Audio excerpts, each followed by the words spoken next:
Hello? Testing, testing, 1, 2, 3. Hope you guys can hear me alright. If anyone hasn't tuned in for a bit, well, we were only really supposed to stream this for the Halloween weekend, but despite copious amounts of frustration in the game, I'm still enjoying myself. Which is Fear and Hunger 2 Termina, which I'm hoping to continue today. I don't know the state of my internet.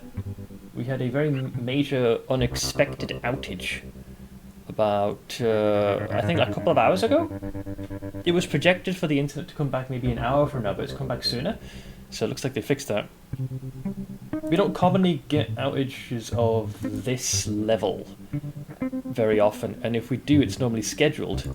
And if there is a downtime, it normally happens like after the stream, in the like either after midnight or at least in the early AMs. But I think we should be alright. I hope. But I hope everyone's doing well. Yeah, we're at the 28th of October, so 3 days till the end of Le month.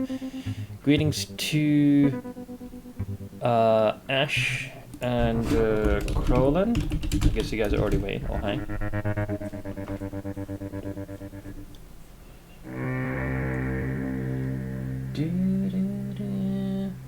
But I fired up things early.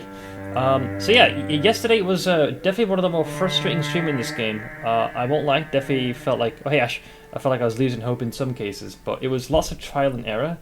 So while we didn't make much progress story-wise in the game, we learned a lot. It was lots and lots of trial and error, lots of deaths to make things work.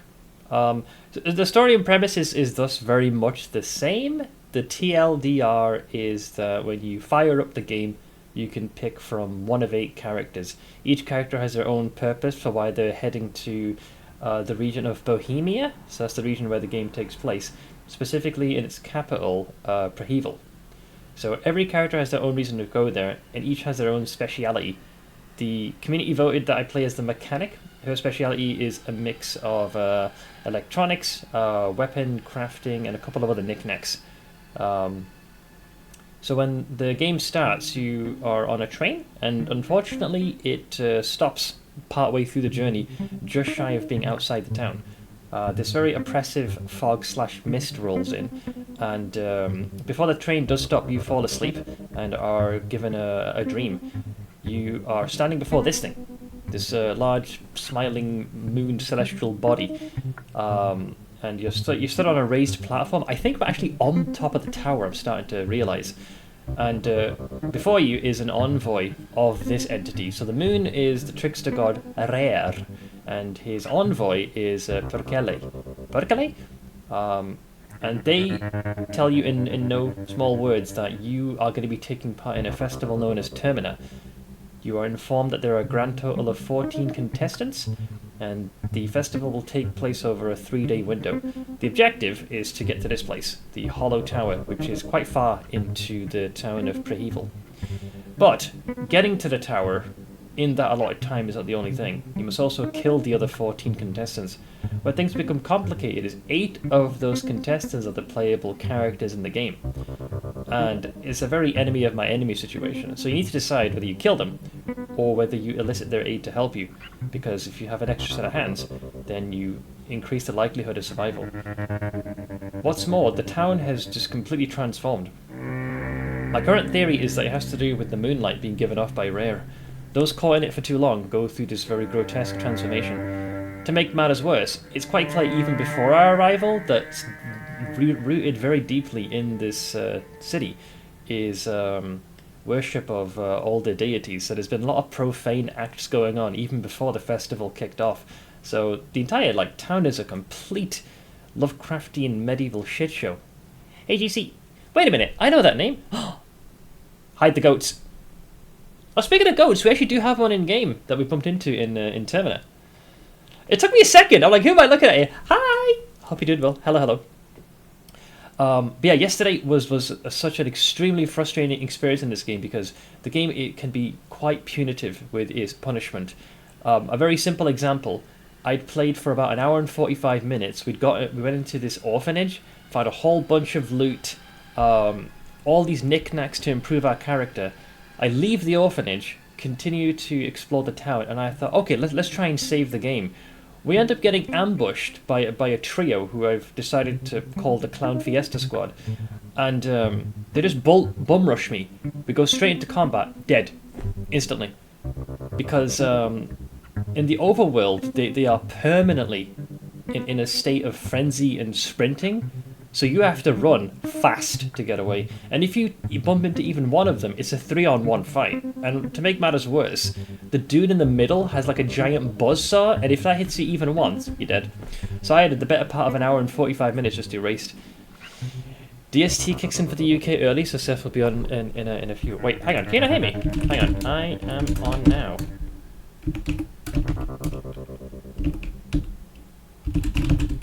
Have I been talking to myself? Wait, can you guys see me? GC, can you hear me, or am I just talking to myself here? Am I going crazy? Oh no. Oh, okay. So something only Ash hasn't refreshed. Okay.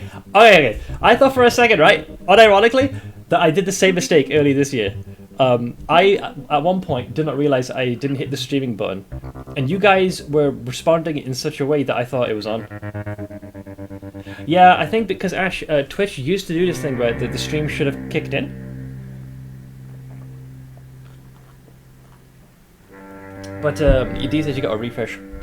We still got 9 minutes until we normally go live. But yeah, for the sake of recap, for those who missed it, right, I'll give you a quick TLDR recap. So, the premise behind Fear and Hunger is very simple. You have one of 8 characters. You select one. Each have their own strengths and weaknesses. I made a community poll. We ended up making the mechanic as our character. Check my DMs. Okay, sorry. Yeah, I realized because I have. She has been in chat before, but thank you. But you pick out of 8 characters. Chat picked on the mechanic. Her speciality is things like electronics, and weapons crafting, and she has a special ability, wrench toss, where, as the name implies, you throw the wrench and there's a high probability that you can stun a target, and basically re-equip the wrench and go round 2. So the story behind Termina, all 8 characters have their own reason for heading to the region is called Bohemia, and the town that we go to is called Prehevel.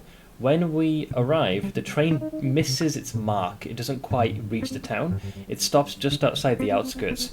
So midway through the journey, we end up falling asleep and a dream sequence plays. Best I can tell, we awaken on the top of this tower. I think it's called the Hollow Tower. And before us stands the envoy of the Trickster God, which is this big smiling moon. The Trickster God is called Rare, and his envoy is Perkele.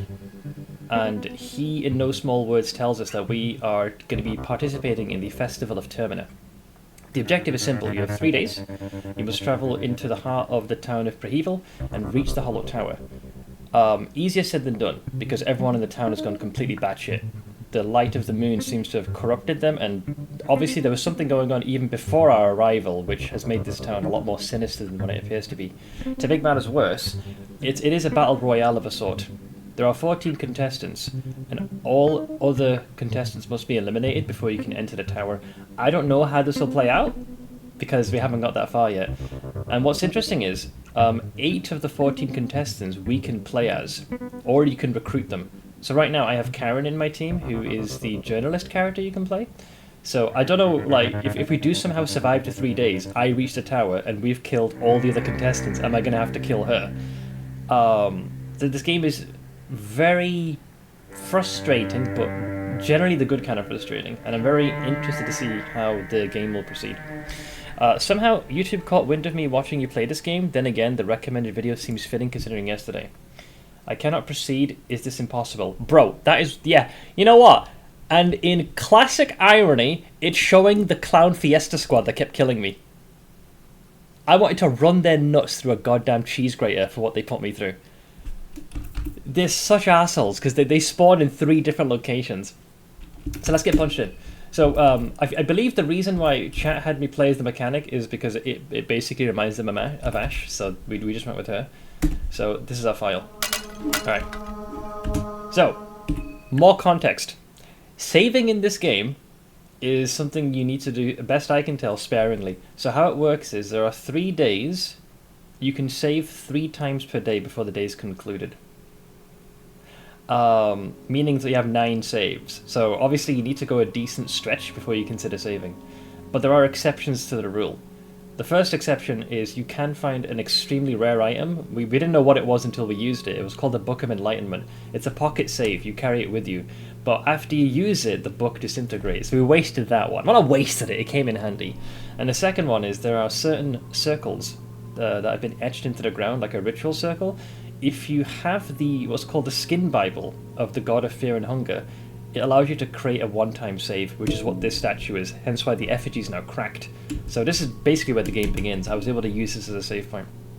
Yeah, I saw the DM. I knew who it was already. Yeah, we got through the part. So, bro,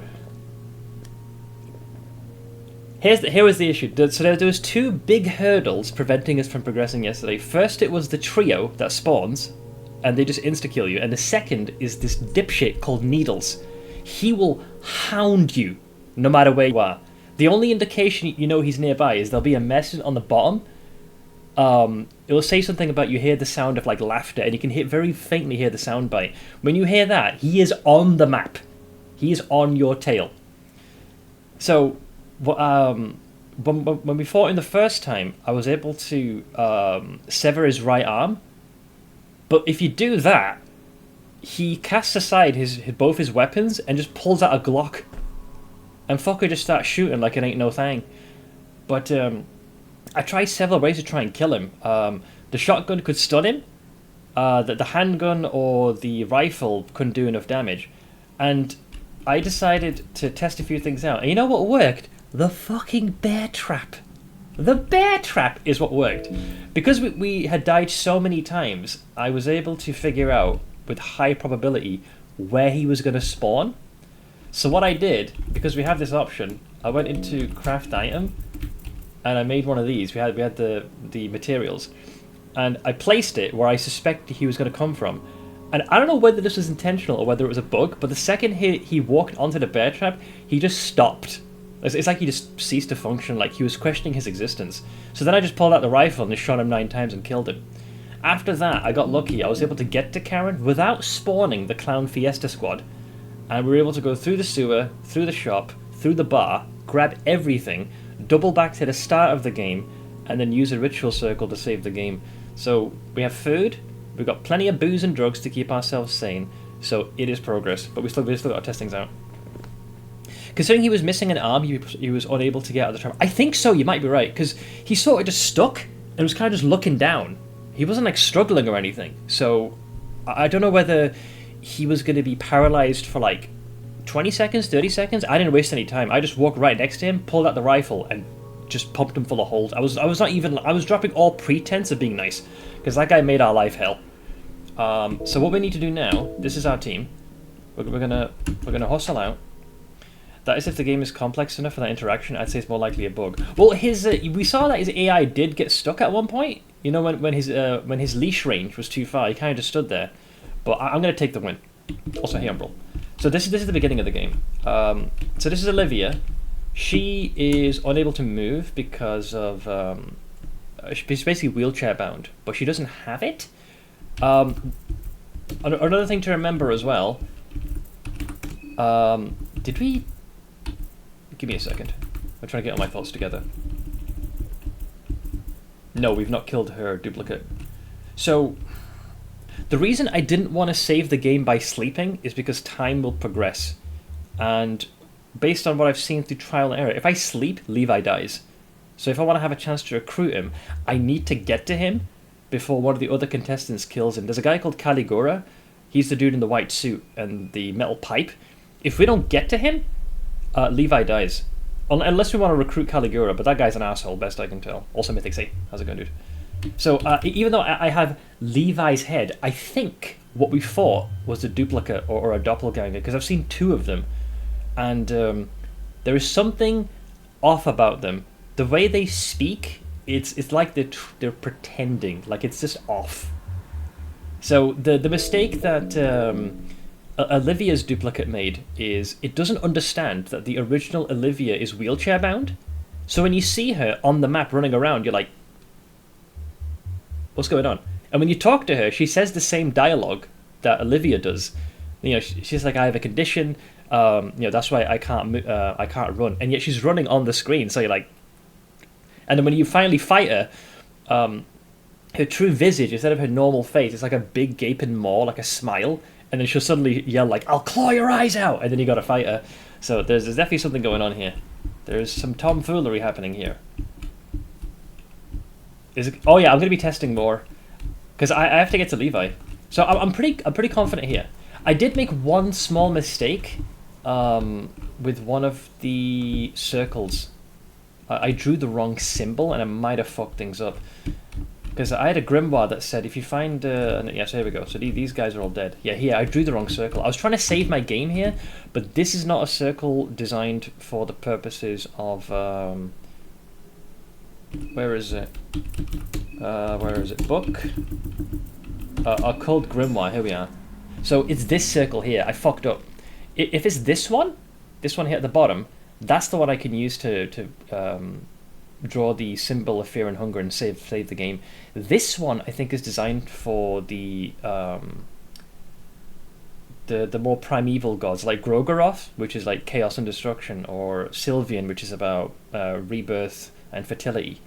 So it says here, so that one doesn't lose his mind along with the soul, one must come prepared for all situations. The basics of any knowledge are always the most important. You need steady foundations in order to build the tower to the gods. To perform any rites on a ritual circle, the founding circle must be carved first. So these are the 3 founding circles. So from top to bottom, the first one is the asymmetric circle. The asymmetric circle represents the older gods. So my understanding is the older gods, the 2 off the top of my head, Gro-Goroth, chaos and destruction, and Sylvian, which is fertility and rebirth. The ascended ones is this one. This one with the 9 squares, I think, is the new gods, and this is where we sacrifice those 7 heads to gain soul shards. The second one is called the imperfect circle. So that's this one here behind this text. The imperfect circle is the mark of the new gods who have strived for perfection since their conception, never to attain it truly. And the last one is called the perfection circle. The perfection circle represents countless spiraling circles culminating in the birth of the ascended ones. So the only ones I know of that surpassed human limits, there was the girl in the first game, which in this case became the god of fear and hunger, and then there's Alll-mer, which is basically Jesus in this game. So if I see this circle, if I get the skin Bible of Alll-mer, I don't know what it does. I know what fear and hunger does. Fear and hunger gives you a one-time consumable save, but I don't know what Alll-mer does. So I'm very, very curious to see that.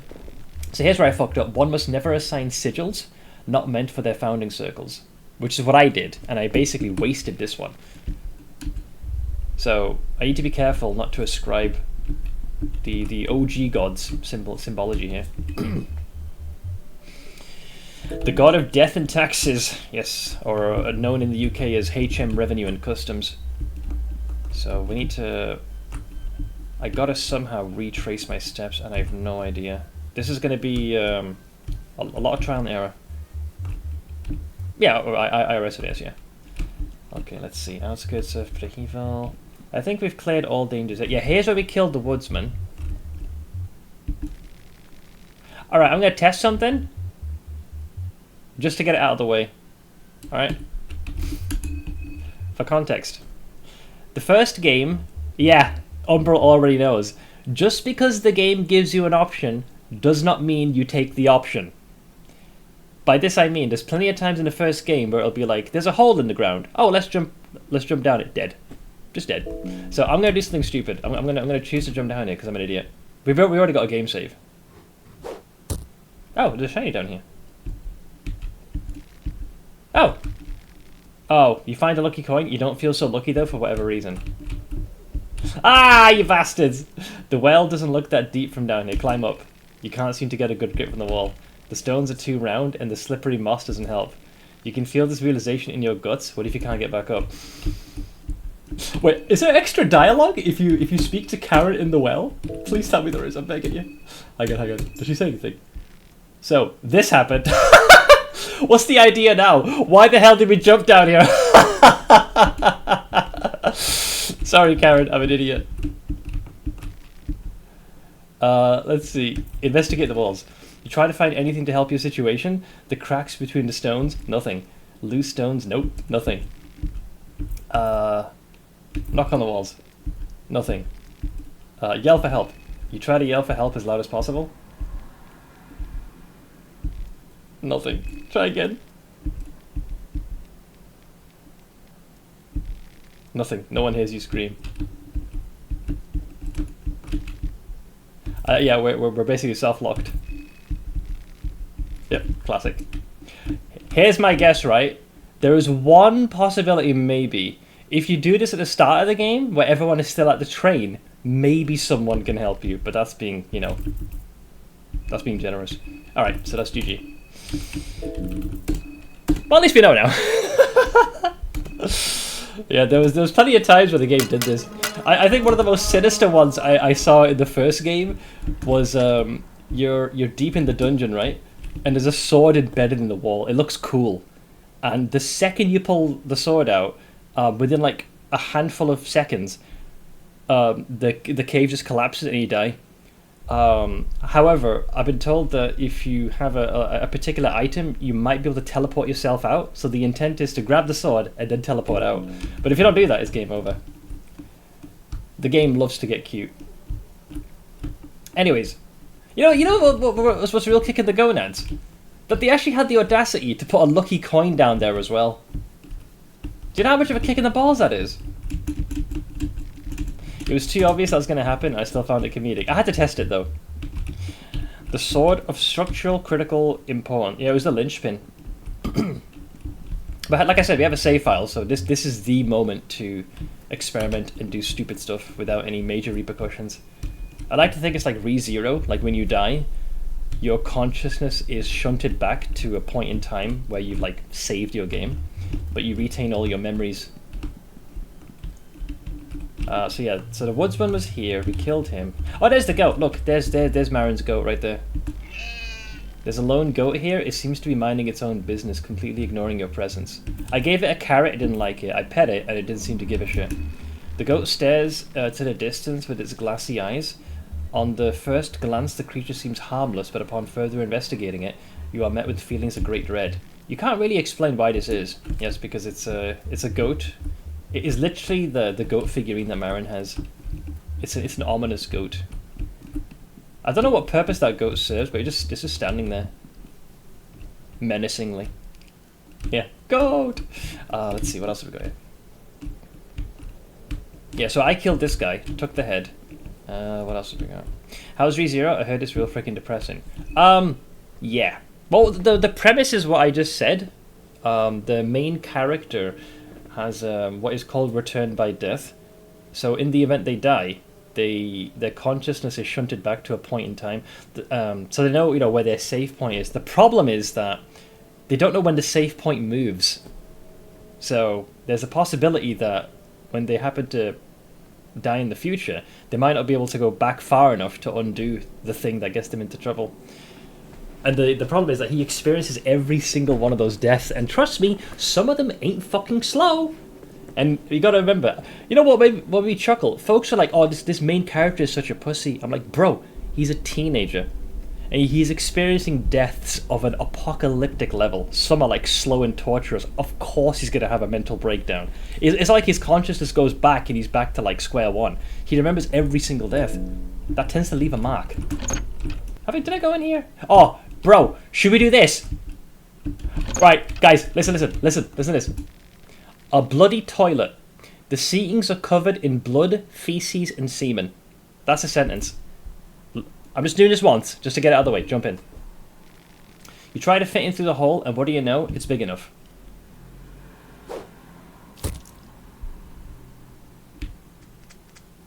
You are knee-deep in feces and filth. The walls are slippery and slimy. You can't seem to get a grip from anywhere. Was it a mistake jumping down it? Of course it was. See? Once again, just because the game tells you this, it's not a good idea. So, what happens if you now talk to Karen? Is she going to be like, why did I team up with this complete idiot? Oh, same dialogue. This happened. Yeah, okay, good.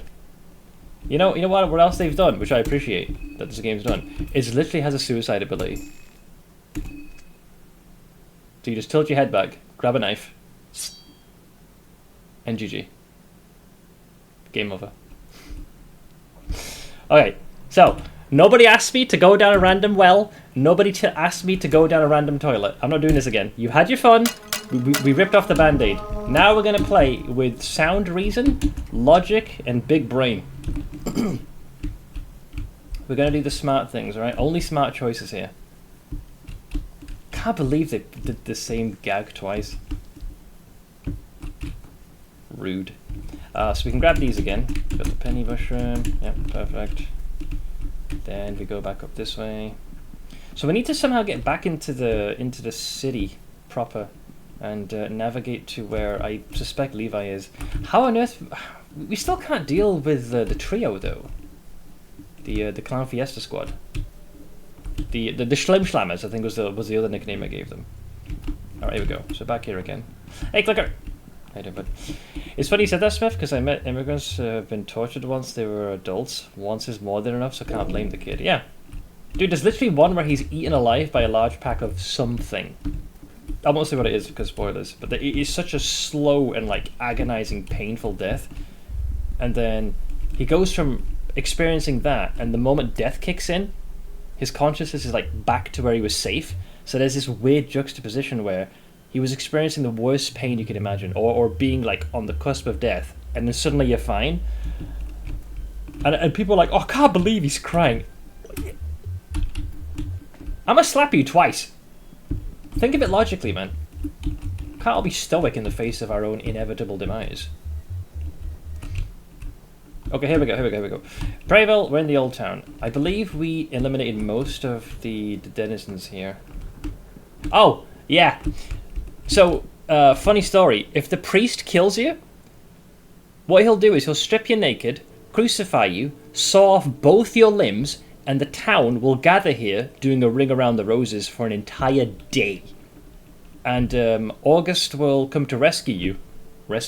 He'll get you your clothes, and you spend the rest of what little is left of the game crawling without legs. Great time, man. Wonderful game. 10 out of 10. Yeah, we've done this already. Why can we go down here? The door won't open. It seems to be locked on the other side. Okay, we didn't open that. I think we looted everything here. The dude has incomparable level of mental stability. Yeah, maybe he's becoming desensitized to the whole process. We've been in here, right? Yeah, we have. Yeah, we got the glass shard. Oh, there's somebody here. Do not kill them. Hi. Okay. They have. I think our gear's good enough that we should be able to get rid of both arms. I hope.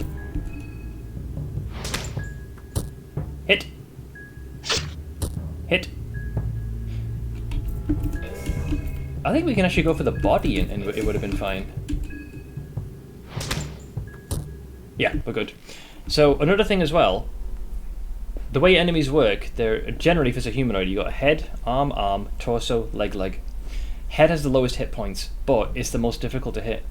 So you need to make a judgment call. If you go for both legs and attack those, they're off balance, so then you'll be able to hit the head almost instantly and win the fight immediately.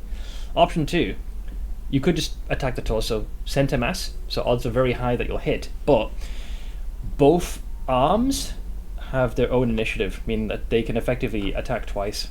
Now the reason why she didn't attack is because she was planning to attack with each of the daggers, but because we destroyed limb 1 and 2, the action is consumed. So then when the next round happened, we're generally faster than her, so she got no action whatsoever. 2 shillings, and I'm going to take their head.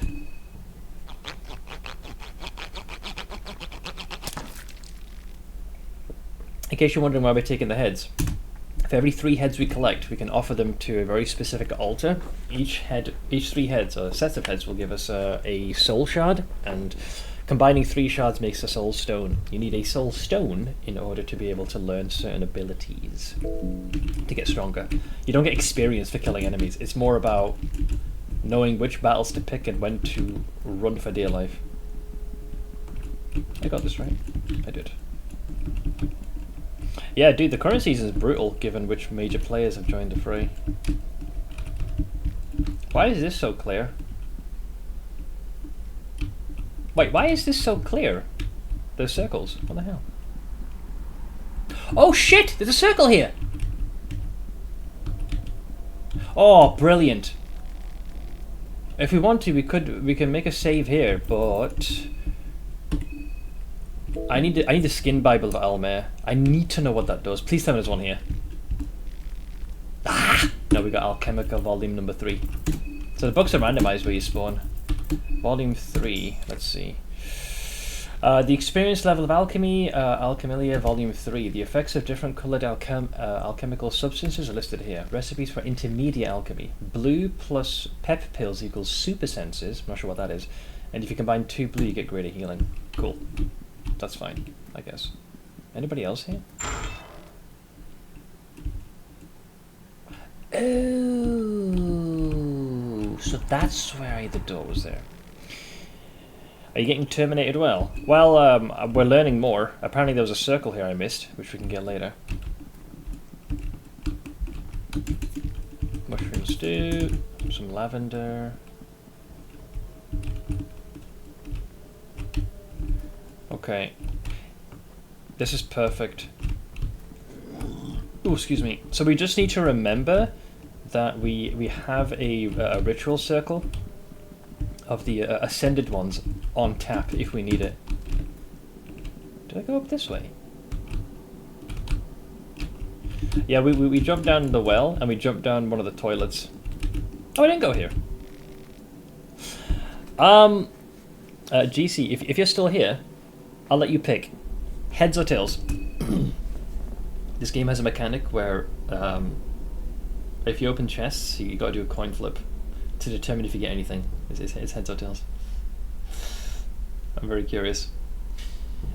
Learning more usually means my corpse ingrained me with wisdom in this game. That was literally all of yesterday. The only time we made progress was in the last hour and a half, where we finally figured out how to deal with needles. That was the guy that was constantly pursuing us. Then I was able to successfully get Karen in the party. Then we grabbed the loot, like the safe loot that I knew where it was. Okay, I guess she must be AFK. I'm gonna go with tails. It was tails. And we got some ammo. Nice. Okay, so yeah, I think I skipped this house because when I initially entered here, it had that lady in there, so I booked her. Briefcase. Did I get this book? Shelf? Yeah, we did. So I think I must have only entered it briefly and then left. So if we remember this, the house with this like orange little thingamajiggle, that has a ritual circle in there. 2 more shillings. Okay, good. Everything else here I believe we've already done. I was already quite thorough. What's over here then, to the left of this? Maiden Forest. Maiden Forest?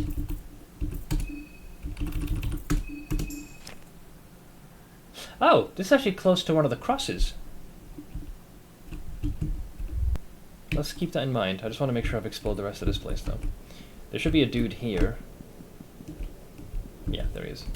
Now we can't open this yet. The gate is locked firmly with 2 different padlocks. The other padlocks has a carving of an eagle, and the other has a carving of... it says force it open. Maybe we can give it a little smack. 244. 264. Nope. Maybe it's metal, so it probably has like 1,000 hit points. You need to be able to do enough damage to pry it open. Yeah, this is where we had that boss with the pig skin head and the poison frickin' canister. Okay, pretty happy with this. We only really missed one building. It was a very important one, but we missed one building. Here I think there was a vendor that you can buy stuff off of. Yeah, this guy. What you gonna get? We got 65 shillings. So he actually sells blue vials, food. Oh, he does sell chalk. Also, thank you for the redemption clicker. And actually, he's got 9mm bullets as well for the Luger pistol. We're okay for now, though. I think Ash is getting hungry, so we will eat just one of the pieces of moldy bread. Alright, then we'll go on. What else is there? We killed all these guys. Right, so this part of the town is also solved. Well, we are experimenting. So I guess I'll see what the deal is in this this forest. Maiden Forest, eh? Oh, I've been here. The dog. Yeah. Wait, did I find... But the map says there's a X marks the spot situation. Did it lie? I'm confused. Was it a bunker we found? Yeah, it was a bunker we had. Right, yeah. I can't remember if this is the one where we bumped into needles initially. Did I find everything here? Yeah, because we got the chest, we got the shelf. Yeah, I remember we had like 3 containers of gasoline, which we filled up and powered something, but it didn't really do anything. I think we maybe short-circuited a door and then progressed. Yeah, we looked at everything of value here. So this is the number 7 bunker. Yeah, I think we short-circuited opened that. Okay. Yeah, that's fine. That's good. Yep.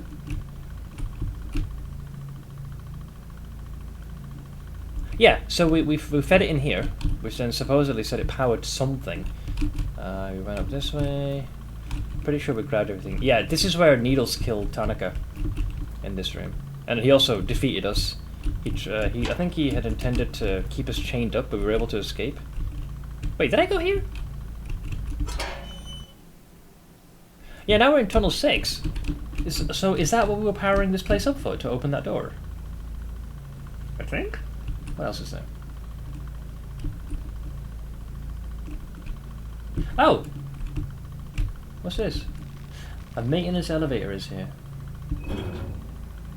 I don't remember doing that. Oh, maybe this is what we're powering up. There's a maintenance elevator. Wait, there's a whole extra floor here.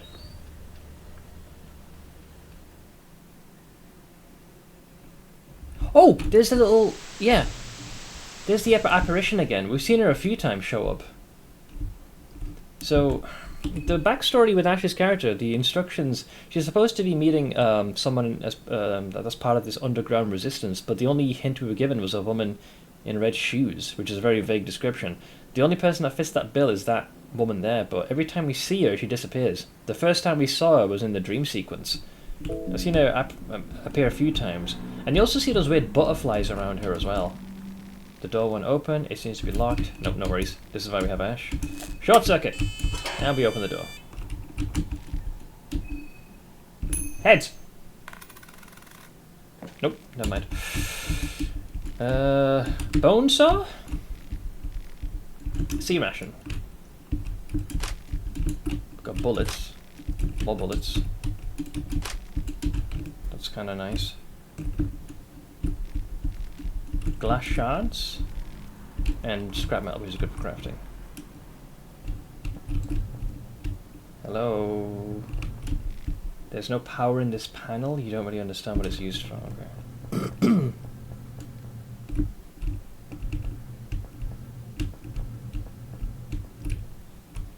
I've got a bad feeling. Actually, no, because we might want to sprint. I was going to switch to a gun. Oh, there's a dude here. Oh, there's that butterfly again. But hang on, let's talk to you. Dead body. It seems to be in a relatively fresh state of decomposition.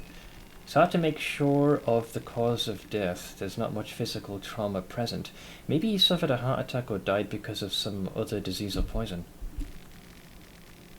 Okay, search. There appears to be a letter and a key in his pocket. You find so... Oh, there's the eagle key. That's for the padlock. Oh, nice. So it's down here. That's easy. That's a freebie. There's no enemies here so far. So we can just go down here, grab the stuff, and we can do this anytime we want. So that's in Bunker 7 then. So the question is... Hey, Minimo. How you doing, bud? What is the... was it Soldier's Diary? Yeah, here we go. Let's see what he said. What backwater parts these dark corners of the earth really are.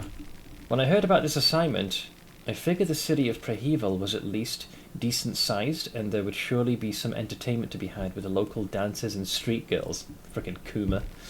But alas, I'm not too keen on getting that comfy with the locals after sightseeing the city a bit. Frankly, I'm baffled at how a city of this size has managed to stay so isolated from the neighbouring influences in modern times.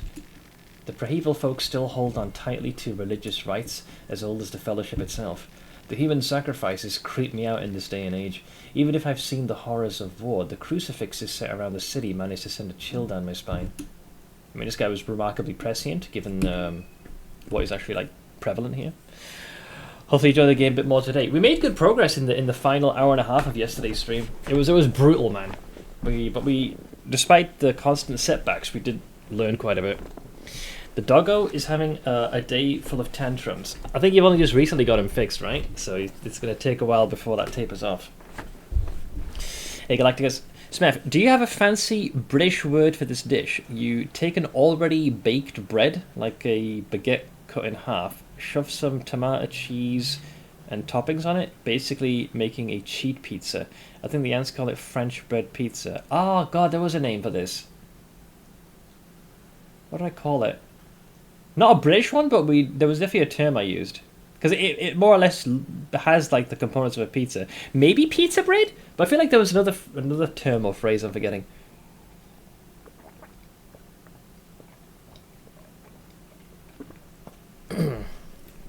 But I know what you're describing. Looks like our mind is taking a bit of a hit. There we go. So what is this thing? The butterfly was here. You don't quite understand what you're looking at. It looks like some kind of information cables. Oh, okay. So what's the point of this? Oh, you switched on the monitor. Read the instruction document. There's some text on the monitor in a simplified writing format. The telescopic cannot be connected to the logic unless all of the three cables are switched on. Connecting one before another does not cause any damage to the system, but it should not be done without clear orders from the designated official in charge of the operation. Please refer to the operation manual for information on the personnel in charge. Connected.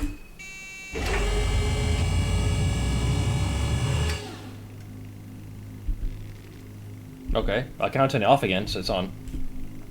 Wait, did they say of logic? Where have I heard that before? Wasn't there a book that made mention of something about logic? It was, I think we found it in the pub. Yeah, the coda letter, I think it said. Hang on, give me a sec. The letter is encrypted by someone from the Nameless Liberty Underground. It uses the same code language taught to you at the NLU headquarters. You take a closer look. Eastern Union and officials from both Vornonian Republic as well as from Eastern Sanctuaries don't understand what they're giving up. I tried to emphasize the importance of... Yeah, there you go. I tried to emphasize the importance of the project logic during my time with the research. If they cannot see its true potential, the Eastern Union is willing to let go of Prahival for a very cheap price. The leaked documents say the officials are stupid enough to think they even got a good deal out of it. They don't understand what they're handing over to Kaiser on a silver platter. Kaiser's the invading force. There's supposedly some charismatic douchebag. But Kaiser knows.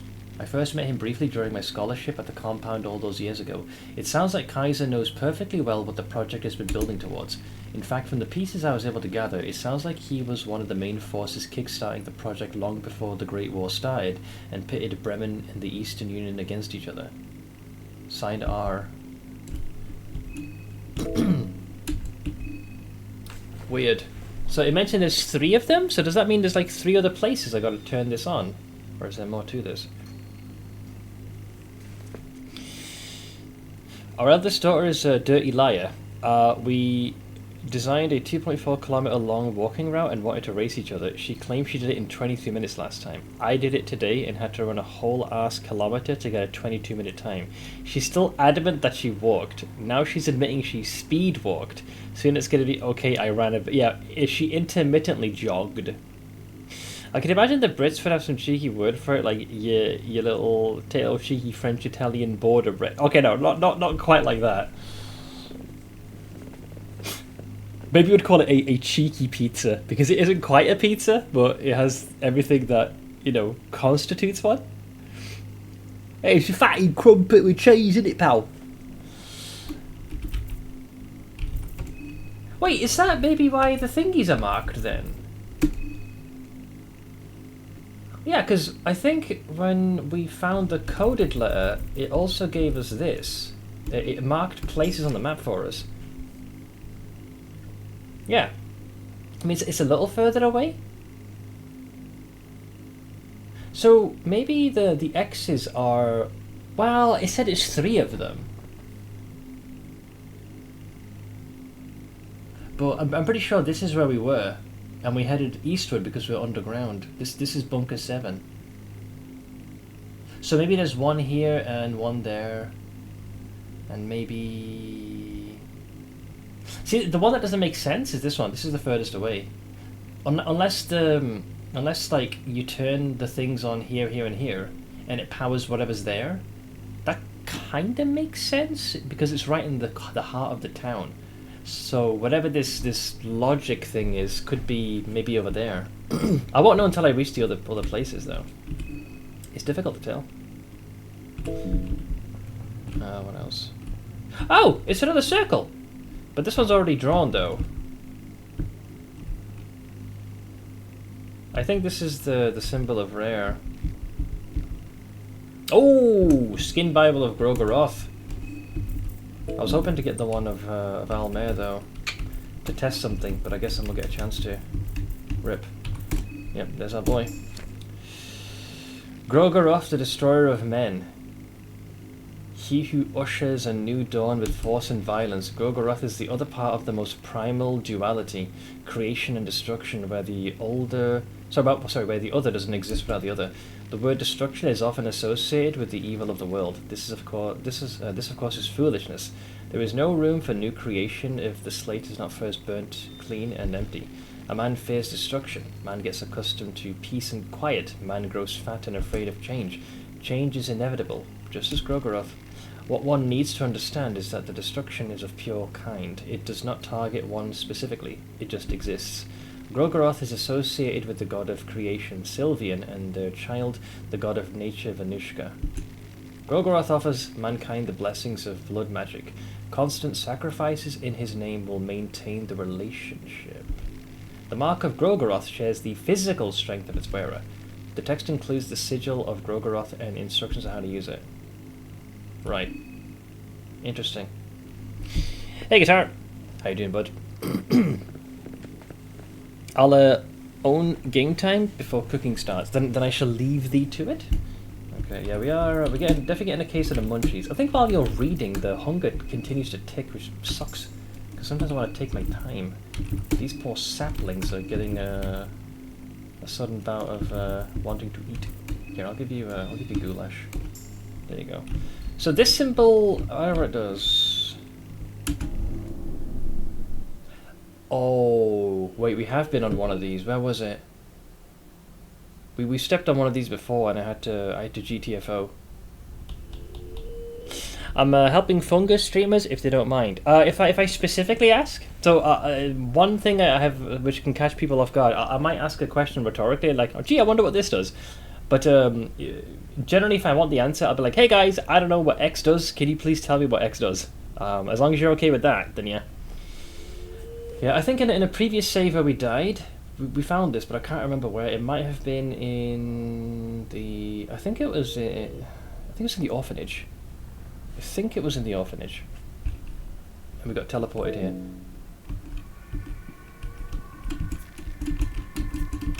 I don't know if I should be here, though, is the problem. But let's see if there's any enemies here. Wait, I just realised what this looks like. You have no idea what you're looking at. Whatever it is pulsating erratic. What the fuck? You know what this reminds me of? The start of the game. When you're on the train and you get, like, momentarily teleported. Like where that janitor guy was. It reminds me of that. Because, like, the way this wood is, like, oddly set up and shaped. Oh, God! Yeah, nah. Fuck that noise.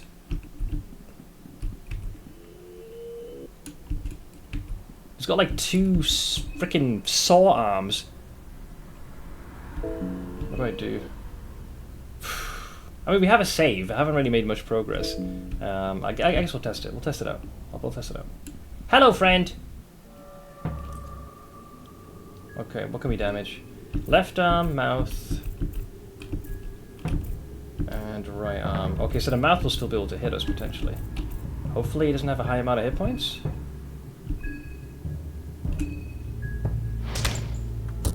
Uh-oh. Okay, 2 hits. Pendulum swing. Oh, they missed.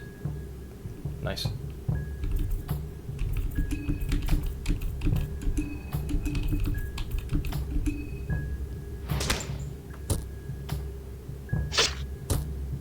Nice. And I think they were going to try and attack with the thingy again. I think their mouth should still be able to hit us, though. Oh shit, they got a... There's a mouth there as well, man. That's not good at all, man.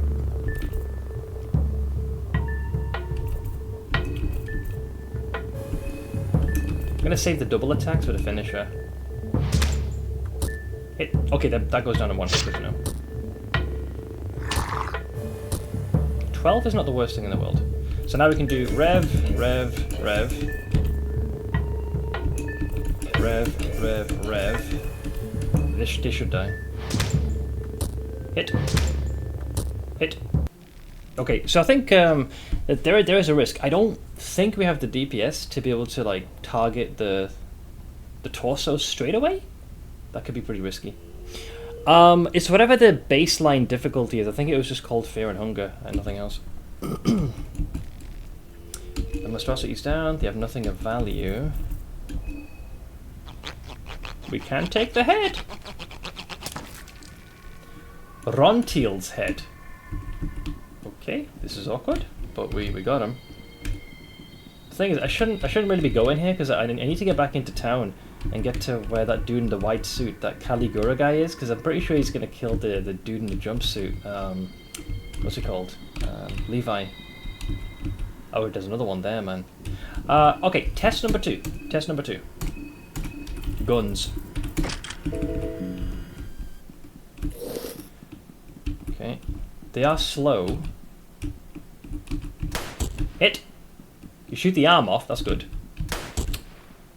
Okay, that hit is somehow counted, thankfully. Jesus. Okay, that one somehow missed. I don't know how, but let's assume that was, you know, completely intended as Jesus wanted. Okay. Out of ammo. That's fine by me, though. So,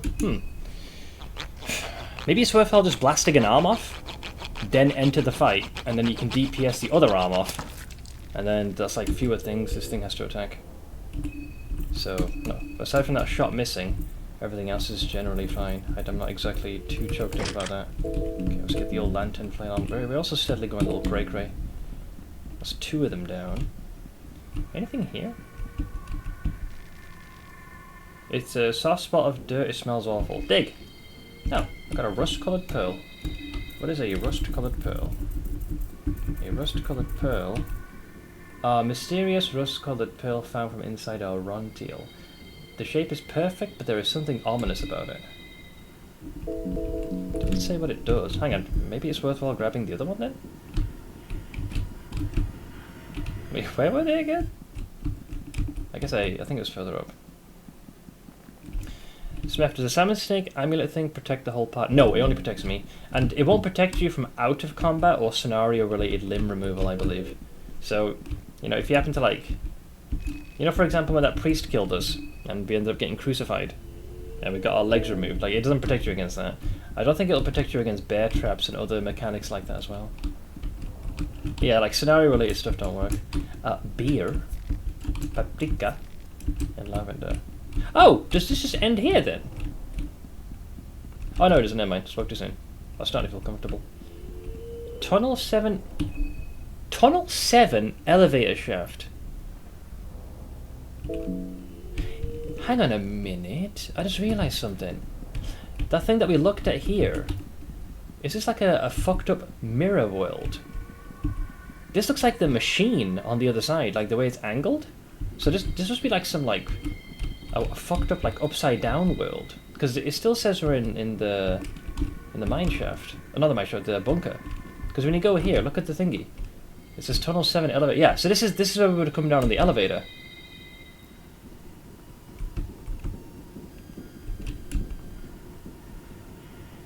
Doesn't it restore your mind? Yeah, I'm just kind of being a bit lazy here. We've collected a few things. We got some beer. So we top ourselves up. And we got like things like tobacco and other stuff as well, I believe. Yeah. Not a great deal. I think the rest is in like in food. No, that was basically the main stuff we had. Okay. Distant noises, eh? Can I go here? Oh, we have to go here actually. Turnips!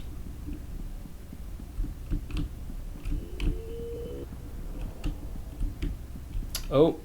Ooh, wait, are we? No, I thought we were back at the beginning of the game for a second. Like when the janitor's here, but no. Shit, another one of them dipshits.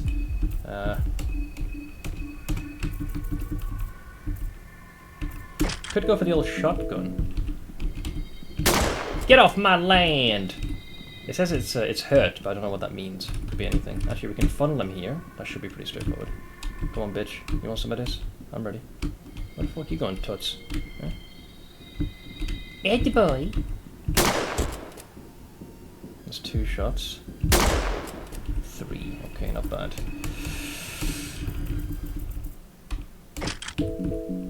Worth experimenting. We're learning. We're learning.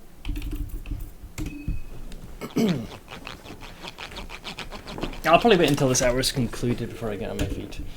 Okay, another head. So this one emerged from this little thing here, I believe. Thanks. What else is here? You reckon we're close to the end? This game? No way, nowhere near. Not even a little bit. Another one there. They haven't moved though, which is good.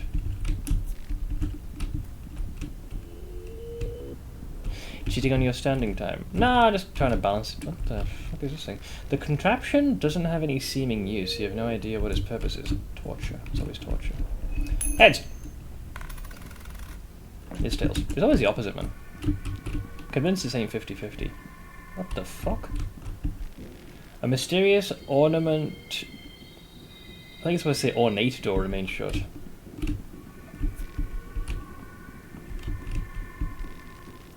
What game stage are you at? Have you visited the church already? No. I managed to, in one of the saves, get just like what, best I can tell, would have been the outskirts of the church.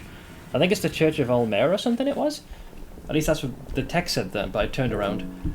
We managed to do most of the orphanage. I decided to try my hand at facing the priest up top, but he just like incinerated me instantly. Shit, I ran too far and triggered it. Hey Blake. Okay, so we can ignore that guy. I'm half expecting to die any second. Did I get this? Yeah, we did, okay. Can't go that way.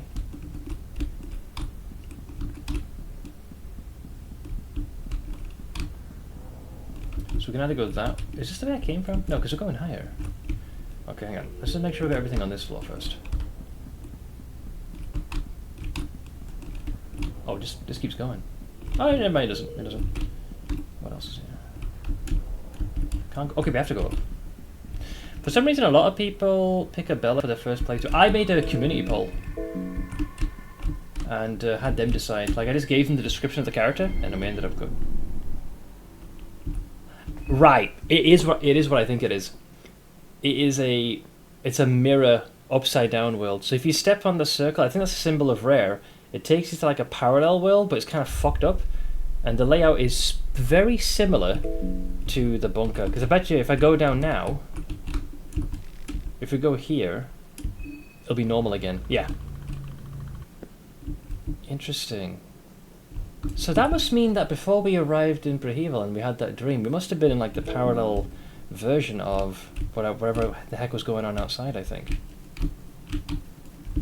Because that's why it said you were in Bunker 7 when we were climbing up the ladder. However, the good news is there is nothing in there except for that weird, like, ornate golden door thing. So even if we do end up dying, it's not the end of the world. We can always come back there later. There is a key there, which is useful. But we can get the key without going to the parallel... Going to the parallel world does nothing for me. Yeah, unless those pearls are needed for something. So I'm not too on edge about that either. Yeah, we already killed the doggos. Can we go south? Yeah, I think this just takes us back down the other path, I think. God, my memory's hazy. Yeah, we're in the outskirts of Prahival if we do that. Oh shit! Oh, it's where the goat is. I didn't even realise you can go there from here. Ah, right. Makes sense, makes sense. Makes a lot of sense, actually. Sure, fine, I guess. So the only thing that is of note, I guess, it'd be where the X was then. Because yeah, we went there. There's apparently one more here. I think I know how to get there. We had to go from like this part, we kind of flummoxed. And there's apparently one at a train station over there. The map's huge. I still didn't remember it for weeks of watching people play it. Yeah, I kept getting turned around once the second we entered town. Like everything looks so similar. It's very easy to get turned around in this game. Like I kind of feel bad I did all that because that progress could get undone. Since if we're gonna sincerely try and get to where I believe Levi is, we're gonna run into a lot of danger in the meantime. And I've used up a fair bit of ammunition as well. It's worth it though, because at least we know it isn't like crucial. We know there's a circle here that we might be able to use later. Yeah, you should have been here yesterday, Guitar. It was a depressing freaking process. I was trying to deal with needles, and I was trying to get Karen in the team. But we kept getting attacked by this trio. One's got like the big mallet, one guy's got a gun, and the other's got like this giant revolving freaking buzzsaw. It was terrible. The problem is I need to deal with them again, I think, if I'm going to try to get to where I suspect Levi is. Eventually, the way I dealt with needles, with some experimentation, I tried first trying to stun him with like the shotgun hits, but it was never enough. And eventually, I actually caught him in a bear trap. He just stood there. Like prior to that, he kept chasing me like a freaking bloodhound. But the second he got caught in the bear trap, he just stood there like he was questioning his entire existence. So then I just walked right next to him and pumped him full of lead with the rifle. I guess I have to go down here to progress.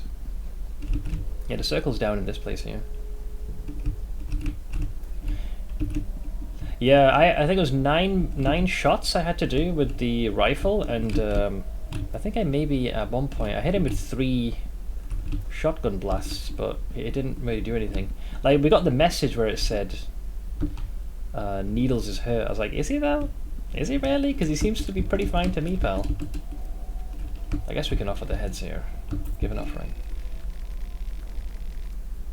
Sacrifice all non-contested heads. Yeah, okay. Not that I can do much with these, because I've learned everything I can. The other major fact we learned yesterday, because I was testing it out, I actually killed Karen, absorbed her soul, and then I realized that I can learn the abilities of other characters by taking their souls. That was a nice little tidbit to learn. Another thing via trial and error. The problem is that you can only really access the power of the Hexen when we save the game and time progresses. But anyways, we got rid of the heads at least. Oh boy, you again? Oh, yeah, the Mayor's Manor. Yeah. Yeah, the Mayor's Manor. Yeah, he gave us the key and then, in not so many words, told me to fuck off. I was able to be quite diplomatic with him, much to my surprise. I was half expecting him to kill me. Although granted, he did kill us like 3 times. It was just a matter of picking the correct dialogue options. My memory is far too hazy of this. You have 2 keys already? I think so. I got the key from him, and we just got the key from that soldier. I'm just trying to remember. Yeah, I remember all this. I think there were traps here as well, yeah. A shame you can't pick these up, or, you know, like repurpose them for your own ends. I haven't been down this region in so long. Oh, I wonder if, this is where the moon scorched are, right? Yeah, we killed a few. I wonder if Dan is still here, or did he fuck off? This guy wants the heads, but I was only able to give him the woodsman's head. So can't do anything there. Car!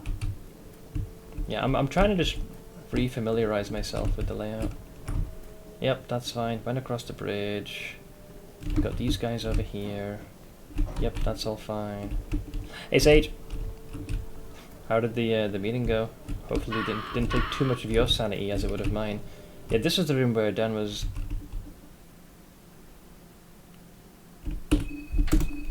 I vaguely remember this bunker. Yeah. Okay, so the X's I think is where the bunkers are.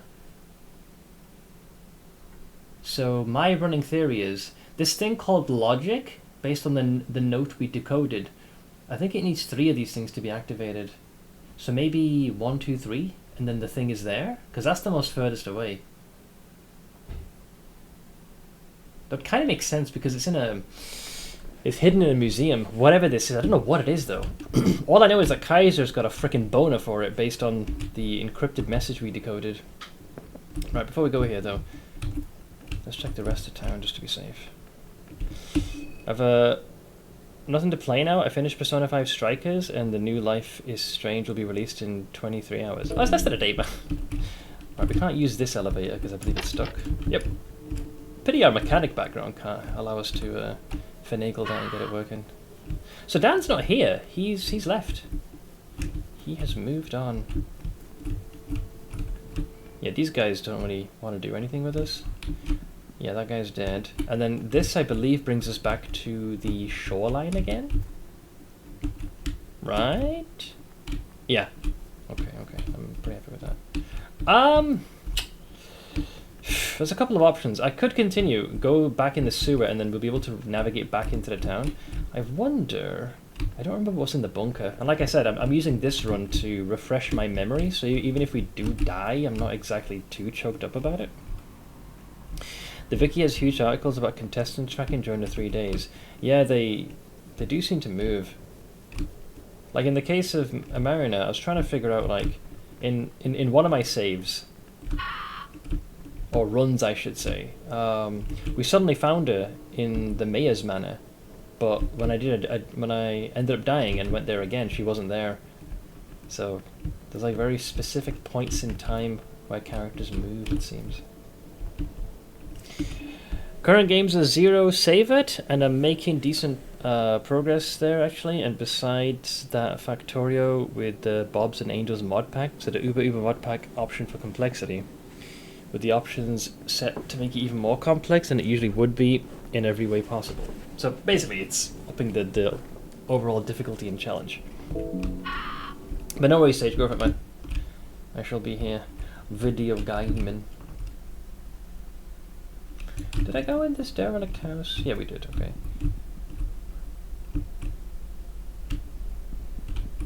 The bunker was in this region, right? It's one of these houses. It's where all these guys are, I thought. Yeah, the guy that has the lost of severed heads is here. No problem with that.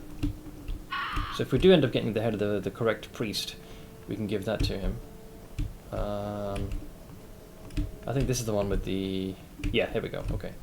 So this is... Which bunker? Bunker 5. Bunker 5 is what this is. My current planned games, finishing 2, 3 more routes in Fire Emblem 3 Houses. I still got that on the Switch, man. Finishing Cult of the Lamb. There's DLC I need to do for that, but I haven't got Dragon Ball Z. What do you think of people using mods to save everywhere? Can you understand them, or is it too cheaty? I can understand it, 100%. I do feel it ends up removing one of the core things of the game, because part of it is, it's like risk assessment. Like, when do you save? Because it's clear, I don't know the full game, but there's apparently 3 days to resolve the crisis that's taking place in Prahival. So, and best I can tell, every 3 saves moves 1 day forward, so that's 9 saves. I have found a Book of Enlightenment, though I didn't know what it was until I used it, so that was like save number 10. And I've also discovered that, assuming you have the correct ritual circle, you can draw the symbol of fear and hunger to get another save that way. So there are ways to do that. So, if you're able to save anywhere with impunity, I do feel like you are removing that core mechanic where you need to decide, like, have I done enough to warrant a save and take a break? because part of it is losing that progress, painful as it might be. So I would say it's a single-player game. If that's how they want to play it, and if they derive fun from that, and they've enjoyed their time, that's fine. The only time I draw frustration is if they then came into my stream and said, well, I think you should get this mod. Then I'd be like, all right, listen, you play the way you want, I'll play the way I want. So I have a very live and let live on that. I feel like it does also make it so if they were to critique the game, like our critiques would be quite different, because they have removed a very fundamental tenet of the game, which is centered around the limited ability to save. When you've been reading a story for years and suddenly someone mentions a world-building aspect that is somehow completely evaded your notice despite active participation in the Discord, I feel like I'm losing my mind. I thought normally you're the guy to find that stuff out. Big brain tinkering, I want to go the mental route there, meaning usage of all logistic options, even if they're meaningless, and also setting up to make a central control unit for starting/stopping segments of the factory. I can infer what you're trying to do, but I haven't played Factorio. I watched a bit of co-streaming it. It certainly looks fun, though it might be a tad too micromanaging for my very small brain. Hey Lanium, some people just need an easier game. Yeah, like I said, it's completely like up to them. Yeah, so if they want to have a save anywhere, like if that enhances their enjoyment and they're not using that to shit on other people, it's totally fine. Like, it's a single player game. You play it as the way you want. I'm completely ambivalent. The problem I have is that if they were to suddenly start telling other people that, oh, you should play with saves, like anywhere, like we did, otherwise, you're just depriving yourself. I have been here. Yeah, I short-circuited this. Where is this exactly? Okay, so it is the train station bunker then. But if my guess is correct, there was that big machine thing I turned on. Does that mean there's another one here? Because the note suggested there were 3 of them. I don't believe I found one here. Is it because I couldn't open this? Oh, I know why. That cow is here. Stitches. I'm pretty sure she killed me. That's why I didn't progress here. That bitch. Yeah, we got turned into the frickin', what do you call it? We got turned into the, what's the monster? A human centipede, thank you, yeah. Factorio is overwhelming when looking at it, but if you go with the mentality of I'll just do that one thing and simply play on and enjoy the process, it becomes surprisingly easy. I feel like that would resonate with me a bit more. Oh, can you press M? Oh, I'm a moron. I didn't realise. That's a good quality, thank you. Yeah, I was opening it the old-fashioned way. See? I have brain damage. Yeah, I remember opening this. Those stairs weren't there. No, they fucking weren't. Wait, but they were the whole time. Oh, it connects to the sewers. West Junction? Oh, is it because I couldn't open this? But now we got Karen, though. Yeah. Access, anybody? Access? Hold the audience? After seeing a session yesterday, I would at least have googled how to avoid or kill those mob guys, but I understand others... Oh, dude. One day, right, I'm going to kill that trio. I don't know how. The thing that makes them annoying, I listed it before, when you trigger them, they always run full speed. They never slow down, ever. So there's no, like, stamina, so they're chasing you in perpetuity. Even if by some miracle, if you separate them, because at one point, the guy with the normal, like, rifle was completely isolated, and his bros were all the way in Africa. I bumped into him, and it still had the other 2 join the fight, which I thought was fucking insane. And the third and final is, once the fight's begun, their damage is way too high. Even the dude in the middle with the saw, if he was to hit any of my characters and all 4 hits connect, it's like 32 damage a pop, which is way beyond my hit point total. So I don't know what you're supposed to do with that. I don't even think you can, like, prepare in advance by setting bear traps because they're so fast. I've been helping a guy to beat Maso mode, or the masochistic one, and there are things you can't know without the wiki, so I actively use it to not lose our minds. Yeah, I've one fact we learned yesterday, and this it frustrated me because I feel like this is information that we should have. So I'll play a scenario for you. If you look at the character, like via equipment, right? You see the stats, max body, mind, attack, defense, blah, blah, blah. you can infer what each of these do. Like max body is like your maximum health, and max mind is your maximum mentality. Attack is generally the amount of damage you do. Defense is your your general ability to take on attacks. It all makes sense. So during one of the failed saves where I died, I got lucky enough to find another small things amulet. So and I didn't have the leechmonger ring at the time, so I thought, fuck it, I'll equip it, see what happens. So this results in my agility suddenly becoming 20. So I'm getting into a fight with an enemy I haven't encountered before. So I figured, let's just see what happens. And I finished my turn, and the boss, or the enemy, finishes his turn. And then it says extra turn, and I'm like, what do you mean extra turn? This has never happened before. So I thought, is it something specific to this boss? Did I do something? Did I complete some special condition to trigger that? And eventually I end up dying. I'm like, why did they say extra turn? And in the end I decided, I'll just ask chat. And someone in chat was kind enough to tell me, oh yeah, once your agility gets to 16, you get an extra turn. I was like, what? What do you mean extra turn? So, like, you can't click things like status and, like, mouse over each of these to get a detailed breakdown. So, like, knowing that would have been quite important, because the only thing this says is a crudely shaped amulet representing a rat deity. The peculiar thing is imbued with prayers of the ratkin that grant its wearer a small boost in agility to help evade possible danger. So I just interpreted that, I guess agility, it must determine like who is the first to act, the likelihood of you maybe like avoiding an attack, but I didn't expect it to give you additional action economy. That is... So I was like losing my mind. That's a very important thing to have. I thought maybe you could find it in a random book. Like there's a combat manual, so I thought maybe there's a combat manual too that might go into more detail. And there's a lot of instances in the game where it's just not like explained, when I feel like I don't see any reason why it should not be. Because offering some greater clarity can be quite important. By the way, Fear and Hunger has a third game planned. It's meant to be a trilogy. Kill me, somebody, please. Wait, I just realised that mob's together. Is that the Crow Mauler? Why is there two of them? One of them has looks like a pigeon's head, man. You go faster, hence another turn. It makes sense to me. I mean, once I knew what was triggering it in the moment, I suppose it made sense. But yeah, that was like one example of where I was somewhat frustrated with the game's, shall we say, ambiguity. It's the Crow Mauler's cousin, Bro Mauler. But I have been here! I still haven't figured out all the maps. So the bunker connects to the sewer. This is tough to figure out, man. You had the pleasure of meeting them yet?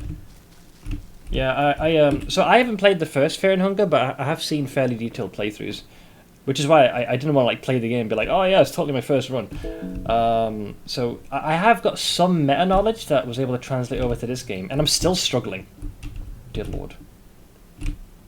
Okay, so I'm gonna continue exploring this because I have a theory. Because why put an X here? And that first machine, look, see these like power generating things are here as well. So they did speak of that logic thing. Then again, that cow is going to be blocking the way. Or not? Wait, where the fuck am I? Heads. Oh, nice. Eyeglasses. Apparently, that's supposed to increase accuracy. You are getting scared. Well, who isn't these days, hon? A dusty projector is standing here. If you had any film, you could play it. I do not have any film. Can we get any film? Empty bucket. Joy of joys. It's weird finding rooms like this where there's this perspective shift. Hey, Colin. Pizza! Do you have enough for the rest of the class, my dear man? I want pizza. Oh, I guess my theory's wrong. The bunker doesn't really go anywhere. Wait, I thought Stitches was in this one. Maybe maybe I do have brain damage. Hang on, I'm going to do one more once over, because, trust me, I am certified blind. First game is very small and more limited, also it's more RNG based, so it's a different experience. Wait, why am I here?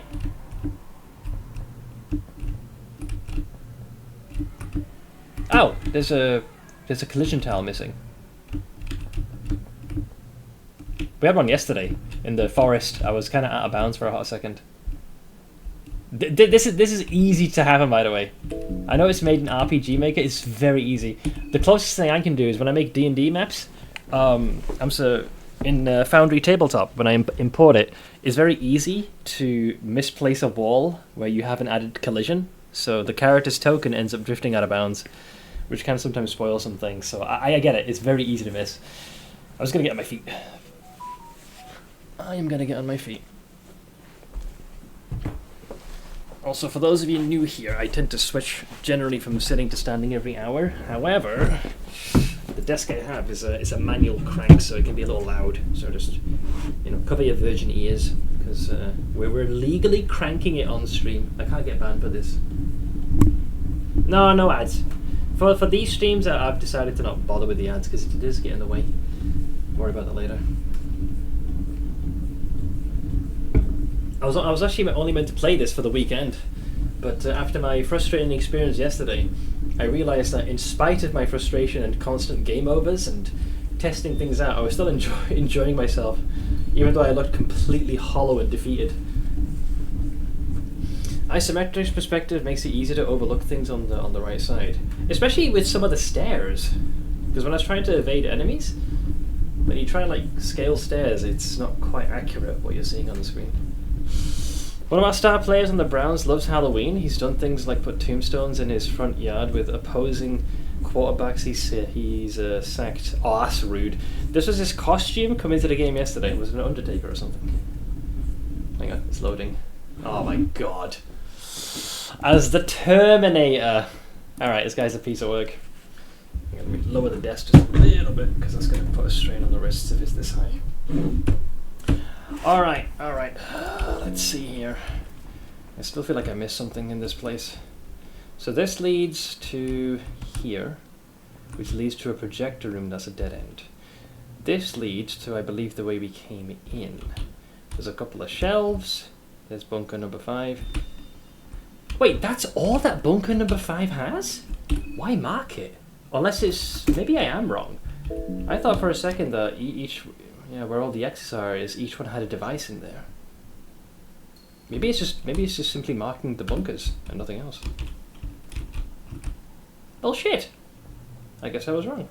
It could be that if the film does exist, we can plonk that in there, and perhaps it'll give us some important information, perhaps?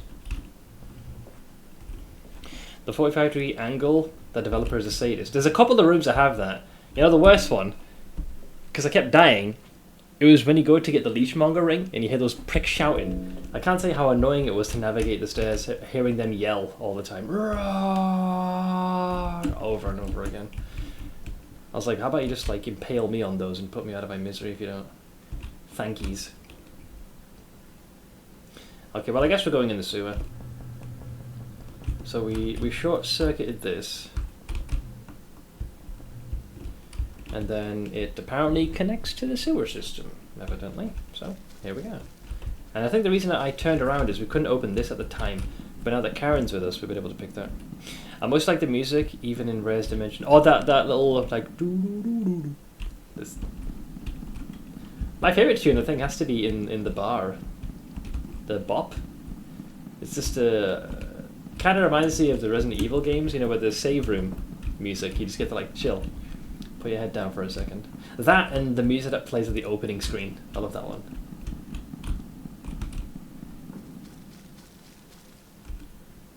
Tunnel 6. Tunnel 6? What do you mean, Tunnel 6? Wait, this looks like the bunker again. So it does connect? We're under the Mayor's Manor, though. What the hell? What's the difference between bar and bop? I'm not native. I mean, bop I normally felt like it was synonymous with bop in your head. I don't really know any particular inherent difference between the two. It looks like we are getting remarkably hungry. I'm meandering too much, unable to figure out where to go. You're getting paranoid, who isn't? Oh, more stairs. Was I in bunker 5? So we're from 7 to 5 and now we're in 6 apparently. I must have evidently been here because I'm picking up loot.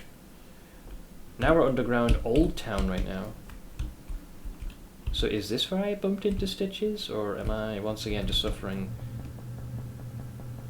brain damage? I might be suffering brain damage. This looks kind of familiar. Oh, is it going live today, Blank? Okay, grab that, went there, did that. Why am I having such a hard time remembering? This is what happens when you spend like the better part of 8 hours struggling in the center of the Prahival and like the shopping district, dealing with needles and the Clown Fiesta Squad. Whatever latent memories I had here have been completely purged.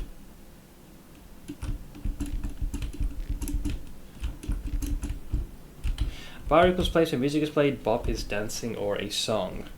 Oh, is that how we differentiate the two? I remember that Stitches bunker is in the middle of nowhere, like in the forest. I don't think I'm there. This is just a different place.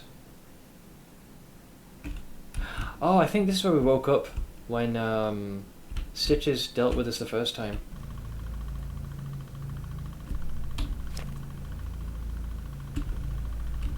Now I'm in bunker 7 again. What?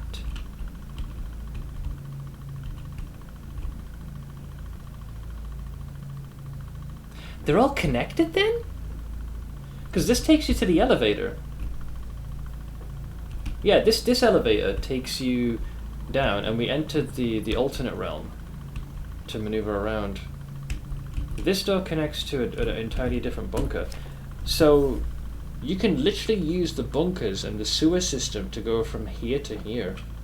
I don't think you can go from there to there, though. I am very confused by this. I don't know. I'm really struggling to parse where the fuck we are.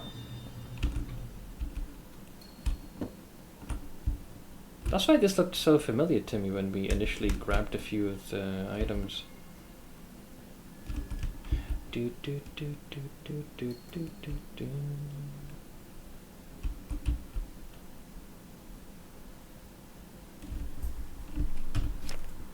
Yeah, like we go all the way across there. Holy moly.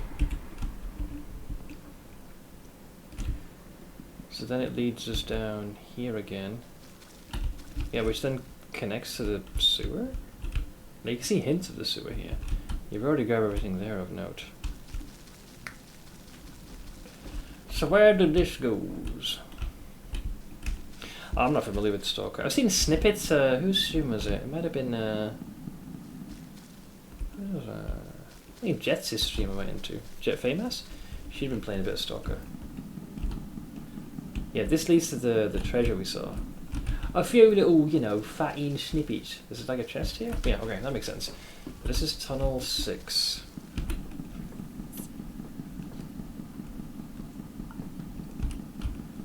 And where else do you go, friend? Do you deviate anywhere else?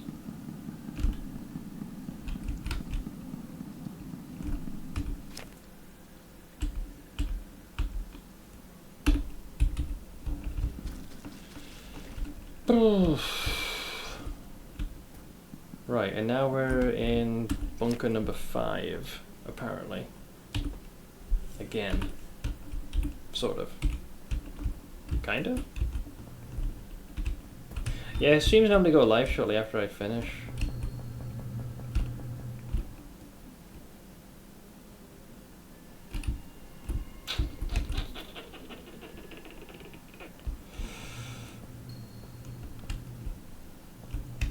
Yeah, then the projector's over there.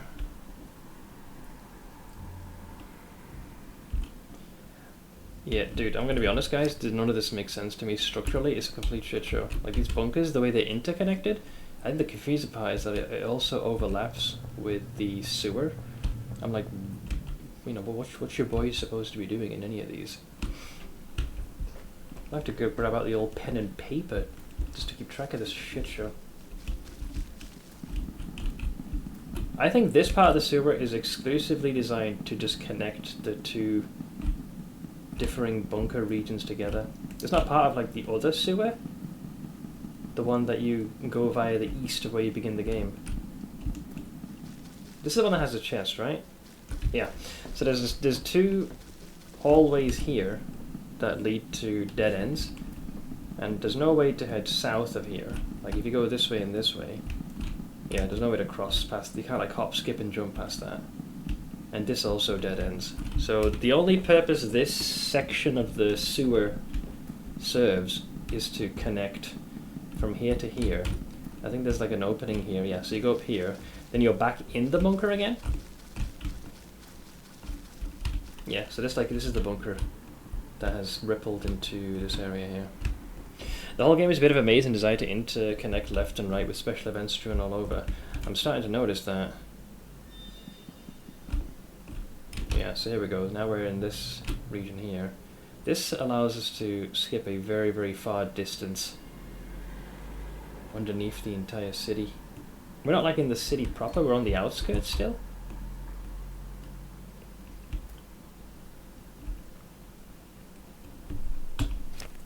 Yeah, now we're all the way here. Holy shit, man.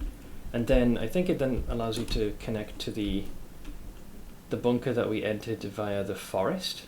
So this door, there'll be like a light. Alright, yeah, okay, I'm getting a slightly better idea. If I continue to follow this, there's a way back up, and we'll be back in the forest again. Kind of like somewhere like in this region.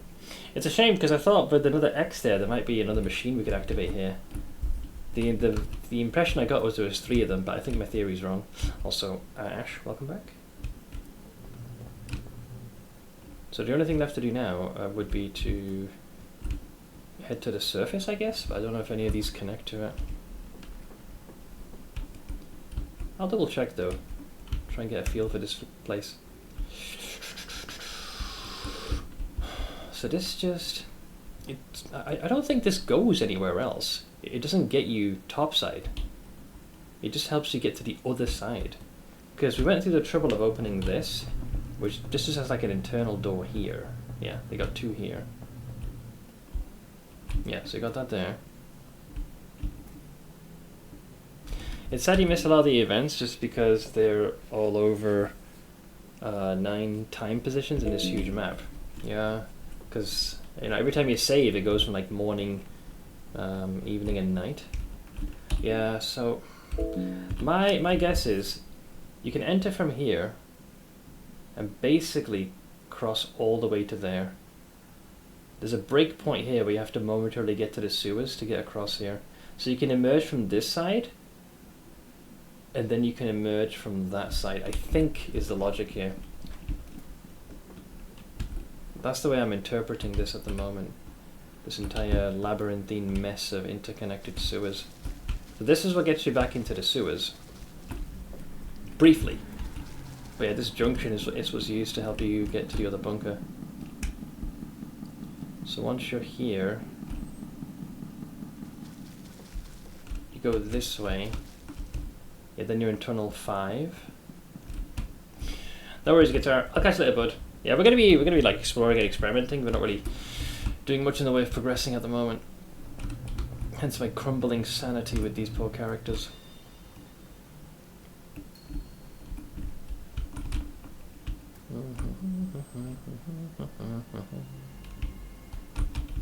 That's the room with the projector in it. That's the door we short-circuited to open. And then this ladder will put us, yeah, back over here in the filthy shack. Right. Yeah, so it connects from there, goes all the way there, with a sewer in the middle. But that's about it. So technically, I suppose, if you were to do like a fresh game, you could start over here, go straight into the forest, go there, and then it would like yeet you straight over there. Provided you could survive, assuming nothing else. Like, it's possible we may have missed events because we didn't go through the town at the time in such a manner. Difficult to say, but that does help a little bit. But I guess the X's, they just must simply denote the fact that there is a bunker there, or at least an entryway for the bunker.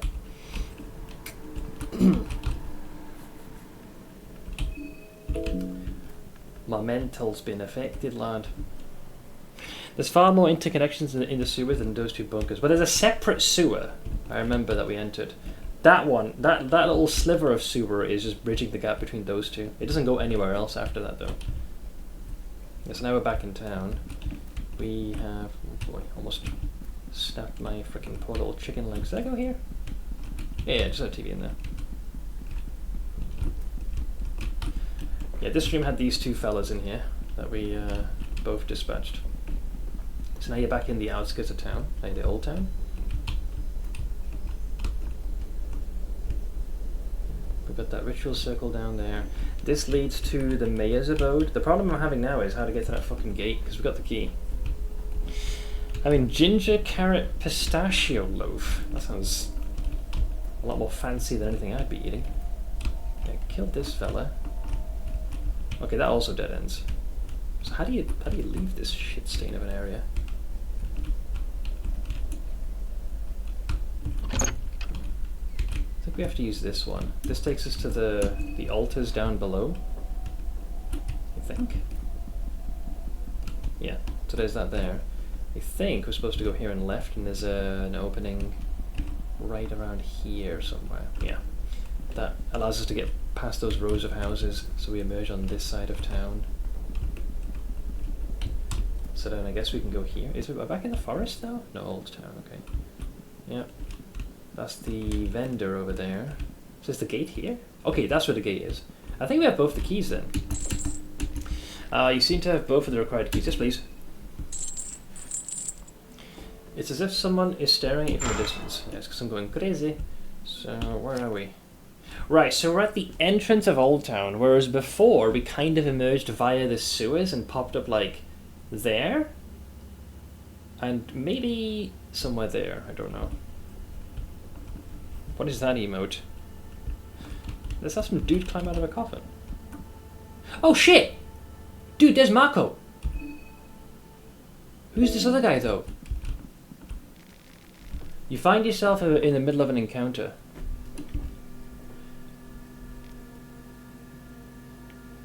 Oh god, this guy must be another... Oh, you know what? That guy's another contestant. I recognize the hat. When the day transitioned, pretty sure we saw him. I don't think he's a playable character though. He's a contestant the same way the dude in the white suit is. What's he called?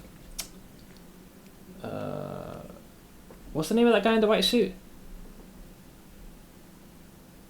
I think it starts with an L? I become the grumpy old man in the apartment complex. Oh, Caligora, thank you. I saw some kids who don't live here because problems in our yard. They were loud and obnoxious as kids are, but they started breaking bicycle helmets left outside. Just for no reason. They saw me in the window and started running like the wind, and 2 minutes later they came back, so naturally I went down there and told them time to pick up every single atom of that helmet, boys, and let's take them to the garage. After that they were like shit my pants levels of scared of me, and yes, well, I think we've all been shitheels in our youth, though randomly and arbitrarily just breaking bicycle helmets?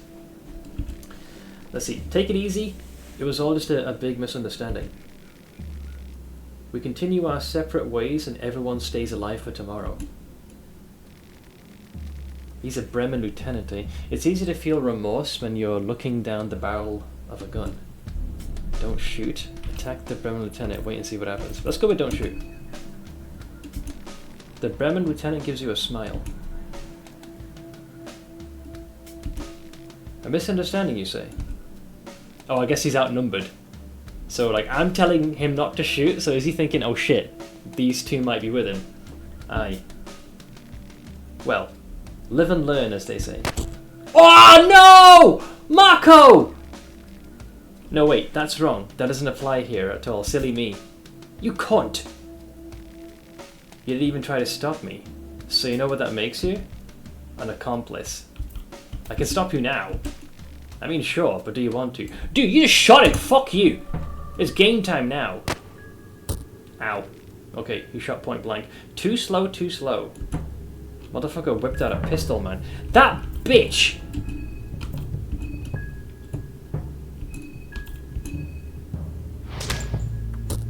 How's that for too slow, you miserable cunt? Eh? Just like that.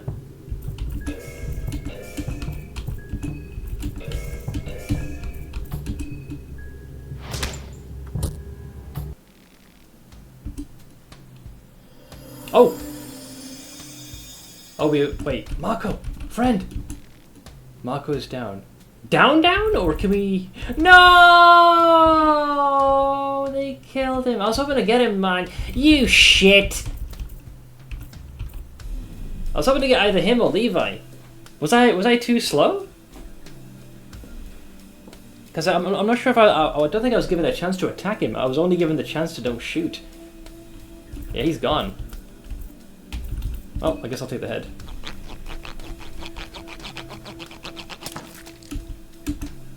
That sucks, man. You get an army uniform, a Luger pistol, and 10mm bullets. Cunt. Fucking, this interface is fucking rhubarb. Well, I mean, odds are we're probably gonna end up dying. Maybe I was too late to get here, we couldn't save him. Pav's head. Pav.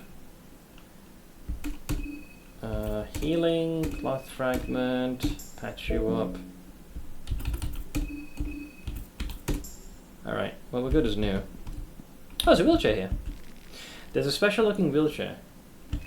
I guess I can give that to Olivia. Oh, you know what? That's why he was here as well. I guarantee it, because Olivia said something to that effect. He was going. She said like he's gonna go into town to help me or something like that. It was something like that. Oh, that fucking sucks, man. Yeah, I'm not sure if I fucked up. Maybe it was because of the dialogue choice. I said don't shoot. I can't remember what the other option was. There was, I think one was to stay quiet, and the other one was to just observe and see what happens. But I wasn't given a chance to stop. Marco was like, oh, it's just a misunderstanding, and then that guy was... The dude with the gun was clearly fighting for the intent to win the tournament of Termina, because he actively was killing us, and he did like a shoot from the hip against us. Don't worry, you'll die and get another chance. Probably. Was there an interfere? Because I said don't shoot. Well, anyway, if we get a game over, I can just redo this. Like, we haven't done much. The only thing that I have to do is get the key, which is in the... Yeah, there's a key in the bunker on the soldier, and we can zip straight back here. Everything we did in that alternate realm is completely irrelevant. Like, it really does not matter. So, if we do end up dying, we can do that. But I have the wheelchair, so I'm not sure if that's going to be enough to convince Olivia to join us.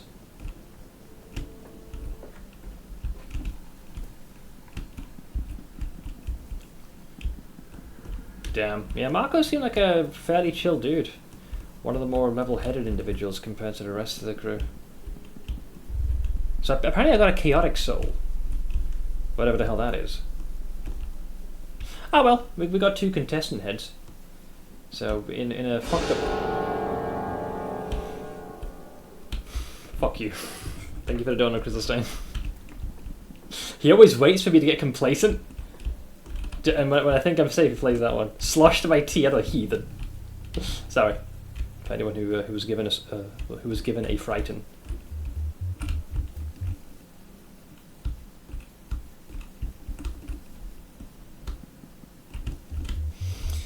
His head is very level with the ground after that. Well, I did just decapitate him, so yeah, I suppose.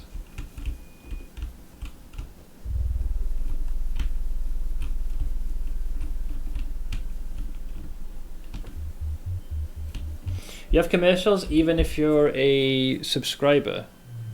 Do you mean ads? If you're sub to the stream, you shouldn't be getting any.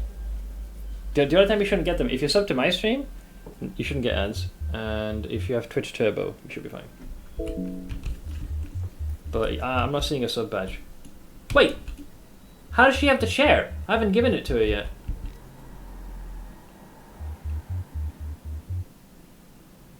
Wait, did Marco drop the chair off already? I'm confused. What are you doing here? I got bored just sitting inside. The forest bed already fascinated me yesterday, and I just had to inspect it closer. I'm a botanist, you see. Bohemia's got a rich and unique flora. I've read quite a bit about it, but it's different things to finally see in real life. I already spotted some wild dagger over there. It's a plant that simply doesn't grow anywhere. I have done this dialogue before. Oh shit, hang on. Do disable interface is so fucking slow.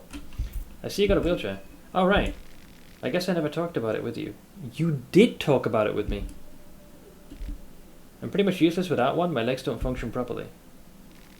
But I'm not the biggest fan of that subject, so you don't have to talk about it. I'm good now that I got my wheels. But I didn't give her the wheels. I found a wheelchair. I thought I was going to be like, hey, I found this. Am I losing the plot here? Unless it's automatically... Yeah, I've got a foldable wheelchair still on me. A special light... How the fuck did she get one? Because I was under the impression Mako went into the city to get one for her. Nani?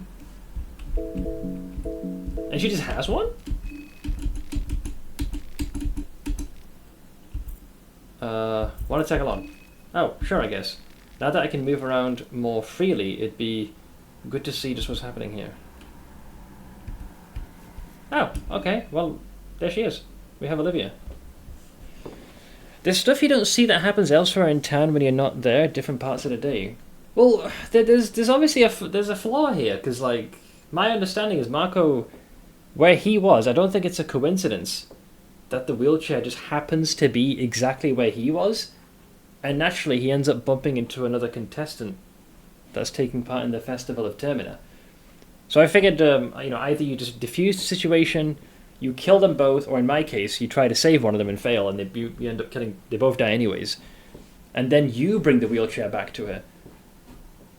He brought it before that. He did not, because when I started today's save file, Olivia is on her own already, sitting down where she was right now, and I explored the bunkers. And then I bumped into Mako after I got the key. I suppose the argument could be made that while I was gone, because time hasn't moved forward, because I haven't saved since. But I guess you could argue while I was exploring the sewers and the bunker in today's stream, in that time he got the wheelchair back, returned it, and just left her alone? That's the part that I find bizarre. So now that we have her with us, she has a knife. Guess we can give her... Kind of weird giving her a mallet, but that's the best item right now. Pickelhaube. Some eyeglasses. And...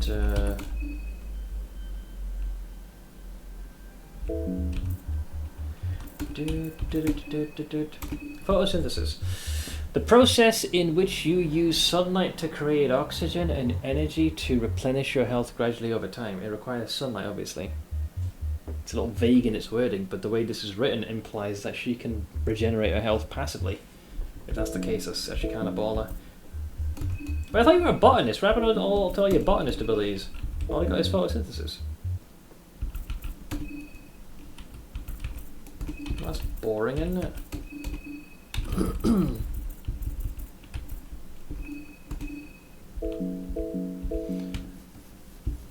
Yeah, apparently so. Okay, well, I know that we can slowly recover stats here. This is a safe place, so I'm gonna run out the clock and I guess we'll heal up a bit. Okay, cool it with the vegetable jokes. Oh, that's just rude. Okay, I believe we should be healing. Yeah, okay, I'm getting my sanity back very slowly. Yeah, we used up all of our other healing items. I don't know whether or not I want to save, man. We lost our boy Mako. So Levi's still the only one that's somewhere further in town. She went to bear traps. No idea if the wheels protect her of that.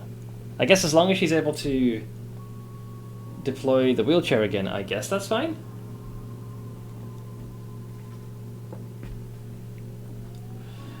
It's more the fact that Psyche's healing. It was down to 0. I don't want to waste any of the other consumables. So let's do a tally of what we've just done so far. We explored the connecting bunkers. We turned on at least one aspect of this weird machine.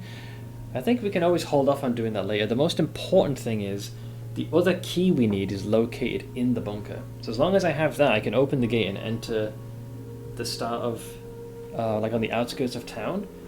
But then we have to deal with the situation with Marco. I don't even know if he can be saved or not. But he gets shot. So that's 2 other contestants eliminated. I still need to somehow re-navigate to where Levi is. Because I think what happened, the most success I found, I approached Caligura, I interfered, attacked him and killed him. Levi then books it. We found him somewhere in one of the alleyways, kind of holding his head and just cowering. And then he disappeared, and we couldn't find him after that. And then we got killed by the trio, and we lost the progress. So that's about as close as I got in terms of trying to recruit him. With regards to Marina, she was in the mayor's manor in that locked room. She joined us like very, very briefly. And the second we got outside the mayor's manor, she just disappears. I can't tell you how frustrating the beginning of the game was, because every single recruit would only join you on a temporary basis. I think the first one was Dan. He wouldn't leave the little, the poorer section of town. You attempt to leave, he'll be like, yeah, I'm just going to stay here and speak to the locals. We then had Marina, who we saved, because she was locked. Someone's crying outside, by the way. She was locked in the mayor's manor, and she leaves the second you leave the building. Eventually, Karen goes to where Dan is, in where the poor folk are, the Moonscorch, and she won't join. She's like, oh yeah, I'm here for a scoop, blah blah blah. I work better alone. I'm like, does nobody want to, has everyone lost all concepts of self-preservation? There's strength in numbers, you cosmic turds, and no one wants to stay with you. I'm like, much like my characters, I'm still losing my mind. Are we losing? No, we're gaining. Well, we're losing hunger, but we're gaining mind. We're in a safe place. So I don't want to burn my consumables for restoring mental, but my understanding is because the train is regarded as a safe haven, you will steadily recover mind. Because at one point my mind was down to almost 0. Hunger, though, yeah, that will continue to decrease. So we're just gonna have one of them,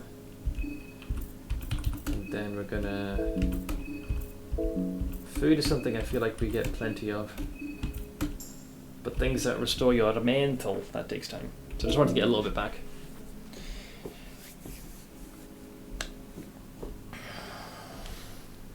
So I figured, like, get maybe to around about 50, and then we'll explore. I'm half expecting to get game over, even though I've spent like the first 2 hours just running around and meandering. I know where to go now, and I should be able to do it in a mere fraction of the time. I think. Might have to rely on you guys to remind me of a few things. But yeah, it still sucks that we couldn't save Marco. Dear Lord. I know that we could probably make quite a bit of headway through most of the orphanage. The only guy to be afraid of is... There's those cherubs, but they die from a single shot from the Luger pistol. Then there's the priest at the bottom. I think a couple of well-placed shots with the rifle or the shotgun should tear off a limb, and it's GG. As long as we guard when he smiles, or remove both arms, all he can do is tackle. The dude up top, the father figure, him I got no clue. That guy's a piece of work. I started the fight, I got hit by 2 pyromancy tricks, and I was sauteed and dead. So he's an issue.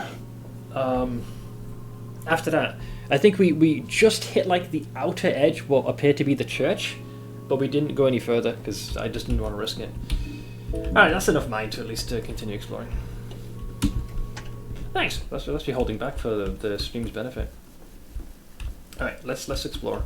Well, we have a party group of 3 now, so that's nice, isn't it? Although it does mean we're now having to feed a party of 3. Wait, if you're here, can we not do this? Can we not, like, harvest this shit? No? Really? I thought you were a botanist, man.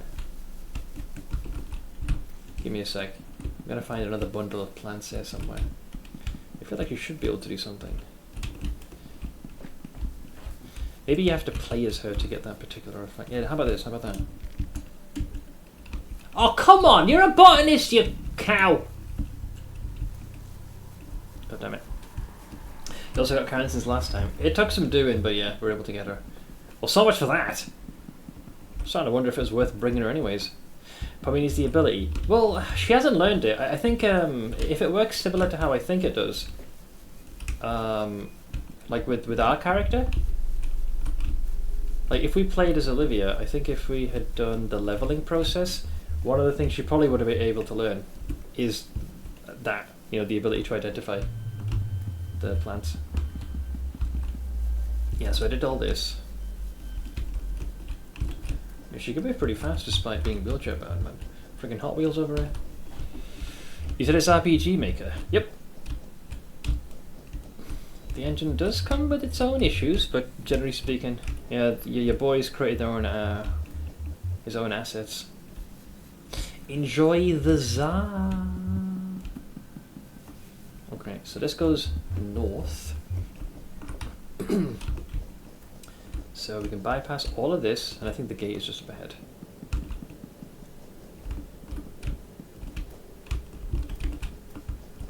Yeah, okay, and this is the gate we opened. Cool. And then Marco was dead here. I take it Olivia has nothing to say about that. Okay. Okay, so where are we specifically? We're literally at the entrance of Old Town.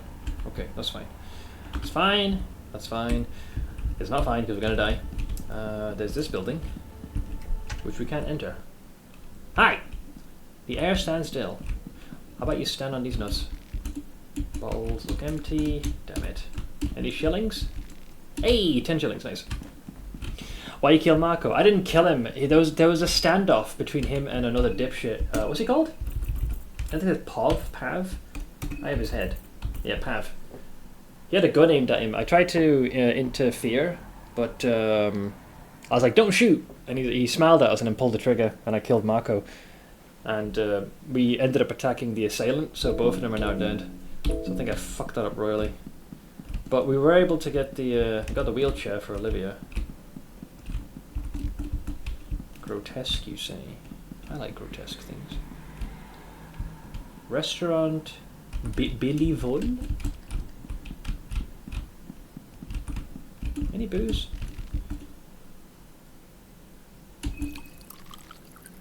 Oh, hang on a minute. Yeah, I got a bunch of vials. Can you drink that? Wine vial. A vial of old murky wine. Drink it to dim your senses of fear. Is that allowed, or is that an affront to God? Oh, nice. Wait, question. Do you get the vial back after you drink it? Hang on just a minute. We've got 19 vials, right? Okay, so I guess it's one sippy. So fill vial. So I have 18. So if we do healing, vine vial use. Back to 19. Okay, so I'll do, because I have so many spare vials. We got sanity on tap. That one's empty. Okay, cool. I can work with this. Hi! The door's locked. But wait, Karen to the rescue. Egg. Penny bun. Gasoline canister. Lucky coin, I assume? Yep. Gunpowder. Gunpowder again. Mouldy bridge.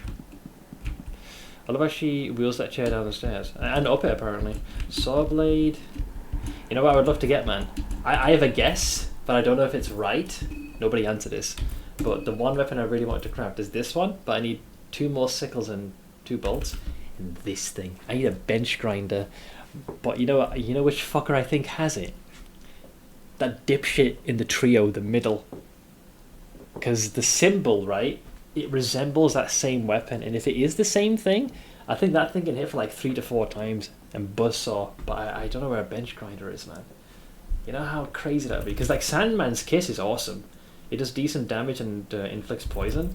But whatever this thing is, I need a bench grinder, man. So I'm hoping I just randomly find it. But if it's on the Clown Fiesta squad, I can totally understand them locking it behind that, because that would be a very powerful weapon. Meat pie. Blue herb's good. Lavender. Interesting. So this is also what I would consider a safe place to just get like extra stuff, unless... Yeah, we're good. Yeah, so this is another safe spot. A little region to grab some things. The oven seems to be in pretty decent condition. It looks like someone has been taking good care of it. The lid is sticky and stuck. The stickiness transferred to your hands. Thank you for that. Leftover gore. Let me guess. White vial? Yep, thought so. Not sure why fridges always have this. Like, I ain't judging, but just a weird distinction. Okay, so this restaurant Belleville, great place. Easy spot to get some early shinies. This makes it easy, so we cannot go to the west, so we have to go this way. So they're both dead. The menu of the restaurant Belleville is laid on the wall. Today's special is pork chops and murky brown sauce served with asparagus. The prices seem a bit steep. Rip off! Pep pills. Bear trap. Find a bottle of beer. Ooh, what the fuck? He's been shot to the head. Or in the head, I would imagine it's meant to say. This guy looks like he's been stabbed. He's been stabbed multiple times. Thank you for the pertinent information. Is that a popo? Yep, there's a popo. Fuck you. Now that guy, right, he's a piece of work. He hits for like 50 damage a pop. Don't like him. Hope he steps on a leg up. Given the setting, I assume the price is an arm and a leg. Shut up. I literally have a bag full of arms and... Oh god, there's more of them. I don't know what makes these guys tick, and I could just end up dying. Would that really be a bad thing, though? Do I just test this? Tell what we'll do. Tell what we'll do.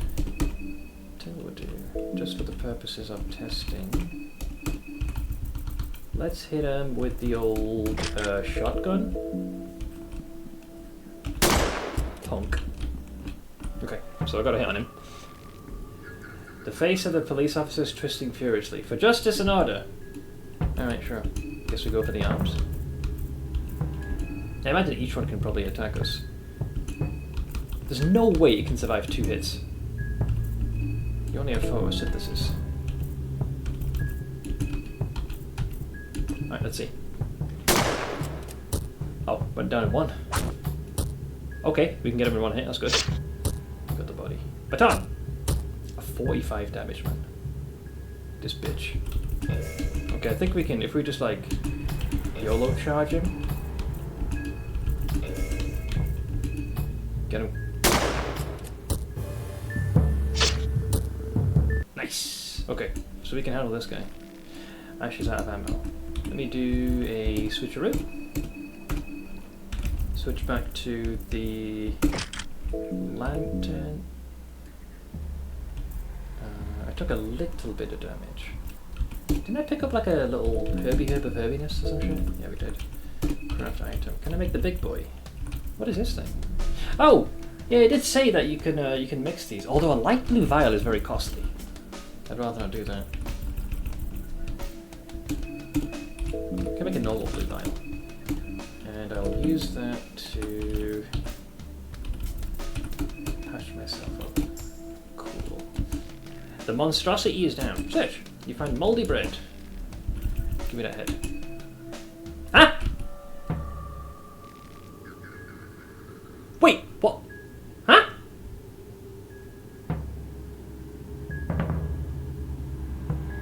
Why'd he?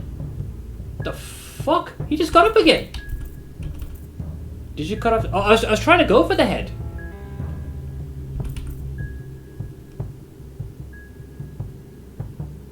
What the fuck? Was that must have been a bug or something. I just healed myself, man. Wait, do we... Oh, it depends on the order. If we go all in on the body, I'm just thinking of initiative order. Can we kill him before he gets us? Because he might swing 3 times. I don't think we have the fuel for this. I guess I'll risk it. Let's all 3 attack. Hit! Hit! Uh-oh. Ow. Ow. Ow. Oh, he died of DOT. The monstrosity is down. Is he though? Fuck you. The body of the Bobby was still pulsating steadily, but now it's stopped. The husk of the body feels stiff and hot. This motherfucker can get back up. He's like a troll. He's got like a regeneration he does. Cunt. Give me that head. Dude, that's fucking broken. The cunt's got 3 arms to begin with, which each hit you for a 50 a pop, and he can get back up? Prick. Good thing we learned that now. That's disgusting. Jesus. I was wondering why the beat option was there, because I felt it was just there for a laugh. I like how your childish instinct to kick him while he's down was the right move. Well, I did that to enemies that pissed me off anyways.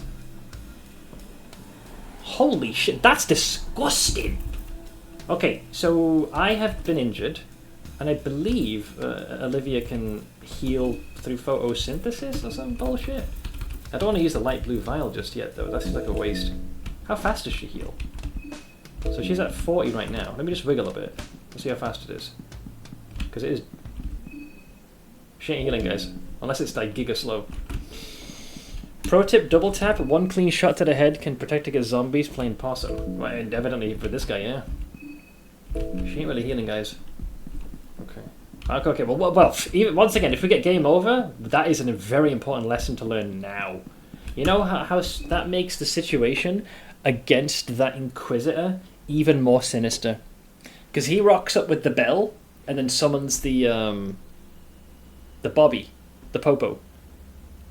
And you have to deal with both the Inquisitor and him, and I don't think you can escape either. And the Inquisitor can also cast things like Hurting, which can potentially just tear a limb off. I've joked that's my goal, drink so much green tea I become capable of photosynthesis, but then I'd probably just immolate myself in the sun. Well, it's funny you say this, because like that's just literally her ability. It says, the process in which you use sunlight to create oxygen and energy to replenish your health gradually over time requires sunlight. So it is still technically morning, because we haven't rested to progress the day. Or is it midday now? I can't remember. Either way, we sure as shit ain't healing. Yeah, that Bobby was just as annoying as Bobby Kotick, evidently. Oh, there's two of them, man. Fuck. Okay, hang on. Like I said, odds are pretty high we're going to reload anyways. So I'm going to do this. This. I don't think I have much rifle ammo, but we do have Luger pistols. But I feel like he's going to take this like a champ. We totally missed that one. Angie. You good at it, Vinny? Oh, Vinny. Maganda call din I don't think इतना ये मुश्किल होगा use करने के लिए. Yeah, वो try करना. You can do that. Yeah. So let's got the. Yeah, there's the batteries.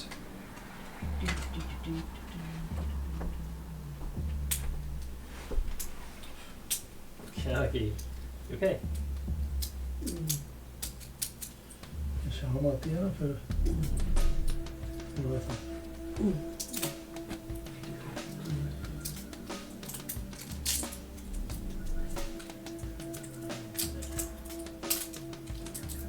There you go. Yeah, knock it out. Like next to the fan there. Yeah. Little guide. I think I guess this could use one.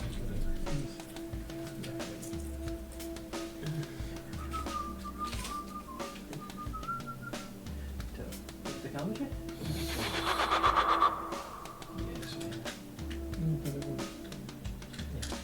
Yeah. Gro-Goroth?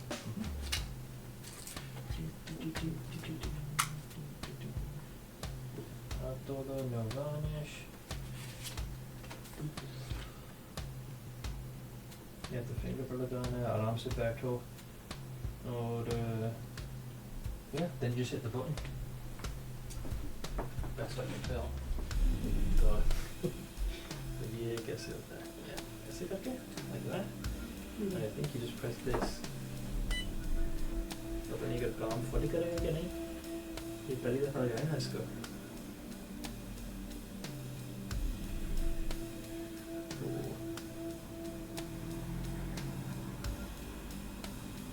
Yeah, the card.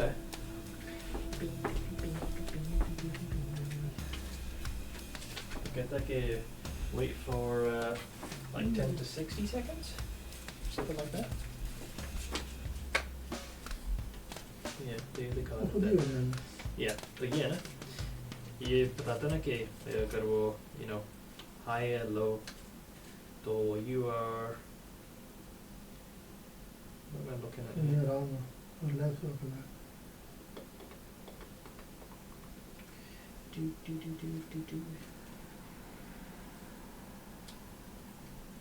Yeah, ठीक है.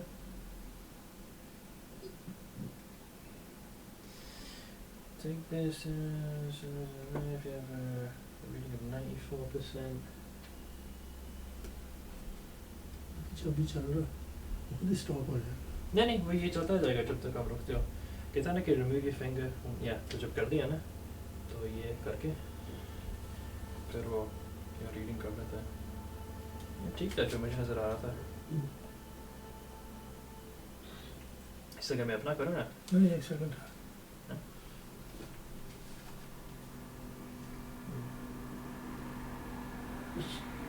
Time का ये पीछे दिया नहीं, time के लिए ये लिखा ना कि जब आप बताते हो ना. क्योंकि यूजुअली जो है ना वो फिर रुक जाता है जहाँ पे ये कहता है ना कि ये आप ठहरो 10 to 60 seconds. तो ये ग्राफ दिखाता है. ये आपका हार्ट रेट इधर है. हाँ ये आपका ब्लड एंड ऑक्सीजन का लेवल है. तो तो बस स्टॉप नहीं होता नहीं ये तो जाता ही जाएगा. आप पढ़ते हो ना कि हाँ इन द मोमेंट कि कैसे है. वो टेल यू.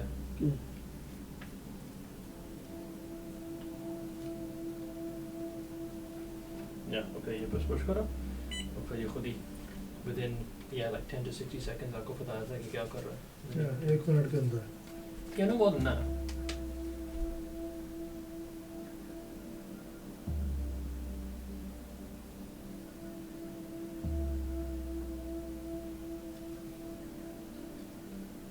नहीं वो तो ਉਹਦੇ ਤੇ ਨੰਬਰ ਆ ਰਿਹਾ ਸੀ किधर था ਜਿਹੜਾ ਉਹ ਦਿਖਾ ਰਿਹਾ ਸੀ ਉਹਦੇ ਤੇ ਨੰਬਰ ਆ ਰਿਹਾ ਸੀ ये तो आ रहे ये 99 to 74. ਉਹ ਅੱਛਾ ओके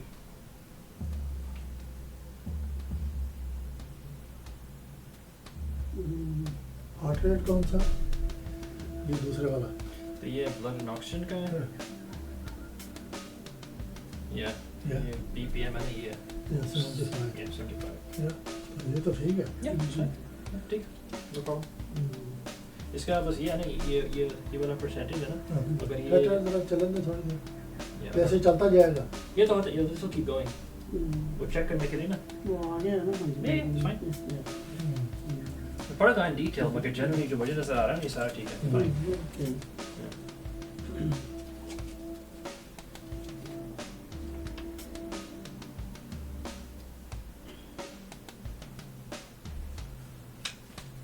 ये जो नंबर है ना मिडल वाला ये काशिफ का नंबर पहले था ठीक है. ये अब नहीं है. काशिफ का नंबर ये है. तो वो मैंने ना मैसेज किया काशिफ को. तो मुझे समझ नहीं आई कि इसने वो लड़का कोई बर्मिंघम में है. तो वो कहता है कि ये मेरा नंबर है.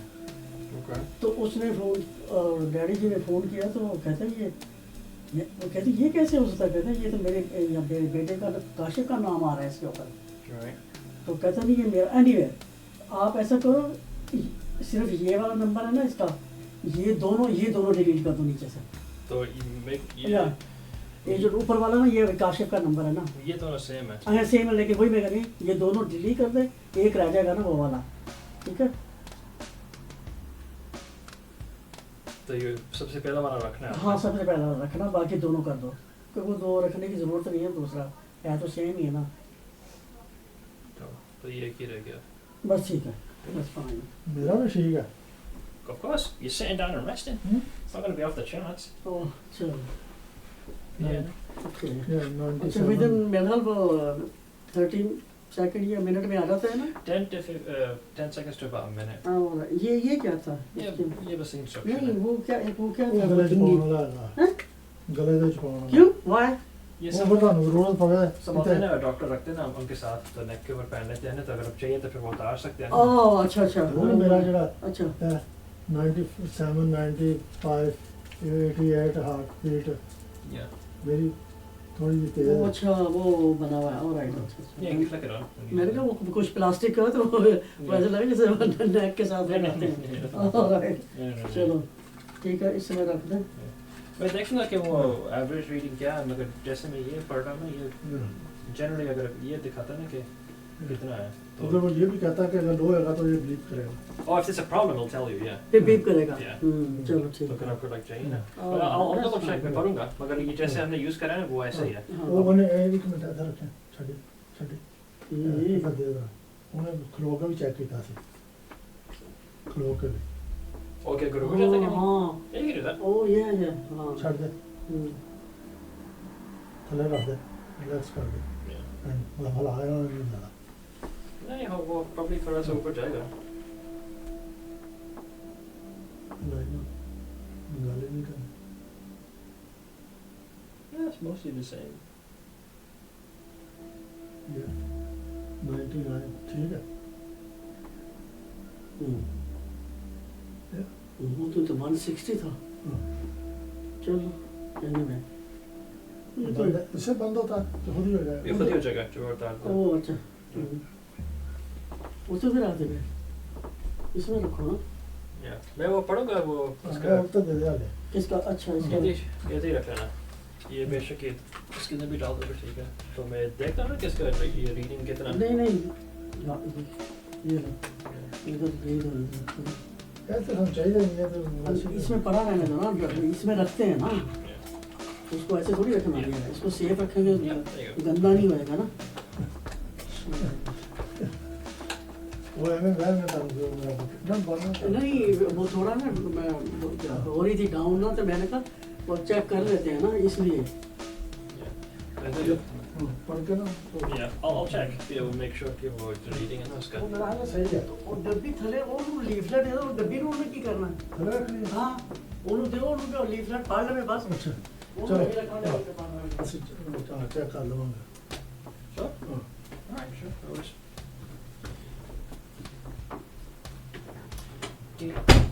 Sorry about that, guys. My folks suddenly needed some assistance here.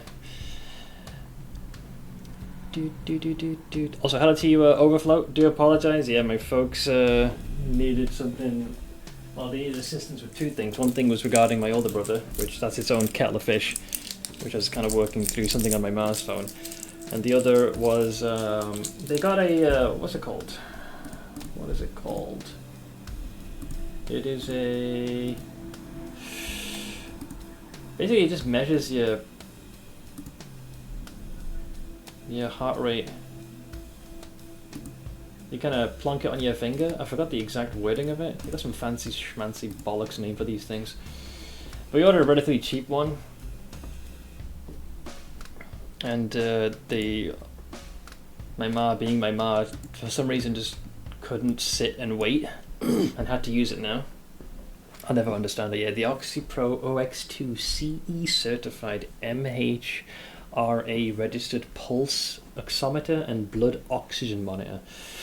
Yeah, I was just kind of testing it and telling it, look, you're fine, relax, nothing's wrong with you. Stop being a freaking hypochondriac.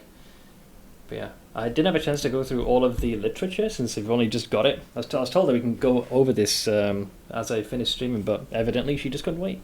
Got a new toy. And she really need to use that. It blows my mind how to just input words in English they don't have. Yeah, we just switched it. We just had to add an accent to it. We're still mostly in day 2, but I think with the 2 more saves, we're day 1 and day 2 should trigger after we save a couple of times. You didn't miss anything other than my random outburst where we can pretend it never happened. Okay. Yeah, it takes your heart rate and blood O2, yeah. It's basically that. I've got that. I was trying to read this, but they're just, talking over me. I'm not familiar with the device itself, but I was just looking at the settings. I just kept the leaflet here. The instructions are not exactly pristine. But yeah, wait for the reading to stabilize. Yeah, so it says 10 to 60 seconds. You just plonk it on your finger. Shows the blood oxygen reading. Yeah, BPM. The part that was confusing me is it's got a page like this where it shows like a red, orange, and to green. So take the staple blood oxygen reading from the oximeter and reference it against the chart below. If you have a reading of 94% or below after the reading is stabilized, change fingers and take a second reading. Make sure you are still with your hands supported on a stable surface. Remove all clear or colored nail varnish and wait up to 60 seconds. for the reading to stabilize again. So which one is that one? The blood oxygen reading. So I'm guessing that's the figure on the left. Yeah, that was in the high 90s, so that was fine. Yeah, she's in the green then. And I think the BPM was like 75, 78, something like that. So top tip, you can change the orientation of the screen. Well, what's a good BPM to have when you're just idle and chilling? My dad was his was noticeably higher. His was in the 80s. My Mars is a lot lower. It depends. Yeah, I'm not good at this. I think my dad was in the mid 80s, whereas my Mars was in the mid 70s. Yeah, so both of them were fine. Lower BPM usually means you're in good shape. Well, my Ma definitely ain't that. That's for sure. She could definitely do with a few more steps. She'll be the first to admit that, but she'd also be the first one to slap me upside the head for saying that out loud. Well, both my parents are now in their mid 60s, pushing into their laters. My Ma's pushing into her later 60s. She's just a lot more on edge because both my parents have their own brands of dizzy spells that they've been hit with. So I guess I just wanted to keep that handy in case something was very wrong. Yeah, they sounded pretty normal. But neither of them could wait to try the device straight away. I was like, everything okay? And there was just something about my older brother as well, which I just had to quickly go over with them. But yeah, that seems to be fine. I'll double check some of the readings later on, but I think it's okay. But yeah, we just wanted to keep one handy. Because there are times where my mom will not feel particularly great, but getting to the doctor is going to be tricky. And we don't want to go through the process of, going into the hospital and then wait and do all that. So if we have one of those handy, we can just quickly get a read, see if there's anything wrong with the blood pressure, because that tends to be the first thing that tells us something's wrong. So just having one handy there will just eliminate that. So it'll at least alleviate some of her anxiety. In case of dizzy spells, it's best to keep a blood pressure checker. Low blood pressure is usually the cause of dizzy spells when it comes to my parents. I think it's the case with my ma. My dad is still not fully diagnosed because they have done the test for his blood pressure and checks in office, like immediately. Like there's nothing imminent, no head trauma or anything like that that's suggesting it. The dizzy spell happens when they stand up. With my ma, I believe so, probably. My dad's case is quite different.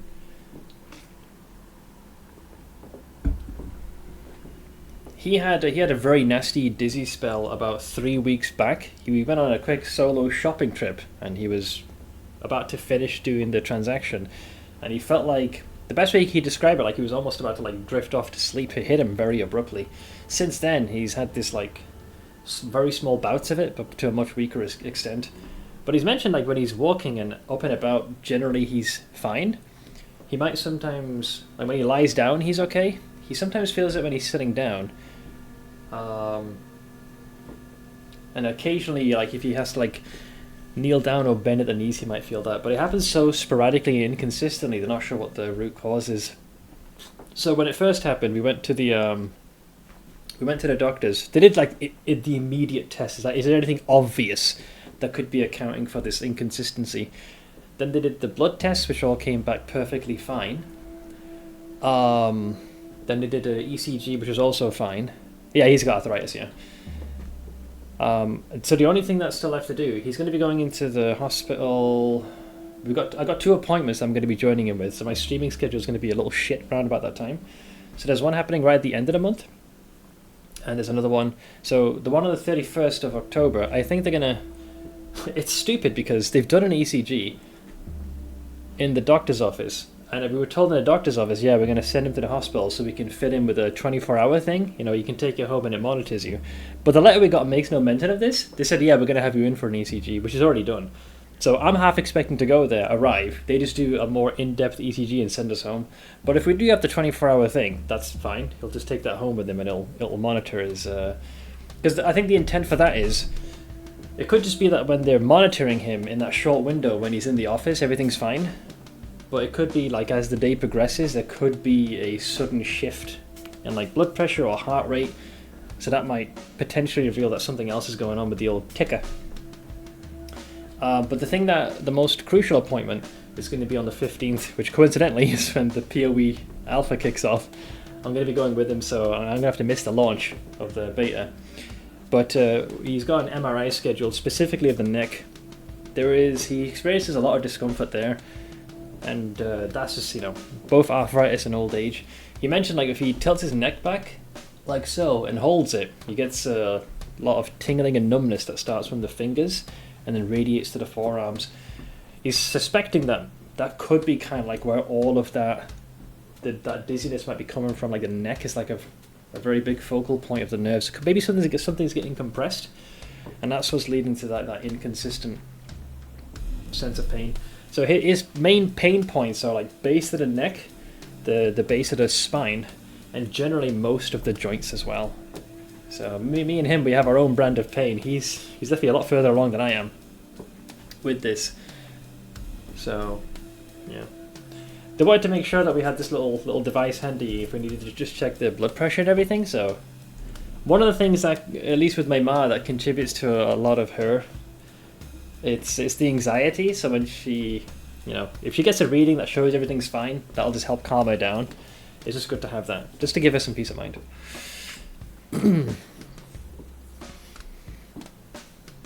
That can also contribute dizziness spells when you get up quickly. My dad, yeah, they did advise him, if he goes from lying down to sitting and from sitting to standing, he needs to do it a bit more gradually, not instantly go from lying down to suddenly standing up. It can suddenly kind of hit him, so he needs to do that more readily. But yeah, we got things in the pipeline. Like I said, ECG in the doctor's office came back clear, nothing out of the ordinary. Blood test was fine. We have a more in-depth ECG, allegedly booked in, which is going to be on the 31st, and then on the 2nd, he's got a separate MRI, I believe, scheduled for the base of the spine. That's just more of a follow-up, and then the one for the neck, which is the one he's most interested in to get answers. That's on the 15th of November. So yeah, he's kind of been hit with a lot of appointments in quick succession, but you know, it's just the way of things. Both my folks are getting older, and naturally more things are starting to slow them down as time's going on. And they don't really, you know, I'm kind of just helping them through that in the meantime. But appreciate your patience. I didn't mean for us to suddenly deviate and start talking about that particular subject, but we shall see. So there's no good news is good news. If there aren't many answers about what it could be, it might just end up being a pretty benign thing. Hopefully the dizzy spells stay infrequent. I hope so as well. He has been faring better, generally. Like, he had one of these bouts in February, but then it just passed within a couple of days. This one, though, when it happened, it persisted consistently in varying degrees, and he wasn't feeling particularly, like, confident. So I kind of been shadowing him for any time he was heading outside. But we'll see what happens. But time will tell. Anyhoozle. Back to the video games. Oh yeah, I was trying to shoot this fucker, because it's another one of these guys. That did virtually nothing. Oh god, he freaking pivoted which way he was going. Okay, I can go this way. Give him the old rope-a-dope. Okay. Okay, the Luger is not doing much. I've not hit a limb freaking drop off yet. That just didn't connect, period, which sucks. Oh, actually got him. He just dropped dead. Beat him. Okay, good. So we can Luger it up.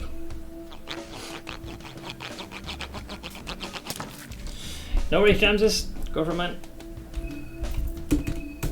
Okay, so killing them, not the most ideal option, because looking at this area now, I don't think like we're gonna come back super often. Like at most, maybe kill one of them, because you can loop around this region. Because we could have baited this guy here, made him follow us down there, and then we could just climb the ladder and gotten past him. So that didn't strike me as the most pertinent kill. Got an extra head though. So the question now is, oh, I did come here briefly when we were dealing with needles. Yeah, we very briefly kind of maneuvered around here, I think. Wasn't the Church of Alll-mer to the right of this, or some shit? I think I kind of stuck my head here for a second and turned around. No, that's a main junction, maybe not. It's the default difficulty, Fair and Hunger. Oh god, there's another one there, fuck that noise. Okay, well, we'll go back there later. I want to explore more. Yeah, so I think this sign will probably tell us where we're going. Church of Alll-mer to the right, as well as the Temple District, residential area to the left, as well as the business district. St. Dominick's Orphanage and Shopping District in Old Town is back the way we came. Interesting. Oh boy, I remember him from the last game. That's the cat dude, the one that frickin' grabs children and some shit. I'm pretty sure he serves rare. I remember him. Did you make a custom origin? Kind of, yeah. I had the mechanic specialize in, I think it was like crafting, like weapon crafting and like short circuiting or some shit. Yeah, I forgot his name. It's something cat. Basically, in the first game, one of the recruits you can get is the little girl. She's a very important character because depending on how events play out, or like what ending you go for, she basically becomes the god of fear and hunger that we know now in the present game. You know, the effigy that we see when I create my save, that's basically the visual embodiment of the god of fear and hunger. But one of the things you can do in the original Fear and Hunger is this guy doesn't trade in gold, he'll trade in children, and by giving her the girl you can get some pretty broken shit. So I'm wondering, well, I don't have any children to offer this time. Yeah, Pocket Cat, that's who it was. Pocket Cat. Yeah, this guy's fucked up, man. I'm pretty sure it's him. There's someone crouched over there. And yeah, look at the bag. I bet there's a youngster in there. Oh no. Oh no. It is him. God.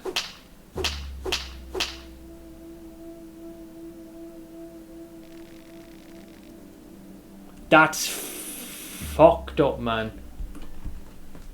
There's a tall man here wearing what seems to be a rubber mask. Yeah, Pocket, there we go. Oh! Here I am, busy with my own business, completely ignoring this beautiful, was it Shepet? All apologies, pleased to meet you. You can call me Pocket Cat. You have one of those familiar faces. I feel like we've met somewhere before. Perhaps in a past life. Yeah, you know, in a different game we did. Let's see here. Maybe. Things sure have changed since then, haven't they? We live in peculiar times.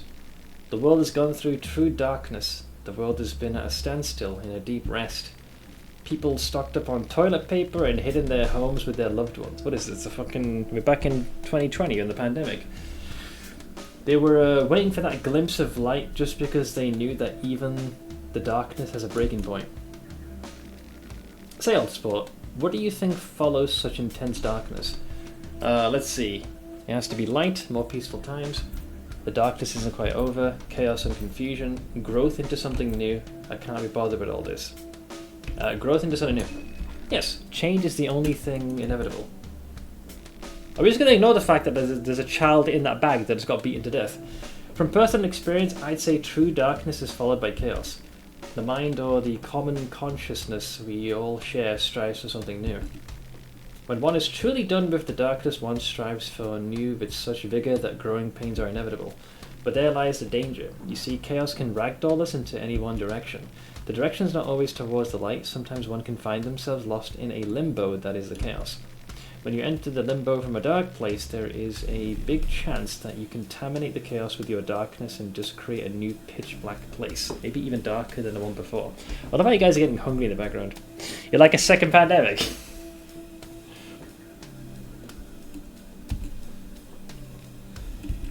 I guess I'm just rambling here, letting my mind wander and mouth slander, as they say. You know me, when I get excited I can go on and on and on. I didn't mean to take your time. From what I understand, you've got your hands full with the festival already, so I'll get straight to the point. Not only a wandering gentleman, but I'm also a heads salesman of sorts with deep, deep pockets. Wait, is he selling heads for us to sacrifice? What is a head salesman, you ask? Well, it is exactly what it sounds like. I'm willing to part from my valuable collection if the price is right, and the price is... Oh, he wants severed heads! The price is severed heads of those participating in the festival. So that's what the heads are used for, of the contestants. Macabre, I know. But you get used to it. God knows I did. this is what I have to offer. It is quite a nice collection, even if I say so myself. 3 contestants' head is all you've got. So what's he selling?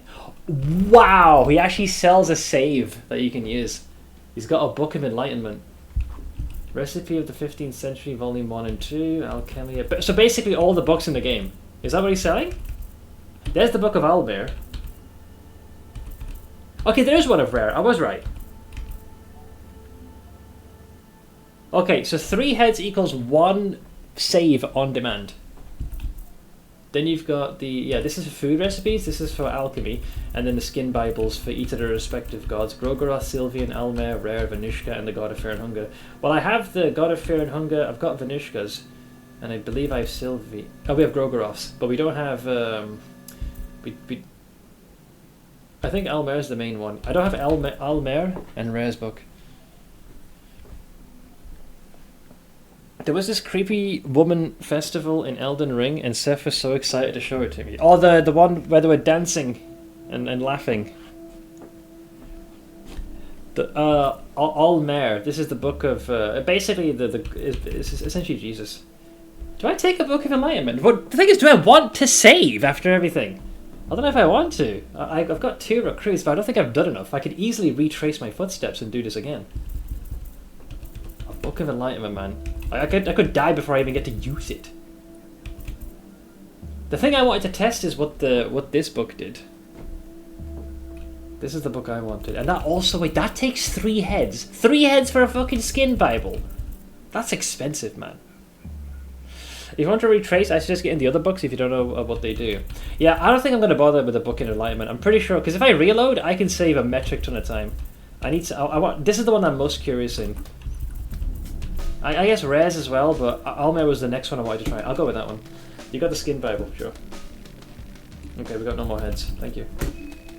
Happy to do business with you. It truly was a pleasure to meet you once again, but I fear I must go now. Oh, he didn't stay put! The tower that you were heading towards is to the east of here, just beyond... Wait, Pocket Cat serves Rare, right? So he must be having a whale of a time during the festival of Termina. It's to the east of here, just beyond the church's hidden passage.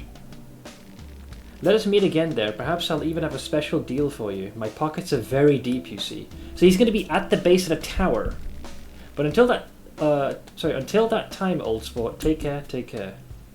We're just going to ignore the fact that he just took the child. That is fucked up. Okay, where's the book? Book. Book. Skin Bible, Gro-Goroth. Okay, the Book of Jesus. Here we go, guys. The Book of Jesus. Yeah. Alll-mer the Ascended One. One of the 2 human-born gods known to this day. There are 2 stories that he... Oh no, we read this yesterday, but we died and we couldn't use it. Okay. I have good news for you. He kills children. Okay, so he doesn't like eat them or anything. Yeah, we read this yesterday, but we couldn't use it because I had no place to invoke it. Alright. Yes. Yeah, we read this yesterday. Basically, it's the origins of Alll-mer. Alright, nothing else matters now. This is the most crucial test in the entire bastard game.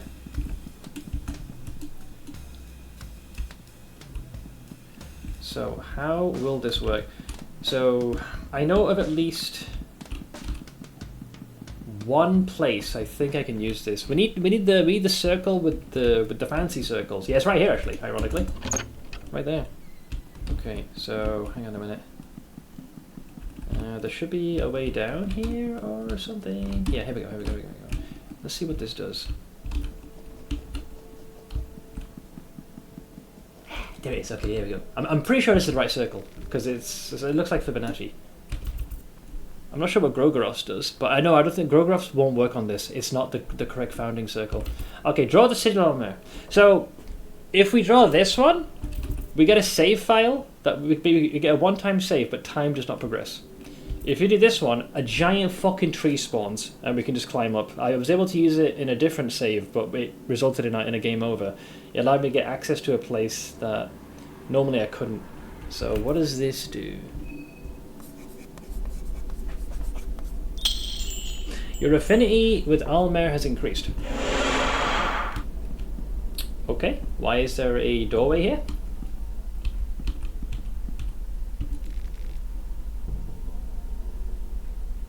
Where do you want to travel?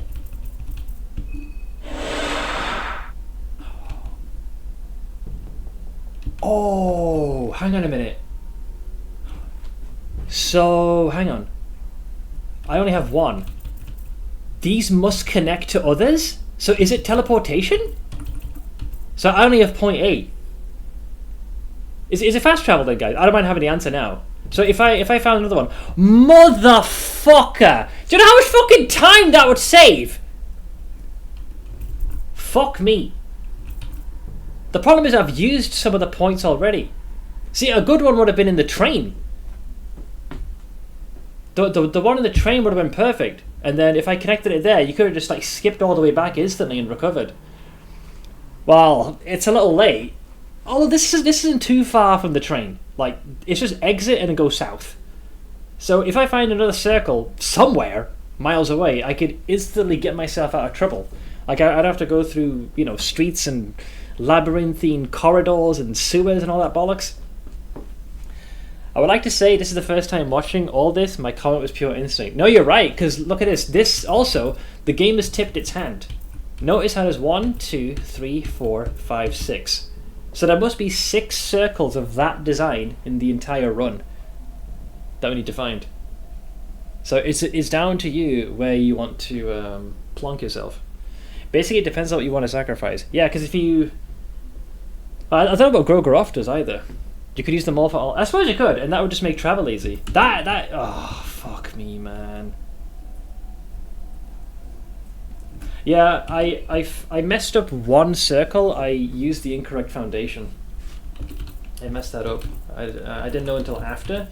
So this first run, we've definitely made some hefty mistakes. The Sylvian one is important. I don't believe I've used that one before. I think I can't remember what that did. I got when I fought what looked to be the duplicate of Olivia. She's still alive in this file. I got hit with some debuff like nettles, and I was told the only way to get rid of that would be to use the Sylvian circle to cure that. I'm rather pleased with the difficulty of your of choice you have with the circles. No, I'm glad because it has you decide. Do you use the save one time but don't progress time, but you maintain your progress, or in this case, do you create a bunch of doorways that allows you to traverse vast distances very conveniently? So it's an interesting little distinction. Everyone's kind of hungry, man.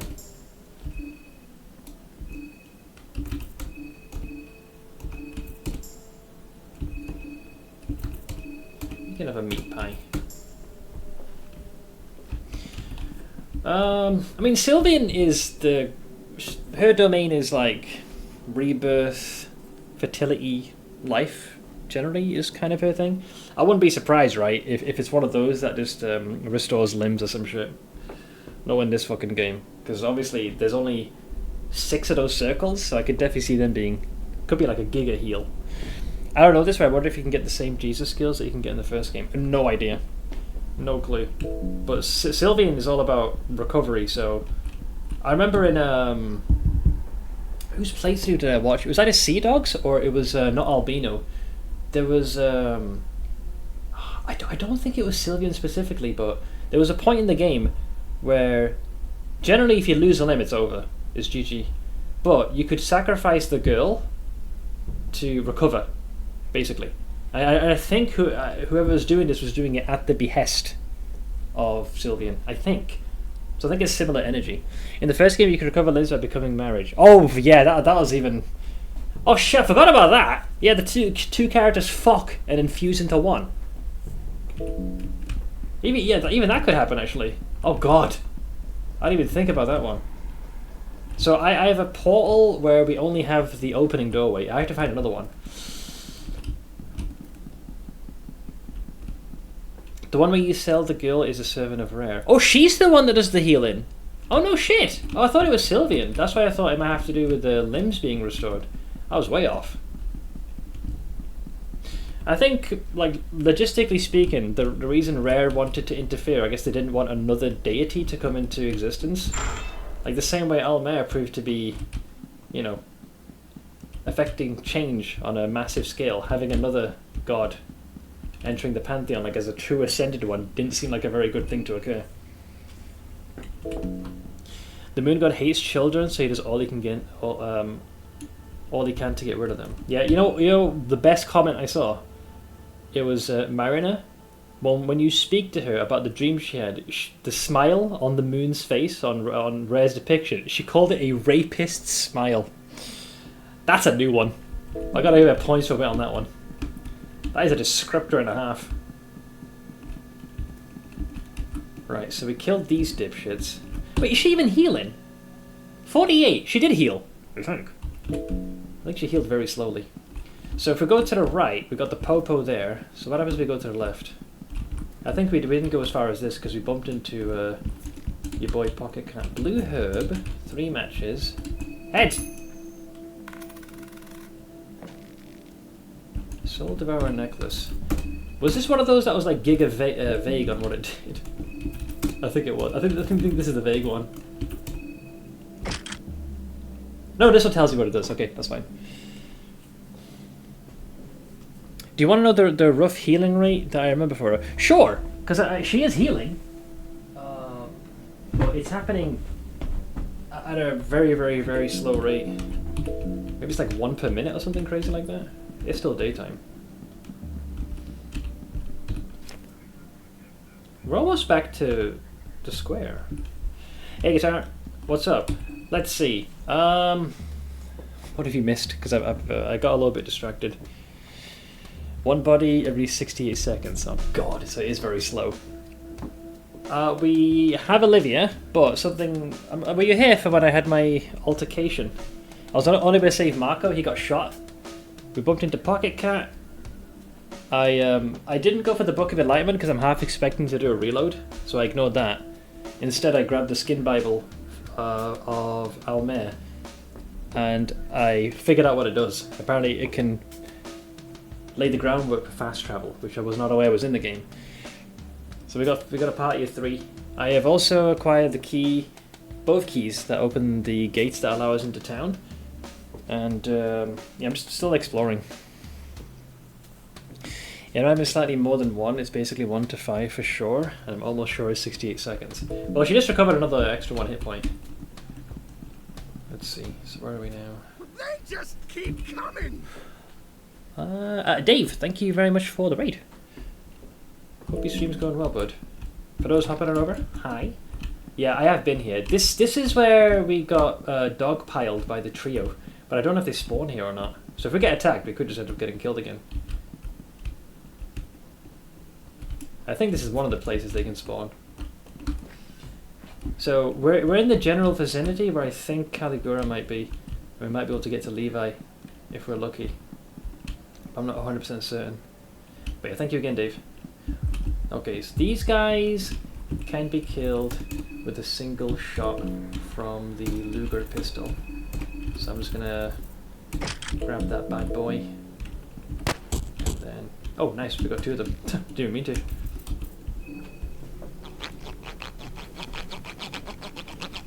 So we'll just add them to our collection.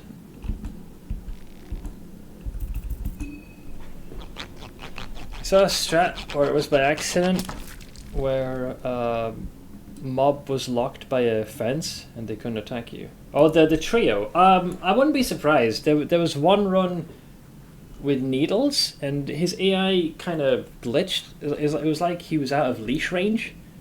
I was kind of standing on some stairs, but the elevation was low enough that I could just shoot him. But then I died to the trio, so it didn't really matter in the end. I guess those guys don't spawn here? I feel like we would have already been attacked if that was the case. Or do they? Well, at least you don't have to worry about Needles. Yeah, Needles I ended up killing yesterday. It was... this area I'm in now, I think it's one more screen to the side. The 2 things were killing me. Either Needles or it was the trio. The one with the big saw and they just like chase you. And I was trying to find ways to deal with them. Eventually the strategy that ended up working for me was I was able to catch Needles in a bear trap. I don't know if he glitched out because he triggered the bear trap and he just kind of stuck there like as if he was questioning his entire existence. No, I've never killed the trio. I couldn't do anything because like as soon as the not every time I fought them, generally it was just one character, and as soon as they got a single attack off, the fight was basically over. I usually went into the fight with very, very low health. I watched someone shoot needles by catching him on the side of a fence.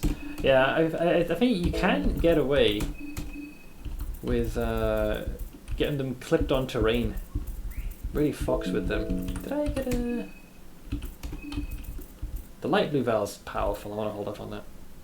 As I read, Needles won't lose his legs and will just stand there. Yeah, he was just stuck.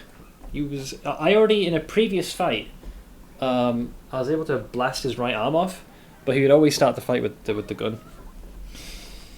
The trio took forever for me to get. Yeah, I would not want to fight them, man. They're very scary. They pack a sincere punch. The issue is how fast they run.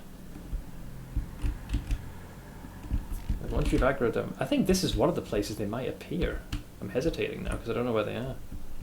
I don't think we have to worry about the doggos. I'm trying to get to where I believe Levi is. This is what building? I don't really care about the old apartment just yet. Dude, I feel like any second those guys are going to spawn. I haven't memorized all their locations yet. Leave. Shit. Hang on, let me get the old Luger out.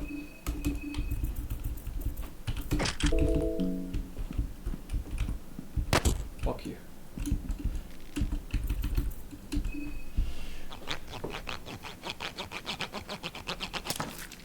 Alright, add this to the collection.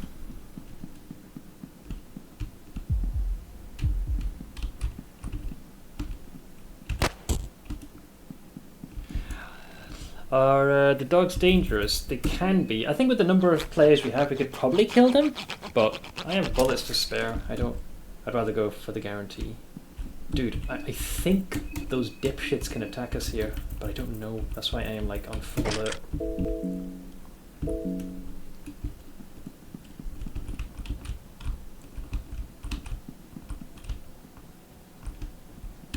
I don't know where he is. I haven't fully memorized the alleyway. That's a blue vial. Okay, that's a normal blue vial. Enough to top me off. Okay. Okay, so we're back in the shopping district, so we're not in the right place. Okay. Not quite. It's somewhere here. It's somewhere in this region, I'm sure. If you hear a bottle smash, we've got to start praying to Jesus, because we're basically about to get chased down. But like I said, I don't know where. You weren't there before, or I might not been here. So he's in enrage mode. I'm gonna wait for him to stop, which he just did.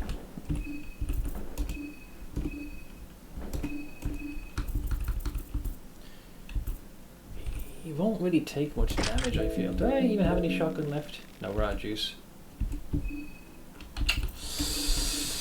Ooh.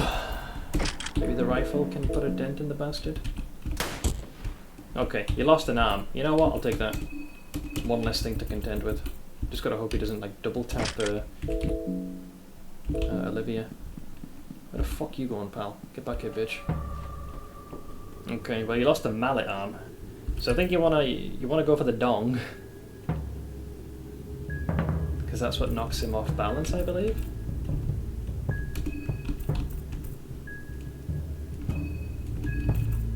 You two fine ladies can go for that one there.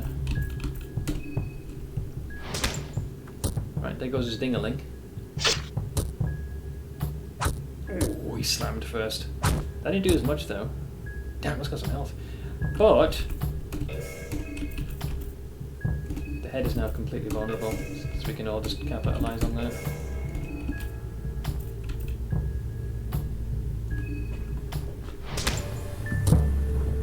Nice. That was minimal damage. Meat mallet. Can you use a wrench toss when wrench is not equipped? No. You need to have the wrench in hand, specifically to do that. And then after you've tossed it, you have to spend a turn re-equipping it. don't recognize this. Yeah, this is a different apartment. I don't care about that. I want to open this. Okay, that's a potential way out.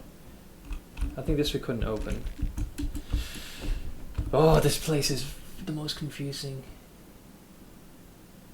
So to the left is a separate path. We think our boy's here somewhere.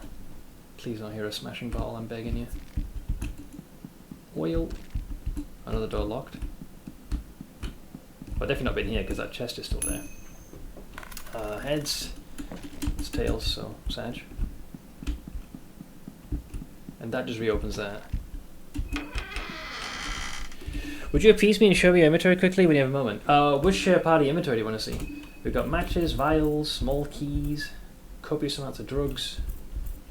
I got some tobacco, some bear traps.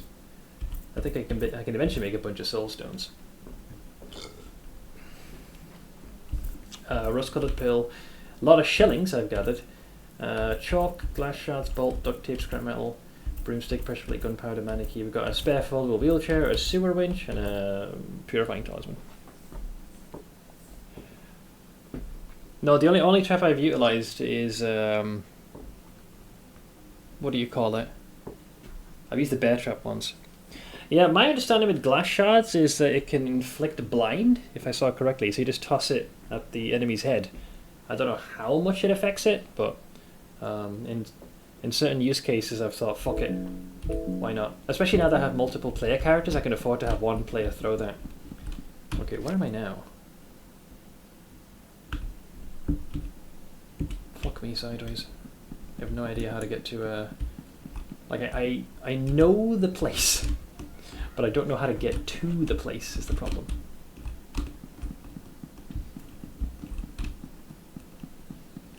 Yeah, I remember shooting these fuck knuckles. This is the one locale that I really struggle to find. What if I continue going to the left? Shopping district, Church of Alll-mer, business district, and an orphanage. I'm pretty sure the Clown Fiesta squad will appear here. If they haven't already. Cloth fragment. 2 shilling. I think this is one of the places they will attack. These guys are already giga dead. Moldy bread. Maybe it's here and to the right?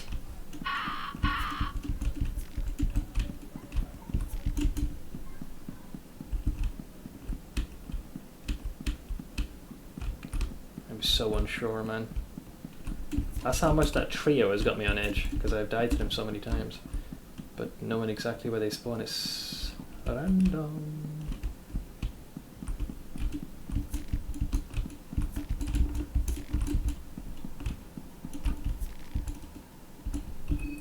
You guys are fine.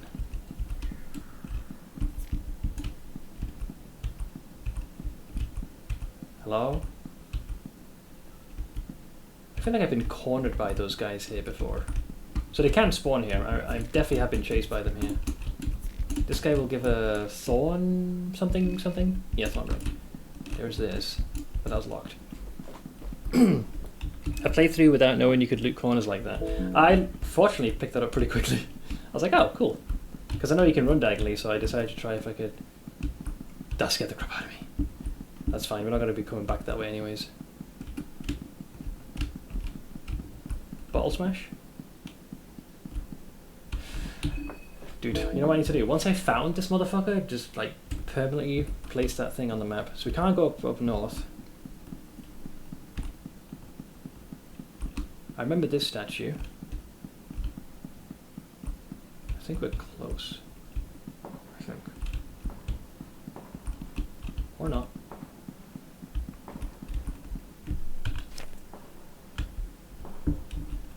No idea, man. Praval West. I think this is it. Yeah, okay, I found him. Where is this? So it is Sylvian Square at this little junction. Right there. So if I remember these three and directly south, we're golden. Okay, so he's not killed him yet. So I need to interfere here. So man in the fine suit. So he says, "You're a real mess, boy. You know that, right? I'm just doing the world a favour by getting rid of you. Heck, I'm even doing you a favour here.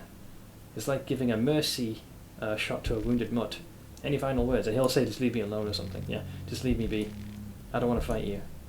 And if you don't, yeah, ooh, you don't want to fight, huh? So he's going to get ready to attack. The situation seems to be escalating. So if you do nothing, I'm pretty sure he kills him. So if you interrupt, he'll be like, "Nani? Watch it where you stick your nose at, or you might end up regretting it." And then we fight him. So that about tracks. Get ready to die, you fucking piece of shit. Oh yeah? Body hits.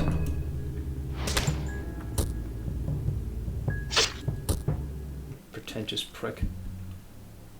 But, and then we get the decrepit soul. Now Levi's gonna book it. So if we say to him, "Are you okay?" he runs. But the problem is, he's running in the opposite direction. So I don't know where because I've approached him from this side, and he'll go down here, and then somewhere in an alleyway. So we'll saw this fella's head off. The guy's got that thick of a fucking skull that apparently I can't seem to saw off. Let's try this again.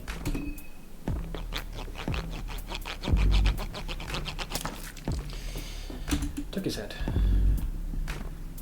Alright, we're in the territory where the Clown Fiesta squad's going to get me. Like, they spawn here somewhere. I am giga bad at this part. Oh! No, that's a single one. That's a single one. That's a single guy. We're okay. We're okay. Okay, he's no longer charging, so he shouldn't get the coin flip attack. That motherfucker scared the crap out of me there. Okay. At least try and get rid of the mallet. I think she can do enough damage to go for the dong. Yep. Okay, and all he's got is a slam, which he completely whiffed. And now his head's vulnerable. Actually, just to play it safe, let me rev the engine.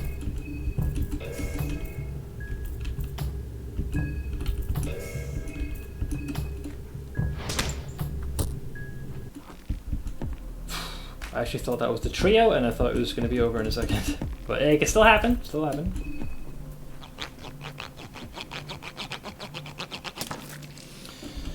All right. Let's see if the clowns join us.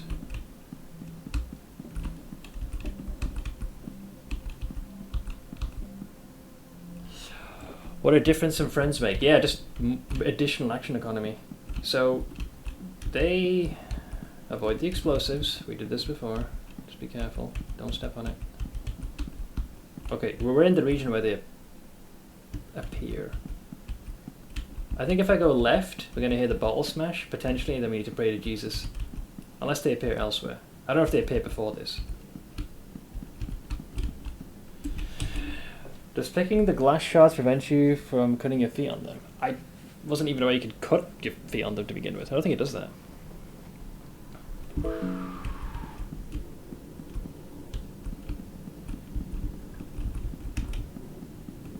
There's a okay, there's a chest there, that's fine. And then if we head left and north, I think we're good. I don't know if they can appear elsewhere. Yeah, this is the one that August killed. That's fine. If I go left, I believe they can appear. North is the orphanage. I remember that. We've already been in the store. How many schmeckles do I have?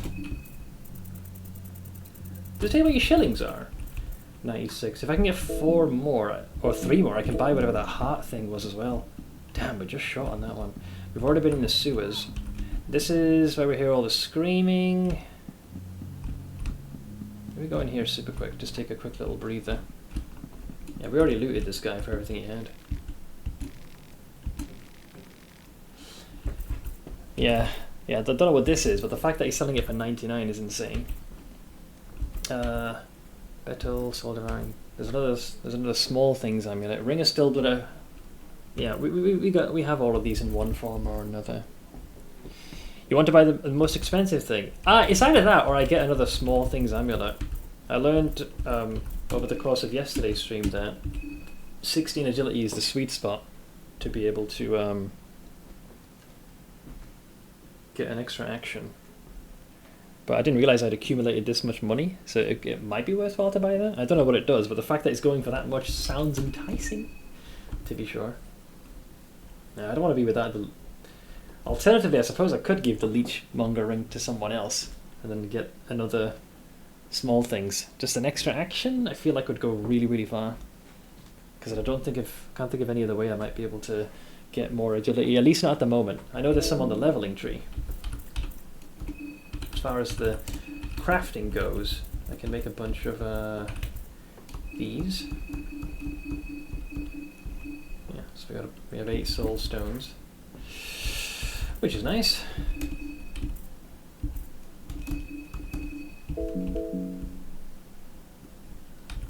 The crew's also starting to show clear signs of being hungry.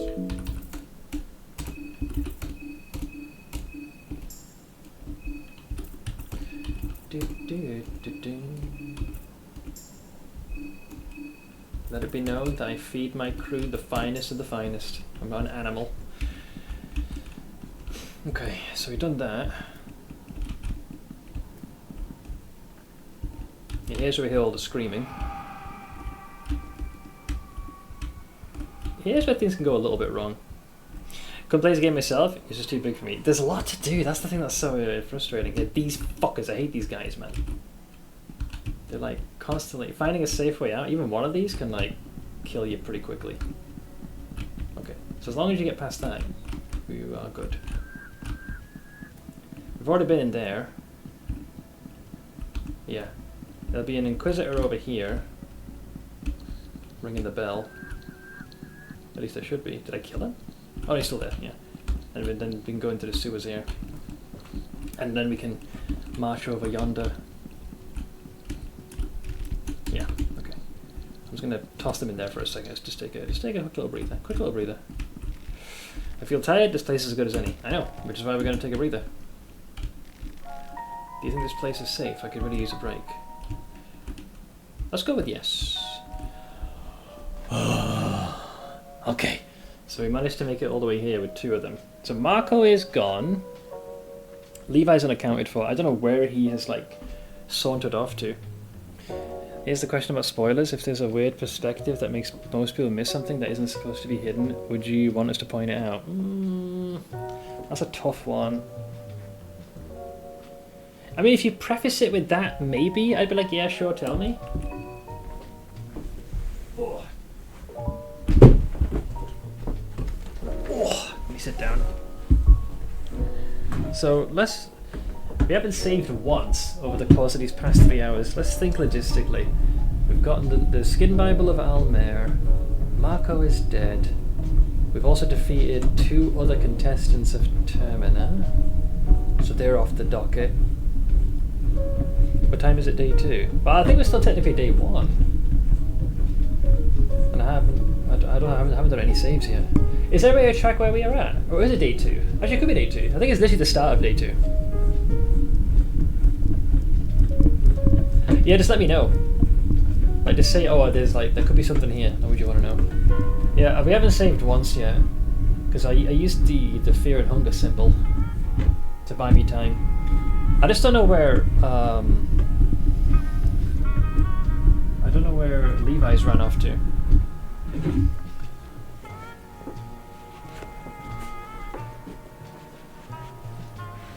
Yeah, then we're in day 2 then. Yeah, I'm just having a think. Let's do a rewind. So when we started, we messed around in the bunkers. I turned on one of those machines. We got the second key to open the gate, which gave us access to the entrance to town. 2 contestants got killed. One was a playable character, which was Marco. I traded 3 heads in to get into the skin Bible of Alll-mer. We used one of the circles to create the first portal/doorway. We collected a bunch of extra loot. We got our 3rd party recruit. I think we've done enough to justify a save where time. Oh, and we also managed to prevent Levi from dying, because Caligula is no longer gunning for him. I don't know where Levi's ran to, though.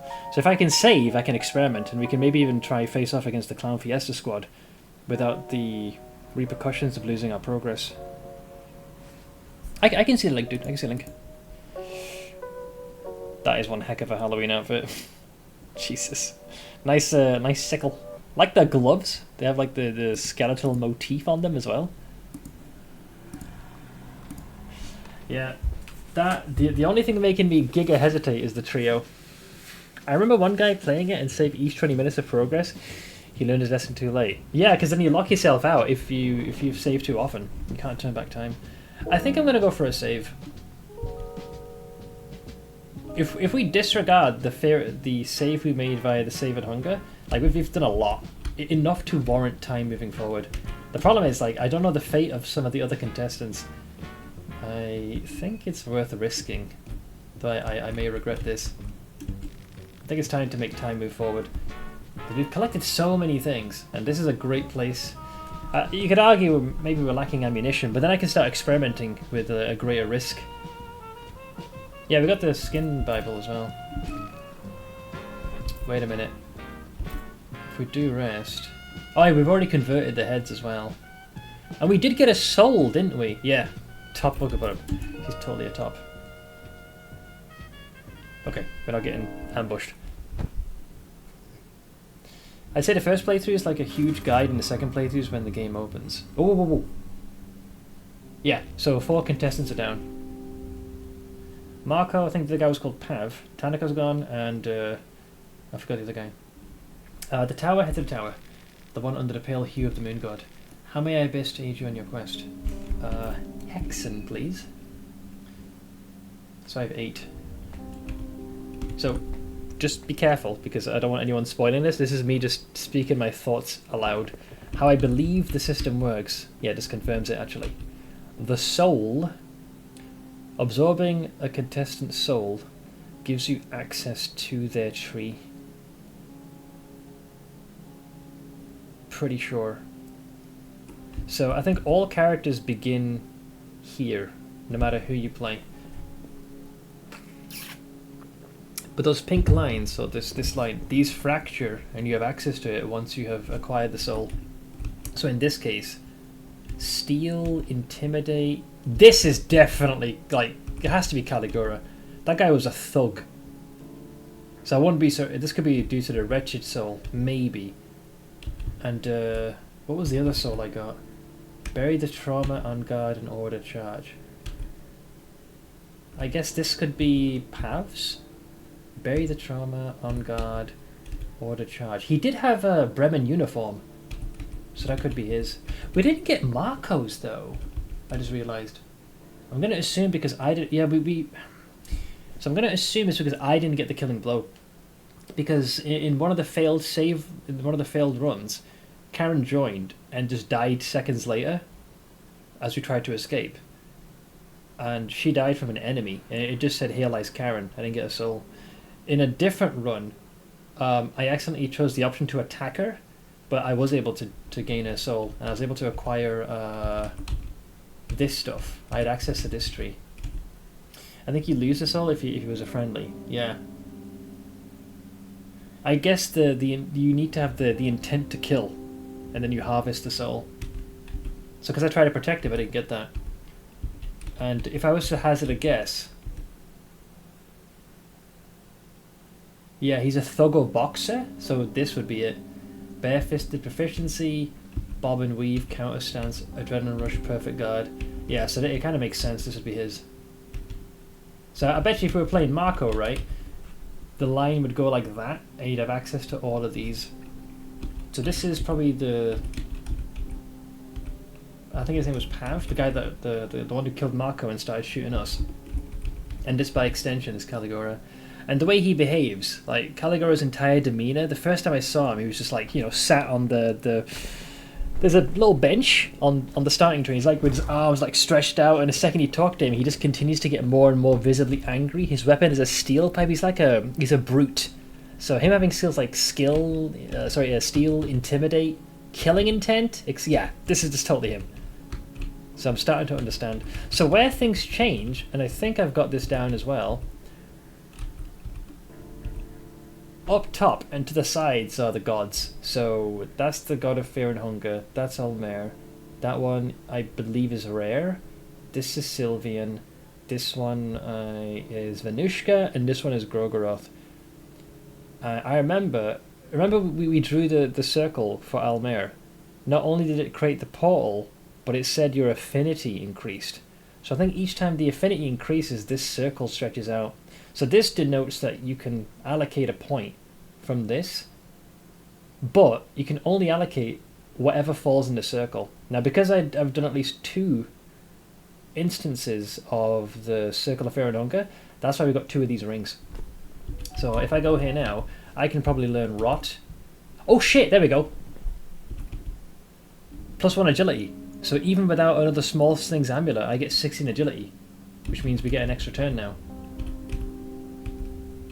And we briefly tested flesh puppetry in the test file, where we kind of went murder hobo.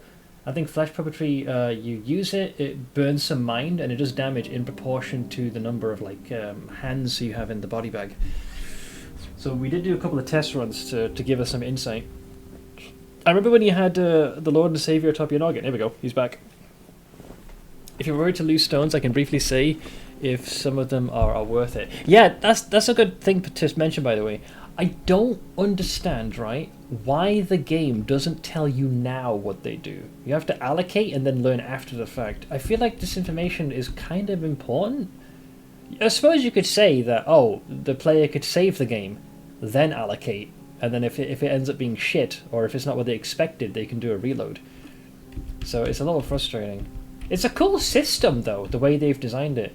So all 8 characters, playable characters, will always start here.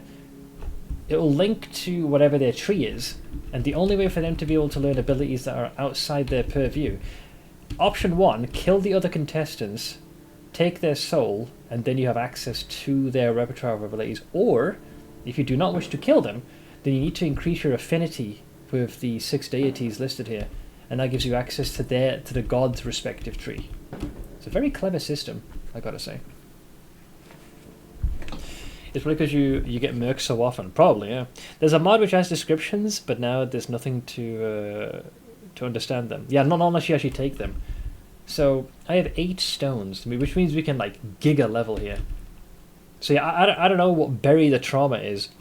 Educated guess, maybe it mitigates the loss of your mind on guard. Could be like a counterattack. Or maybe you prime a hit, like, maybe, and then order charge. I don't know, you give another action to an ally, you're like, hey, you attack! Because in D&D, there's certain classes that have that ability where, you know, you can use like a superiority die, and then you can like bark out a command, and then it allows someone to get an extra attack off, so it could be like that. Yeah, actually, you know what? Let's go one by one. You guys can tell me, because I don't see any reason why this should be hidden. So let's start with, what does bury the trauma do? Sorry if this is going to take a while, but I'd rather just fucking know to save ourselves the trauma of feeling, you know, what it actually does. So if anyone has the answer, by all means. It slows your mind. Okay, so it did do what I thought it did. So do you have to, like, is it a passive? Or do you have to use it in preparation to tank it, by the way? It's a passive, okay, so it's a percentile, so that makes sense. Because it belonged to that Bremen soldier, and I feel like if you want to raise, you know, if you want to be a soldier, you need that to be able to, you know, to handle the realities of war. What does Ungard do? Very clever. Well, I'm basing him on their name and the character and how he behaved. The vibe I got is he's a soldier, so these all make sense. Well, I thought initially Bury the Trauma is either a passive or you buff yourself, and if you know you're in a fight where the enemy targets your mind, you can mitigate it. You press E and you get a free attack before a battle. Press E before a battle? So what, you kind of like take an offensive posture and then wait for the enemy to bump into you? It's like, on guard! And then you get like a free hit. Is that what it is? Interesting. That worked a little bit different. I thought it was going to be like a counter-attack, where, you know, you choose it, and then your character adopts a defensive posture and they hit. I think you can also walk into them, but I'm not sure. Alright, that's kind of cool, a free hit. And then order charge, what is... Oh, and you said I was right about order charge. So, you instead use your action to compel someone else to attack.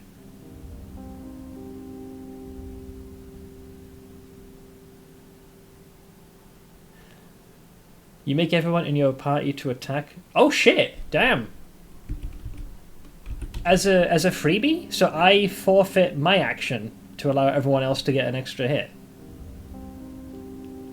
Order charge is a usable skill that makes every single party member automatically attack again at the end of the turn, including the main character, for the cost of 40 mind. Oh, I also get to attack if I have that. 40 mind is expensive, so it's a very all-in technique. On guard is like what you do before a sword fight. Is using... Yeah, that's why I based it off of that. You know, you always hear that. On guard! Alright, those are kind of cool, I ain't gonna lie. Being able to keep like a stronger mental, being able to brace for combat, and also issue out orders is tempting. Steal, I imagine, is the same as the last game. You target an enemy and you yoink an item. So question. If you steal from an enemy, and let's say you get something, and then you kill the enemy and search them, is that allowed? Because otherwise I'll just kill and just, you know. Steal that you get some items. You can't get another way. Interesting. Okay, that follows some of the Final Fantasy games logic as well. Interesting. Are you purposely not looking at skill trees that you haven't unlocked yet? Just asking because there's a skill with a funny name. Oh, you mean this one? Yeah. When I opened this tree the first time, I kind of just like went randomly and I instantly saw one called masturbation. Let's be honest, we all fucking did. Like, I was going through it, I was like, oh yeah, bury the trauma, blood sacrifice, I wonder what that does. And I was kind of like, what? So yeah, I'm right there with you, pal. Sylvian would like to know your location. Let's see. So we got steal. What does intimidate do? The slippery slope called blood sacrifice that leads to masturbation. Oh no, so you think it'd be the other way around. Like, if masturbation was first and then blood sacrifice, you're kind of heading towards the autoerotic asphyxiation. I saw a funny cut where they used that skill next to a dead contestant. That's morbid. Intimidate actually cause rebuffs to enemies via talk. Oh, when you're like trying to... Oh, sorry, debuffs. It lets you cause debuffs to enemies via talk. Also, you like... So, interesting, because Karen could eventually... Where is it? Yeah, she has like persuade and diplomacy. You could cause them to skip a turn. What about killing intent?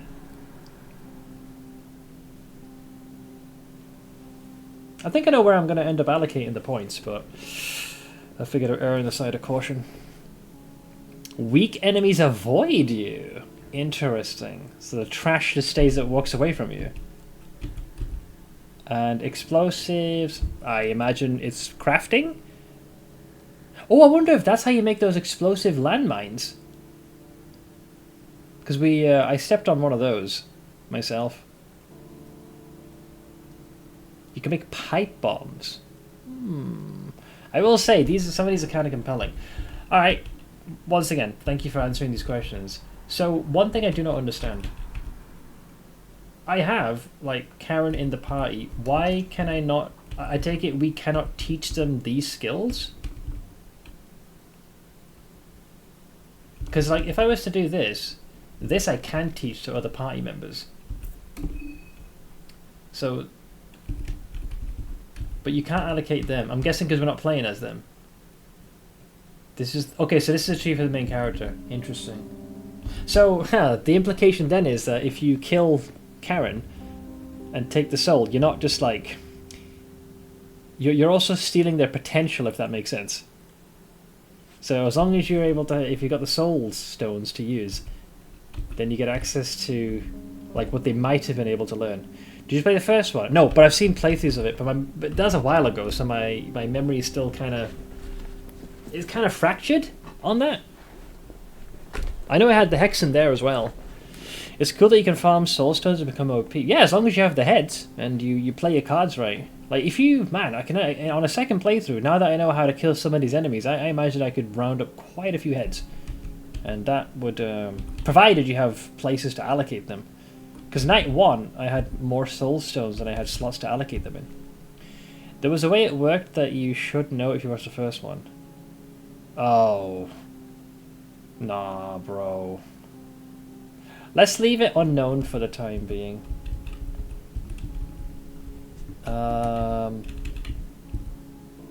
Okay, so happy with that. So let's see. I am thinking that we're gonna go here. What do I get for this, by the way? Blood sword. What does blood sword do? Because the way it reads, I feel like what, you slice your own hand and then you coat your weapon in it or something for more damage? Blood sword is a weapon cast.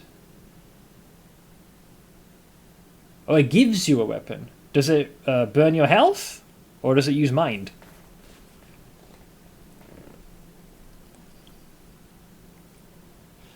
Yeah, bloodbender. You're not sure. Fair. Makes sense because it's Alll-mer's thing. They're all about, you know, the whole crucifixion shtick. They also got defense there as well. And then inverse crown of thorns. That doesn't sound very comfortable. A crown of thorns is literally, you know, the thorns are going out. Inverse implies it goes into your fucking head. That doesn't sound very comfortable at all. Cost 10 mind. Is it any good, the damage? Because I'm pretty happy with the freaking makeshift lantern I made. I don't think I'm gonna go for this one. These seem weak. The crown of thorns is basically suicide. Well, you just use it and you just die. This fucking game. Imagine wasting a soulstone on that. Right, then this is completely useless. Like, maybe +1 defense, but I don't know statistically how much +1 defense gives. So I'd say Alll-mer is a dud for the time being. Like, I see very little need to go for that. No, if it's worse than the weapon I have, it's okay. Okay, what else was there? So, we have all of this. I think we're going here. Guaranteed. Yeah, okay, so I need the agility. That's without even questioning this. So, but I believe I cannot take... yeah, you have to take the previous ones to get the next ones. So we'll learn Rot. And because of the small things amulet, we now have 16 agility exactly. So meaning we have some good action economy. Can I learn that? Oh, it is within range. Right. So, mastery over vermin. I remember facing some hag in the sewers. And she did 2 things. One was to summon rats to fight for you, and the other was like a small, like, parade of them running by. So what does mastery over vermin do? Rot is useful. Sometimes it causes random parts of the body to rot, reducing its health. Yeah, I haven't used it. I'm not familiar with like much spellcasting. Mastery lets you talk with ratkins to get small things amulet. I already have a small things amulet though. Oh! I think I know what the answer is, actually. Throughout the game, periodically, I have seen rats and they run away from me.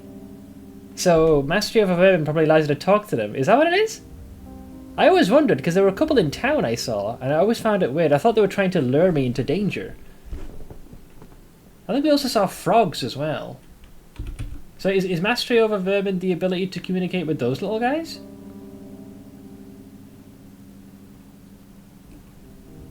You can attack them and then talk to them during battle. Ha! Huh. Well, I already have the amulet, and we have enough gold that if we wanted to buy another one, we could do. Maybe. Oh, Mischief of Rats is the other one I was thinking of, but that's too far away. Flesh puppetry, I am not certain. I did use this, so the way I think it works is the more hands you have in your collection, the better. But I feel like it also did me harm as well, so I'm not sure about this one. You know about flesh puppetry? Yeah, I'm not sure if it will be better. It drains your mind each turn, but does decent damage. Like like counterattack. Well, the other thing was, I tested it on Olivia. It was on a separate save while we were going in Murder Hobo. I couldn't dictate what to attack. I think I tried to attack her head, and that's why most of the attacks missed. Another dungeon run complete. Lost the Giga Axe. Or someone beat you for the roll.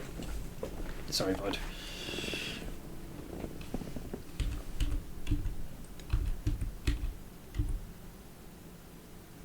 Oh, the Corpse Maker is so good.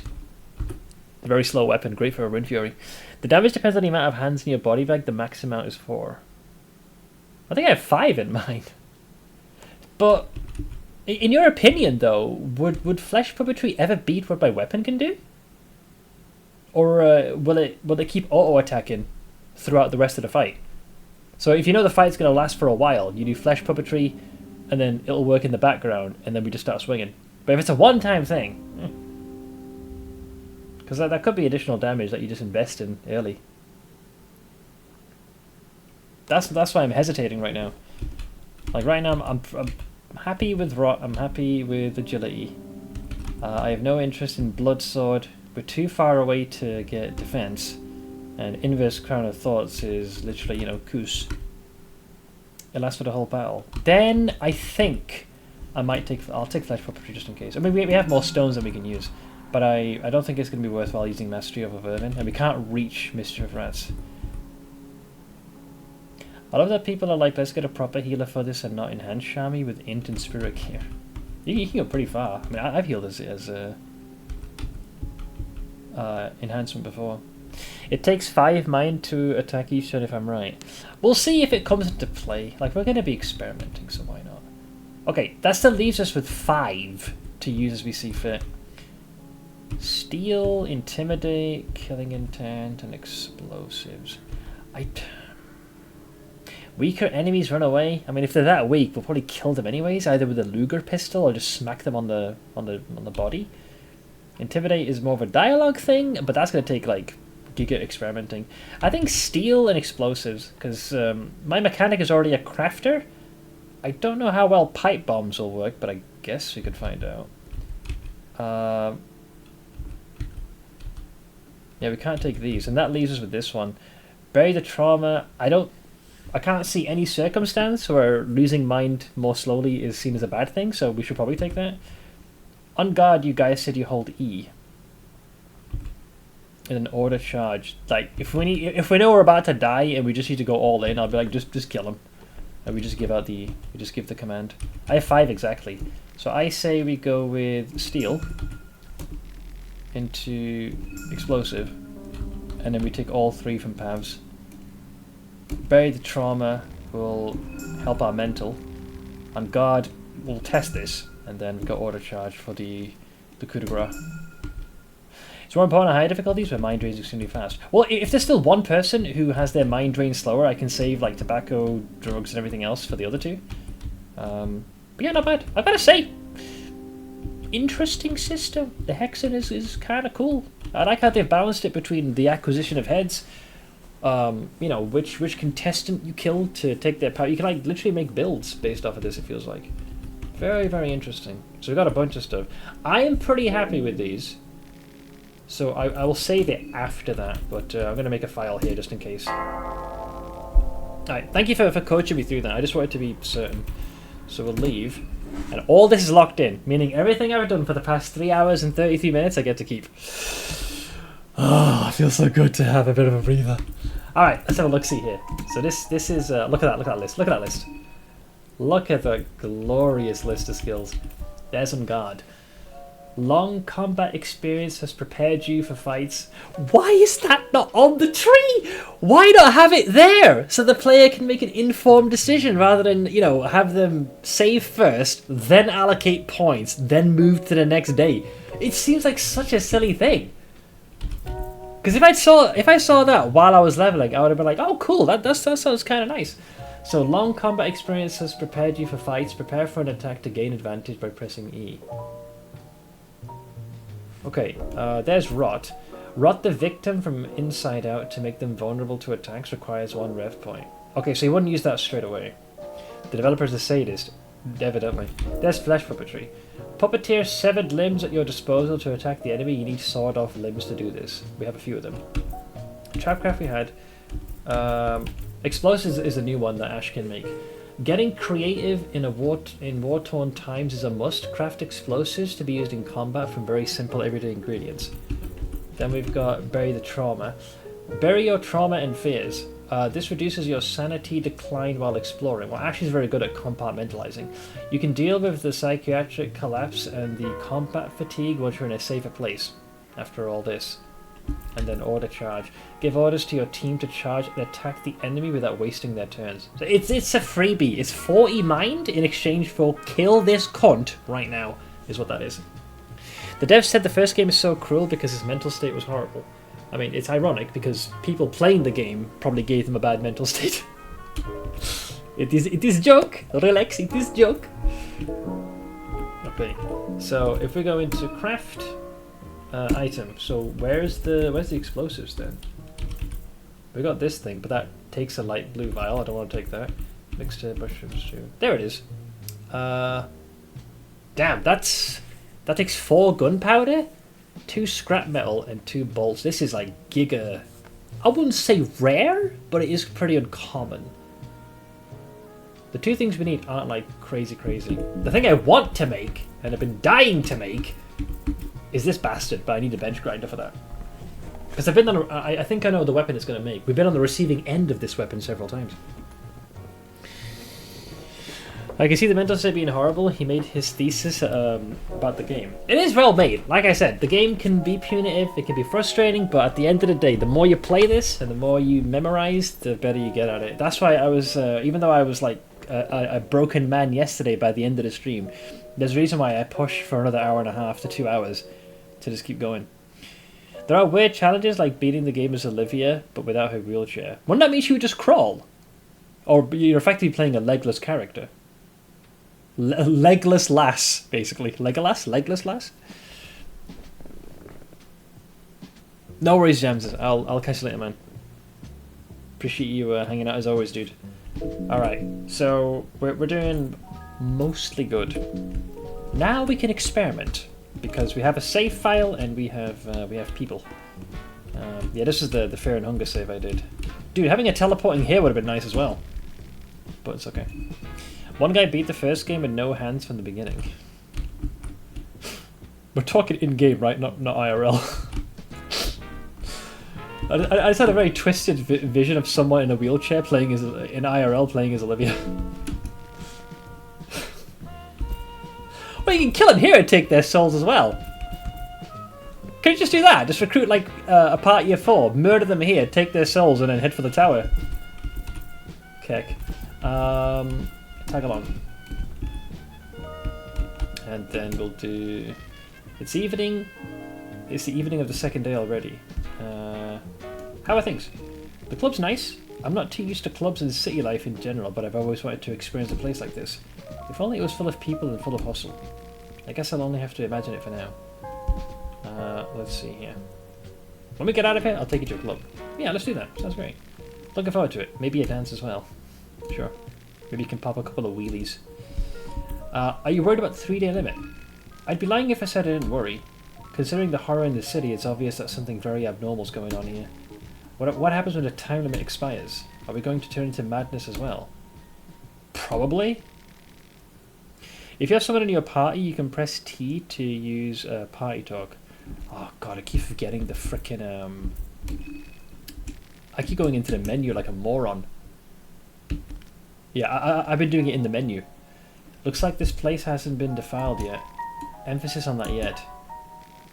I haven't been to places like this before. You must think I'm the biggest geek around. You're not a geek. You're freaking sane, man. I wouldn't be. I would not. I hate bars and clubs. Alright, lads. You've borne witness to something which never happens in this stream. Progress. We made progress.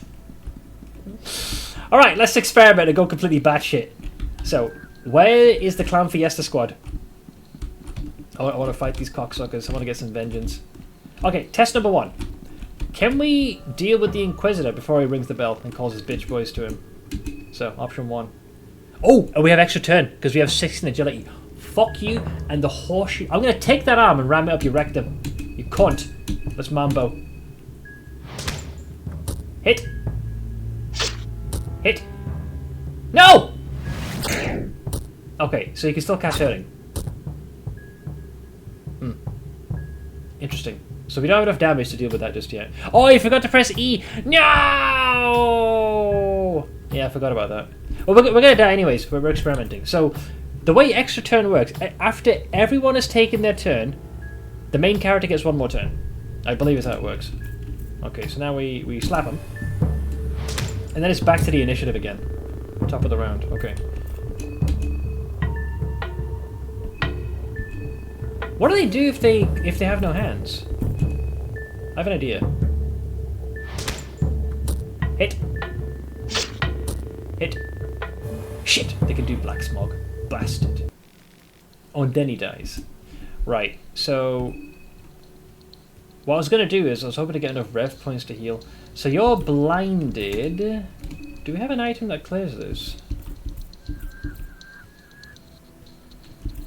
Speed. Pipe.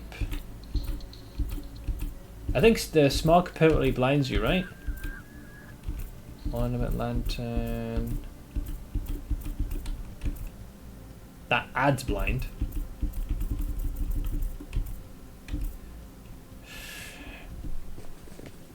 There are weird ways to heal blind. Yeah, okay. I got a great way to fix this. Watch this. Look at that.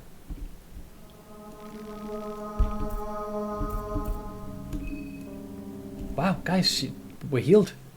How did that happen, man? Holy shit. Look at that. We're back to full health. Oh, would the talisman have worked, by the way? Because I got a few of those. Oh, I wasn't aware if that could purge them. Tag along.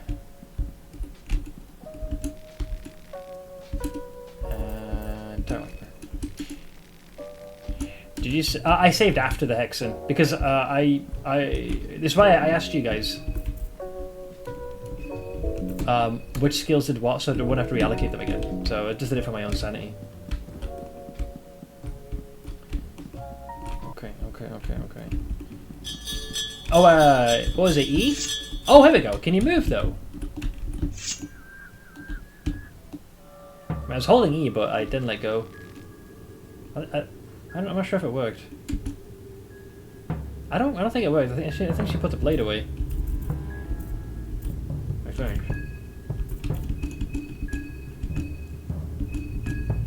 Try and run. See if I can do it again. Unable to escape. I think you have to time it as they approach.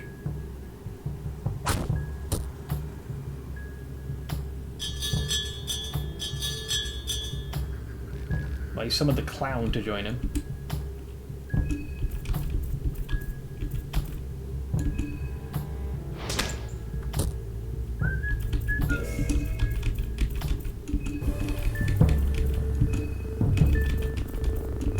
Be gone!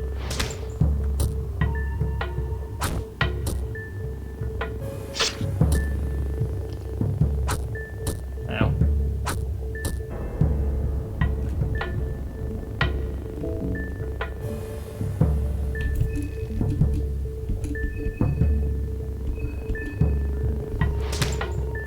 We are experimenting, guys.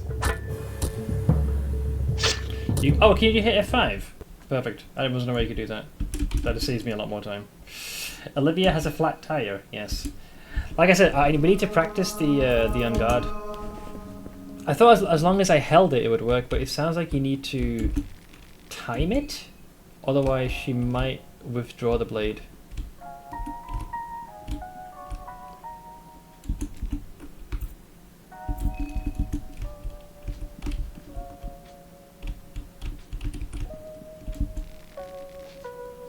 Oh, she's just flat. Oh no. Sorry. She's as flat as a tire. That's even worse, you bastard. You guys are so mean. You might even say she's in a vegetative state.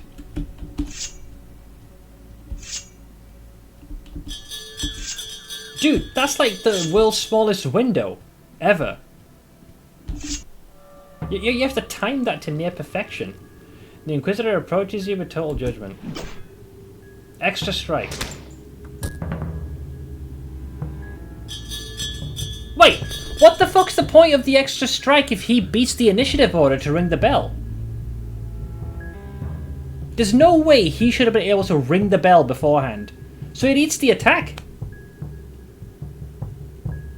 That's terrible. You don't want that at all with On Guard. Because normally, Ashes has enough agility. So all it does is it does give you an extra attack, sure, but that's really bad. I think it just ate the first turn?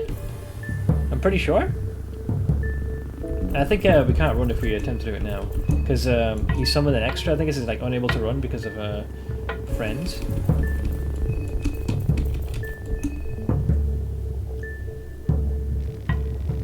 Yeah, the Bobby French, yeah. So he does that. Good. So I'm going to assume the ability's broken then. Very strange why they did it like that. I feel like that's not how it's supposed to work. I get what his intent was. So I think how it's supposed to work is in the overworld you time it just right and you get you're supposed to get like a free swing. And then it should do the initiative like normal. But instead, what it seems to be doing is you just instantly attack. And, whoops, I need to get the party. It then consumes the round. There are a lot of bugs, so it's possible. It sucks, because that could have been a fairly nice ability. Well, at least it simplifies my situation. Like I said, I wanted to use the soul stones anyways, because otherwise they would have just been gathering dust, so it's not world-ending, I guess. I'm still a tad miffed by that.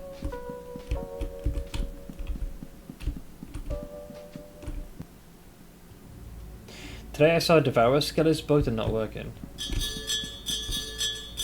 Okay, so we'll try again here. Hi! Alll-mer, be my judge. I'll be... yeah, sure, cool, whatever you said. Okay, so that's flesh puppetry. So this takes 10 mind. Okay. You try and go for the old limb.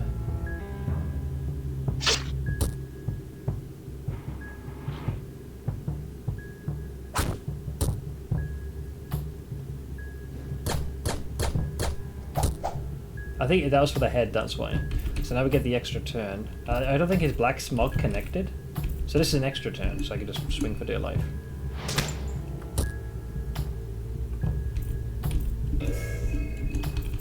So who attacks first? Is it the hands?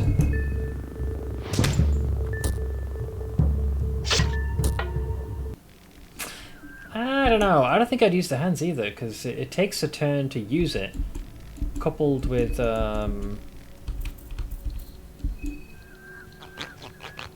you can't guarantee who they strike, you know? So I don't know if that's a good one either. What I think happens is that you get the attack, but that attack ends turn 1 and the bell's coded on turn 1. Other enemies I don't think get the action. So I guess we could test it against a different foe. I think hands are useful for longer fight. Longer fights, sure, I can give you that. And if the damage does scale in proportion to the number of hands you have. Yeah, we got 5 arms, so I guess the more we get, the better. We can continue testing other encounters. Wasn't there one more dude here? I think it's another Inquisitor, though. That's the problem. Yeah, it's another one of these jerk-offs. We can't really test that against him. Suppose we can go to where the clowns are.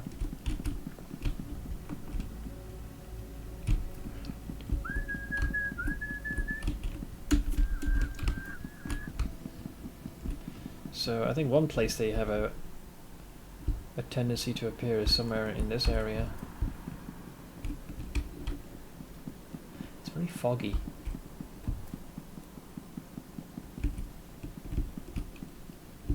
No bottle smash. Round about here, I think is where they arrive. Not yet, eh?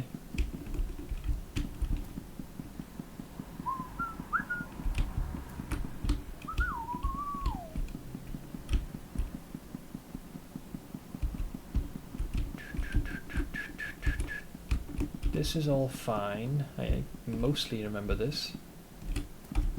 Do I know how to make them appear so you can save time faffing about? I'm okay for the moment. I feel like there are certain spots.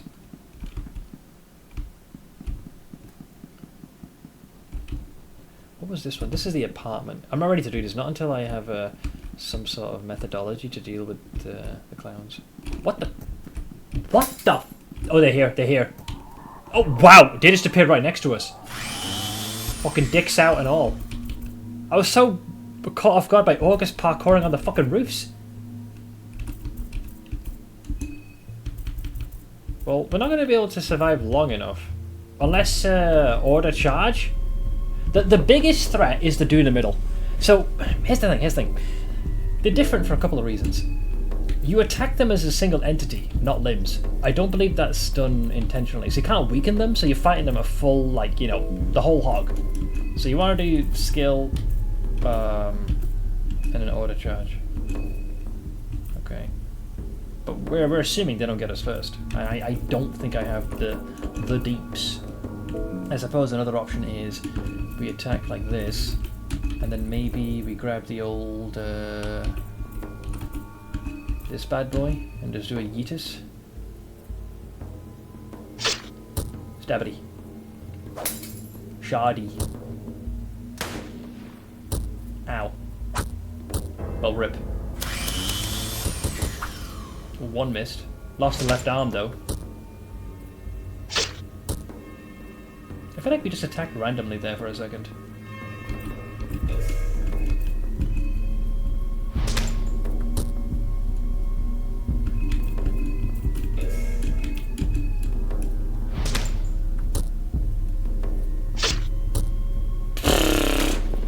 He still didn't die from that, did he? Damn. That's a tough one, guys. There's too much on the menu there. Holy moly. I thought maybe if we went all in that we might be able to like put a dent in them, but that guy was fighting with intent. Fucking hell, man. That's insane. Whew.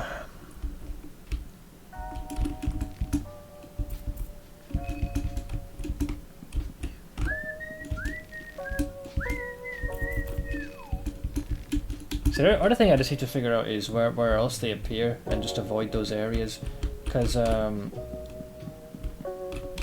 know I've got these there's 3 locations I'm vaguely familiar with where the clowns can appear. It's a fair price for the most powerful weapon in the game. Yeah, I'm assuming that you have to get the grinding item off of him. It makes perfect sense, because all the other pieces we already have. So normally we would go this way. These chuckle fucks have already spawned, which is a little annoying, but we can generally just, you know, kind of do the old rope-a-dope and get past him. So I ran here more times than you can possibly comprehend because of those chuckle fucks. So we can go this way, over here. Now, roundabout, it was this area that I killed Needles. Did you hear that?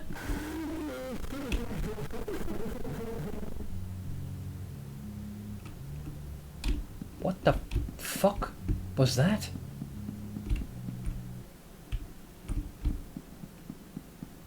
Was that you?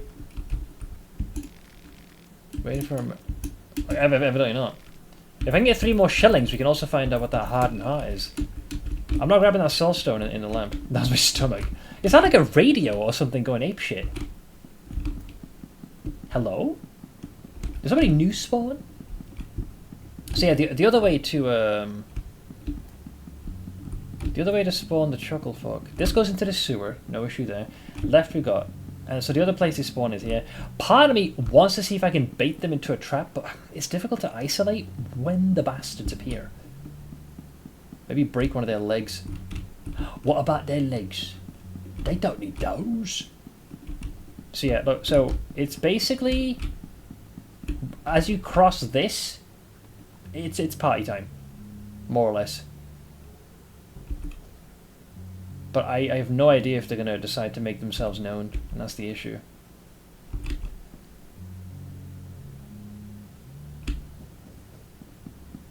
So they haven't appeared this time. This if we navigate this part, between lockpicking and short-circuiting, we can find another trinket as well if we want to use that, but that's mostly inconsequential. So you can go here, wheat flour. We've already got this glass shard. Yeah, there's one dude there.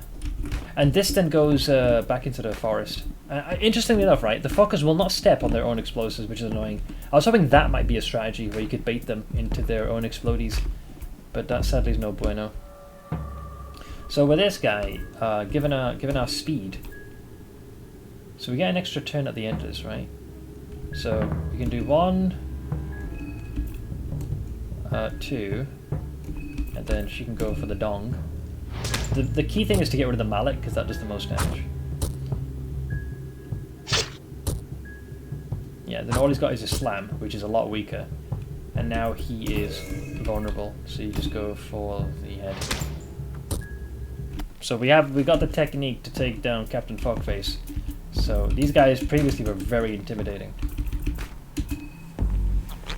The music is so good in this game for the setting. Yes, some of them have right bangers to really add to the ominous setting. Question: these monsters, were they townsfolk? I believe so, because I think the reason why some of these transformations have occurred is due to the light of the moon, the god Rare. Some of them are referred to as moon scorched. I think that's what's resulted in this transformation. Yeah, this then leads into the forest, which, by the way, we're not going.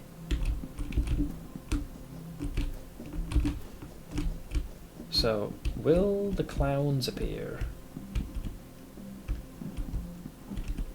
I don't know the precise trigger point. It's usually here, but they're not really appearing at the moment. I don't know if I think it's every time you wiggle past here, they have a chance to appear. Like I said, we're testing. Come on, you bastards. No, you don't want it. What are you, scared, Eddie boy? Pricks. But yeah, so this place is one location they can appear. Then it was those back alleys that you saw that they were chasing us.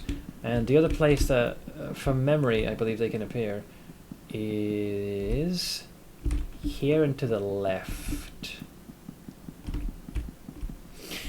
What a goated Ed and Eddie reference. You'll see me doing that a lot. These guys really like to anger the son of a shepherd.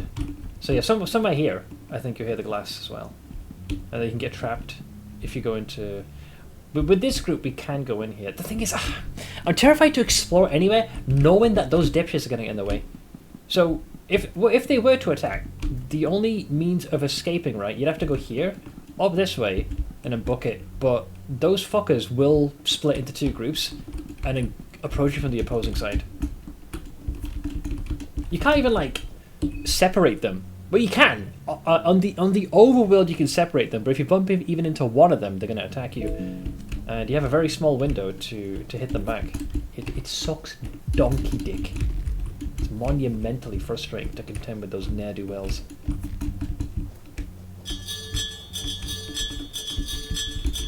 So we've already grabbed all these. Yeah, we did that when we dealt with needles. So until that frickin' Clown Fiesta squad is gone, I just cannot relax. That's why I wanted to test out a couple of approaches.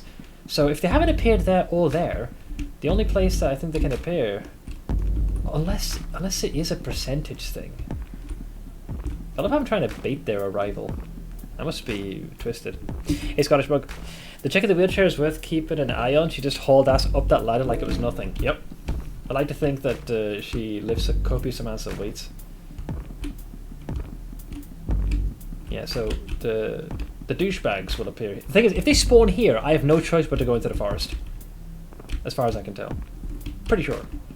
I think we can go down this way, but that does not really go anywhere. It's so difficult to navigate through this. It's easy to get stuck. Alright, yeah, I killed these guys. Oh, technically you could go there. The problem is, it's so difficult, like, because there's this quarter angle, and they are always running at full speed, it's easy to get stuck. So I guess you could go this way. So here's the thing, I explored the forest a little bit. In 2 instances, I fell into the pit trap. One of them was after I'd been playing for like an hour and 45 minutes and lost all my progress. There was this freaking weird owl people that also decapitated me. And I was eventually able to find a ladder that connected me back to the beginning. But it's just an odd place to navigate, which I'm not very confident. Yeah, I found 2 of them. Yeah, the owl thing, when it summons the spirit, if you lose the coin flip or don't defend, it'll just instantly decapitate you. It's similar to the Crow Mauler's decapitation. It just chomps your head off and you're just gone. So I guess if we go here, we might be able to perform an escape. Maybe. But dude, if you fuck up even once running away, you're engaged in combat. There it is. Shit, they're already here. Ah!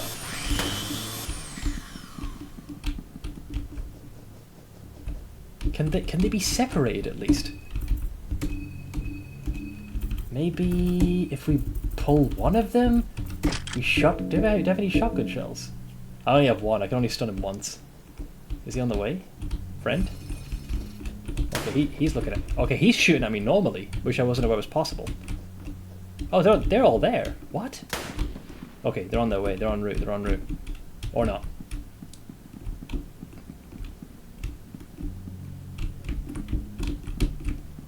Okay, here we go. That guy's after me. There's one of them. Fuck me, man. He's right next to me. Look at this. Oh, they do know the trap location. Cunt. Did you see how he pivoted around, the asshole? What a fucking jam roll. Yeah, and yeah. The screen hadn't even loaded, and they engaged in combat straight away.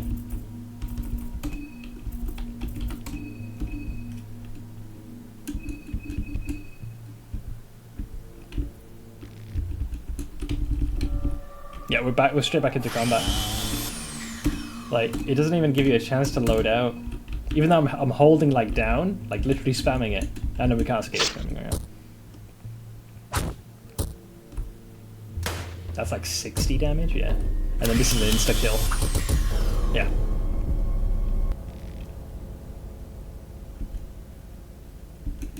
Jammy bastards. Hope they step on something very heavy and sharp. Cunt.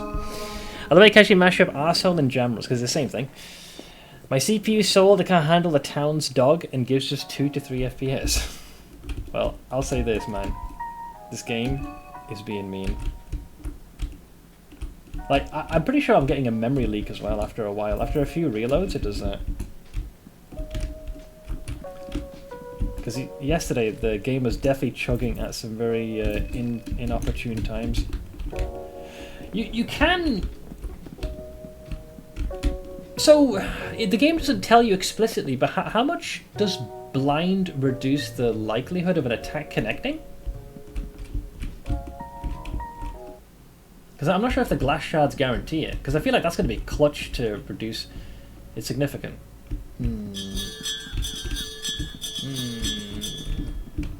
Interesting. Because part of me is thinking, maybe if we heal up Olivia to like max, we just shard the fuckers, and then try and see if we can just go all in. But damn, the fact that the dude with the meat grinder can go for like an insta-gib is brutal. So there's 70%. Okay, assume blind's been inflicted. How much is the hit chance reduced then? Because once again, the game doesn't like explicitly give you precise figures regarding that. And we've just learned that they will by.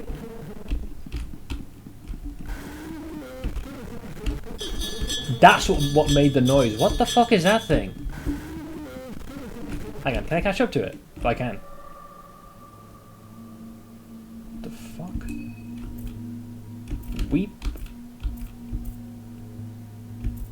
Weeping scope. What the fuck?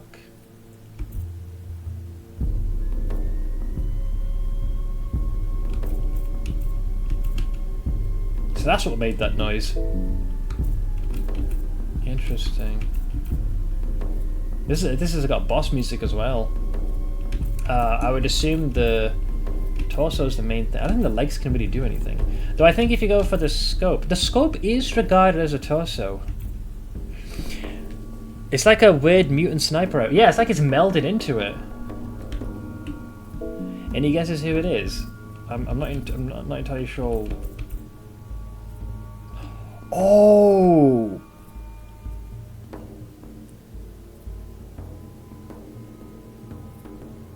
I think I know who it is. I just realised, based on that question, who's been running away from us the whole time? Panicking and trying to get away, clutching his head all the time. It was Levi.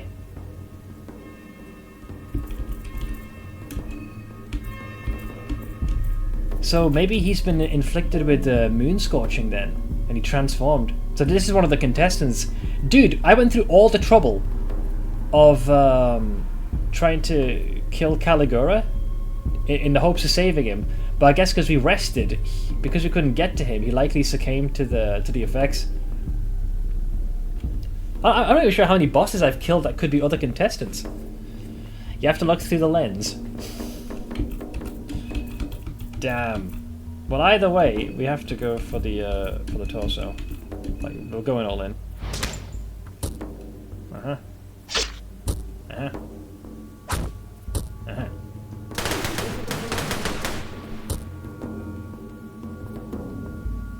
Okay. Good to know.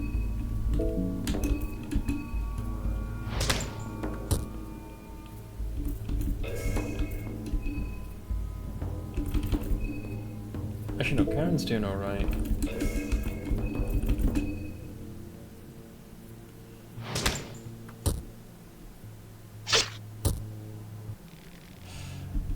Well, yeah, and we got a soul. Solitary soul.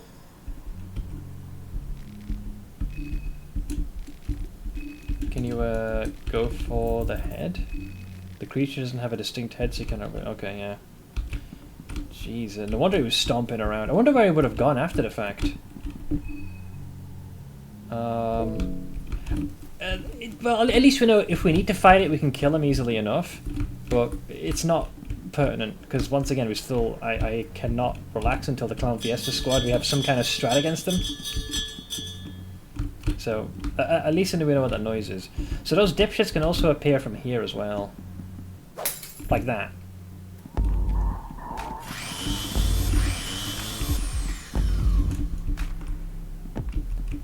Yeah, so two of them are here. I tried to shoot them from here, but it wouldn't work. I thought maybe, you know, the attack might like pivot down there, but no bueno, despite my best attempts.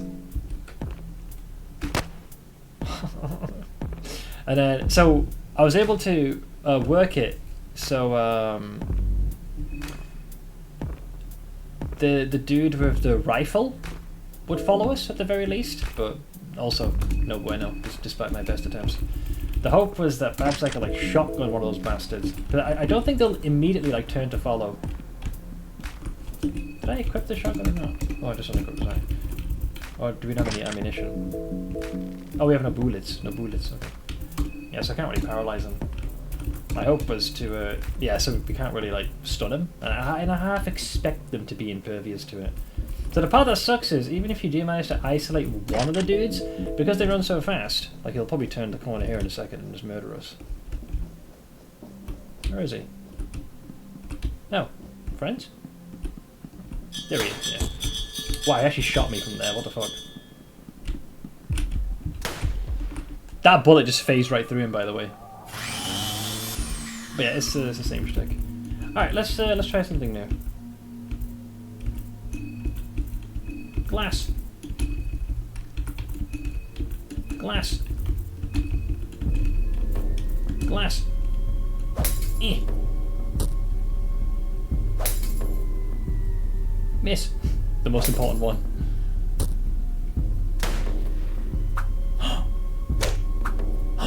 And then dead. Game over. That could work. If fully healed, maybe we need a bit of RNG, but it's still gonna be tough. I wonder if you can weaken them, like if one of them's dead and then run, so that way they're off the board. I just hate having to. It's like an RE fishing for it. 90% chance to hit and 70% chance to blind. And then if they're blinded, how much is the hit chance reduced though? That's the other question. Okay, so Levi is still rocking here somewhere.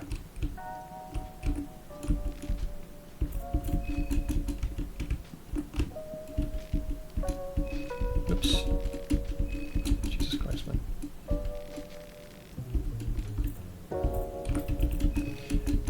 How the want to tag along for both characters is slightly different, so it's possible that you might inadvertently choose the option to attack them instead, you know, because you're evil. I do have one light blue vial, so for the purposes of testing this, I can top off Olivia to full health and we'll see what we can do. I still feel like we don't have the damage to deal with them fatting bastards. Negative 75. I'm just saying, man. We might be able to bamboozle it. It's a shame that we can't really... I think shooting the focus is impossible. I'm not even sure if you can anticipate where they might charge you. Like maybe put down like a bear trap and cripple one of them, but even that's really pushing it. I forget where they spawn. This one's the one I'm the least certain about. That's August, I can hear him. I remember that sound. August is parkouring on the rooftops. Yes, there's not really anything here. I think they've appeared here before, once. Yeah, this is another location. At least they have the good sense to throw the bottle. That's nice, isn't it? They're not total douchebags. Yeah, here's where Caligura was. Fat Levi, man, that poor bastard. Even if you do save him, he'll die by the first time you rest on day 2. Have you heard the devs making a huge update to Termina? I did not. I did not. Wait, who shot that? Okay, I'm confused as to... Oh god.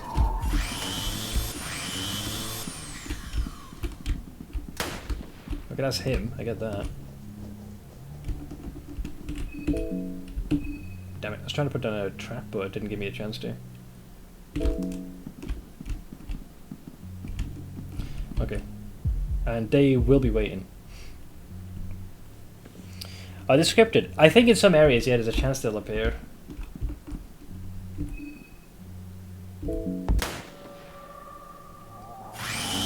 Okay, so let's see. We got glass shard, glass shard, glass shard.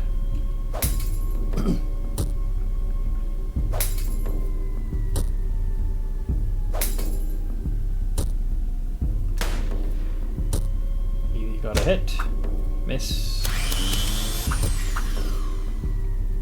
Lost an arm, but we're actually in the rotation at least, so now we get an extra turn for that one. So how do you know they're blinded though? It doesn't really tell you if they're blinded or not. The most dangerous guy is the meat grinder. He can deal enough damage to just insta-kill.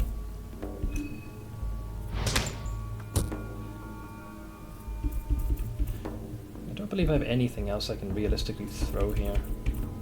Yeah, it didn't say whether or not they're blind. Normally if there's a debuff, it should be... See that? It's got like a fire debuff. So if it's just a one-round thing, we're kind of fucked. Usually you can see a status icon. Yeah, like this one. So unless the blind's already disappeared, that's kind of bad.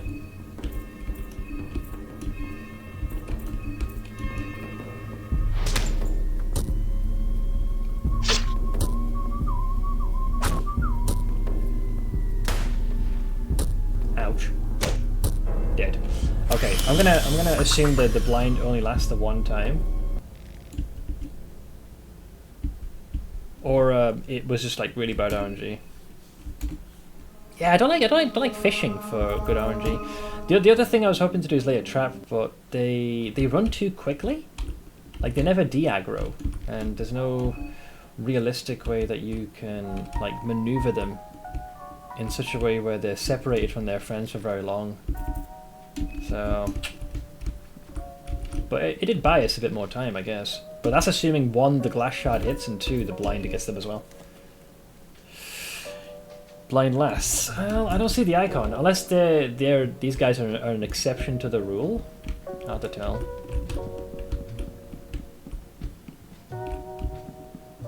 So we know a few places where they will appear, and I've gotten better at avoiding them.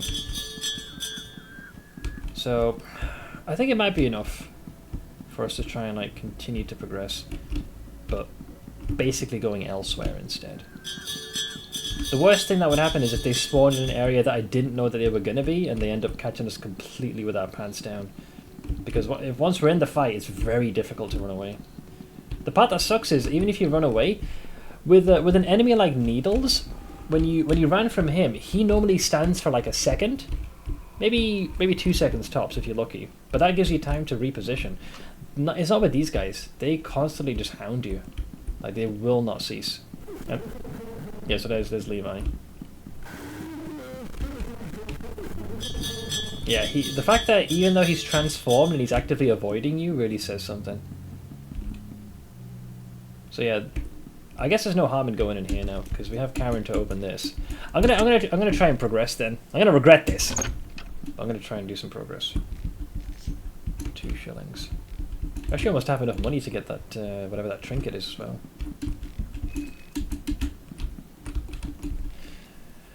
That's one of the sounds that makes it especially unsettling. Yeah, it's almost like it's coming out of a speaker, which is really, really fucked up. Okay, so we might still get attacked by those dipshits. Okay, if I heard the bottle smash, I wouldn't have gone here because they would unironically be waiting outside. They would not de-aggro. They only seem to despawn. Well, actually, I don't know. I think you have to spawn them elsewhere before they leave. We can get ambushed here, by the way. But we know how to deal with the enemy in question, so I'm not really all that afraid. There he is. Yeah, this guy. Fuck do you want, dipshit? So our technique at the moment is mallet, dong.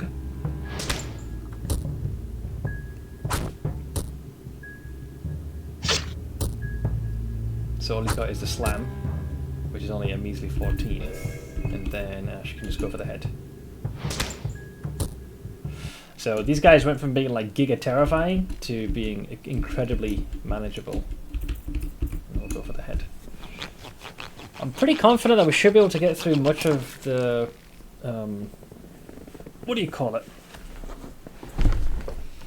We should be able to get through a good chunk of the orphanage as well. The only problem is dealing with the guy up top. I just realised his right hand reminds you of something else. Yeah, basically a big dick. A lot of phallic iconography in this game. Okay, so she unlocks that. Thank you.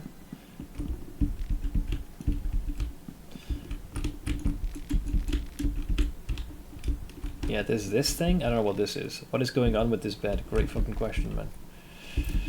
Great question. It's like this weird fungus or mold. Excuse me. I think we can get attacked one more time here as well. So you open this.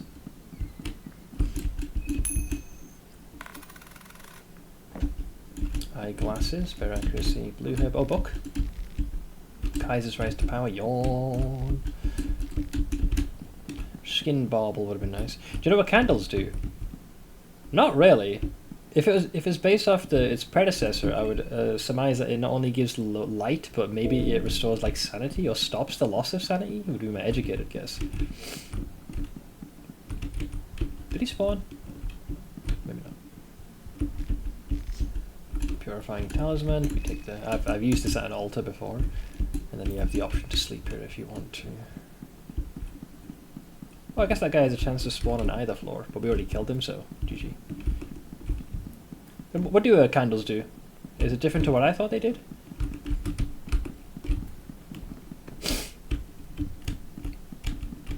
Okay, I don't think the douchebag should throw the balls. Yeah, they haven't spawned this time. Nice. So we can go up here. Grab this. They restore 7 mind when at once. Ha! I did not know that. That is good to know. That can definitely buy some time. So per lit one, okay. I thought it might stop the degradation of your mind. Oh god, this fucker's here. He's standing near some crates I would like though. Oh, get. Soccer!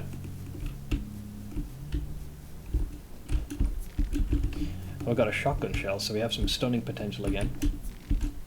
Red herb. Yeah, then there's the orphanage.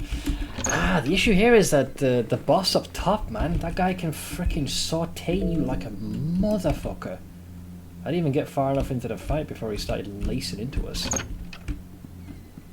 So I know there's enemies here, the ghosts that can target your mind. Here we want the Luger pistol, because that's going to take care of those cherubs. Down below I know there's a priest down there as well. Blue herb. Joke.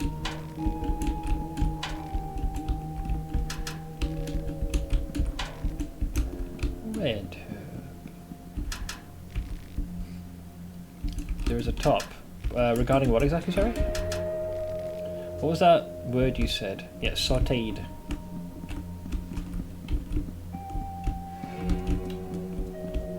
Oh, the atmosphere. Yeah, this one is very unsettling. It goes to great lengths to demonstrate just how fucked up this place is. Oh! Telepocket cat. Great. Just great. Yeah, the boss at the top. Him, the father...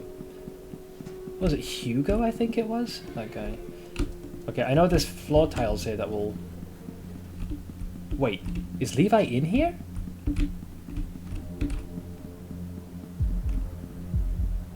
Okay, I thought I heard him then.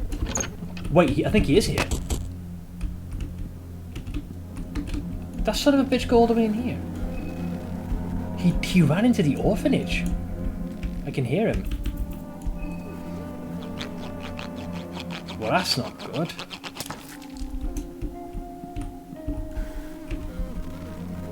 He's crying.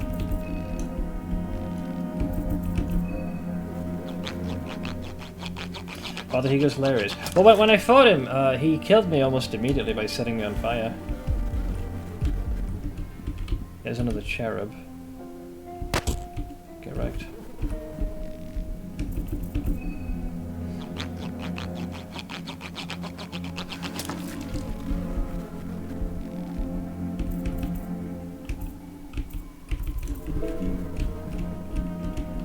There's one of those spirits again. Just ignore that.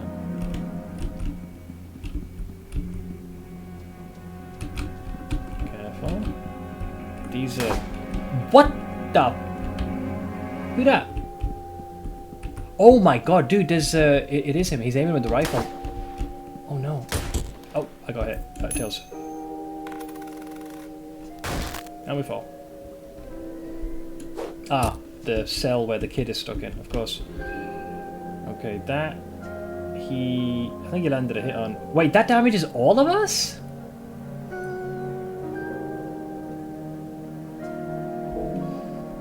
That's a little annoying.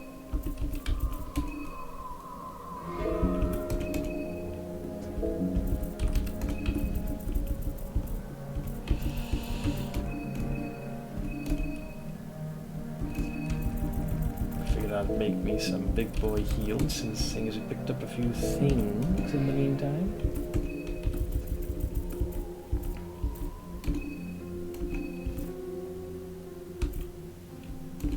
Okay, we'll try to see if we can get by. Red, blue mixed with... yeah, but them two together is 75. Yeah, I remember this one. There's the kid here. The thing is, what I wanted to test was... surprised I didn't trigger a fight with the ghost. I wanted to see how this party would be able to handle themselves against the boss up above. Because if we can deal with him, that means we might actually be able to make like genuine progress. There's no point looting all the stuff here if we can't kill the dude up top. He might pack too much of a punch. Then again, our health is not exactly creme brulee. It's pretty low. That's the thing, man. I'm terrified to like attempt facing off against those types of bosses for fear that we're just going to get torn to shreds. He was able to swing like 2 pyromancy tricks and it was over. So that, it's funny you say this, that's one of the things I was going to try, because he is usually just, he's just chilling. So, We'll come back to these guys later. This'll be like a test run to deal with him. So we got that guy there. Should be one more, I think. Yeah, and then he'll be just over here. There's 2 circles that have been carved here. This guy's been busy, man. The guy's been fucking busy. So he's just up ahead here. So in case the fight does trigger, as long as the main character is alive and kicking, I think we're fine. No, not fine. Oh, does it not work on him? I can spare myself the harm. So I'll patch myself up.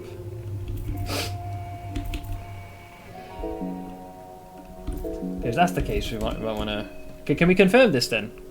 Because he doesn't aggro straight away, mind you. Oh, you're guessing? Okay. Well, let's see. We got the rifle, which I think packs more of a punch than traditional firearms. If he charges us, this could... Yeah, so he's like right there. As if mocking firearms, the priest embraces your shots with joy. What? He cannot be impervious to the attacks. No fucking way would they do that.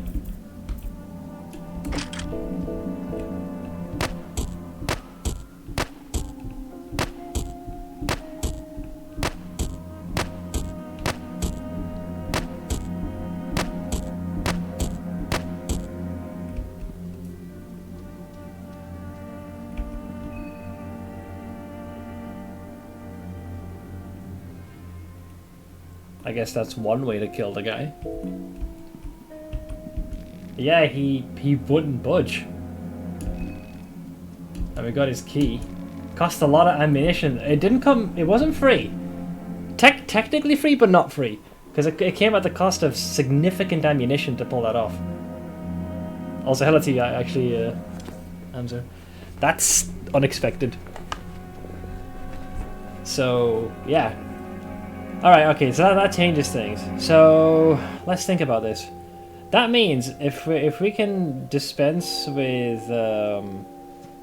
he is an actual boss. Yeah. Because when I fought him, he's got a pyromancy trick on each hand. He killed me very, very quickly. A lot of ammo or killing him in 2 turns or so. I'll take the ammunition. So if we search him, he's got nothing left. This is the last missing head as well for that dude. Back where all the moon scorched are. Priest's head is a trophy, eh? And I think we have enough bullets if we need to dispense with the rest of the cherubs in the area.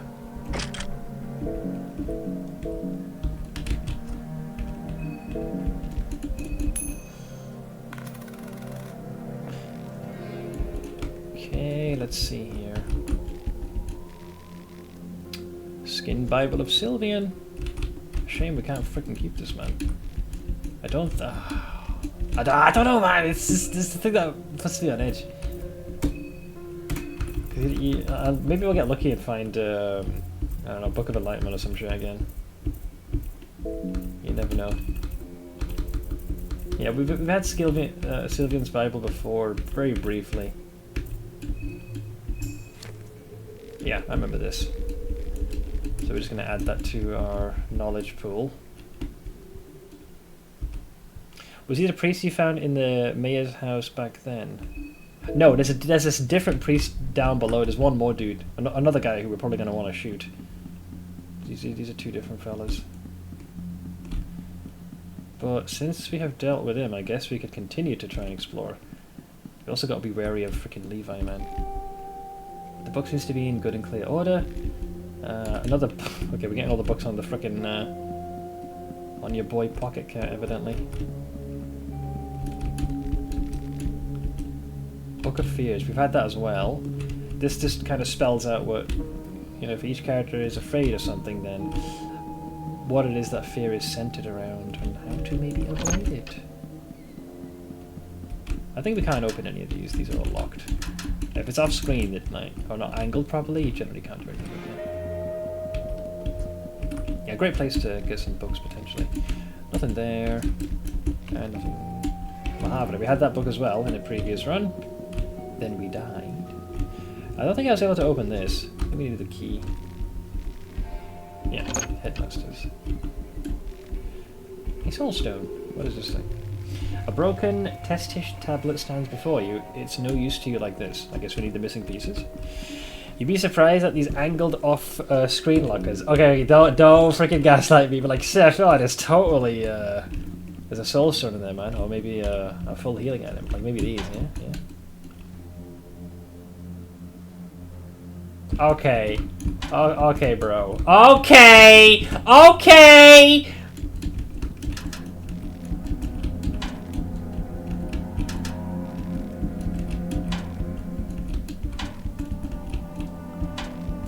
Two? Oh, fuck's sake. Alright, fine! Fine, I'm going back. I'm going back.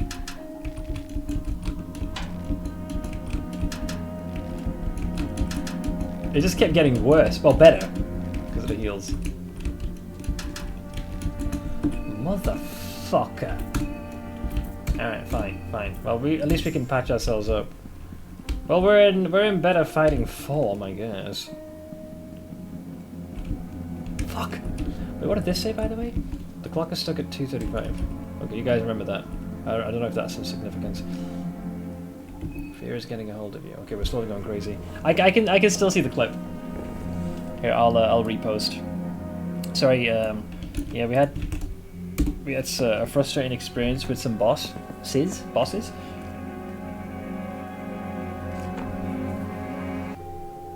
No worries, guitar. I'll catch you later, bud.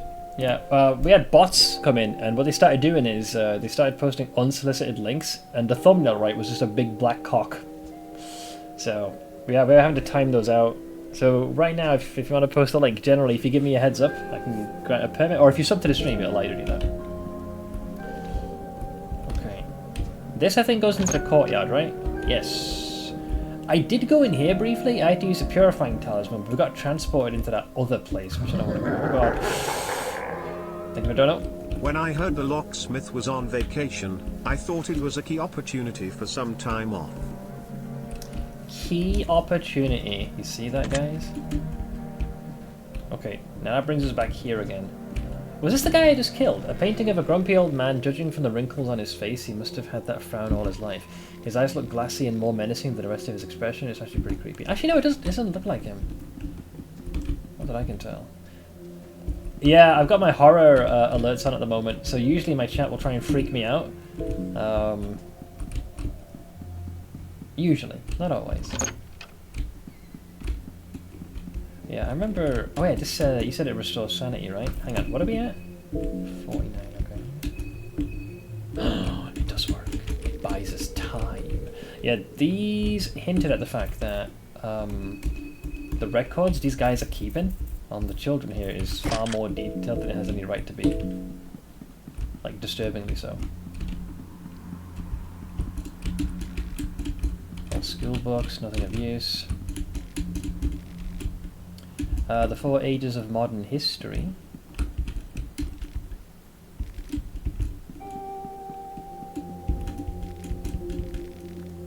Alchemy Volume 2. That one would be useful. So it teaches how to make a couple of other things. There's this thing. Yellow vial and oil. Murky vial. Highly flammable. I guess we throw that at an enemy and then set them alight for more damage. This, I think, just helps restore hunger, I'm going to assume. Blue vial and fly... How many there? I feel like that... Isn't that just a white vial it's given you instead? This takes the only light blue we have, so let's not do that. How do you guys get far enough in this game? Like... It stresses me out once we do make, like, what many might consider tangible progress, because it's so freaking easy to run into something, slip on a banana peel, and then lose all your progress in 2 seconds. 15 out. Oh. Nope, that's the ghost. We can't harm these, I remember this. They also like to target the mind. Yeah. What are you gonna do? Lockpick your way to success?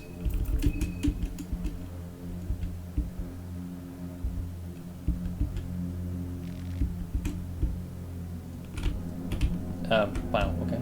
I just can't leave, really. Okay, good. Maybe with rot, I guess it could work.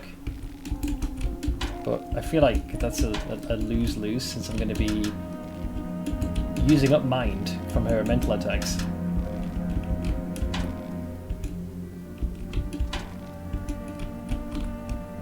So it could just compound.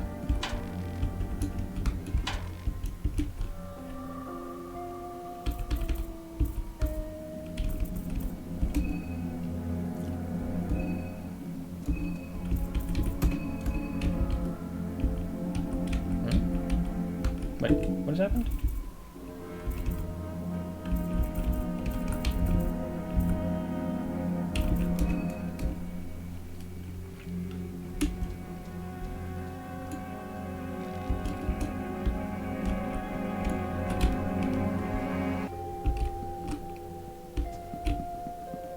They're not like mega aggressive, but they can be a pain in the ass as they wander these halls. In Octopath Traveler, when you run, if you fail to run, you skip a turn for each member of your party. So if the run fails, you lose 3 attacks, not just 1. I'm guessing because everyone's attempting to flee. So it kind of eats all of theirs.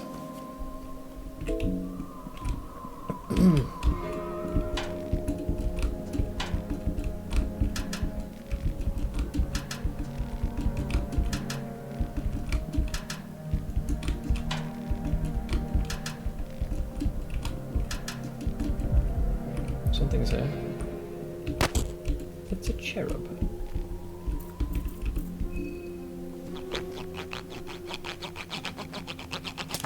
I think the party has the damage needed to probably dispense with them.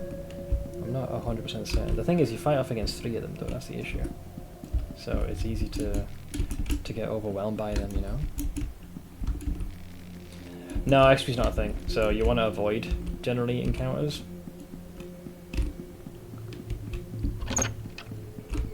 It's more a matter of building up resources and finding better equipment. That and your own general knowledge of the game. Man in the Dreams flyer.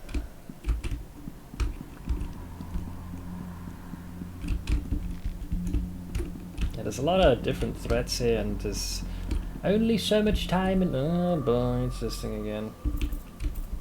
This one's really frustrating, man.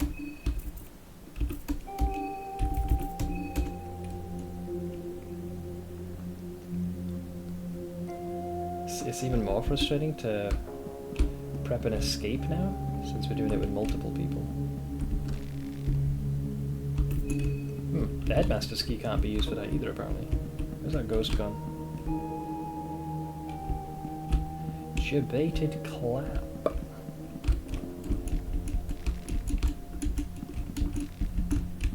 Don't think there's anything here of use.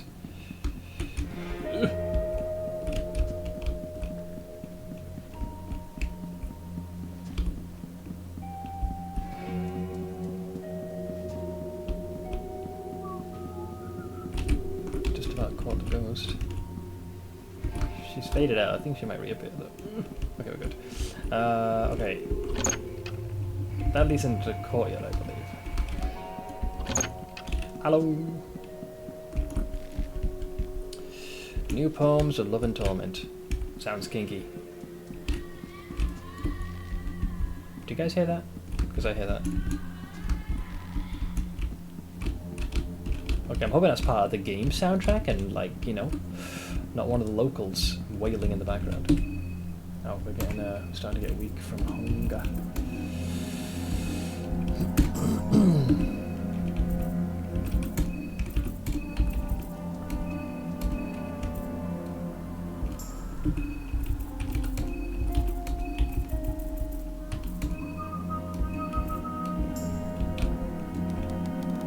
Oh, forgot about that one. There's a hidden one there.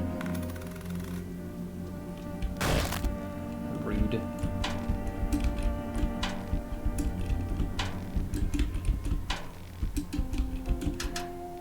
Yep, they're crying and shrieking. This orphanage is very fucked up because if you once you start heading like further down below, these guys have been busy doing all sorts of sacrificing, bloodletting, and everything else in between, my dear friends. Everything else in between.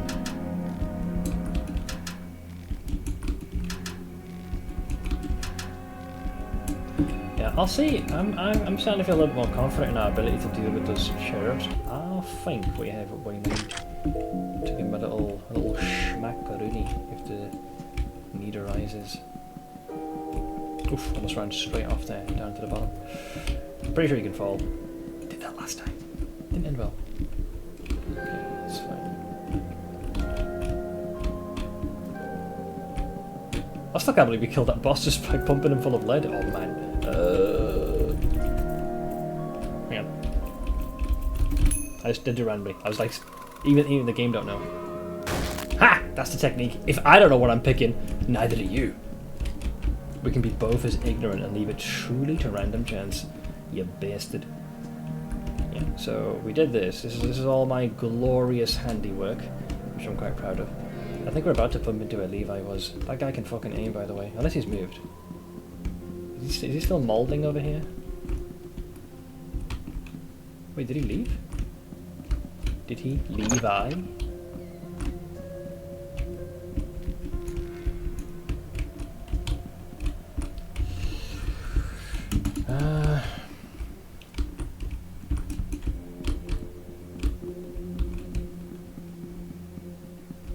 Huh. Weird. Got some more glass shards. The door's locked, but we have the headmaster's key. I don't think I've been in this room before. Couldn't get in here.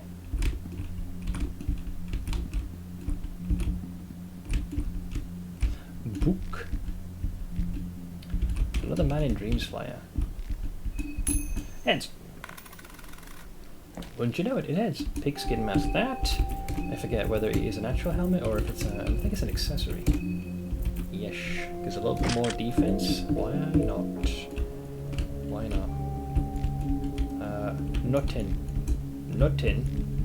Nothing. Okay, well. Oh, I saw the ghost. I saw you. Parkour!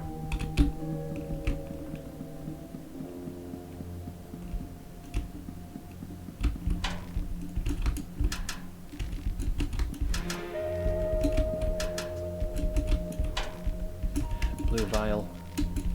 My beloved.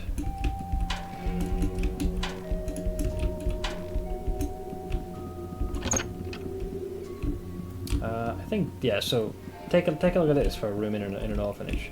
That look normal to you. That, ladies and gentlemen, it is beyond, how you say, fucked up.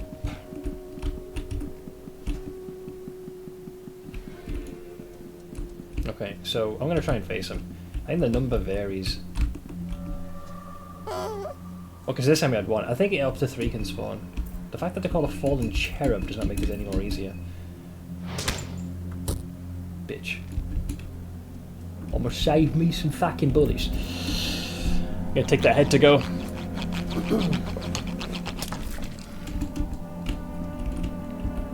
Progress, guys. Progress. Small key, but we can already pick locks next to cat on. I don't know, she might die at some point. But then again, I would have a soul though, so I can learn the ability. Always planning ahead. So up here, we would lead to Father Hugo. Down there, I believe we're in the courtyard. No. Yes? Yes. Okay.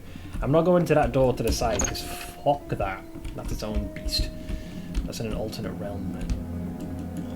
Alright, so what else are we hiding here? Did I open all these already? Or try to? Did that.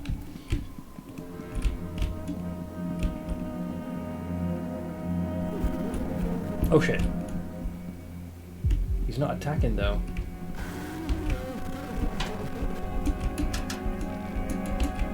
Poor guy, man.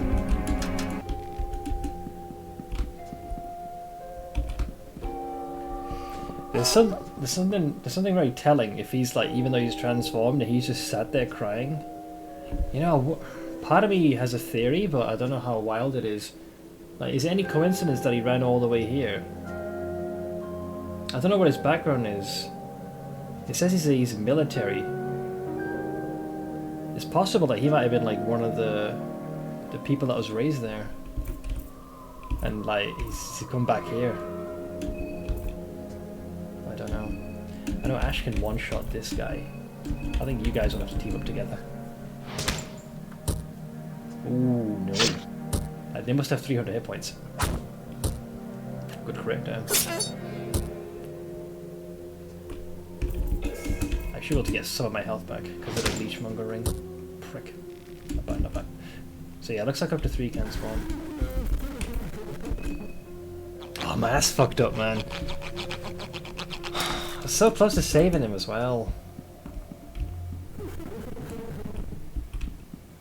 Like, he was running through the public square, and then the best he could do is just hunker down here. And I felt like when he did attack us, it was more out of fear than malice, like kind of like a keep away, because he's actively running away. Now he's just there, just stuck.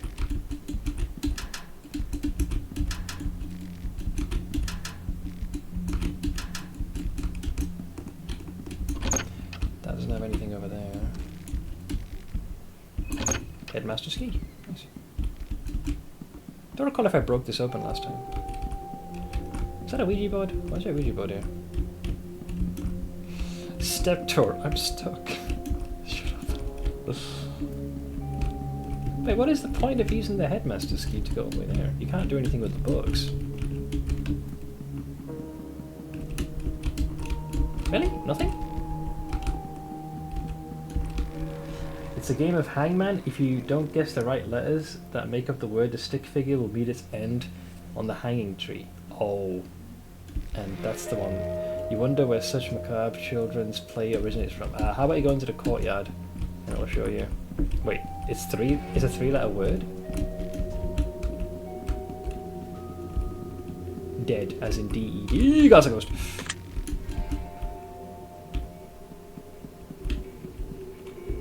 Yeah, we've been here. We just didn't have the key.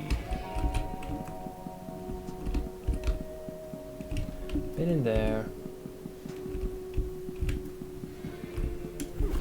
Yeah, Levi's chilling up there. Chilling. It's very morbid when I say it like that. I haven't killed that one. That one's not my handiwork. God, this crying is so...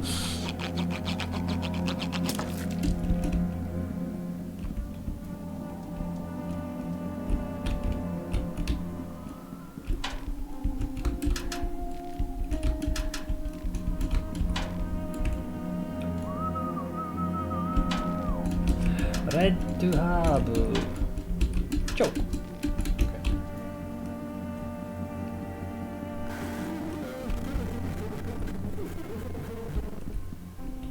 Dude, put the guy out of his misery or what? He does have the soul, but is there anything really to be gained from killing him aside from that?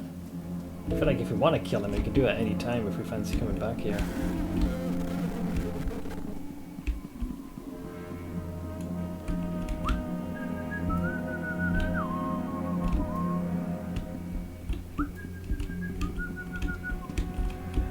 See the ghost. Fuck you.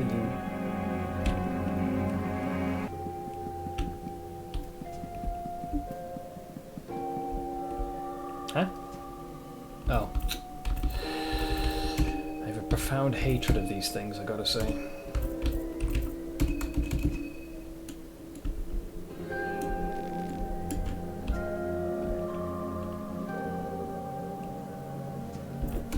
Thank you for that. That's exactly what I wanted. Cheers.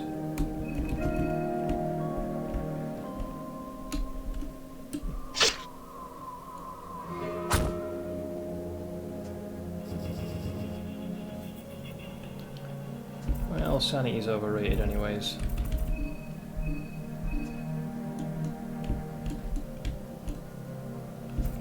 Did we fail to run?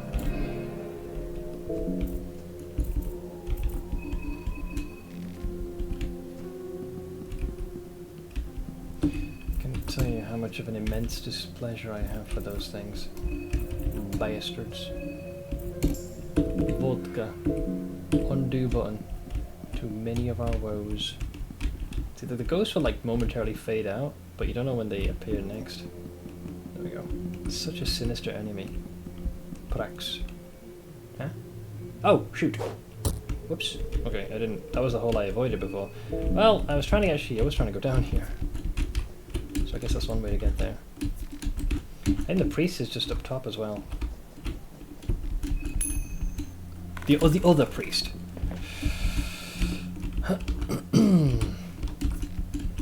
Light blue vial is very nice.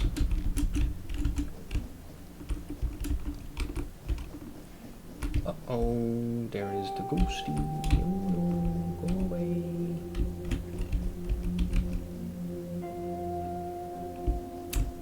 I hate the fact that... Oh, it came into the room, man. Oh, I hate this place.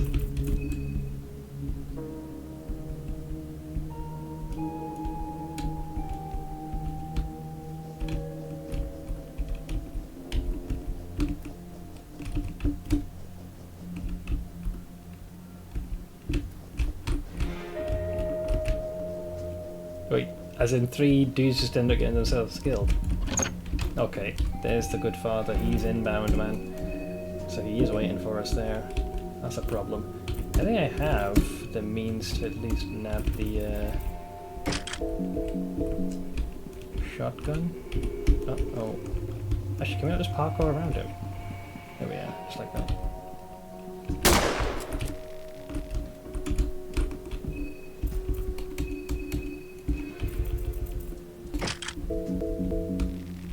Ooh, we don't have any ammunition for that neither.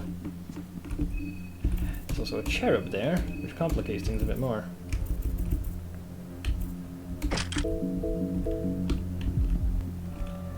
Schnitzel. Thankfully there's only one of them. Allah God.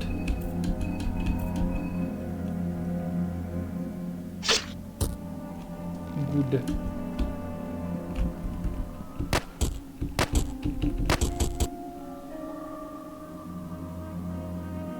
Didn't it say the priest was shot down? I swear to God it said that. I swear to God I saw this, the text say that he's been shot down. Hey Dark Raccoon. So... but he's got all of his limbs, he's like fully intact, so I don't know what the game's playing at. Can't have it both ways. It's unfair.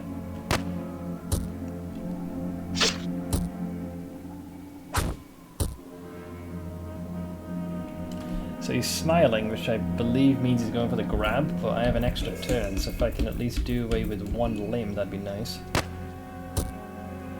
Okay.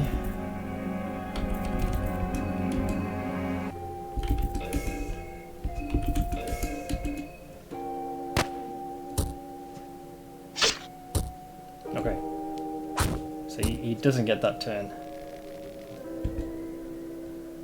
So you can use the extra turn to do the yeah, I think he fully healed, which is insane. I shot him with the shotgun, unloaded an entire clip of, well no, I think it was 3 extra Luger shots.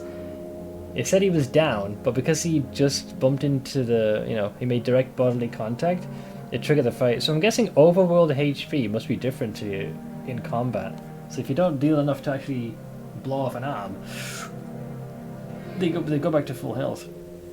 Hope you're having fun. For the most part, yeah, but the game does come with its own frustrations, I cannot deny that. Wait, did I go for the head then? Some of it's coded well, some of it isn't. Well, I will say this game has been brutal to us regarding that.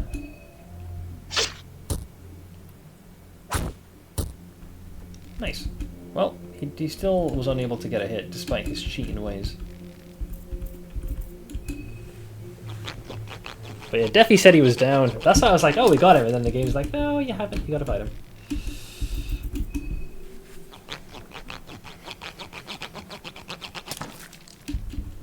Okay. So he was giving chase here. Yeah, he was chilling down here. This guy got up to some shady business. Get an extra hacksaw for our troubles.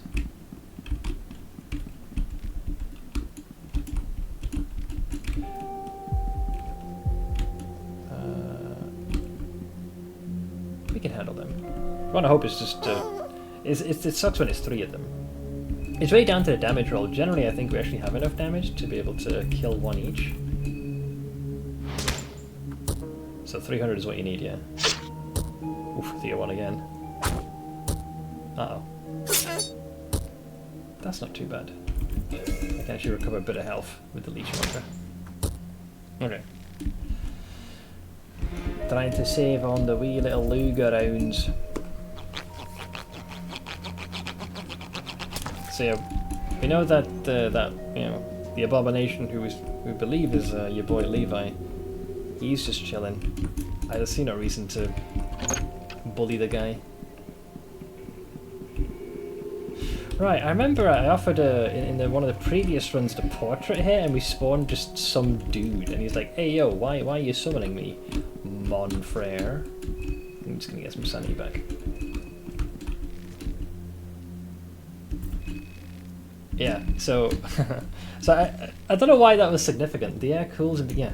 So you offer that, but you summon some other dude, some guy that's like just like chilling, lying down. Yeah, look at him. Radiating one. Embrace your flaws, embrace the imperfection, embrace the distortion. And then eventually she's like, who the fuck's this? Yeah. Like, what's that you got there? Very well. Oh, wait, this is different. Wait, you were supposed to say you're wasting my time. Maybe this is not a total waste of time. Wait, what happened? Oh, he wants the rust-coloured pearls.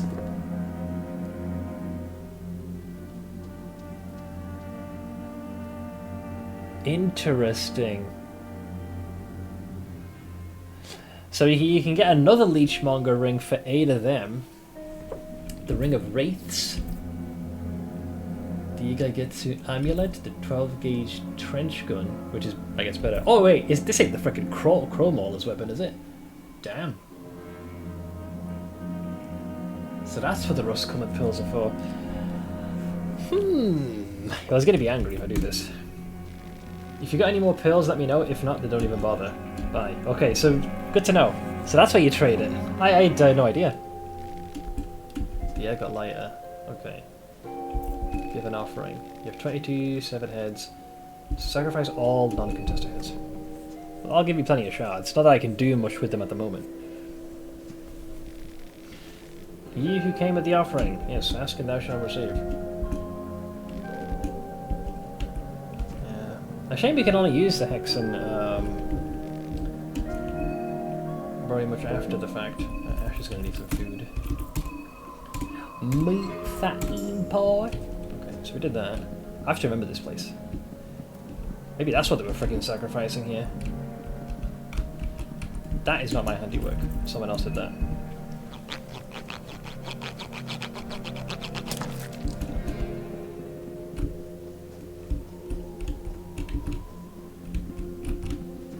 This is what exactly? Oh, just loop around. Yeah, we found. There's one of those rats again. Yeah, this is just a kid that's like long since withered away. Achisphobia, panophobia? I'm not sure what that is.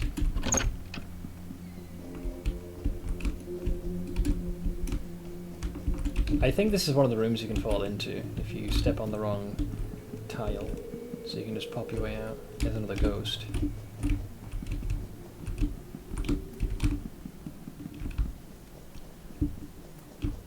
Okay, so you can emerge from this part.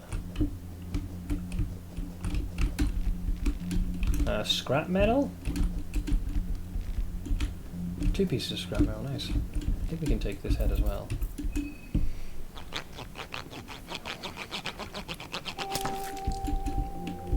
Fallen cherub head, eh?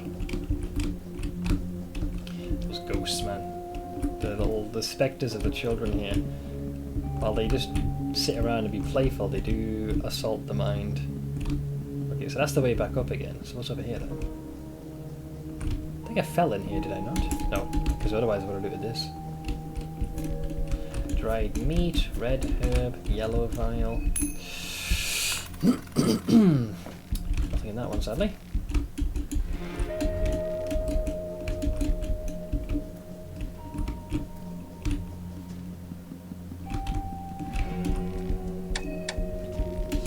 The radio does not work because there's no electricity.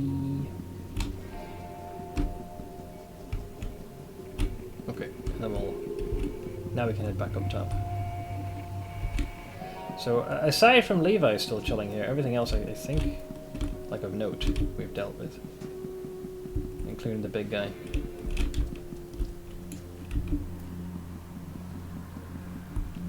It's getting out of here, that's the problem. It's easy to get turned around here, I tell you.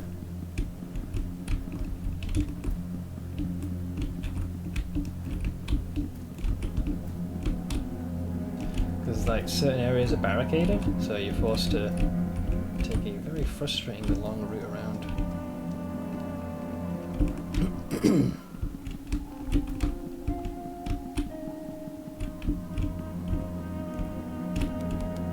Oh. Fuck it, I'm gonna use... I don't want to go back down again, fuck you. Double heads.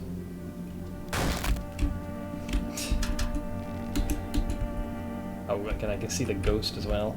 Oh, this is sinister. Can I go this way at least? No. I hate this place. Are you kidding me? Did this little fucker follow me here?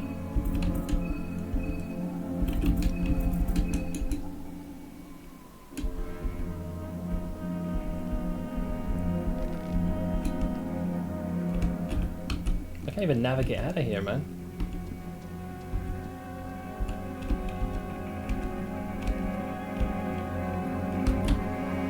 Prick.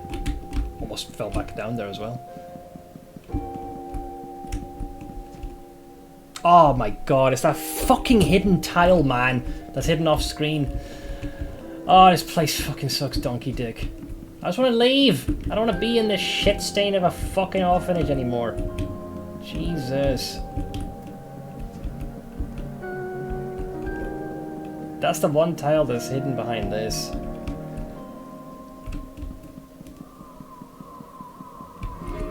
I feel like I'm going to lose sanity just like the rest of the crew here.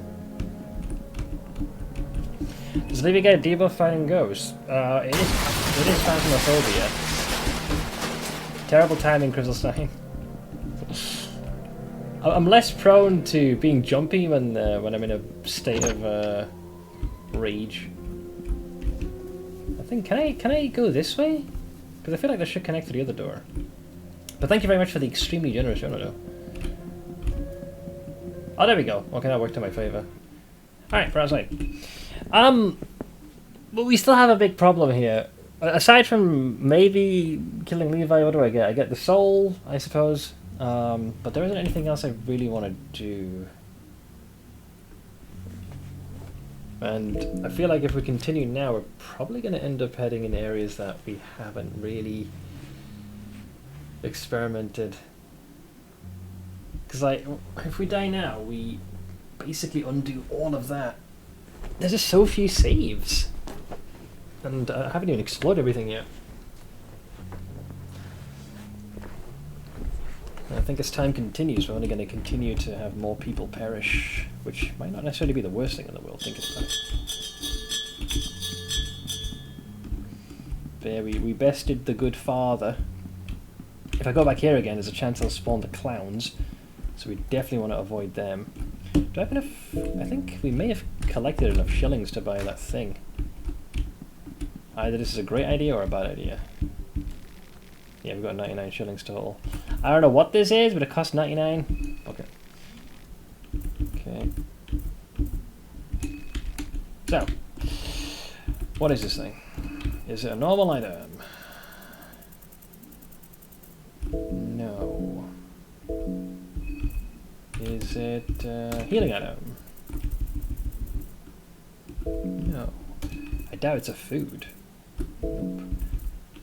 Not a book, not a weapon. It's not in a body bag either. So it must be a piece of equipment. Is it an accessory? Oh, there it is. A crystallized and hardened heart that has seen its share of pain and suffering, it now offers a glimpse of the same determination its previous owner had to its new master. Oh great, it's another one of those where it, you know, they give you the flavor of the text, but not the fact what it actually does. So, before I end up going to the wiki, can someone tell me what this does? I don't know why this developer is so hell-bent on leaving things so freaking open to interpretation. It now offers a glimpse of the same determination as to its previous owner. A hardened heart. I don't know, maybe you're immune to mental damage because you no longer fear anything. Maybe it's kind of like a last stand. So if you have this equipped, if an attack would kill you, you go into 1 health. Maybe if if you were to die, this thing gets consumed. Maybe it does healing over time. Maybe increases the potency of a recovery item. I don't know. It might be anything. In combination with the 1 Wiggin necklace or guardian cameo, you can completely remove damage to the character. Okay, that doesn't really tell me anything. I guess I have to look it up. Fear and hunger to... I want to avoid the wiki because sometimes it'll give links to other stuff that I haven't encountered yet. Hardened heart. Upon being hit, if it would kill the wearer, then it leaves them at 1 body instead, unless already at 1. Oh, so yeah, I actually guessed what it did. Yeah, so if an attack would otherwise kill you, it puts you down to 1 hit point. What it isn't stipulating though is it once per fight, or does it reset if you heal yourself? In the current 1.9.1 version, being hit with an attack that will deal the exact same damage as your HP will kill you and not reduce your HP to 1 like how it's supposed to. Oh, that sucks. So if you have like 29 HP and you get hit for 29 damage, you die. In combination with the 1 Wiggin necklace, or I don't know what, I think I've seen the 1 Wiggin necklace, but I'm not sure what the guardian camo is. You can completely remove damage to the character. Since Hardened Heart tries to reduce damage to a level at which we should not die, and last defense status from either the 1 Wiggin necklace or guardian cameo reduces damage by 40%. For example, if you have 10 body and an attack that should deal 40 damage, the Hardened Heart will try to reduce its damage to 9, and last defense would reduce it again by taking the initial damage of 40 hits. Okay, this is a mathematical equation, but okay. Either way, it's an item of keeping you in the game. The effect is upon being hit, it would kill the wearer, then it leaves them at 1 body instead. Yeah, but there's a bug that says, assuming we're past the 1.9.1 version of the game, but the implication here is that like, if I took exactly 85 damage, I would die, based on the bug. Necklace is Olivia's starting accessory. I won't doubt that, but I've also believe I found the accessory in a very dangerous area, particularly where that trio spawns. There's a building that needs both lockpicking and short circuiting, and if you follow this path, it will eventually lead to a plant that's kind of growing somewhere in a garden, and then if you loot that, I believe you get something that has 1 Wiggin in its name as well. Well, it's a powerful trinket. Worth 99 schmeckles. What I don't know is if I want to save.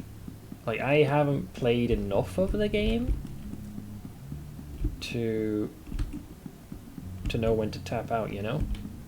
We can handle a fair few number of enemies, but not like a crazy amount. If I go back down here, I'm risking running into the trio. In fact, if I'm going left, I risk running into the trio. So I'm pretty happy with what we've done so far. But whether it's enough to warrant a save? Because if we die now, that's like at least a couple of hours just gone down the drain. Gotta be careful with these fellas, they are not nice. These guys can hit for a lot.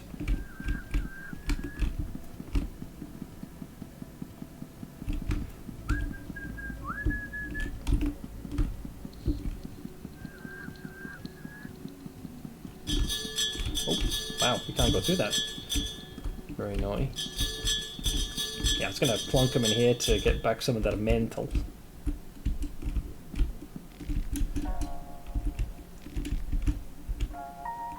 Try a brave age.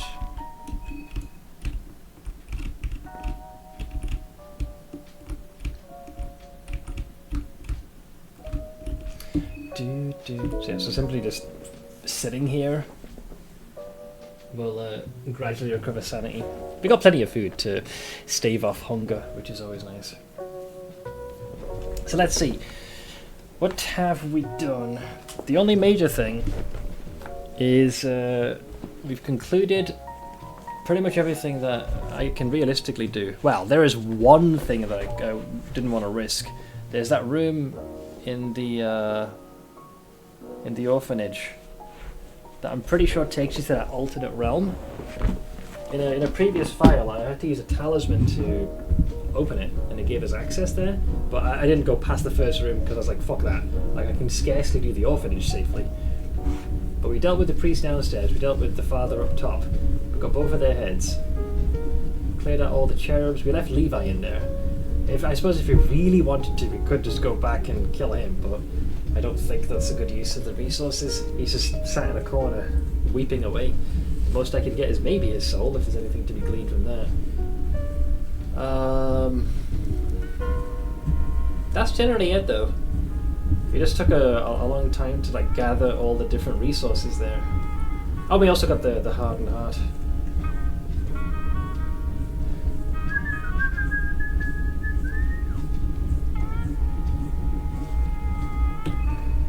Good. Our main tools recovering, lad.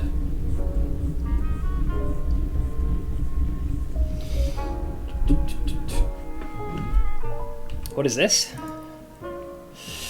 Normies. You can't tell what exact boss someone is fighting just by looking at the console. Gamers. That goes a long way. Man, looking at the PlayStation 1 just perched on there, it evokes ancient memories.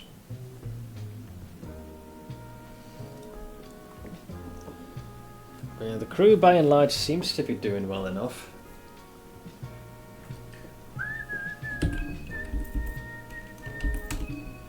Let's see here. That cheating floating bastard. Yeah, because of the Psychomantis reading the inputs. I'm guessing these two blue vials must make the more potent one, right? Yeah, so it makes a light blue vial. Okay, I'll make one of these because I have spares. Makes a brown vial. A vial of brown coloured liquid just to smell makes your muscles contract and heightens your senses. See, I wish it would... I don't mind the flavour text, right? But I do wish that it would say what it does exactly. That's the annoying part. The game loves to... It insists on doing this. And I do not understand why. Like, the heart is a very simple example. So, I was asking in chat. So, so if you go here... And, I mean, I'd have to ditch one of these, which I really don't want to. But yeah, if you went for this one, you know, this is more flavour. You know, a crystallised and hardened heart that has seen its share of pain and suffering. It now offers a glimpse of that same determination its previous owner had to its new master. So, you know, it speaks of, like, resilience and, you know, perseverance, determination, I get that. But if you look at what Edge typed, I think that's what it should say somewhere down below, which is, upon being hit, you know, if an attack would otherwise kill you, you're instead down to, you know, 1 health instead. It should just say it. Don't be so fucking ambiguous. Because some poor nonce is going to end up spending 99 shillings equipping this and have no idea what it does. And in order to learn that lesson, you kind of have to really be put in a do or die situation with your whichever character has this equipped. It just seems like such an obtuse way of educating the player. But yeah, while that trinket is powerful, I don't see myself unequipping the salmon snake ruin. With our +1 to agility and the small things amulet, that gives us an extra turn, and the leechmonger is the thing that's been helping minimise the use of recovery items by allowing me to, well, for lack of a better term, leech life again to get back in the fight. So I guess if I have to give it to anyone, I feel like it really should be on the main character. But we'll see. I'm going to continue to let the mental health come back, so we'll just chill here. Nice and easy, deep breaths. But I need to figure out what to do next. I'm not familiar enough with the rest of the town to know where to go next. Elf ears? No, just the more the head, the little tying off of the hair at the back. It's more the ribbon / bow. Not droopy elven ears.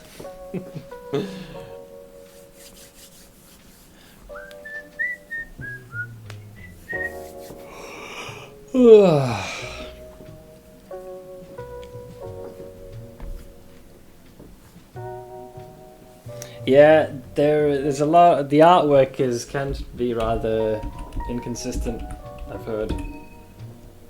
So here it's up top, but then I guess it's like different points in time.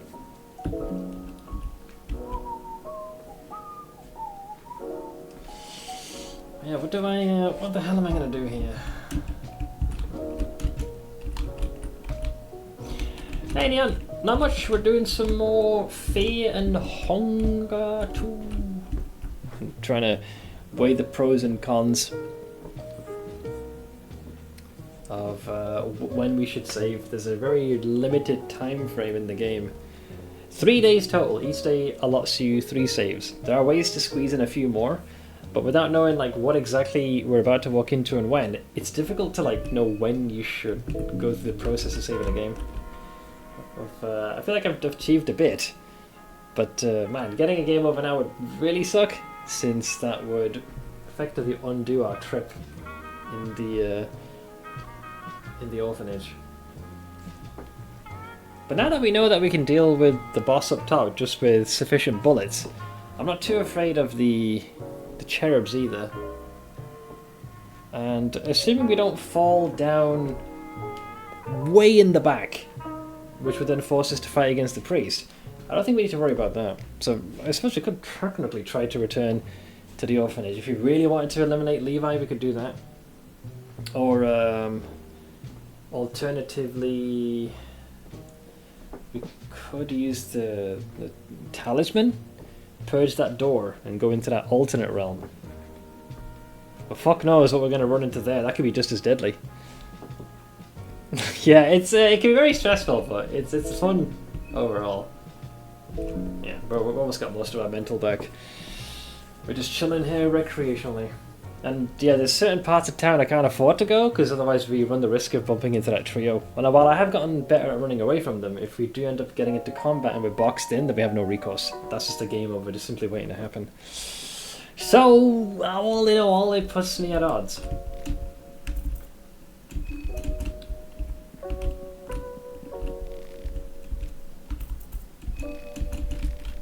Not sure if their mental health was improving while they were chilling here, or did they have to actively be in my party? I guess they have to actively be with me. We can wait.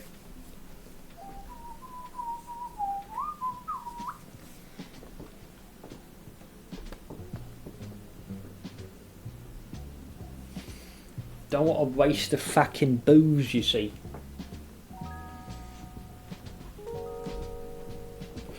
But yeah, we have a good amount of heals. Should the situation require it.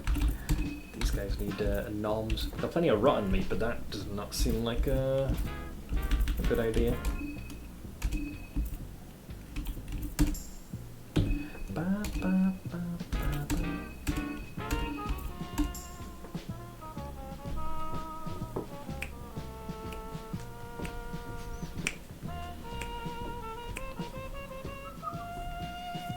This is probably the song that has like the most character.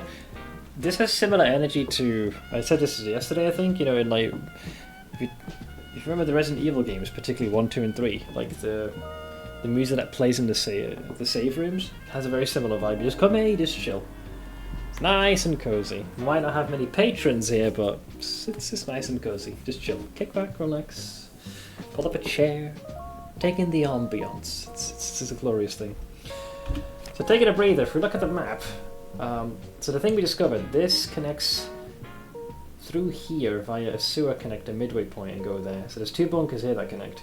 I think if we want to get to this one, we need to head south through the forest where the Clown Fiesta squad chases us, and hope that we don't fall into any of the pit traps or to those weird owl people. So there's something potentially there. I think this is the one that had stitches in it, I think. I know we've lost sight of many of the other characters. Christ, who is still even alive? I've not seen Osa, and we've not seen Dan just straight up fucked off as well. Olivia and Karen are with me. Marco is dead. Pav we eliminated. Caligura is also dead. What other playable character am I missing? Wait, who's left? Is this Dan?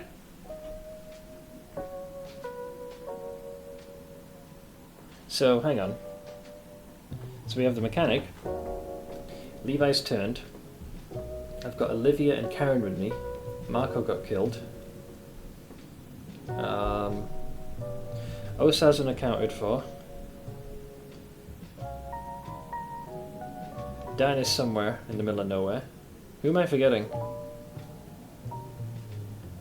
And Karen, right? So the only two that would be left then, Dan and Osa, if my math is correct. Hang on, when I was making the poll for these characters, I saved their screen here. Yeah. You're with us. So Dan... Oh, and Marina, or Marina. Yeah. So Dan, Marina, and Osa. They are the only ones that are completely unaccounted for. And now that we know that it's clear, if a set amount of time passes, I guess the players can transform. So two things can happen. They either get killed or they transform. And we know Levi's transformed into whatever the fuck. Well, whatever he is. I don't have the exact word for it. Oh, hunger and time does pass when you have the map open. I just realised. Because our hunger's gone down, but their mental health improved. That is good to know. I was always wondering why the figures just seemed off. The only time it stops, I think, is if you do this. Then the figures do not move. Oh, fuck. Yeah, I don't know if I want to save. Because, like, it's so easy to go into a fight unprepared or face off something you don't know, lose a limb, and it's like, oh, fuck it, hell, really? So that's why I'm hesitating. We could easily re-navigate back to the orphanage. Use the talisman, maybe transport ourselves into that alternate realm, see what's there. If it's enemies like the kinds we face, you know, the ones with those two freaking axe heads for arms and the extra mouths, I think we can tiptoe around them. We also are in possession of the heart. Like, you don't really have any accessories right now, so I'll give you the eyeglasses and the hardened heart. So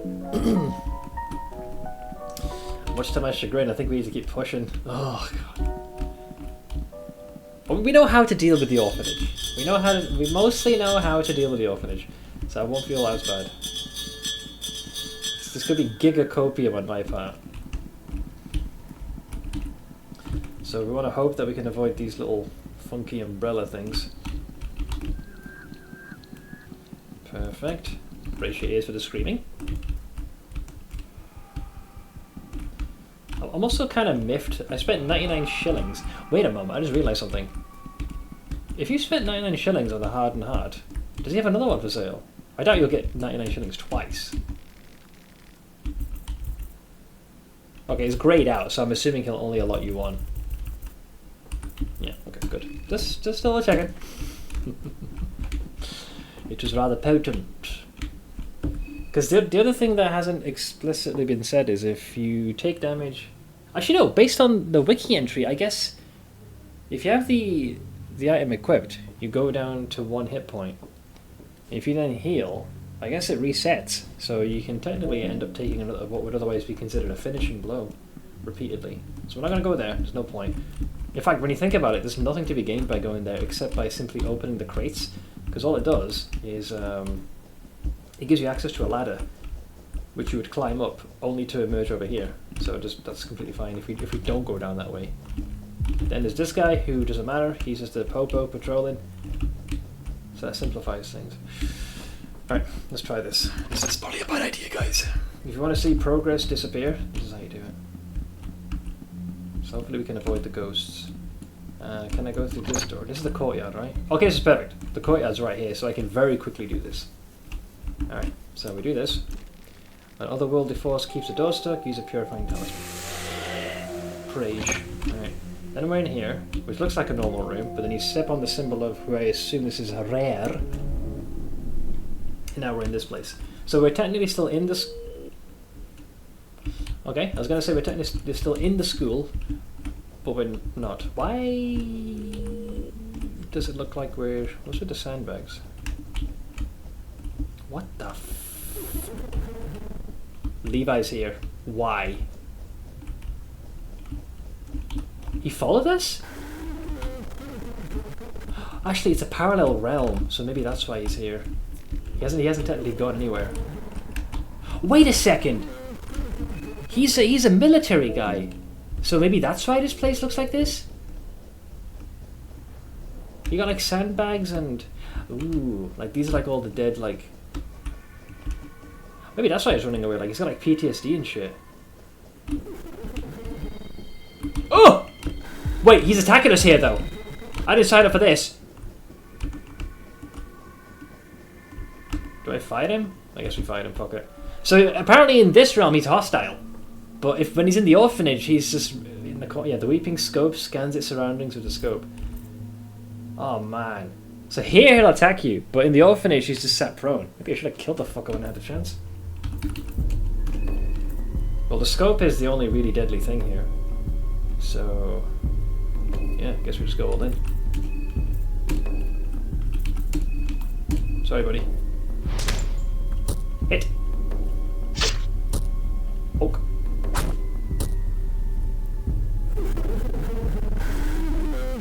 Okay, it just said the weeping scope is weeping. Now, I don't know if that means it's about to prepare a coin flip attack or if he's just stuck crying.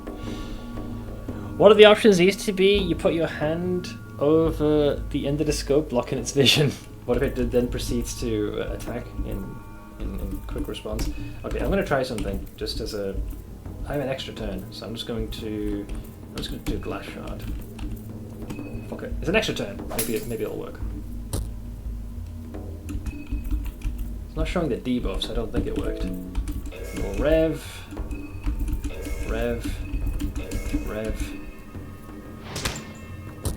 Ooh, good crit, Ash. Good crit. Sorry, Levi. Solitary soul. Damn, part of me wants, dude, you know what's interesting is that part of me wants to have me play as him now, just to see what it is. I don't know. My guess is, it says he's military based on, like, soldier / military. It's quite clear he's pretty young. And whenever you see him, when you're not playing as him, he's spending most of his time running away. So, I don't know. He probably has PTSD, which is why he's like constantly clutching his head and just running away for dear life.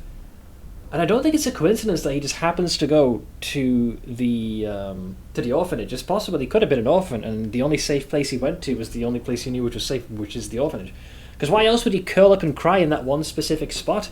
Because at first I thought he was running away randomly, but when you also look at this place, this like almost like cognitive realm, like, you know, you got like the trenches, the sandbags, and here he suddenly starts like tunneling towards you to attack you. I think there's more to this than the game's letting on. I don't know what the deal with that statue is though. But I guess we'll continue exploring. But that's very, very peculiar. So hopefully nothing else is going to try and eat me now. Yeah, look, you see like all these dead... Oh god, it's one of these fuckers. Okay, well they do give the pearls. Alright, okay. I believe we know how to kill these guys. Maybe. Rontiel is what they're called. Now, I don't know if our damage is high enough to eliminate these.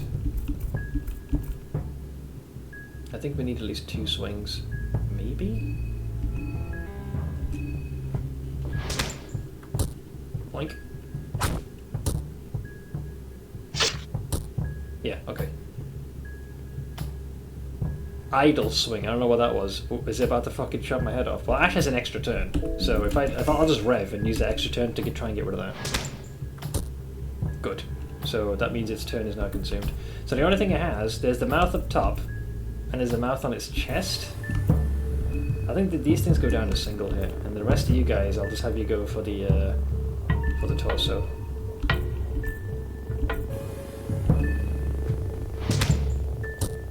Yeah, mouth is gone. Torso hit. Torso hit. So I think it was going to try to attack with the mouth in the center, but yeah, we've prevented it from doing that, so its turn goes. And then we go for the body with the extra turn. Okay, not bad. We have a recipe that works. It ain't creme brulee, but I'll fucking take it.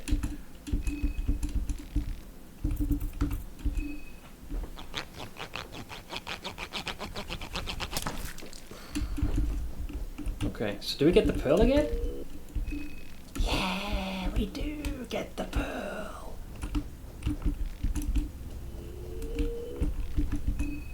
Heads! It is heads. The Eye of Sylvian. Oh, that's an accessory last time I checked, right? Yeah. Said to be an eye of the older god Sylvian herself. How it could have ended up here is a mystery. You have your doubts. It does seem to boost the recovery effects of healing items and magic. Perfect. And you have the heart, so maybe this will keep you in the rotation longer. Alternatively, the other option would be for Ash to let go of the Leechmonger ring and instead take the heart instead. So that way, as the main character, she's less prone to die. And then we can give the Leechmonger / the healing trinket to yeah, we do that actually. Wait, that's the wrong thing.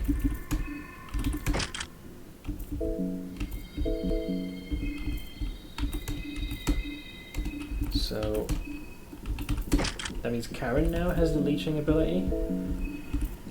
Ash loses that, which sucks a little. But now she has a trinket where if an attack would otherwise kill her, she goes down to 1 health. Which I think will work better. And in the case of Karen, if she does hit someone with melee, I don't know how much it boosts the healing, but the Eye of Sylvia, yeah, it says effects of healing items and magic. Would it work with that one though? It does say the mages were able to infuse them with life-draining magic. So either this is a great idea or it's peak stupidity. Paprika, moldy bread, goulash, empty, bag of wheat flour.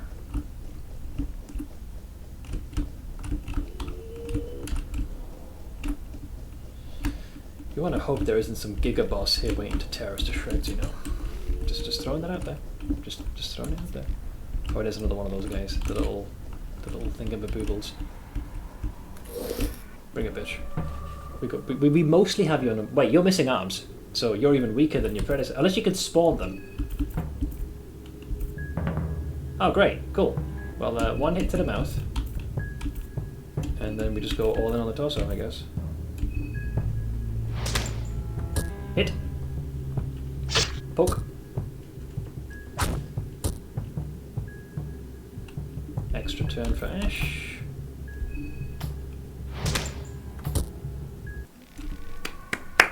Good shit, good shit. I don't know why I didn't have an arm, but I am not going to sit here and complain.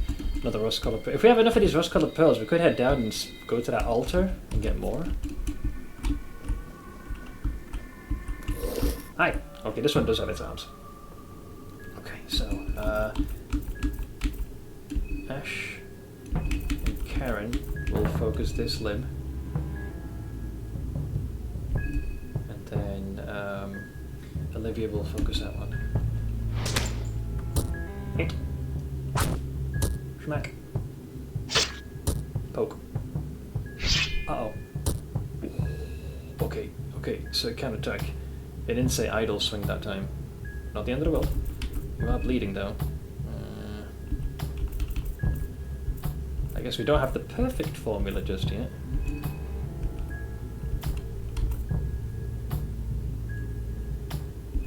So, extra turn to staunch the bleeding. Rev the engine, go for the other arm. Rev the engine, go for the second mouth. Rev the engine, go for the torso. Okay, arm goes. You hit and heal for 13. Then it's top of the round. Ash gets an extra turn. Rev. Torso. Still alive, are we? Well, top of the initiative now. Yeah, bro, that extra turn, fucking mental. Because it allows you to perform an action after every... Oh, there's a bite! Okay, thankfully it wasn't as bad. This one I felt like I had a bit more health. I was considering just DPS in the torso, but I don't know if we have enough fuel to risk that.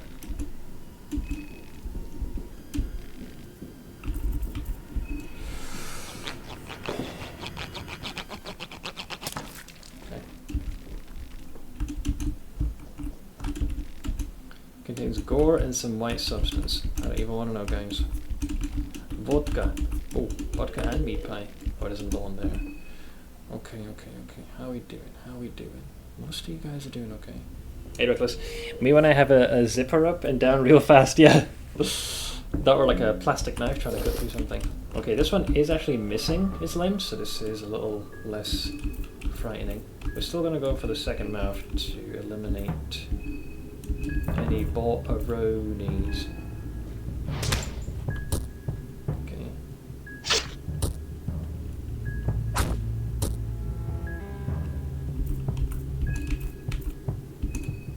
So that's the extra turn. Nice.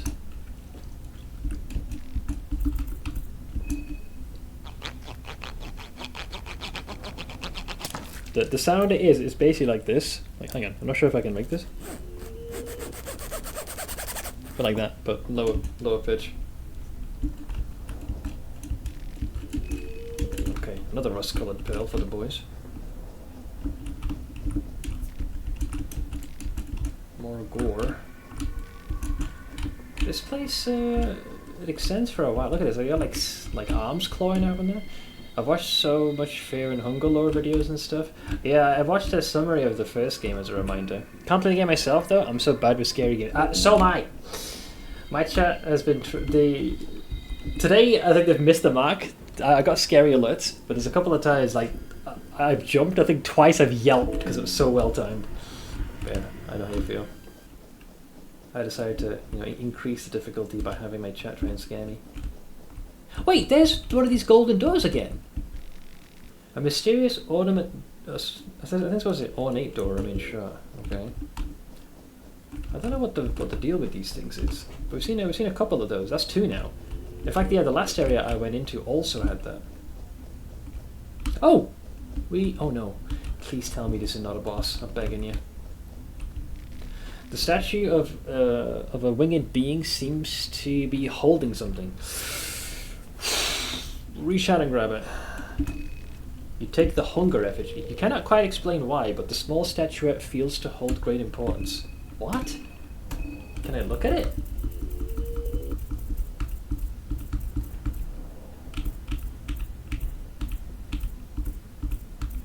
Hunger effigy, there it is. It doesn't really do anything.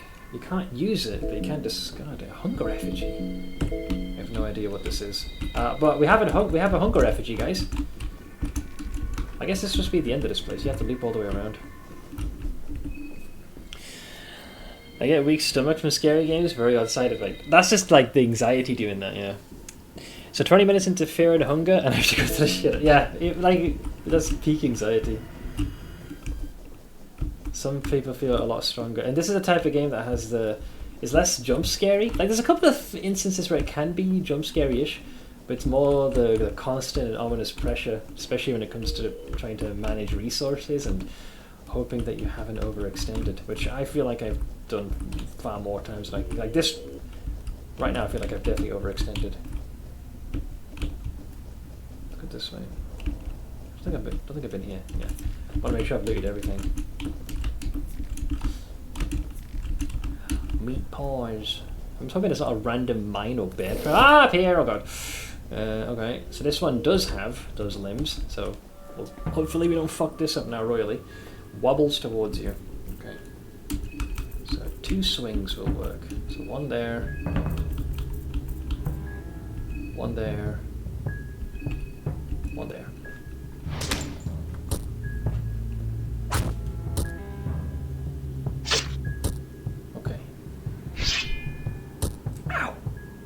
Oh, dude, she lost her left arm from that, man.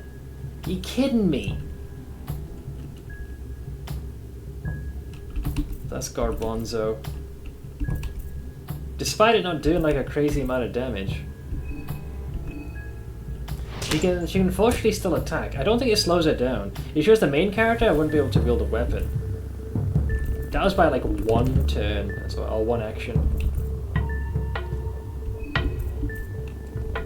I wonder if we do have the fuel to do enough damage to the core.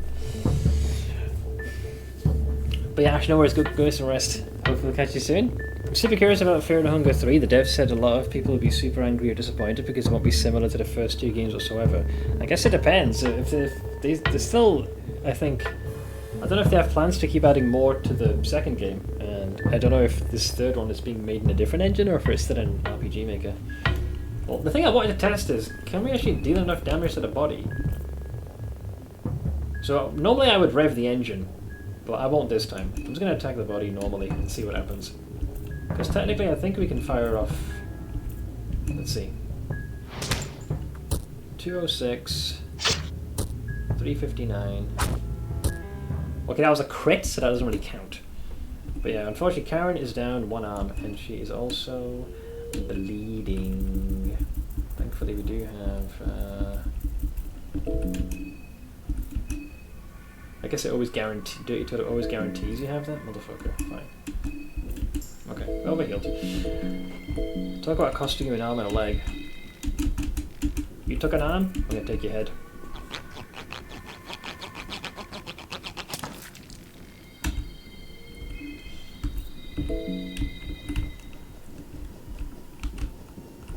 Yeah, this motherfucker. Damn it! So miffed that he got us. Had I elected to leave, could have avoided that. Yeah, because we would have gone this way, here, and then... Oh god, it was literally that one encounter, man. Okay, it's only a single arm. She can still fight. That's the key thing. So, I came at a cost. So now we're back here again. Levi's been eliminated. We got his soul. So, this might be enough of a justification to consider doing a save. Because we also cleared out that entire... Wait, hang on a minute. How many pearls do I have? I just realised. I've got 8 rust-coloured pearls. Shit, I can't remember what the dude was offering. I think I'm gonna do a quick search. There it is, rust-coloured pearl. Effects can be used to buy items for a radiating one, yeah. So 8 gets you another Leechmonger ring. 4 will give you the Ring of Wraiths. 9 gives you the Igagetsu amulet. 4 gives you a 12 gauge trench gun, and the last one is the Mauler. Normally I wouldn't look into what they give, but I'm going to take a look at at least 3 of the items. Actually, I forgot what they're called. Screw it. So the Ring of Wraiths is a ring with a blood diamond embedded on it. The diamond has seen so much death that life force is leaking from it. The priests of Rondon have slaves digging these diamonds no matter the cost. It restores 8% body every turn. Oh, it's a very small healing over time it has. That's actually very impressive. But it requires... it only requires 4. So a general like heal over time could be quite powerful. In fact, couldn't I not give that... Well, not enough to get a new arm, but I'm just thinking of Karen right now. Even though she may have lost a limb, that would like synergize with this, because there's the Leechmonger has draining magic. I don't know if the Eye of Sylvan modifies that, but I feel like it should. I don't know, the game doesn't really stipulate that. I have to look up the Eye of Sylvian to see like what it classes like, because it could just be like healing magic and healing recovery items only. Eye of Sylvian boosts both body and mind restorative effects, included in the vague wording of healing in its description. There's no penalty for swapping this accessory between party members in the overworld, so it can be used purely to gain more value from body and this cheating. But it increases the effect of healing items and skills by 50% apparently. Stacks multiplicatively. The Eye of Sylvian boosts both body and mind restorative effects, included in the vague wording of healing in its description. But does it also work with the leeching effects though, is what I don't know. We don't have confirmation. Because the Leechmonger ring says, the last sentence, the mages were able to infuse the ring with life-draining magic. So does draining fall under healing? It is still technically magic and you're still technically healing. And then you've got that Ring of Wraiths. And that heals you over time. I feel like that should work. Because if not, I feel like I'll have multiple accessories that don't work together. So it can feel like a bit of a waste. But let's say we did get that. The next one then would be the Igagetsu. An Eastern-style amulet that is said to have been longed to the deity of the Wandering Warriors. Ikagetsu. The amulet boosts confidence in your own prowess and increases the chance of critical hits. So it's a 15% chance to increase crit. That's not a guarantee, but it's definitely something. Then there's the 12 gauge shotgun. A powerful gun with a serious kick. Fires a number of small pellets that stop even larger foes. Shoot on the field. It's definitely thick. Or thicker. The last thing, the most expensive, which we can't get yet, is the Mauler, which seems very similar to what the Crow Mauler has as one of their arms. A long barbed and spiked rod. The weapon is very heavy and clumsy to wield, but causes severe damage when hit. So it can also inflict some bleeding as well, evidently.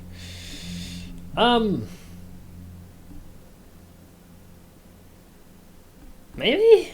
10's a lot, man. I don't know how many you get over the course of the game. So we're already present in the orphanage now. If we head down below, we can get to the altar. I think you have to be specifically there. And we got the pearls, so at the very least we could get that ring of wraiths. And that does have like the healing each round, which sounds pretty freaking useful.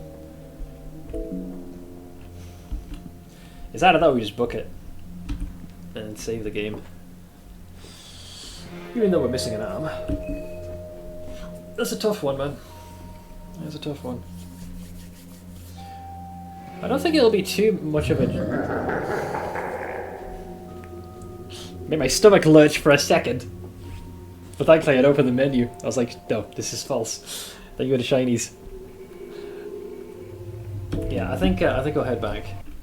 We have a grand total of 8 of those balls, and it is not a crazy journey to slink back over here now.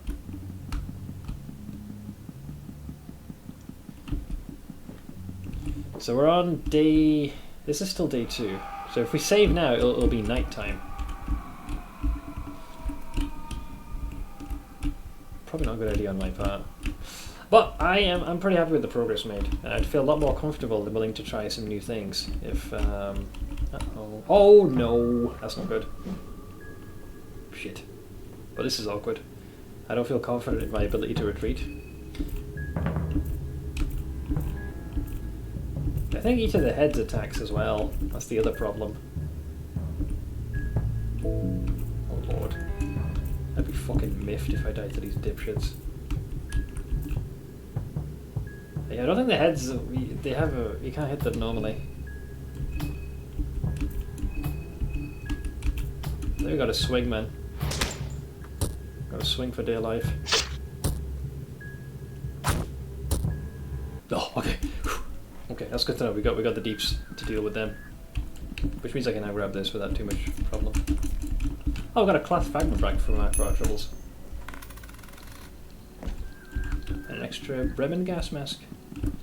That definitely makes things easier. Is a gas mask a trinket or is it a full-on helmet? It is a trinket.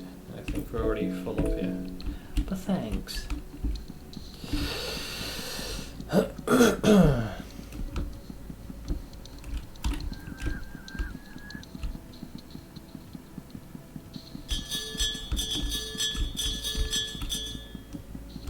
Or light, we pulled it off. Right, we also dealt with Levi. Okay, they're going to take a breather. 2 defense. Oh yes, if you equip it, probably. Okay, there. What else is there? If we are going to be resting, how many heads did I pick up? Because I feel like we accumulated a few. Just trying to get the logistics of this all correct. Being body bag. We got... There's only 2 additional cherub heads. I already sacrificed the ones that mattered, so it's just a matter of making the soul stones, I would say.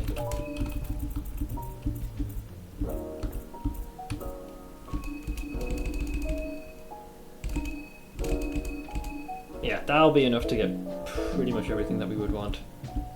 Yeah. Though I may regret this. I think we'll go for the save.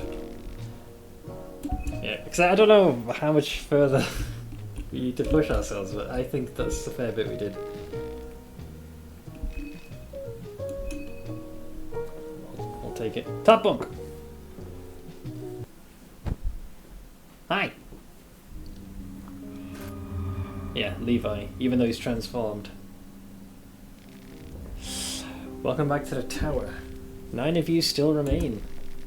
How may I best aid you? Well, the hexen first. What are we looking at? So I've got 9. I don't think I increased my affinity or anything, so there isn't really much to be done. I suppose I can get like things like intimidate and killing intent for a lark. Oh, this is what we got from Levi, right?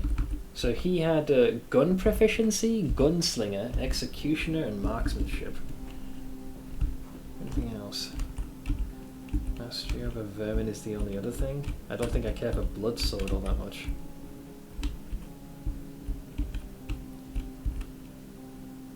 Yeah, I guess I'll take these. So, gun proficiency, gunslinger, executioner, marksmanship. Take intimidate, as well as killing intent. And that only really leaves us with whatever this mastery over vermin is. I don't believe I have any other points, except for blood sword, but I don't really care about blood sword. It seems particularly weak. Yeah, because we've got all these, got all them. Yeah, we've literally spent all the points we can. With the exception of this one. So save. Try to do them chronologically here. Anything else for dialogue? 9 souls left, and so the 14 are no more splendid. The time is running. Do not lull yourself to comfort. You have a job to do. Head to the tower. Let blood spill. As 14 is reduced to 1, so opens the gates to the court of Rare. Right. So now it'll be night time. So we're not on day 3 yet, but we are getting freaking close. But everything else is locked in. We get to keep the progress we made for good or ill.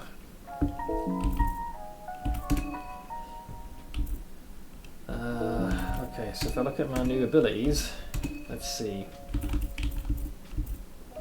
Mastery over vermin. Gain the ability to talk to those who are often left unseen. That is freaking vague. But I think, yeah, those rats, we can see a few of them running around. Flash puppetry, there's gun proficiency. Proficiency with firearms gives you greater accuracy while shooting. A passive skill. So like generally increases the odds of hitting. Gunslinger. Advanced use of pistols. Precise shots can occasionally dismember opponents used on field. So I'm guessing this is if you shoot on the overworld, there's a higher chance that you'll just tear a limb off. Advanced use of trench guns. You are able to execute a stunned enemy by shooting it again on the field. Well, that'd be like with the shotgun, because that's when they're usually stunned. So you're able to execute a stunned enemy by shooting it again on the field. Like what, double tap? And then advanced use of rifles. You're able to one-shot enemies with the rifle every now and then. Okay, so it's not bad. So I don't know what the odds are, but occasionally you'll just kill them. So it's all tied to guns. You have a better chance to hit your target. If you do, you have a higher chance of blowing off a limb. If you happen to stun them, then you can follow it up by just finishing them outright. Intimidate. Intimidation tactics in battle work on those mentally weak. The effects vary case by case, used while initiating talk during combat. Killing intent. Your killing intent, I guess your killing intent emanates strong. This will scare off the weaker opponents, so you don't need to bother with them. So I guess like small fries will just leave us alone. Explosives and steel. There's trauma. Okay. Well, at the very least, any sort of gunplay related theatrics should pack more of a punch. Let me take this chance to go for a very quick bio break, and I'm going to brew myself up some more coffee, I feel. So I'll be just a moment. Please bear with me. Enjoy the jingles in the meantime. BRB.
I'm back. Appreciate your patience, my fellow hate the boys. Right. There's the thing. So, we saved the game. For good or ill. Hopefully you guys have been enjoying the jingles. I think it's a total bopper, Chandra, so I love these. Alright, we can momentarily relax since we have progress. I love how in here, she's lost an arm, so she's just casually got her arms folded when she's missing one. It happens, it happens.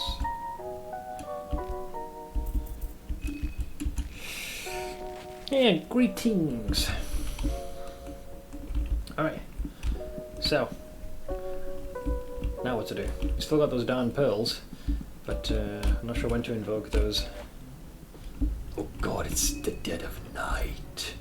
This comes with its own problems. So, where to go? Could guess we could try and hit. Well, let's see. What progress have you missed? Where do I begin? We now have 3 characters, one of which just lost an arm a short while ago. Only just, which is annoying. I figured out there is a way you can fast travel in the game, but it does require some prep. Yeah, we got both Karen and Olivia in the team. I was hoping to recruit one more fella, but unfortunately the way events played out, he ended up getting killed. So the number of contestants I think is now down to 9, if I'm not incorrect.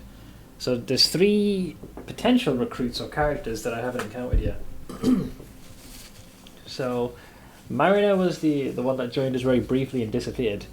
Osa I haven't encountered, period, not even once. Who's the last one? I have brain damage. Oh, and Don, the doctor, he's also missing. So it's just trying to figure out where the heck to go in this place. Alright, it does occur to me, I do have the extra head I could hand in. Trying to figure out where it is I want to go next. What was this way again? Oh yeah, we bypass the Inquisitor if we go here. This was a door we couldn't open before. Can we open it now though? Maybe we can force it open now that there's 3 of us. Aha. Or not. Well, I don't know how she missed a gate. Let's try again.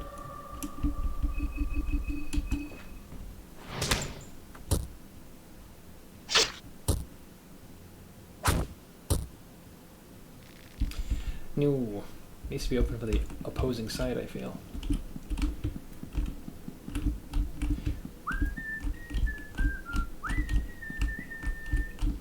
Can we go with this? No. There were like other apartment buildings and complexes that we could maybe wander into.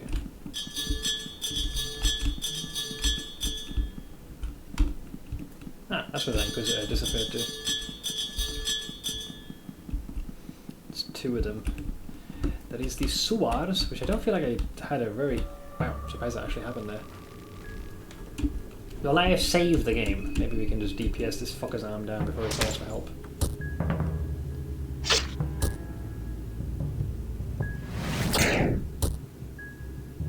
$50, eh? This guy is rude.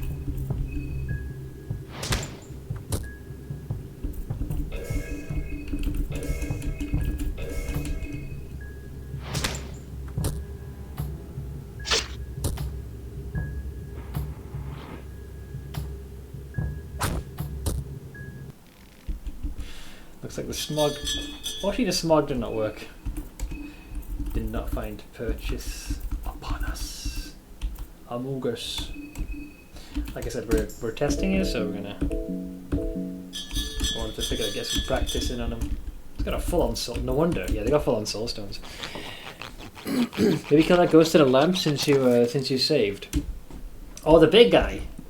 The thing is, there's only a soul stone in there. At the same time, there is always the possibility, once I let that thing out, my theory is he's going to kill the shopkeeper. So if I ever need to come back here to use my shillings, we might lose access to those items. I could definitely see myself at some point buying another one of those dexterity increasing trinkets. So that's why I was like, maybe not poke him with the stick. Again, because I guarantee you, I'm going to end up getting people into trouble due to my own innate idiocy. Go down here. Dude, when it's like nightfall, it's difficult to see much of anything. There were those apartment buildings I feel like we did not properly look at. Because I was always having to look over my shoulder for that trio of dipshits who I suspect will still try and kill us. And now that we can't see very far, we need to brace for impact.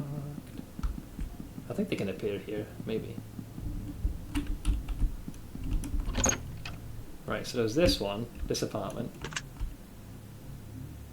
Wait.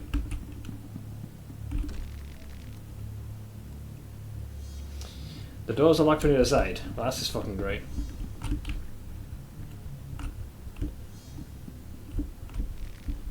Mailboxes for the apartment residents. They're covered with some white crust. That probably is they use. What? Oh, there we go. All the spare keys to the apartments appear to be here. Among them, you find the master key. Perfect. I guess we can open everything. The boxes are used to store folders, papers, but everything is covered in the same white crust, so you cannot be 100% sure of it. What the hell? What is the white stuff that's covered in?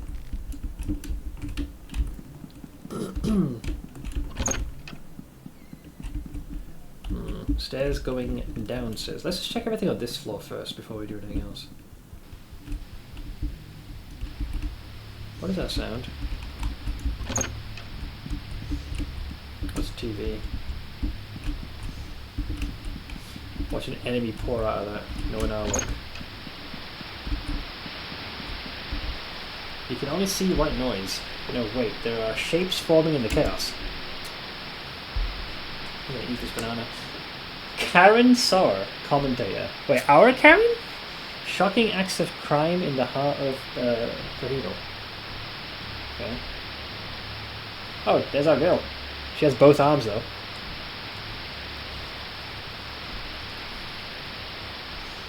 Commentating the events here at the Bohemia is Karen Sower. I'm glad to be the one to bring you the news this late in the night. A murder so heinous and perplexing in all its particulars has never before been committed in the city of Prahidal. The tragedy of the 28th Street. This most extraordinary and frightful affair that transpired here, in the heart of the city, baffles the residents of the apartment building to no end. The person held in charge of this crime was said to never been a suspicious one. Well, it's always the quiet ones, you know. All the residents describe him as a calm individual who liked to keep to himself. Yeah, the quiet ones, exactly. Regardless of his outward persona, inside this man was a monster.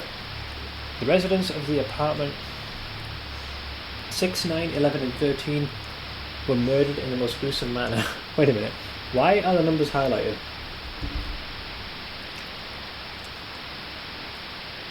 Do me a favour, guys. I don't have a notepad ready, but just remember the numbers 6, 9, 11 and 13 for me. In fact, I can probably type it here. 6, 9, 11, 13. 69, sure. Yeah, I just typed in the chat box here. There we are. Oh. The television screen is filled with white noise once again. What is this? This footage, that's me? It can't be. What's wrong? This gives me some serious creeps. What if I guess it's supposed to told you. What if I told you that I've never done a broadcast like that? Not only that, I've never even been to Prahidal before. There's no way this footage should exist. What? This makes no sense. Am I losing my mind here? Oh, maybe it's a doppelganger. We did bump into like duplicates. She even got my commentator voice, my way of speaking when in front of the camera. Let's just finish our business here and get out. The sooner the better. Again with the white crust. This place is weird. The window is sealed shut by the white crust that's covering seemingly everything. Look at fucking mold. White crust again. Oh man, can I get a vial? Yes, you have, Jake.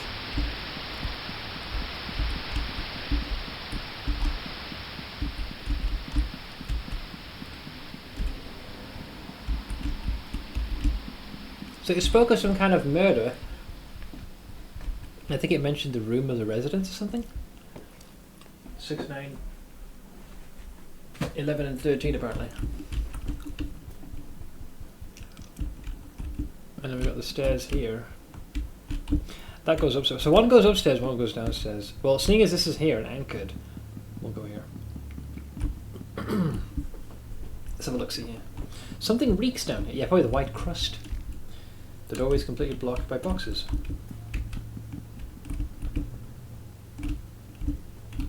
I'm amazed nothing's trying to kill me yet. Like, genuinely surprised.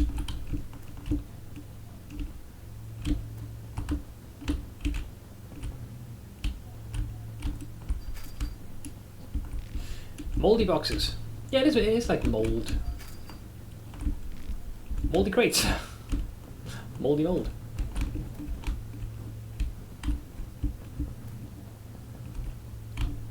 Oh, this is the other side that was blocked. Okay. It looks like the boiler hasn't seen use in a good while. Is it because of the white crust?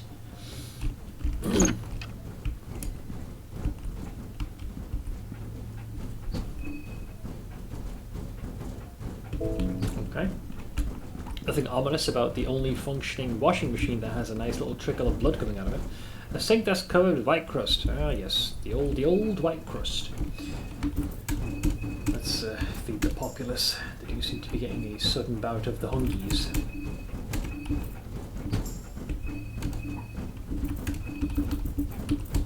I'm happy, so giving us mold here, I might as well have the mouldy bread. I'm quite bummed out about losing the course maker roll. It would have been at the same power level as a 42 crest sword weapon, but at 33. It's my favourite weapon in the game, by the way, because I used that. There was one time I leveled on an alternate server, yeah? And I got the corpse maker as soon as it was viable, more or less. And then this is the same character that I had a fiery war axe ready to switch over to. It was a blast. Leveling with that. We could definitely got some loss of mental health here. I'll burn vodka. Alright, back in the rotation. We're still testing this, so we'll see. The washing machine is shaking violently. There's a padlock with a mechanical 4-digit code keeping the lid closed. Investigate. The glass window is dirty with murky liquids foaming inside. You don't see any laundry inside though. Occasional thump sounds suggest that there are some objects inside. Force it open! Listen, this motherfucker went through all the trouble of creating artwork specifically because some idiot like me was going to do this. He went through all the trouble to draw that as a sprite. Hit. Hit. Hit. The washing machine is too strong for you. That's a frustrating thing to hear. The washing machine is too strong for you, traveller. Alright. Well, I think I know what the answer here is. Set password. Yeah, easy. So what was it? 6, 9, 11, 13. Huh? Wait, did I mistype that? Set password. Wait, 6, 9, 11. Oh, that's not it? Yeah, he gave us the digits. 6, 9, 11, 13. Huh. I assume if it worked, it was going to open that. Investigate. Glass windows dirty and make a liquid swing aside. You don't see any. Interesting. What about the other ones? There's a washing machine. Investigate. The glass screen is too filthy for you to see inside. Empty. Empty. And empty. So that is not correct.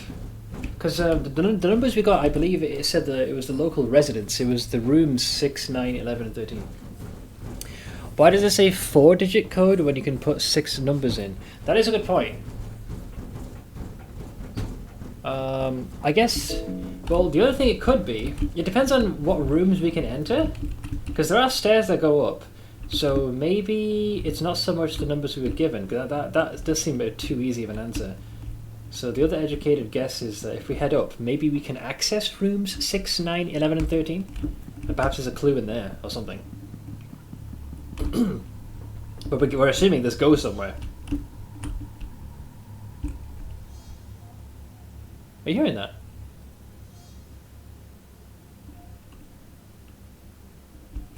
I thought I heard a saxophone. The air is at a total standstill. A toolbox with random tools for everyday maintenance. Yeah, so look, there's door numbers there. Simple lock.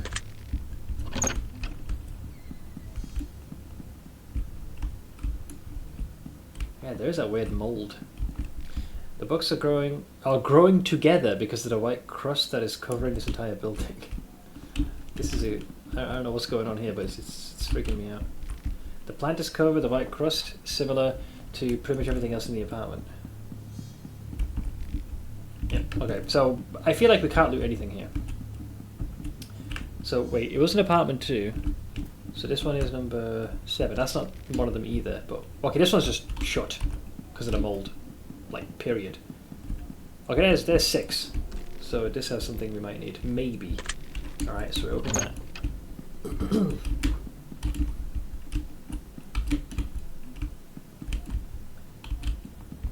Or not. The oven is sealed shut because of the white crust that seems to be covering everything in the building. Same with the fridge. The mattress seems to have been in heavy use in the past. Now it is it's laid to a white rest similar to the entire building.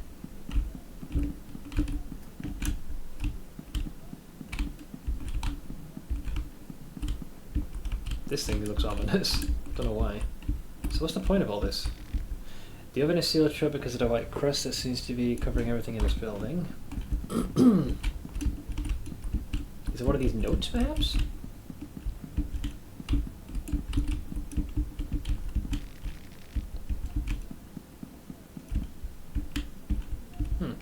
I guess we might be wrong here. Maybe this on here. Violin. Wardrobe. Chair. Instrument. Okay, so this was door number 6. Okay, well, we'll check the others. Number 3. It is sealed. Number 4. This can be opened. Ah, there must be additional safety locks inside. I can't seem to get this thing open. The door is locked with a simple lock. You could use a master key. Oh yeah. The door isn't open. You must have additional... Okay, so even if you have the master key, you still can't open door number 4. Okay, that one we could open. Hi! There's a portrait of a young man on the table. The person has his face scratched over.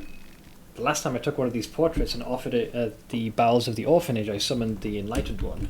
I don't know why, but sure, I'll take it. Couch.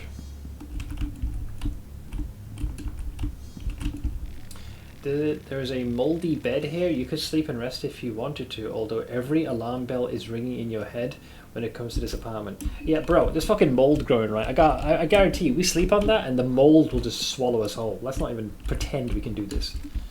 Yeah, look at that. Even the books are covered in... I love how the game's like, yeah, alarm bells are going off. You fucking think? I'd rather become one with the building. See, this is the one with the fancy extra things. Become one with the mold. It sounds like what a druid would say, you know, if you have that particular background. So, I guess we're wrong then, because, like, this number 6 doesn't house anything. Well, let's keep it in mind. So, we can't open that. This one can't be opened either, for whatever reason. Yeah, the door is sealed shut because of the mold-like growth. Number 2 didn't really have anything of notice, except for these plants. I think there are stairs that continue to go up. Yeah, okay, so we'll explore, I don't know what we signed up for, but we'll continue. It's so quiet, no one could probably hear you scream for me. Oh, thank you for the fucking visual aid there, pal. 8. Opened. A mold-covered TV. Another one of these, evidently.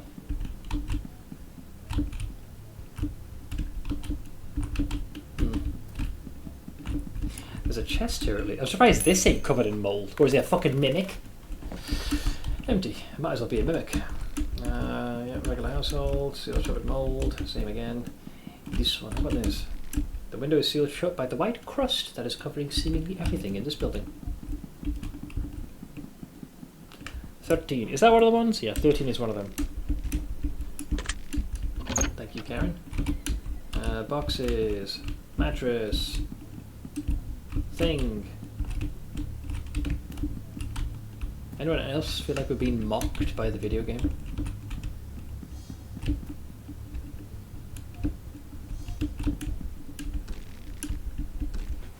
This one's fully sealed shut. No bueno. 9 is another one that we should be able to, but this says the door is sealed shut.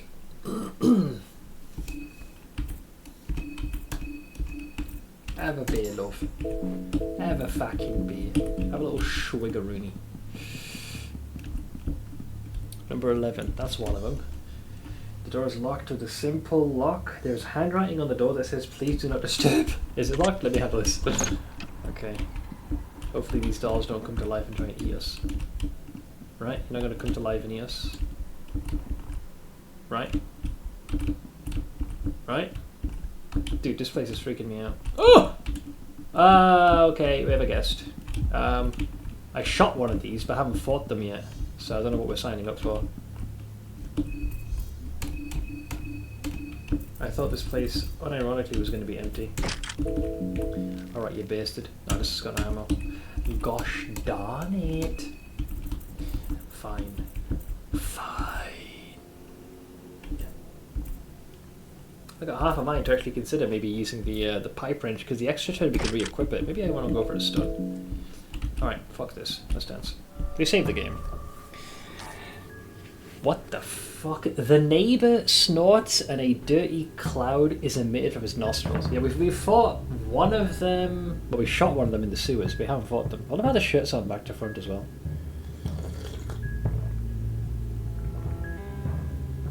Together, you will overthrow the very gods. Yeah. So how many body parts? Leg, left arm, torso, head, right arm. Seems mostly reasonable, all things being equal. Those arms look like battering rams though, man. Here's what I'll do. We're going to do the old wrench toss, see if I can stun this thing. And then we have these two swing at this. Oink!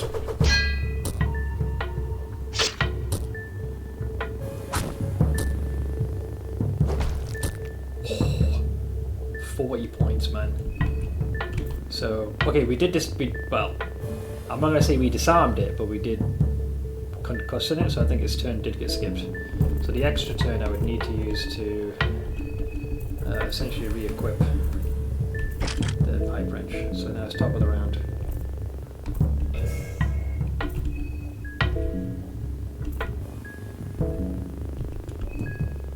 Wait, what happened to Ash's turn? Wait, does if you equip it via an extra turn, does it take up the full turn? I'm a bit confused now.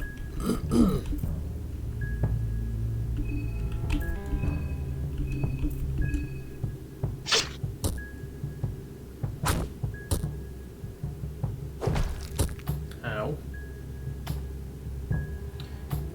I think it is.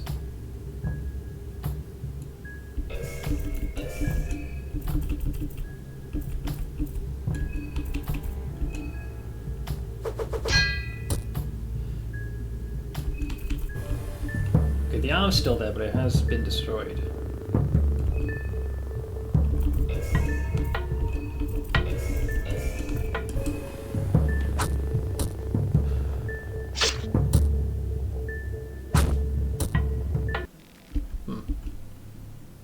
think I'll stick with my usual strategy of using the lantern.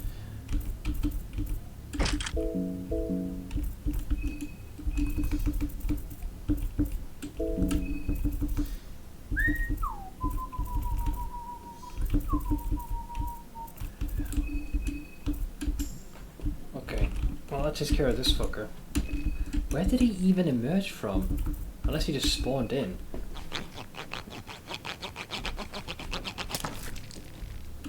Neighbour's head is a trophy. Because we came in here. I guess I understand why it says do not disturb. Door's locked. Yeah, where the hell did he come from? Because the door's locked at the back. Unless he sauntered in from the right. Oh, that looks sus. Look at that fucking tile there. Is that going to collapse in and kill me? There's a moldy bed here. Same thing. It's telling you not to do that, so I will not do that.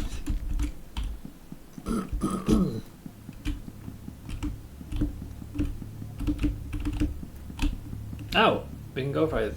What the fuck? Huh? The books are growing together. Let me guess, we gotta push this thing or something?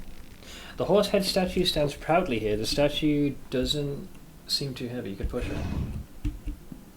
So, what am I doing here exactly?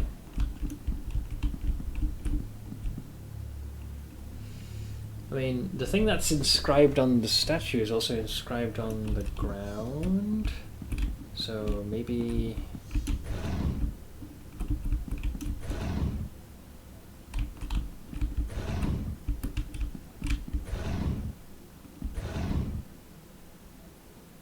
There's nothing to suggest that that'll work. Wait, let me check the other rooms. Also, for the sake of argument, does this thing collapse or not? I'm surprised that does not break. Interesting. What else? Okay, they got a toilet there. Can we go up another floor, or is that completely sealed off? Wait, did the dipshit come from this room? No. Oh, you can't go up, so this is as far as you can go then. Okay. I wonder where the neighbour came from. Because we opened this and he just spawned. Maybe he was just chilling in the toilet. So, it's this thing then?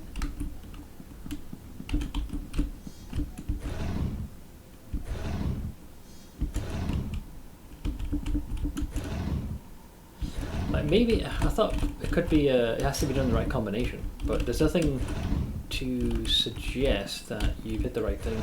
There's no like drag marks either. Like there's one here, which suggests maybe that's where you're supposed to begin.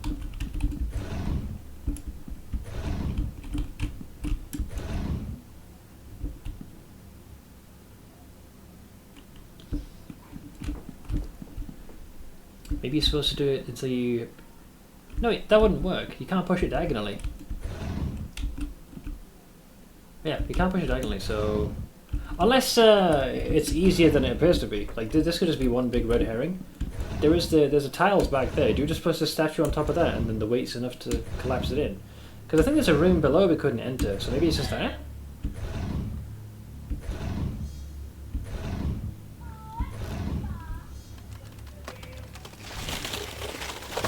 Alright, and I guess we drop down then. Or not? Yes, no? The rotten floorboard gave in to the weight of the statue. Investigate. It's dark down there, but by the looks of it, of the rough shapes, you can see it should be... Yeah, I think it was a room we couldn't enter. So we do just drop down? Ow. I didn't break my legs. Waiting for the Zelda jingle. Well, I'm not sure if I did this correctly, but... Oh, there's a book here. There's a book on the floor with some erratic writing on it. You find a diary of a madman. A diary of a madman? Now you're speaking my language.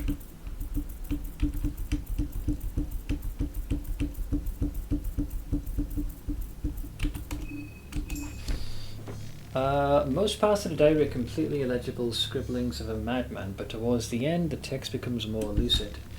Dream of the moon. The sign, the city is in upheaval. Fools! They don't know what awaits them. The moon is of no value to me, it is but a mark of a trigger. The time has come, and so is he. And you are my witness. I am ready, my lord. I have gone through this 1,000 times in my head. The first blood, the lunatic that raves about the moon and stars to all day's end. The second blood, the foolish braggart who just moved in. Oh, this is the guy who's probably murdered them. The foolish braggart who just moved in. The third blood, his puppets will bear witness to his bloodletting. The fourth blood, and the final sacrifice, the girl who keeps me up at night. The songbird that utters her last whimpers. To finish the ritual I need time. The laundry room works as a perfect hiding place for the sacrifice. I will swear on your name, my lord. Our one true leader, the Sulf.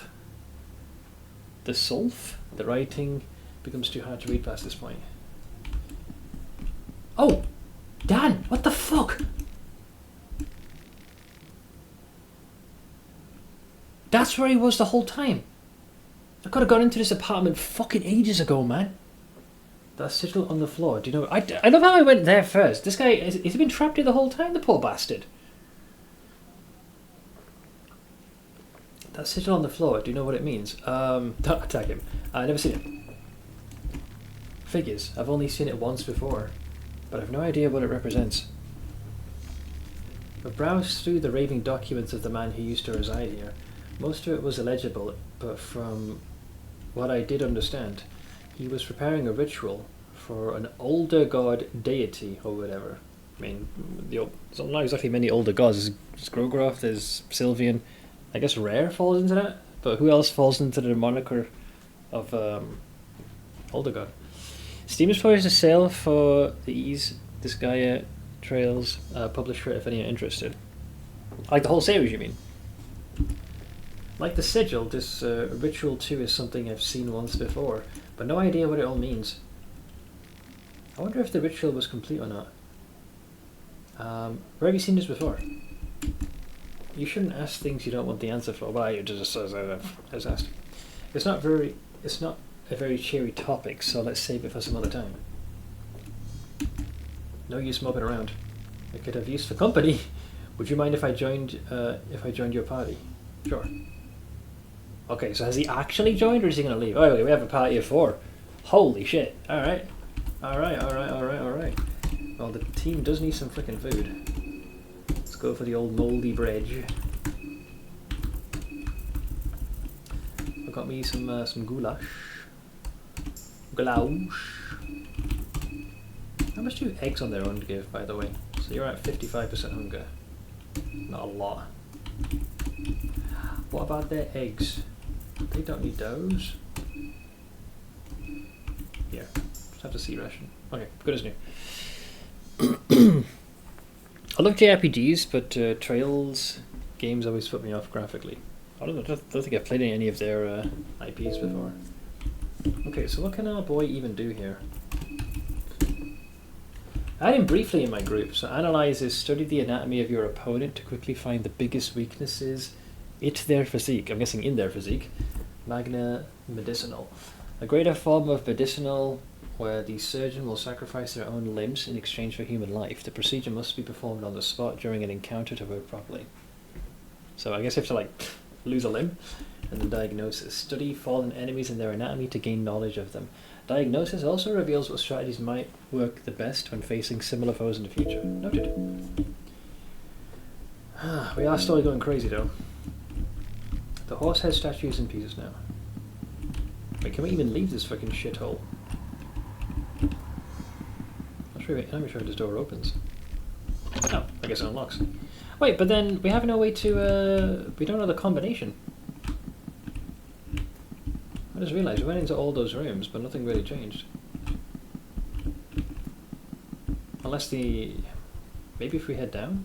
I don't know. Yeah, there's supposed to be like a 4 numerical combination thing. Because he mentioned something about a perfect place for sacrifices. Yeah, so that's where the TV was.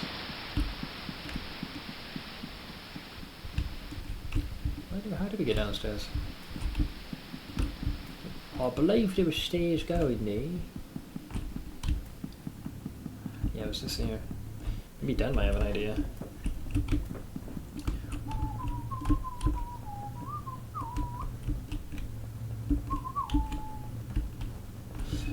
Well, if he is officially in the rotation, he's probably going to more ass and better gear than a measly scalpel. 65.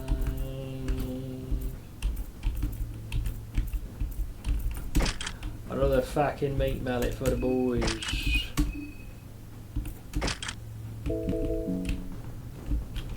Yeah, it's this thing here. Yeah, this password won't work.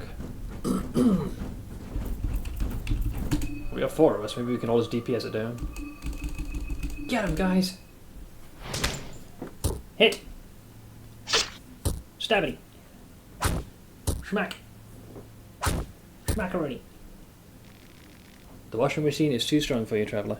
It'd be funny if Dan leaves as soon as he's out of the room again. I know, he'd be like, oh, no point moping around. So we still don't have the combination for this, but the only clue we had was the rooms 6, 9, 11 and 13. Unless there is something in those rooms that we've missed, something that might actually hint, numerically speaking, to what we need, but I haven't seen anything.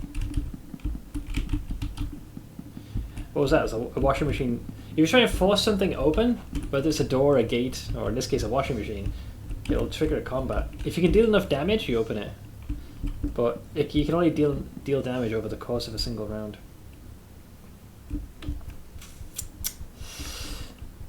Yeah, so this is like number 16. There's a 6 here over there, but it didn't give anything that might hint at the combination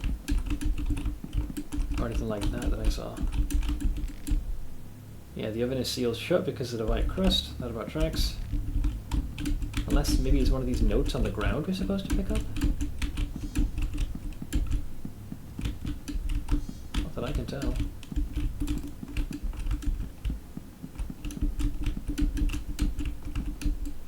Maybe talk to the group here. What's wrong with this place? This building, something feels very off about this place. What is this mold? It's covering everything. I'm not sure if it's actually mold. The texture's unlike anything I've seen. Rubbery and crusty at the same time. Yeah. Weird. Octobot knife you need. Oh no, I wanna, like I said, we've got a save file and there's only like, I've only fought a single enemy, so once we have the answer we should be able to like run here and speed run through this place without much issue. So we've got a 6 over there.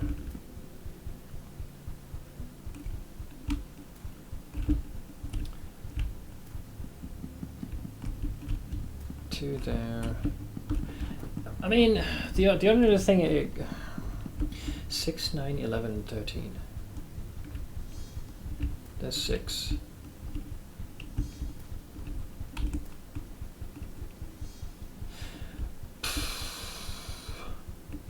They've gone through all the trouble of placing numbers above each of the doors. Maybe it's based on the ones we've already opened. Yeah, 13's open. That just had a bunch of boxes. Like, I've seen no hint of what could be considered a combination. There's number 8. There's 9 and 12. That's still closed. 10 and 11. Then they got the toilet there. And we can't go any further up. And this is where we drop down. And I don't think I saw... Was there like a note here? I just kind of blitzed through this one.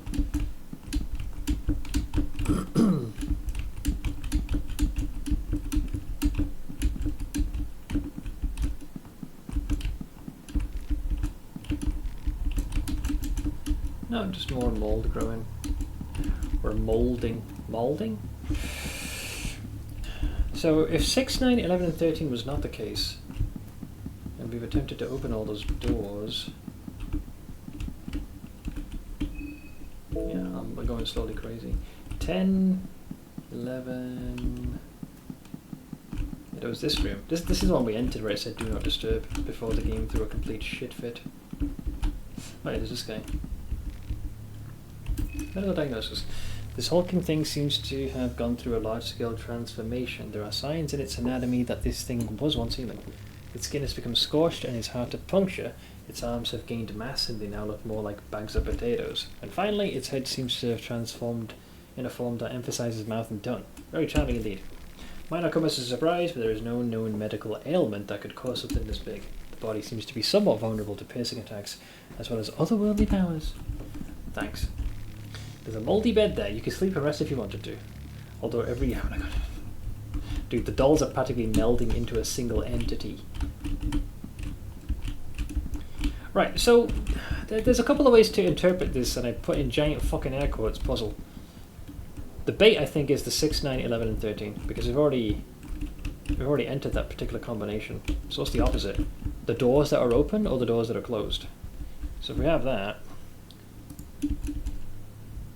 So we got a 7 here. We got 3 over there.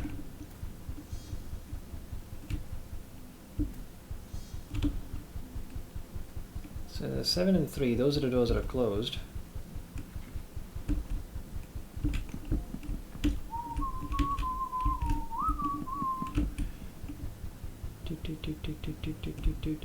Then we've got 9 and 12 that are also shut. What was the... So 7, 3, 9, 12, or in this case 3, 7, 9, 12. So you got that. And if it wouldn't be that, then maybe it's the doors that are open instead. So open doors means that's the combination. So here we've got door number 2 is open. Door number 6 is open.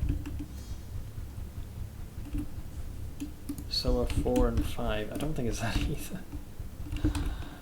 So 2, 6, 4, and 5. It did say 4-digit combo, didn't it? But there were far more numbers. Not the exact wording, actually. Yeah, we've got like... Yeah, I don't think it's that, because we've got 8 and 13 that are open here. Yeah, and then you got like 10 and 11. There's far more open doors than there are closed.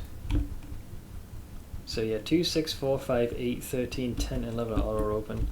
So maybe it's the combination is the doors that are still closed? That seems a bit of a reach. Unless I've missed like a pickup with a note in there. Then I can understand why we've missed the answer.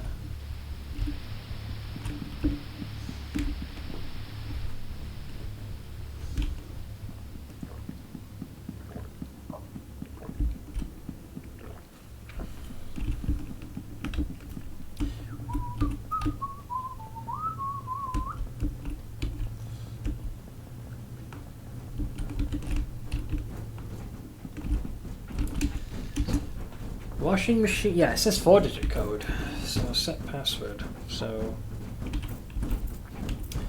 if we do as I wrote it down, I could do 7, 3, 9, and then there's 12. If we do it in the appropriate order, it'd be 0, 7, actually no, not 0.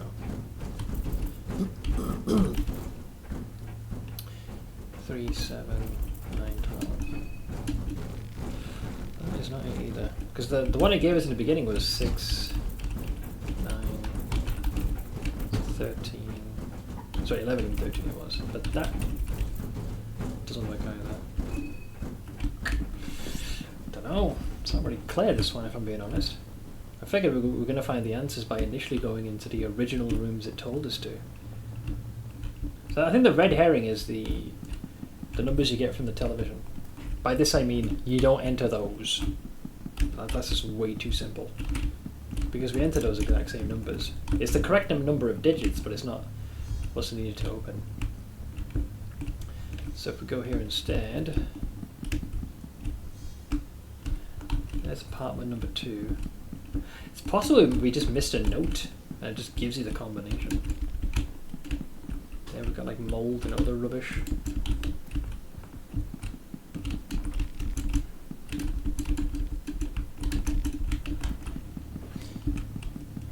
I don't think there's anything like those. Jesus.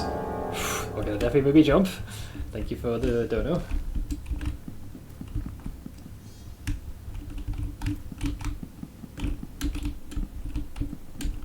Yeah, here we got the music box. Fridge. And I'm pretty sure we were thorough with like these things. I thought maybe it might be like a piece of parchment or something on the ground. There's number 5.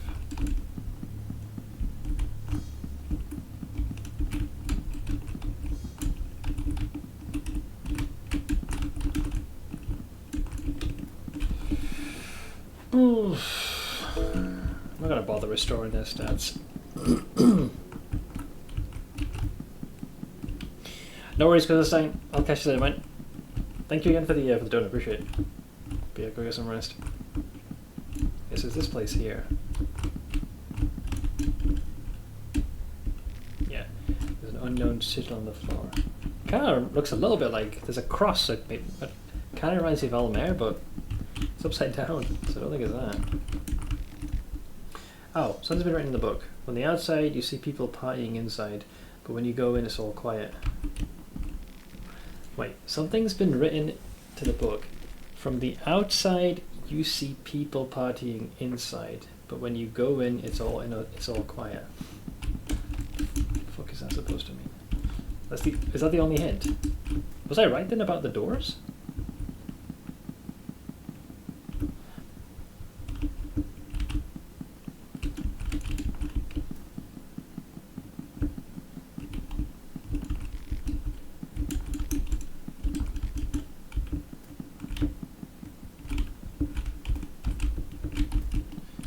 Sure they're not hidden another note here. I mean, that just sounds like complete gobbledygook. Yeah, because you got 4 and 5. Okay, no worries. Yeah, sorry. I was just going to bed a little bit early. Let's see. 3, 6, 2, 7.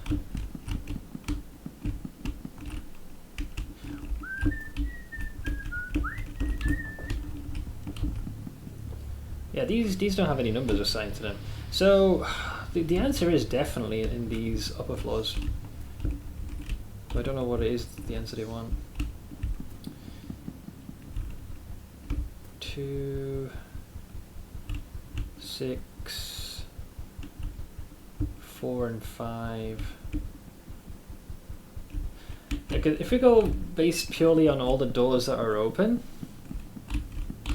it's too many. Unless one of these can suddenly be opened now. No. I'll double check which doors can be opened. We can't open that one either.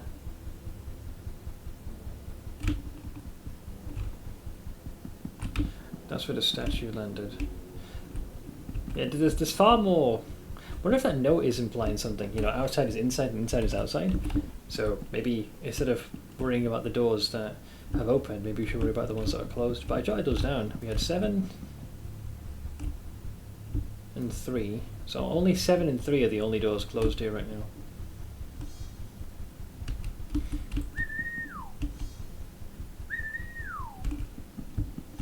Okay, there's way too many open doors.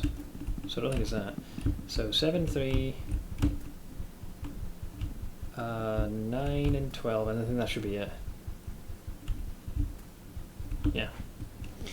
I have no idea what you've said, Sir. So this doth be an English stream, but hi, hope you're doing well, friend. Let's see.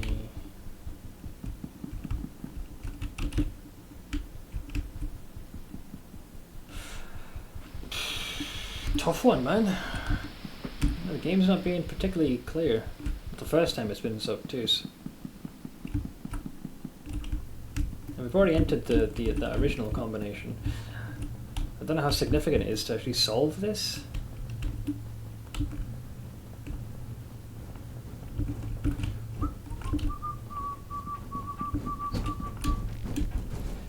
Yeah, so it says it's a 4-digit code. So that's 7, 3, 9 and 12. Technically that is 4 different numbers. But the only problem is maybe the order does matter. So if we do it as the doors appear, it'd be 7, 3, 9, 12, but then there's 0 left. So it wouldn't be that. Or it could be 0, 7, then 9. No, that still wouldn't work. 3, 7, 9, 12?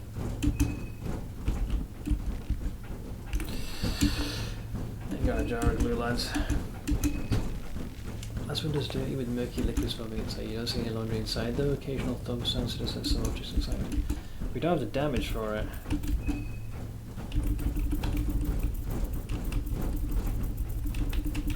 Because if it's 4 digits, 1, 2, 3, 4. So 3 of the numbers must be double digits at least.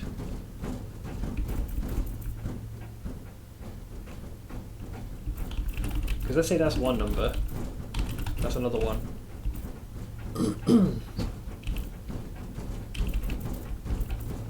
You see, 2 are single digits and 3 are double. It's 1, 2, 3, 4. Yeah, then it comes to a 4-digit number.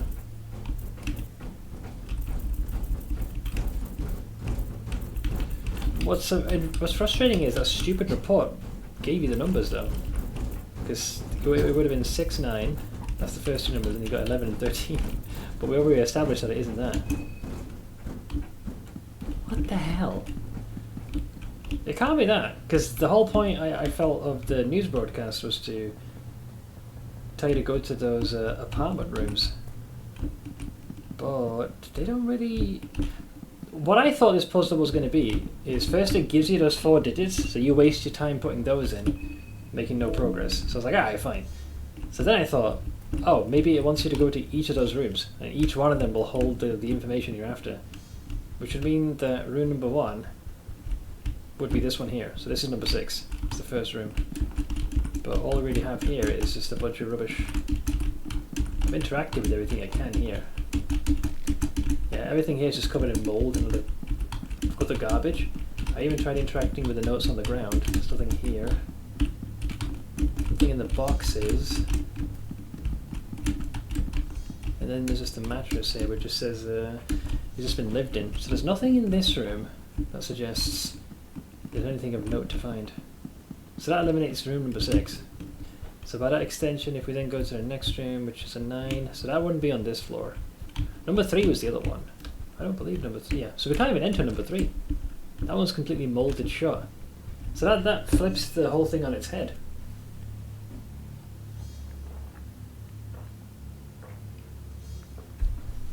Because we can't access it, we can't even attack it, even though 3 was one of the apartment numbers that was mentioned. So it's already breaking its own freaking rules of what you think it should be. But anyways, following that trend, the next one would be 9 and 12. So there's 9, but that's molded shut. And then there's 12, which is also molded shut. So even the rooms that are telling you to go to don't provide you the information you need. So this room had the statue of the horse we pushed around. And yeah, the only clue... Is there maybe something here? Can't make sense of it. Oh, never mind. Yeah, mold has filled the pages. I thought for a second it might be there. We can't read any of these. And I doubt that these chicken scratches here are forged or anything. We can't open the door from this side either, right? Yeah, so that's completely jammed shut.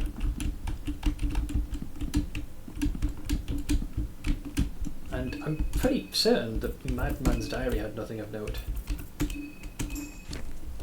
Right? Most of the parts of the diary are completely garbage. Yep, upheaval awaits them. Yep, the first blood. The lunatic that raves about the moon and stars to all day's end. There's no number you can glean from this. The second blood, the foolish braggart who just moved in. The third blood, his puppets will bear witness to his blood-letting. The fourth blood in the final sacrifice, the girl who keeps me up at night. The songbird that utters her last whimpers. To finish the ritual, I need time. The laundry room works as a perfect hiding place for the sacrificed. Well, that's where we're going, but we can't open the lock that is on the washing machine. I will swear on my Lord our one true leader, the Sulf. The writing becomes too hard to read past this point. So that's really it. There isn't anything else.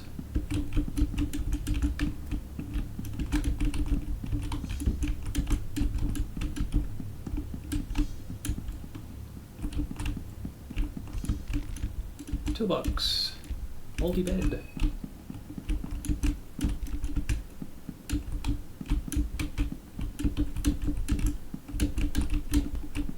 Okay, so there's nothing here, or there for that matter.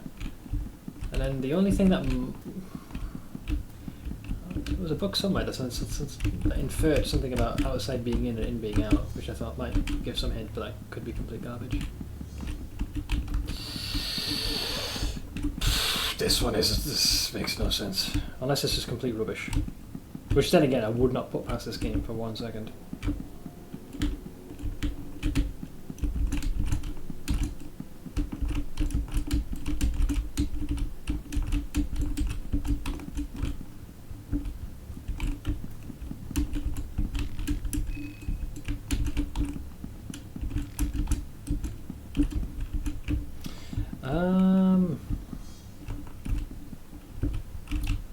Yeah, no.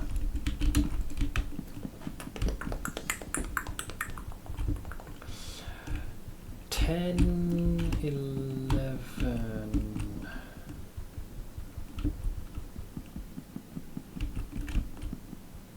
Eight and 13. That's too many digits, isn't it? 8. Yeah, way too many. And we've confirmed we can't go up yet, so the staircase is blocked. Don't know, lads. I'm not sure what the developer wants the player to do here. It's possible we're just missing one tiny little piece of information that kind of would lead you to a more decisive answer. I do not see it though. Number 2. 7 is shut due to mould. Looks like folks are starting to get... probably should. I'm not going to worry about the sanity, just don't want these guys starving to death.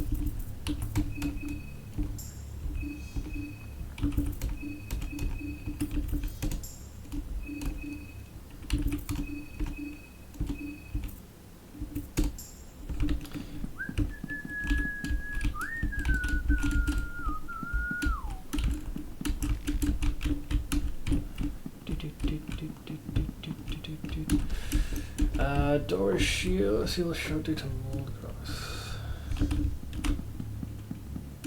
Is it the doors that are just sealed fully because of the mold? No, because that would basically be the closed doors situation all over again. We already established that's incorrect. Yeah, because you have... Yeah, you got 7, 3. Yeah, 7 and 3, and then up top is 9 and 12. But that does not fill all the digits, because that leaves a 0.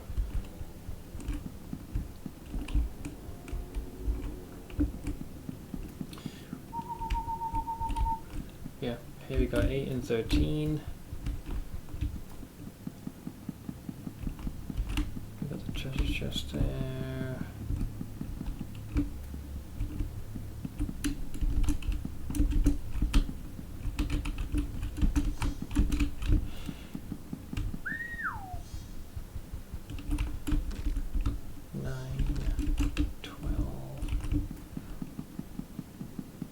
Yeah, and then 10 and 11 are already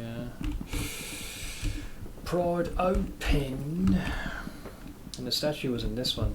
Yeah, and I can't do anything with the statue anymore because we already pushed that off the edge.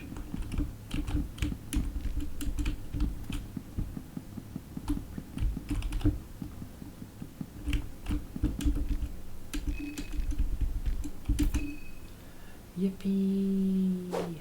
Ow.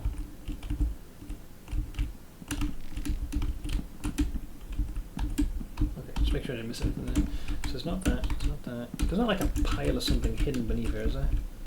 Good. Yeah, this is the only clue. So this has been written in the book. From the outside you see people partying inside. But when you go in, it's all quiet. What the hell is that supposed to mean? Might as well say the flamingo jumped over the frickin' Eskimo to go within the igloo. Same difference. We're both talking complete gibberish here, pal.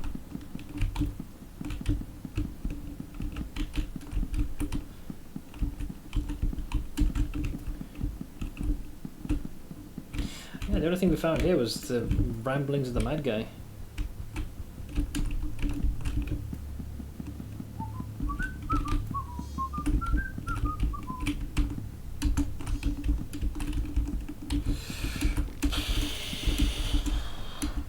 What does the dev want you to do here?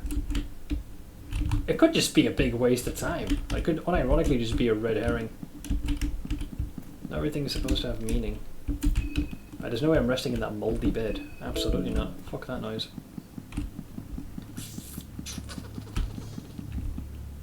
Yeah, this room doesn't have anything.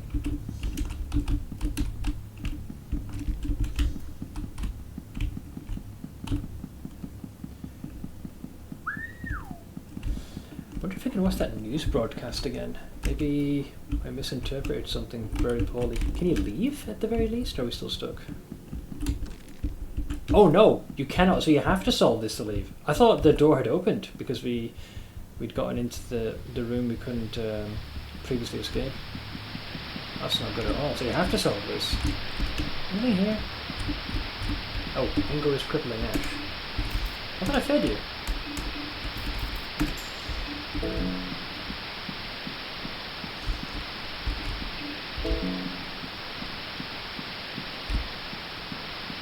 Okay, I don't understand why her legs have gone all of a sudden.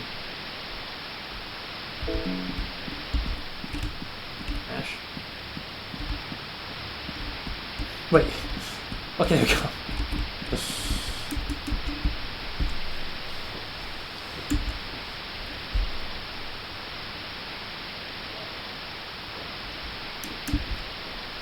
Shocking acts of crime.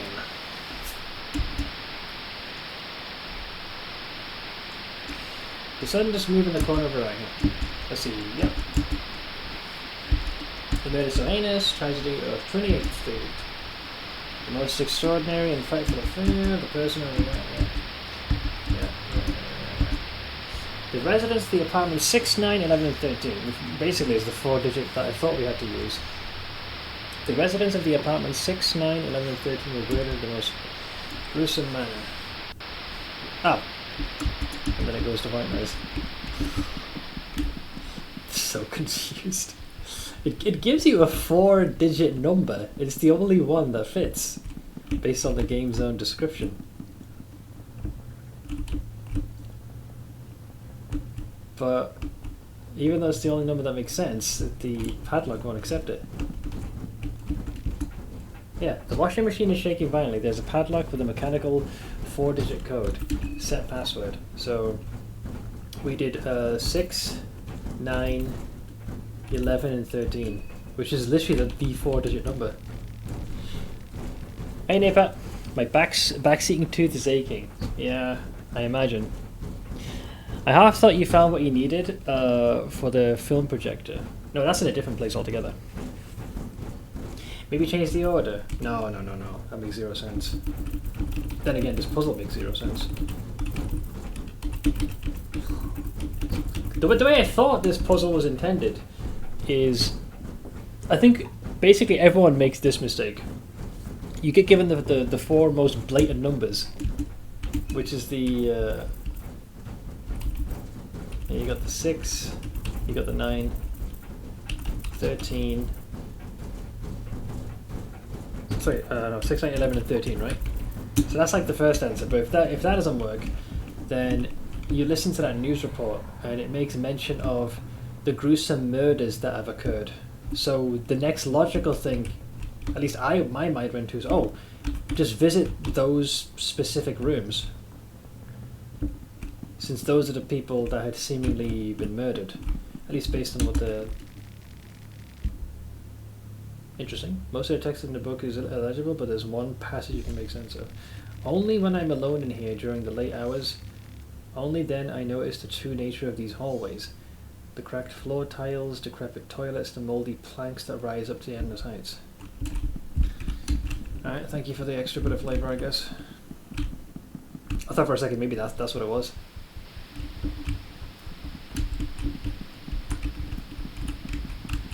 Because some guy just waxing and waning some goddamn poetry up in this bitch. Anywho, as I was saying. So yeah, the logic then is you go, yeah, we'll go upstairs, we'll visit those rooms. So room number 1. So it's not 2 nor 7. So there's neither of them. There's it wasn't 3. So there's number 6. So you'd think this is the first place you want to go, but I've interacted with everything I can here. This little music box, the instruments on the wall. These are all sealed shut by the mold. Then you got this mattress.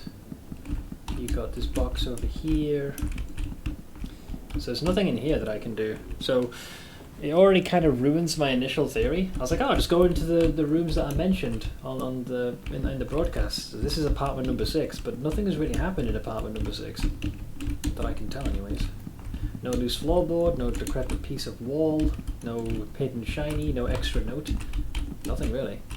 So after that, we want to go for number 9. Yeah, I want to go for number 9. And yeah, 9, 11 and 13 I believe are all on the floor up top. So we head up here, since those are the other apartments that I mentioned. So 13 is one of them. Here we just got a bunch of boxes and even more boxes. Another mattress, we've got a little chair mabooble. We've got this stool. Yeah, like this room is completely useless. There's nothing here of note. So there's nothing here either. So that's 13 done. 8's not on the list. 9 is, but 9 we can't open, which is weird, because that's one of the ones mentioned on the broadcast. 12's locked, but we can't really do anything there anyways, so that's beyond the pale. 11 is one of the ones that's mentioned. This is the one with all the weird dolls in it. So I've interacted with the boxes, the dolls on the shelves, the dolls on the ground, the doll in the crib, the chair, the wardrobe. The neighbour attacked us. I don't think there's anything on him, was there? Yeah, we searched, nothing there. We've got the faucet in the sink. We've got the chair here. We've got the bed, which we're definitely not going to sleep in. There's a doll at the base of the bed. And yeah, that's basically it. So all the rooms that 6, 9, 11 and 13 that I can go into I have. Then it brings us here, into this room where the crazy guy was. Or at least the room below is that. So here had that weird statue of the horse. I believe I've interacted with most things here, unless it's one of these tiles I gotta press something on. Because I don't... There was the option to push the statue around, but I don't think it would make it so you couldn't solve the puzzle after the fact. Yeah, I've been back here. That's more growth. Telescope. Gibberish in there. Nothing there. Can't interact with that. Nor with that. And then in this room, there is obviously the bed itself, but we're not going to rely on that.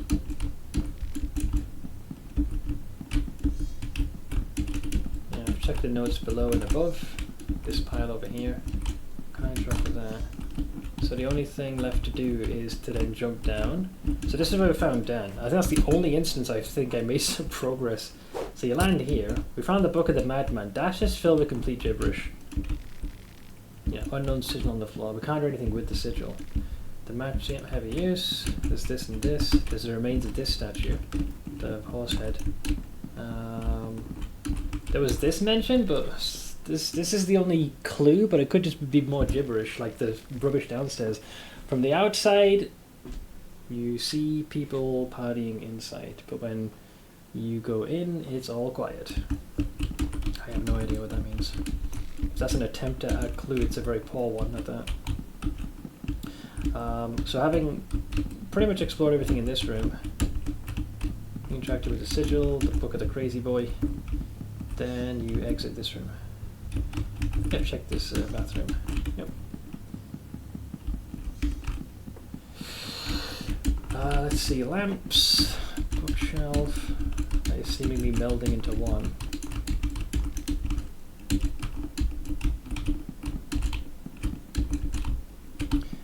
Got this little couch.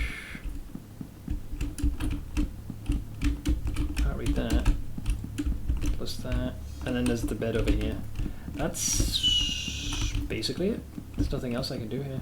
Obviously there is an answer, because I think the only way to get out is somehow go wherever is in the washing machine. But yeah, that's basically all the rooms. At least the ones I have access to. Because at first I thought it has to do with the doors that are open or closed. But doors that are open are 2, 4, 6... I think it's 2, 4, 5, 6, 8, 13, 10 and 11 are open. The broadcast says it's rooms 6, 9, 11 and 13. And the only ones that are closed were 7, 3, 9 and 12. Though I don't think you're supposed to enter it in that order. Maybe I need to enter those in that particular order or something? So I thought perhaps the numbers on the... what does it say again? Only when I'm alone in here during the late hours, only then I notice the true nature of these hallways. The cracked floor tiles, decrepit toilets, the mouldy planks that rise up the endless heights. Yeah.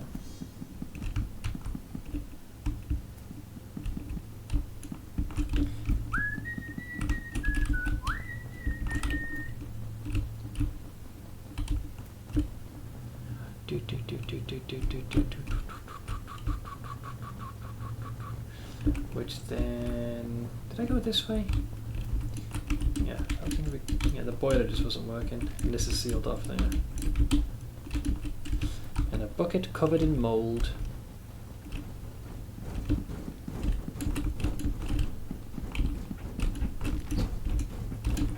And I believe we opened all these already, and they're already empty. So the glass windows dirty with murky liquid going inside. You don't see any laundry. Don't suppose the team has anything to offer. What's wrong with this place? This building something? No, this is the same dialogue. Yes, it is mould. It is spongy. Grousty. Yep. Which then brings us to you.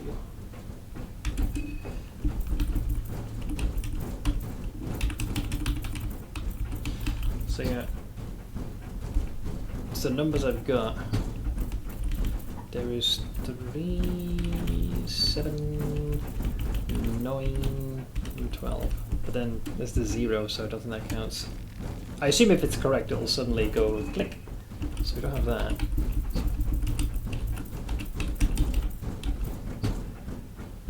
And then 6, 9, 11, 13 is the numbers it initially gave us.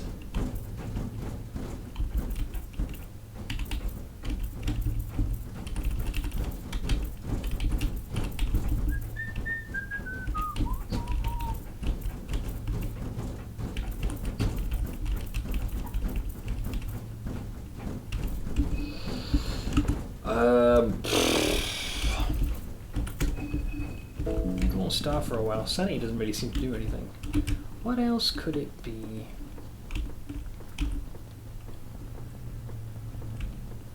I don't feel like I'm missing a note or some kind of a clue that might give me the answer based off of that. We already got all the keys, right?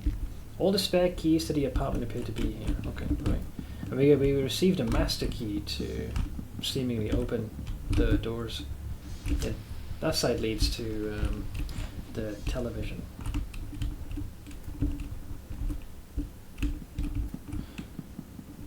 Yeah, so 7, 3. Yeah, 7, 3, 9, and 12. Those are the doors that are closed. Video game, what do you want? Yeah, number 3 is closed. What do you want, game? Giveth unto me some kind of a useful answer. That book of the madman had nothing in there. It was complete gibberish. It And not so many words spoke of like the. I imagine the individuals he killed, right? The 4 victims. He said. Yeah, the first blood.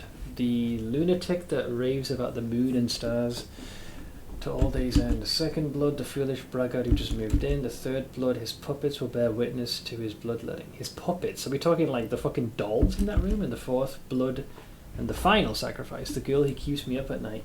The songbird that utters her last whimpers. To finish the ritual, I need time. The laundry room works as a perfect hiding place for the sacrificed. And then he mentioned something about some sulf thing. Sulfuric? Sulfite? Lord knows.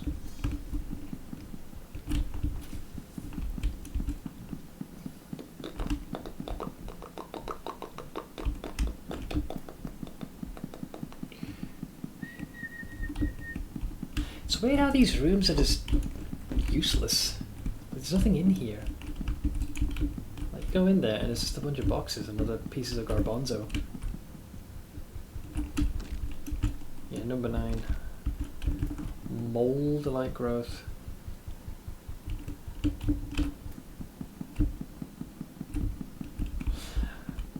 Which rooms cannot be opened, period?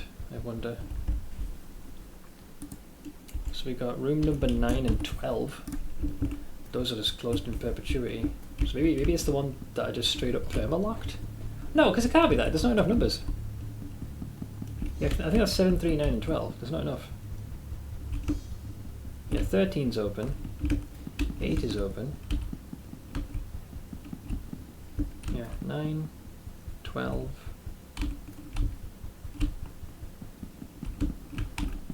And this one, yeah, so we fling ourselves here. Little shortcut. Ow. Yeah, 4 is open. 5 is also open. 3 was closed.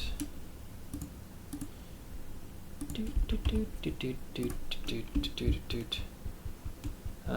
then 7.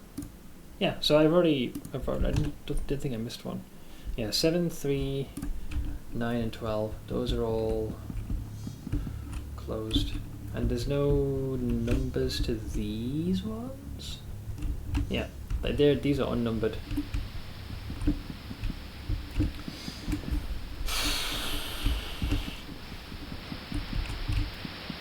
Bro, this is the first time I think I've ever found a puzzle here that is genuinely making me question what information it is I've been fed by it. You know, it's not the most obvious answer. I have to assume that folks had the same conclusion I did when they watched that broadcast. That seemed like the most obvious answer. She's like, oh yeah, apartments 6, 9, 11 and 13. That's the most blatant obvious answer. But entering that into the padlock doesn't do anything. So assuming that is just a complete misdirect and patently false, the only other option then, I would think, you have to go to those rooms. But none of those rooms, like, they don't follow a rhyme or reason. What I mean by this is either the rooms have nothing, or they can't be opened, which kind of goes against what the broadcast is mentioning, like the victims. So the puzzle ends up becoming nonsensical. It doesn't follow its own breadcrumbs, unless I am misinterpreting what the puzzle's trying to tell me quite poorly. But it deliberately highlights those numbers in yellow. So your natural conclusion, number 1, is use that as the combination lock. And if that doesn't work, you go to the apartment buildings yourself. I think I've checked every door just to quadruple check whether or not the door can be pried open. So 6 would have been like the first room you would have entered, but there wasn't really anything in this room. Yeah, so you've got... Like, I've tried interacting with all this stuff, but nothing happens. Did the book mention something about a songstress or some horseshit like that?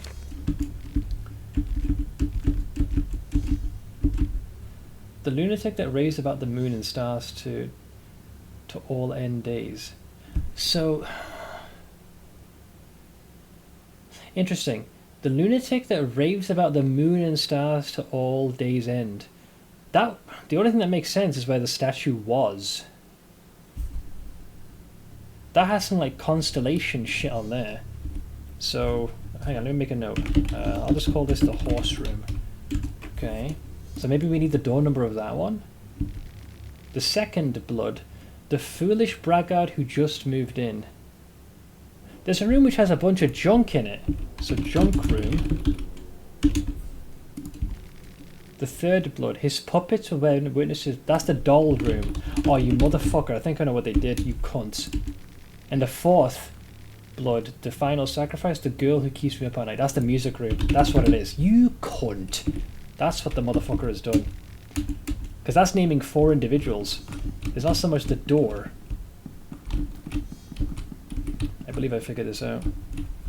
That's a piss take. So let's do this in order. We'll probably end up doing a reload, but I'll take great pride in knowing that I fucking figured this thing out. I'm feeling confident about that one. Cocksucker.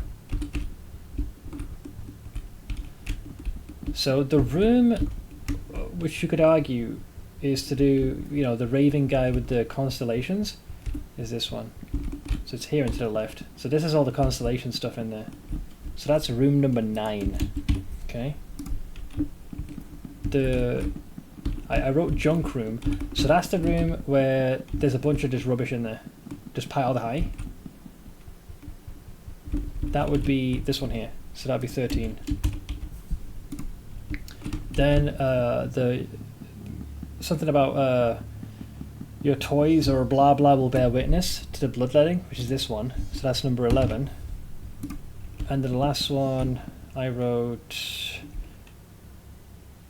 the music room. So where all the instruments are. I believe that's on the floor down below.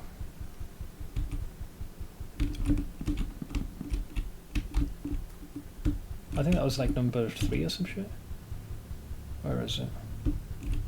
Number 6. So the combination becomes 9, 13, 11, and 6, which is the right number of digits. If it ain't this, I am officially throwing in the towel.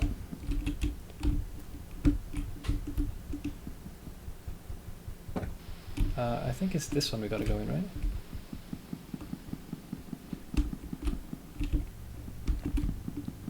My kingdom for the correct combination.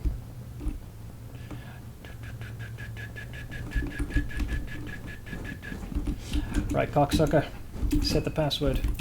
0, 0. We're gonna start from square one. Alright, we're on baseline. Number 1, 9. Number 2, 13. Number 4, 11. Lastly, 6.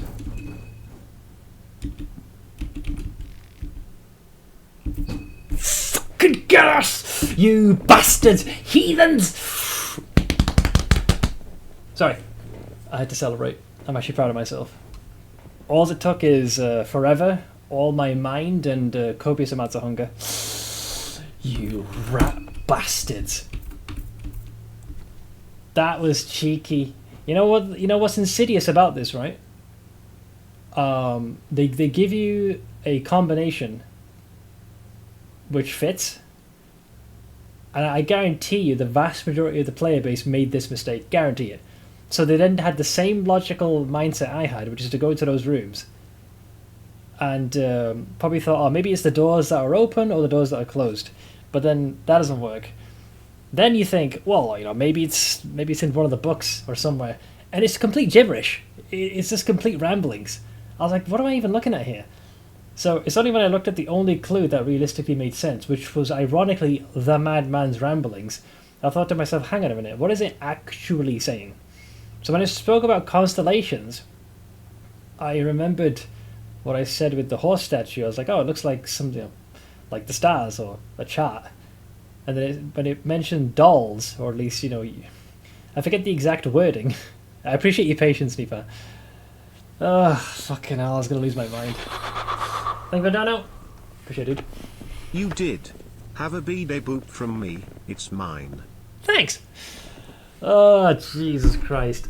Thank you so much, everyone, for being patient. I'm sure you were like, Seth, you fucking moron. Read the thing. The answer's right there, you galactic turd. But I gotta say, I feel very proud. Yeah, this is Insidious, because it unironically looked like gibberish. I think what eventually had me go back to the book is this bit here. I thought to myself, first blood, second blood, third blood, and fourth blood. And I thought, because of the number of digits, 2 of the numbers have to be single digit, and 2 of the numbers have to be double digit. And then I remembered the constellation, and then the mention of the dolls, and I thought, hang on a minute, this is the answer. The answer was 9, 13, 11, and 6. So I'll open this again. But we will reload, but I will explore as well, because we used up a lot of resources in flummoxing around. So the way it works is, the Diary of the Madman is the clue. The first couple of pages are complete bollocks. So the way it works is, you go to the TV, it'll give you the misdirect of the numbers 6, 9, 11, and 13, because that's where the victims' rooms are. Ignore that, it's complete bollocks. So this dude's rambling is... No, it was in different order. It was in different order. It was this here. So this is the clue. You need to do it in this sequence. So it says, the first blood, the lunatic that raves about the moon and stars to all day's end. So at first this was complete bollocks to me. But the room where that horse head statue was, it had a bunch of constellations and like what looked like a star chart on the ground. Carved on the ground, I mean. So if you look at the door number of that one, that's a 9 on that door. Then it speaks of the second victim, the second blood, the foolish braggart who just moved in. There's a room, generally speaking, completely useless, but the room is chock-a-blocked full of boxes that have not been opened. That was room number 13. Then it says the third blood, his puppets will bear witness to his bloodletting. That was the room with all the dolls, and those dolls were located in room 11. And the fourth blood and the final sacrifice, the girl who keeps me up at night, the songbird that utters her last whimpers, and that was the room with all the instruments in there.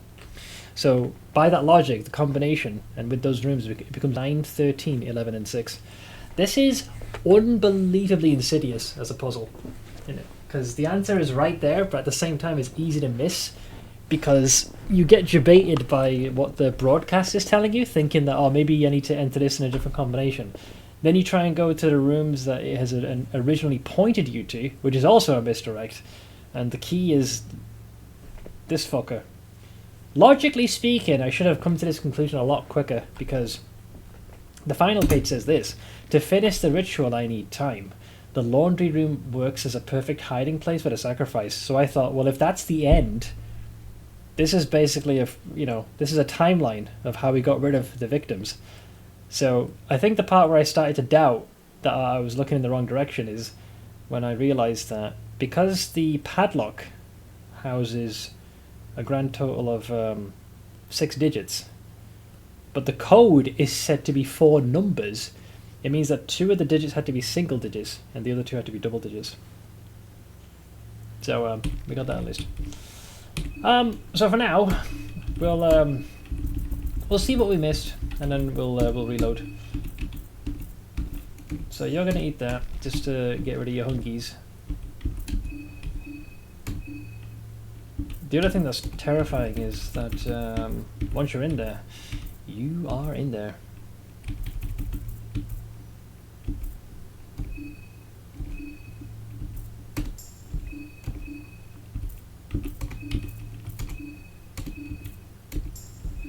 This is just so if we need to fight, we can do just that. And I don't mind having this answered, but is mind bugged? Because it's at 0, but nothing has really happened. I was under the impression that you slowly go crazy. I don't mind. Can someone answer this for me? Because I'm very perplexed. I've always, there's been several instances where mind has gone to 0. And it says, oh, you're getting scared, or you're going crazy, but nothing really seems to happen. With hunger, you do get a debuff. In fact, I seem to recall, if you look at the book of, if I still have it, there's one of maladies. Don't think we have it anymore, though. Recipe, Alll-mer, Kaiser, Venushka, Diary of a Madman. No, we don't have it in this playthrough.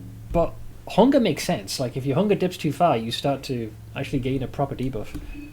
The only downside of mind right now seems to be once it's at 0, you simply can't use abilities that rely and lean on mind. But I feel like there was a point in time where I had seen... It was the book that chronicalized all the debuffs. I feel as though it mentioned that the same way the hunger debuff gets stronger, so does the mental as well. But nothing's really happened. So that's why I'm like, should I be worried about this or not? Okay, that's mostly fine.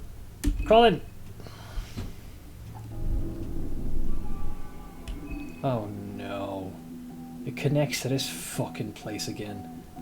That's the funky alternate realm that we had before. The greasy stench fills the humid air. There's a mysterious hole in the wall. I'm not putting my hand in that. Are you kidding me? It'll get severed. Oh, actually, yeah. This is like a mirror realm. So I bet you what we need to do. I bet you we need to navigate in this parallel world to where the entrance is. You know, where the door's locked. Yeah, glory hole run. Let's go with that. Stick your dick in it, buddy. Okay. Well, since I don't know what the result of having low mind does, because best I can tell it doesn't do anything, I would like to survive this place, so we know what we're signing up for. So.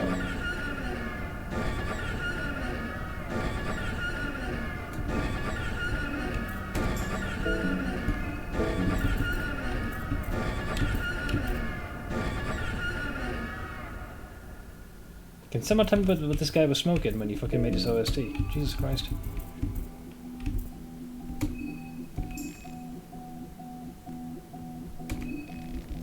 Who will smoke the tobacco? Olivia. Yeah, man. We're blazing, man.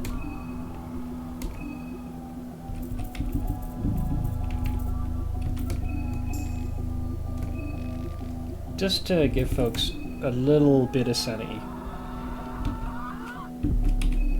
Okay, we have some mind. Hi! Might we do things? So there's a ladder there. I guess this place has to match the apartment building. We can't break that logic, I think. Because we're technically we are in the basement right now.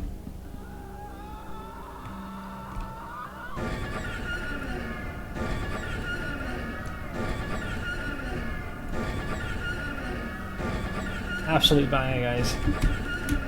Play that at your wedding, why don't you? Gore and white substance. Majestic. What's with the chains, man? Yeah, so there's stairs going up. So we want to go that way, I think. Anything else here, though? There's not any enemies here. Complicated mechanism. Oh, wow, we can't pick that. Well, that sucks. Kind of depressing, actually, when you think about it. This is the way we came from, right? Yes. The gate is locked with a complicated mechanism. That implies that you might be able to pry it. Why put a chest there, then? Unless you're expected to drop down, or unless there's a key. Do I go up or down? Can you go down? Oh, you cannot go down, so you have to go up. Yeah, because technically we're still in the basement. Well, you can say we're on the ground floor now. Yeah, it says top left, apartment floor 2. 2? Yes, 2. Right, get ready, get ready. Oh, we got neighbours! We got neighbours! I was not expecting them to be here. The gate. Okay, that one we can pick.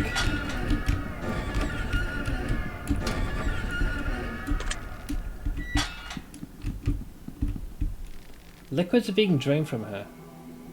Her? Wait, is somebody there? That's fucked up, isn't it? Yeah. Oh god, another one. Oh, there's several of them. Holy shit. Yeah, these guys have arms that are like battering rams, so I'd rather not, you know, attack them. Lest we die. Ugh. Wait, how'd he get me? Shit! Help! He's got 2 arms, right? There's 4 of us now. Do you reckon we could just 90% speed run the body and call it a day? Ash gets an extra turn. Get him, boys! Hit! That's a crit as well. Hit! Hit! Nice! Okay, get fucked. Get off my lawn. But he got us all the way from there. He's got some reach. I'm impressed. There's another... What is with these doors? Anytime I've entered this freaking parallel, like, place, I keep seeing these weird golden doors. A mysterious ornament door remains shut. What the hell's the point of all this shit? Oh, there's another douchebag here. What are they pumping? Oh, there's another one of those effigies. Excuse me. Liquids. Oh boy.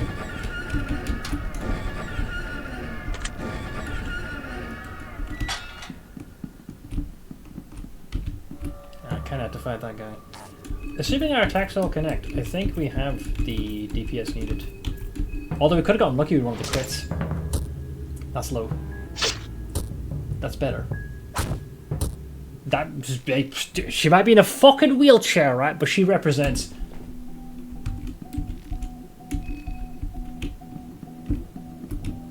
I'm not going to bother with the heads, because like I said, we're going to reload, but I must know. Ah, okay, so you can use that to go here. That's useful. Then we can open this one as well, I would assume. Thank you, Karen. You're a doll. Heads! It's a heads.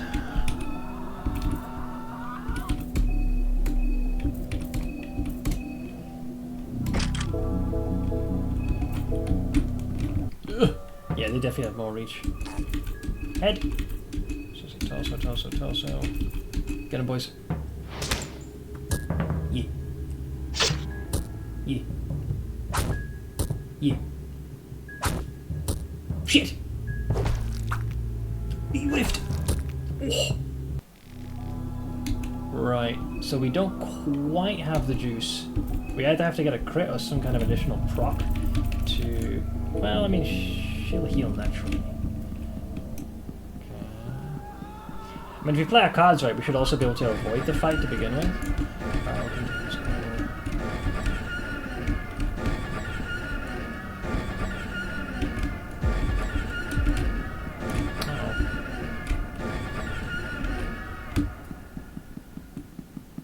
Did I just go back the way I came or something, or do I just have exceedingly high brain damage? Are you kidding me with this? Bruh!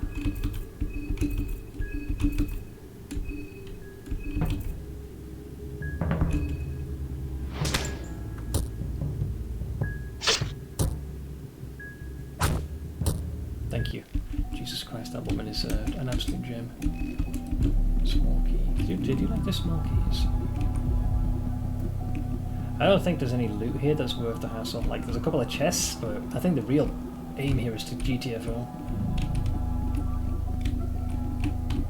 That don't go nowhere.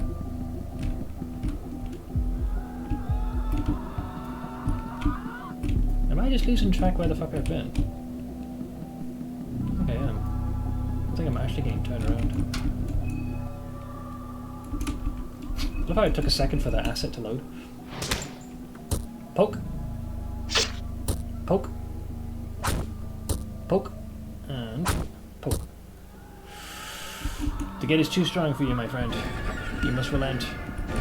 There's a symbol carved there as well. Wait, that's the same symbol the mad guy carved. It's actually glowing red as well.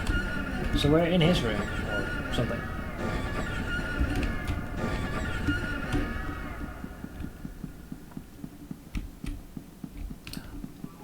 Oh, I have been here.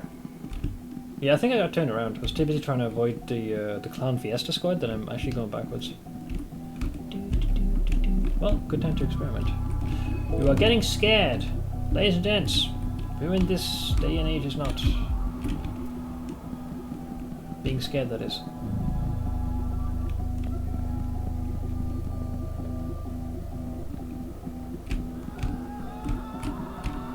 Up, I guess? You cannot go up. You cannot go down either. This guy's blocking this bit, but do I want to go here is the question. He's looking at me like he wants to eat me. I'm not edible, you dipshit. I guess we'll fight you, punk.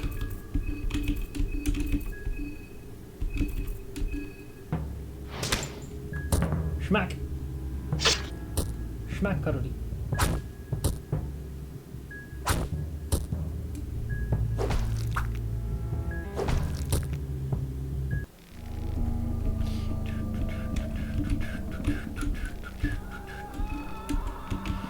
You find nothing, traveller. Oh, we can go across there. That didn't look like it was traversable initially. I will catch you later, Blade. Oh, here we go. So there is a Ladar here. Ah! Which then leads us... Okay, and it leads us to that weird symbol. Did I say the fellatio effigy? You cannot quite explain why, but the small statue feels like it's of great importance. Can I interact with this sigil? I cannot. How does one leave? Okay. The master key can be used to access this little place. But why is the question? We went through all the trouble to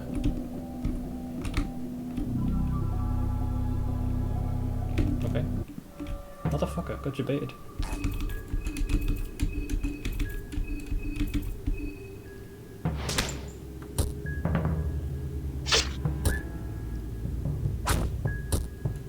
Great! Oh, he did, but he's hungry now.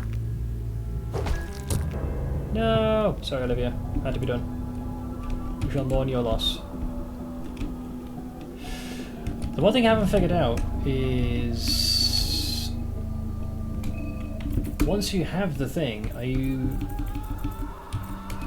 The reason I came here is I was under the assumption that... I can't think with this fucking music, man.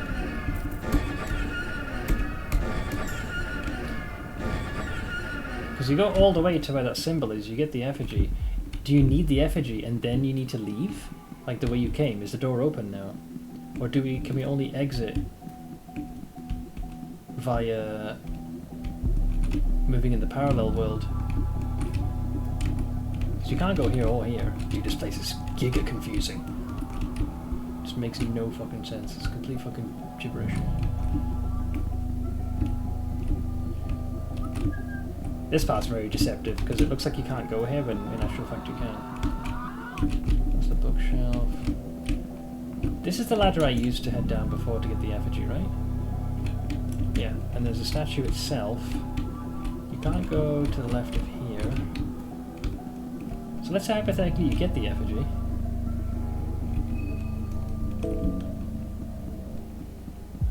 So we got that dipshit there.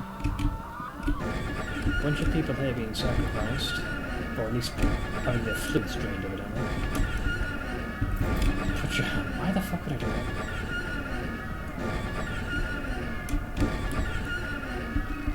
It's dark down there, you can't see anything. Oink! Ah, that's how you get into this place. But can you leave though?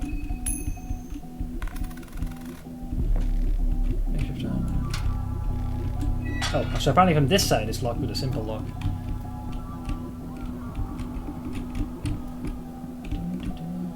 This allows you to go up though. This, however, does not. Okay, so I guess we're supposed to use this to go back the way we came. Because this was basically an any percent speedrun to head back down. I think this is where our journey began. Right, then you would climb here, do that, and then you're back here again. This is the way our journey began. So you crawl through here, then you're back in the real world?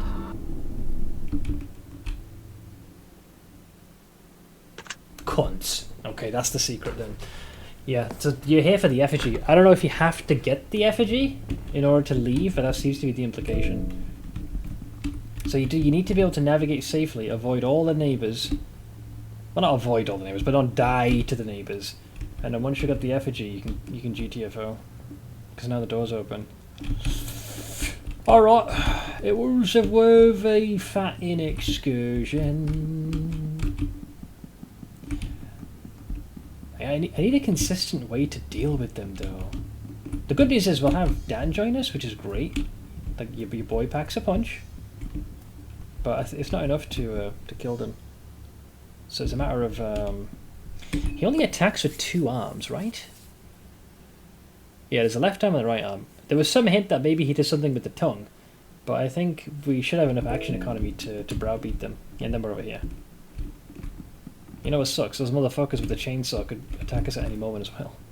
So if you hear a bottle splashing, start praying.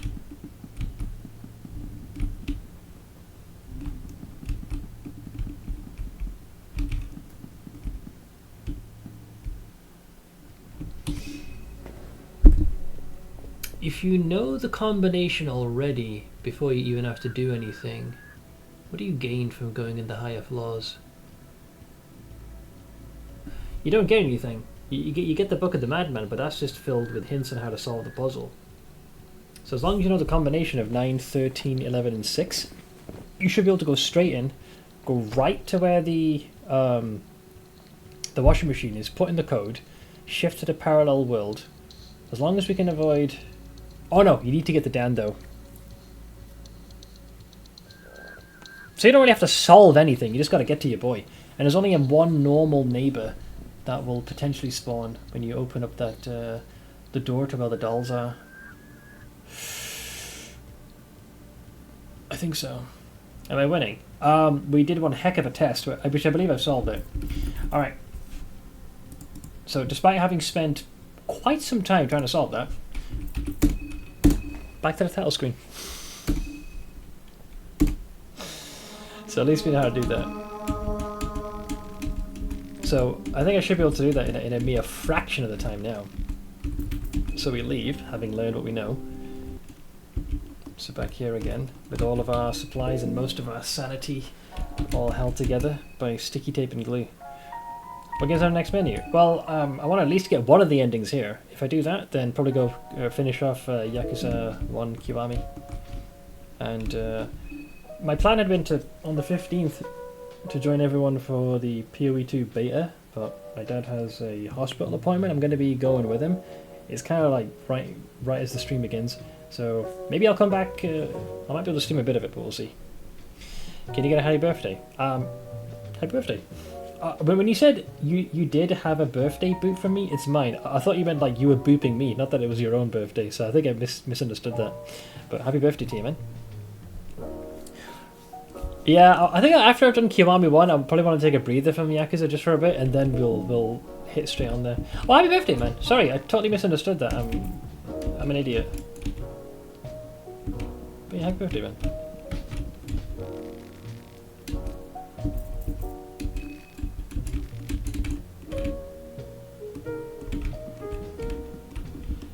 Okay, so let's see if we can hopefully try and achieve this in a smaller time frame. Much of this is kind of cracking the code of each place, so to get there, we bypass this Inquisitor, go this way. There's a second Inquisitor here, I believe. Quickly, that's up top though, so we grab the cloth fragment, go there, then we go down here. Hopefully we don't get pursued by those guys with the chainsaws. We've already dealt with all the threats here.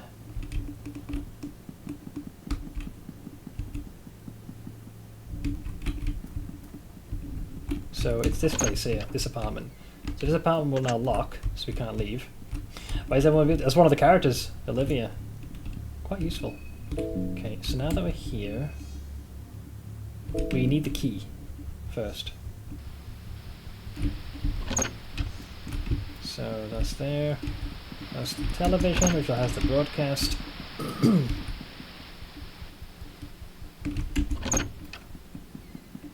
There's the master key. Kick that open. That goes down to the basement. So then what we're going to do is pivot here. Go there. So we need to open this in the correct sequence. I forget which one's which here, lads, if I'm being honest. Yeah, there's additional safety.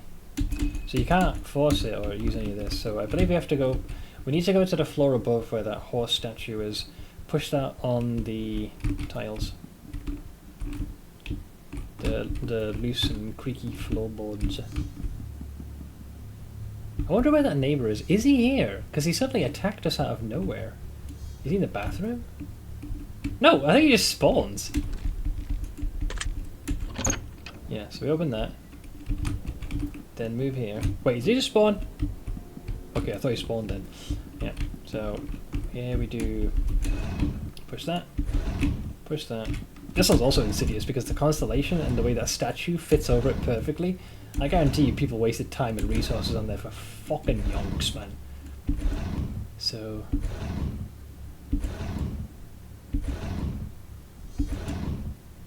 So that goes on the floorboard, so... Okay. Then you drop down.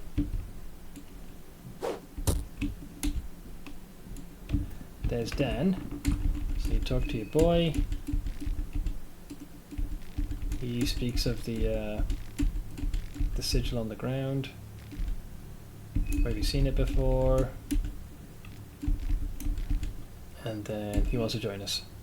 Okay, so he's now officially in the retinue. So we've got the fuckable 4 have been reassembled. So then we give him also a meat mallet. And I can give him the Bremen mass, so he's got a bit more tankiness. Then we got this book. Not that really matters. Take the Diary of the Madman. Now we can open this door, which was previously locked. I'm not going to open that door. No point. Because I know the combination now. So let me just head downstairs. So that saves us having to fight one fewer neighbour. What's the goal? Kill the end fucker? I don't know, because the premise is surprisingly quaint in the game. There's 3 days. You need to get to the Hollow Tower, which generally is, I wouldn't say in the heart of the town, but it's like northeast-ish. But the tower is based on the NPC Perkele. He says that all the other contestants need to be dead. So it's possible that you could reach the tower and, you know, only your party has the remaining 4 contestants. You might just try and kill each other there. So it could be the party just turns on you suddenly. But I haven't reached that point yet. So I think game over state number 1 is if the time runs out. Number 2 is, I guess, if all the contestants haven't been eliminated. I generally don't know. But the way I think a traditional ending would be you get to the tower, the 3 days have elapsed. Not to the point where the festival is concluded, but to the point where, you know, it's almost like maybe the moon reaches its zenith and you've killed all the other contestants, then the doorway opens. I don't know what the result will be. Or maybe you go against it. Maybe you arrive at the tower early, you become with this group of 4, and we're like, fuck you, Perkele, how about you know, kiss my grits, and we just find him. I generally don't know. So I think it's down to you either follow what the festival is intended for, or you fight against it. Try and see if you can survive.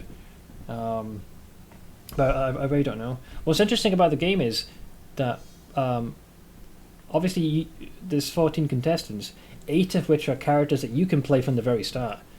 And depending on who you play, because there's an internal like day and midday and night system, some people will die earlier. So I guess you got to figure out how to like save them. They'll either get killed by different contestants, or they, best I can tell, they succumb to something called moon scorching. The moon's light seems to have this capability to transform you into some hideous apparition.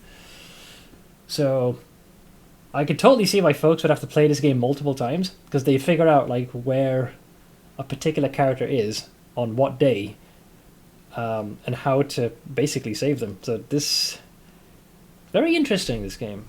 Frustrating, but also interesting. It can be very punishing. So I've just reloaded this recently because there was a bit of a puzzle we had to solve, and chat was being incredibly patient at my idiocy. We're locked in this building. As soon as you enter, the door locks, and you can't open the door. The only way to escape it, as far as we can tell, believe it or not, is this freaking washing machine. It's a doorway to a parallel world. It requires a 4-digit combination, which we now know is 9, 13, 11, and 6. Wait, did I mistype that? Wait, 9:13. Wasn't it that? Or does it not work because you haven't read the book? Do you have to go through like all the doors? Oh, is it because of that? Is that what they're doing? You rag bastard. Hang on, where's the Book of the Madman? Did that not change every run? The one... No! Oh my god, it changes every time. The one who talks only to her plants, his puppets will bear witness to his sacrifice. The foolish braggart who just moved in. The girl who keeps you up at night. The first one changed. That is that's cuntish. The person who talks to their plants? There's only a certain number of combinations then. The fucking room changes. Oh my god, I thought we could speedrun this. Evidently I was wrong. Okay, I guess we'll go back up top. Right, well there's limits to how many combinations there are. So which is the room that has the person... How do you know someone who talks to their plants? We'll open the ones we can. This one? Yeah, this one. Okay. This is definitely the one that talks to their plants. So that would be no, number 2's part of the rotation.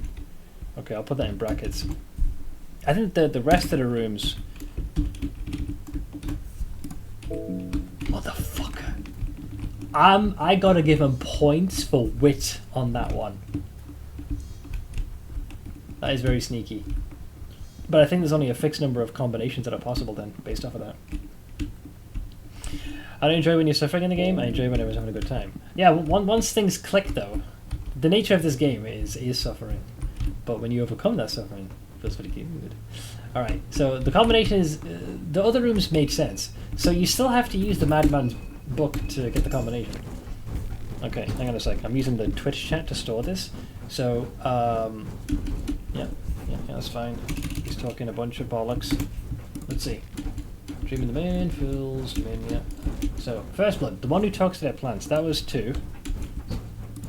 The Second Blood, his puppets will bear witness, that was the doll room, which would be 11. Third would be the foolish braggart who just moved in. That's the guy with all the boxes, what I dubbed junk room, so that'd be 13. And then the fourth is the girl who keeps me up at night with all of us singing. That was the one with all the instruments in there. Instrument, it was number 6. So the combination this time is, by that extension, set password, it would be 2, 11, 13. Fuck you, bastard. Thinking you can pull one over on me? How dare you? How dare you? Such heathenism. I'm offended and I'm offended. Very clever. Like I said, that's probably one of the biggest bits of insidiousness I've seen. I will heal that. Alright, so Dan has been equipped with gear. By the way, you're going to hear some funky music. It's in game. If you hear some weird sound like it's weird. Let me also make sure we're not starving here.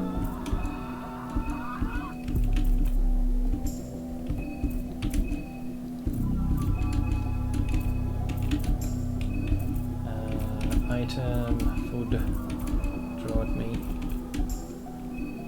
Right, we're fed and we're mostly sane. So we want to avoid some of these encounters if we can. I haven't...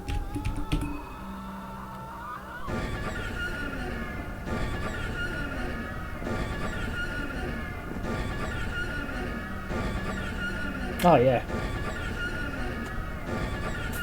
I mean, I can totally see it rocking at the club to this bad boy. So, we do have to come back here, but we also need to be able to navigate to where the effigy is. I think the loot here is complete garbanzo. Like Giga Supreme dog shit level. We can't open this, we have to fall into this one to get that. So I learnt my lesson. So we go up the stairs? Yes, no, maybe? Yeah, we go up the stairs. Here's where we run into the neighbours. We've got to show a bit of finesse. So we bait this fucker here. That's right, keep following me, dipshit. Try and quickly open that with the old lock picking. Go in there. You want to go this way. Can't use the golden door. I don't know what they are, but there is no way he got to us. The only thing I can think of is he hit the characters in the back row. Has to be that, because there's a slight delay when we turn.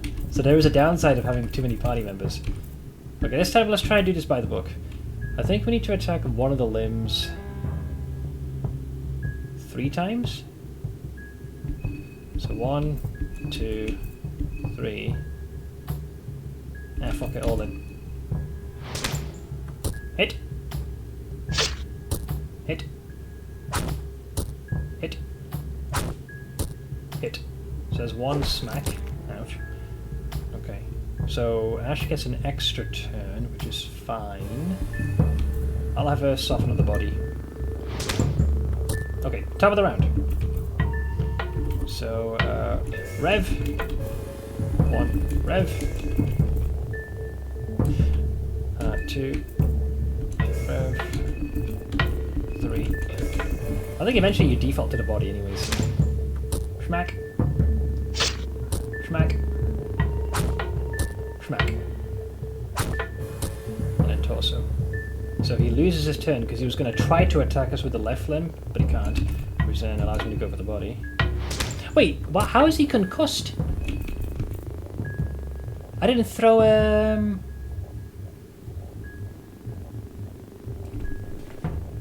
I didn't throw the wrench at him. So why has he got a concussion? Is it because of the maul we used, or is it because we destroyed the left arm? Oh, sorry, his left arm is destroyed, but the right arm is still intact. How did I give him a concussion? Well, gift horse and all that.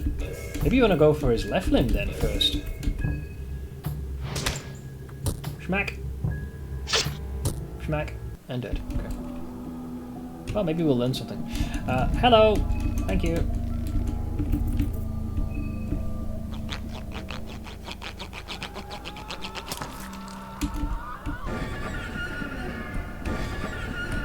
Wait a minute, was that a complete waste to go here? Oh no, you have to go here, because it gives you access to this bar. Okay, so we're trying to get to that effigy. Okay, gates open. There's 2 of them, man. Jesus. I don't think we can bamboozle him. Or maybe we can. Oh, I chose the wrong option. Sorry. Run. Wait, can we not open that? Because there wasn't an option to pick it. I'm confused. The gate is locked on the side. Oh, I guess we can. That's awkward. Well, this is a good time to experiment. Let's go for the left arm instead. 1, 2, 3, 4. Or rather, his right arm. Hit! Hit! Hit up! Hit.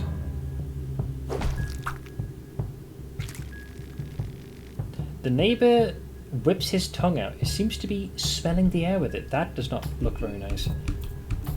He ain't concussed. Is the tongue a thing?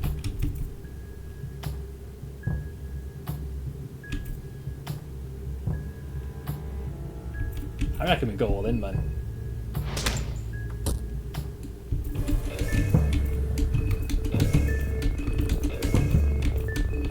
Normally when that happens, it's preparing like a coin flip attack, but we have Rev. Poke. Poke. Poke. Good. Okay. Well, I think I made the right call there. Shit! Being chased. Parkour!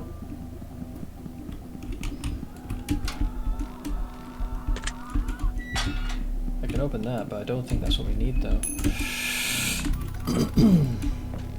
Tails, so it's empty. There's another guy there. Run! This is what we wanted. Okay, thank God we can go upstairs. I don't believe we can go up a second time. So if you know what else can parkour? These nuts. Oh boy, there's another one. Yeah, I think we have to fight that no matter what.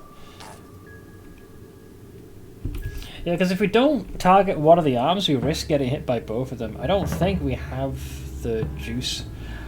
Technically, if he is going to attack twice, what if we...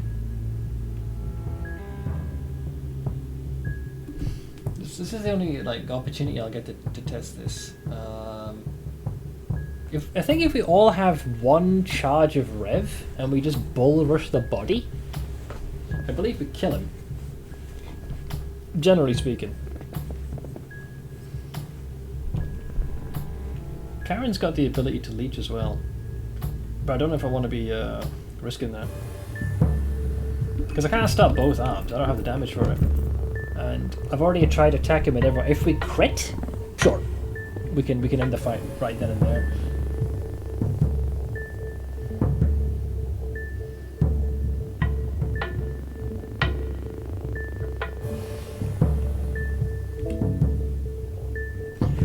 Hey Ash, who's our fourth party member? This is the Dr. Dan.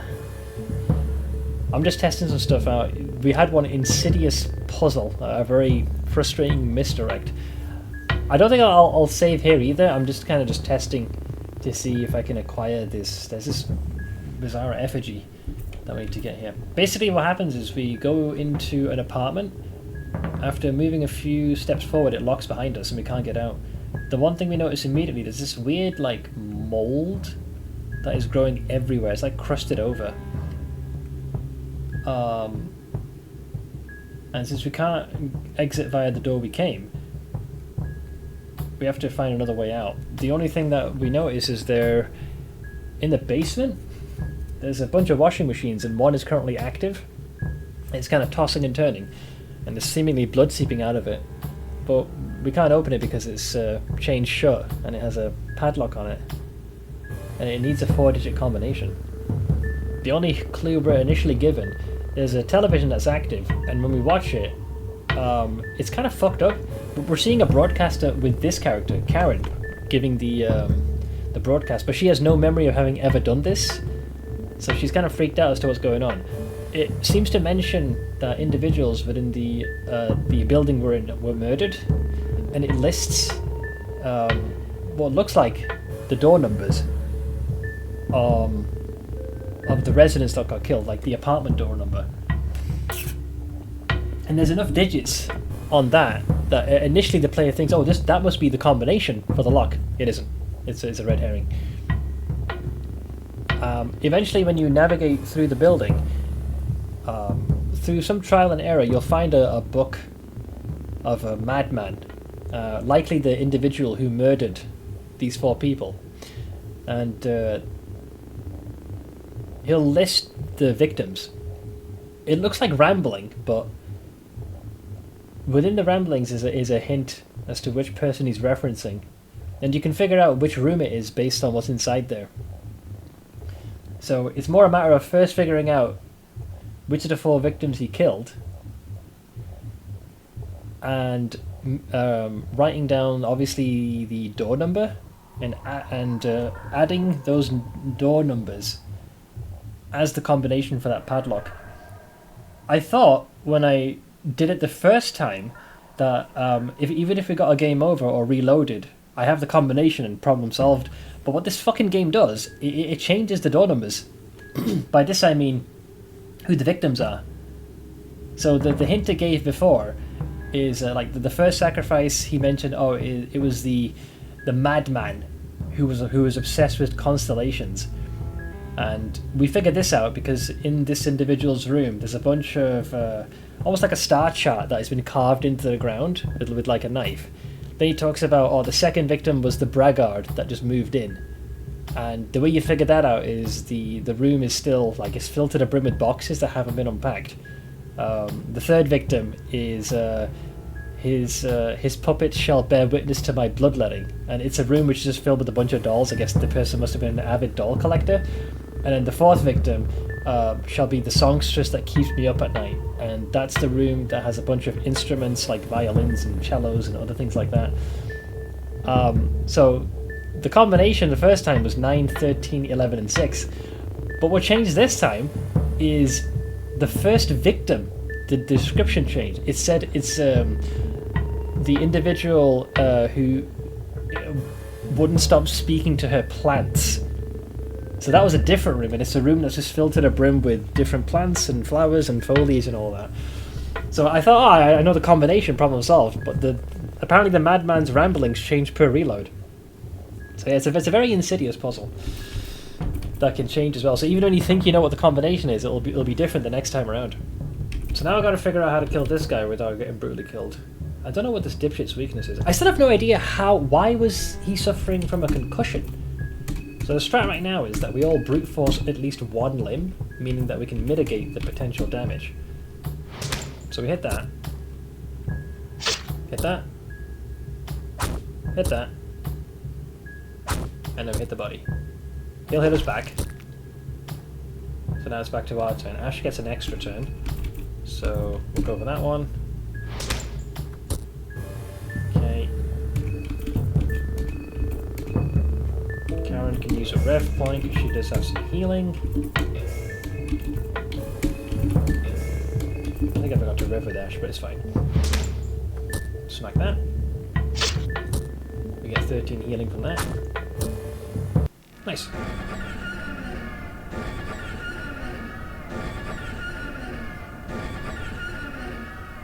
This fucking soundtrack, I tell you. Arm and a leg. I'm not going to bother with the heads, because I don't know how this is... Actually, should I bother with the arm and the... Yeah, I don't think I'll save, because there's not enough time. Let's see. So how does one get to the effigy? I haven't quite memorized this yet. Yes, this is great. I think it's this way? Yeah, and then you go up top, like this. I think. And then we take this ladder to go down, and then we get the effigy. The statue of the winged being... You take the fellatio effigy. Thanks. You cannot quite explain why, but the small statuette feels to hold great importance. And this is the symbol that was in the madman's room. So now we can open this. And now we just need to find a way to exit without getting torn to shreds.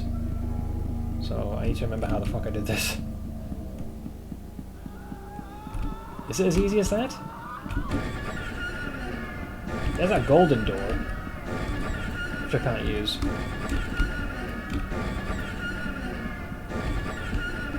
Now, do we go up or down? I think as we head down. Yeah, we head down. We can't head down again. So now we need to...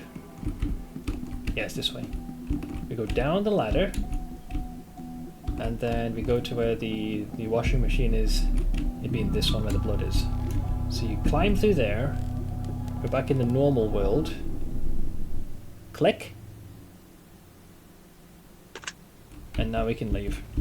And that was done in a mere fraction of the time. Even with the curveball of changing the combination of the lock. Fucking rude. And now we can Scarpa. I still don't know what the significance of this is. I have 2 of these effigies now. Alright. The thing is, this room, this place does not hold anything of significance. So I could do this at any time. At a fairly quick pace. Now that I know how it works. I don't believe we have to go in here yet. But having solved it, we need not fret. This is a piece of cake. It was annoying when we didn't know what it was, but we know how... It's its own separate thing. If those statuettes do need to be used, we can come back here anytime. We can literally just go straight to where the bop is. Head here, it's a couple of turns down in the building, off you go. So I have no issue with that. This one's locked. Okay, well, we'll continue experimenting. But oh god, God, it's them!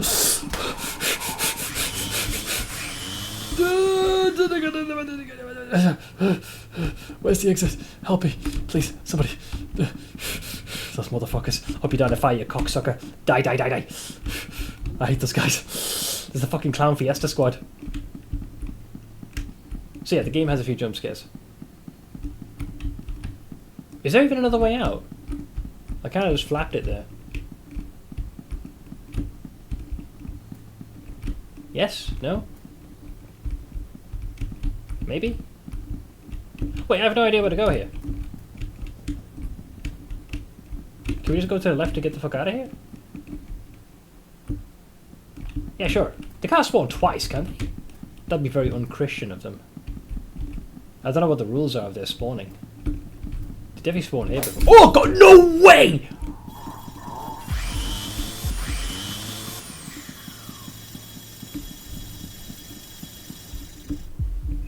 They can spawn both from where they came from and to where I'm headed. How does that work? No worries, I'll catch you later, dude. By their own logic, though, that means they've despawned here. I'm picking up on their fucking wily ways. Cunts.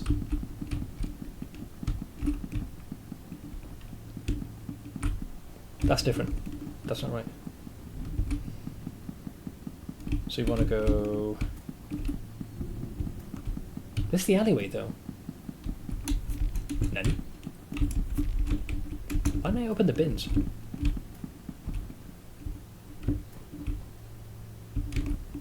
I am confused. I haven't fully mastered this place yet.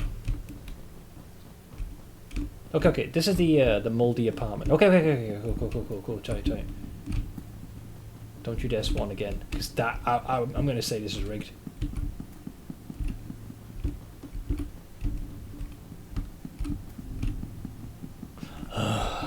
Okay, I've started to memorize the escape route. Okay. So that's, they can spawn south of the shopping district, west of the shopping district, but then you can loop around and go into the orphanage to get away from them. And they can spawn southwest. That's 3 different locations.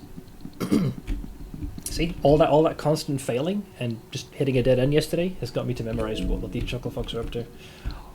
Right, guys. Did I say dragon helmet? Sorry, dragoon helmet. An 18th century cavalry metal helmet. It doesn't stay on very well and feels clumsy, but offers great protection. Yeah, sure, let's go with that.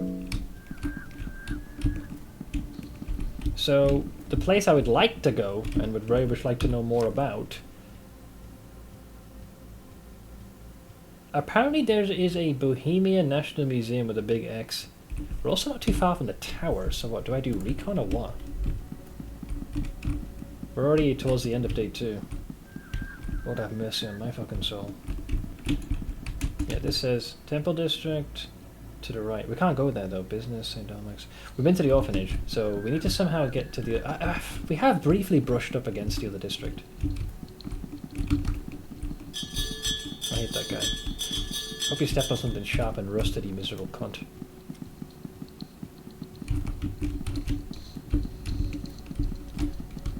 We can't open this for whatever reason. There's 4 of us, could be maybe DPS our way through.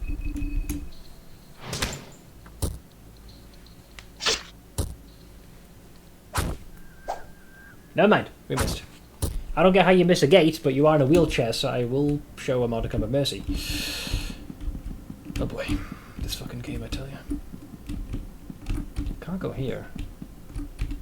If I did, what would happen?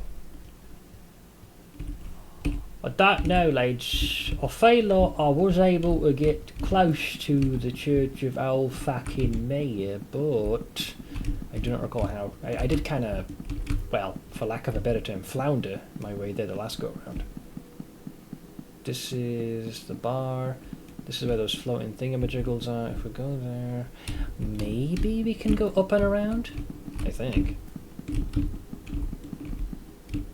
Okay, you guys are becoming rather obnoxious. Please cease. Thank you. Can I read this? No. Edit! Long time no see, man. How you doing? How's the fam? How's the latest addition to the family? I hope by this point she has mastered the art of having a fixed schedule. Don't think we found any shillings. Yeah, if I go left, we spawn the Clown Fiesta squad. If I go right, we're heading in the direction of the orphanage. But if I head right again, can I do that? Is that allowed? Schnitzel. Do not remember. I mean, the fact that there's trash cans here, can we exit from the right-hand side of the orphanage? No? Yes? Maybe? I feel like there was a secondary exit. I'm good, mate. They're good as well. Glad to hear it, man. The youngin's sleeping through now, yeah? Though she still gets that separation anxiety when she's not on her ma. Aw, yeah. I mean, that's the default setting. Gotta be very attached. I have had, I think several more downs than I have ups, but I'm managing. I'm managing in spite of those setbacks. Just fretting for the folks is all. Had a couple of altercations with my eldest sibling who, you know, he's a bit of a son of a bitch. But managing. Just streaming this glorious game and all of its torments that come with it. Good old Fear and Hunger 2. I'm trying to remember, I feel like there should be a door that allows me to exit to the eastern wing, but I do not recall just how easy it is to get there. So let's just quickly take a look-see. So there's a classroom. Avoid the ghosts, because there are many. Or spectres, I should say. Actually, I wonder what they have to say about this.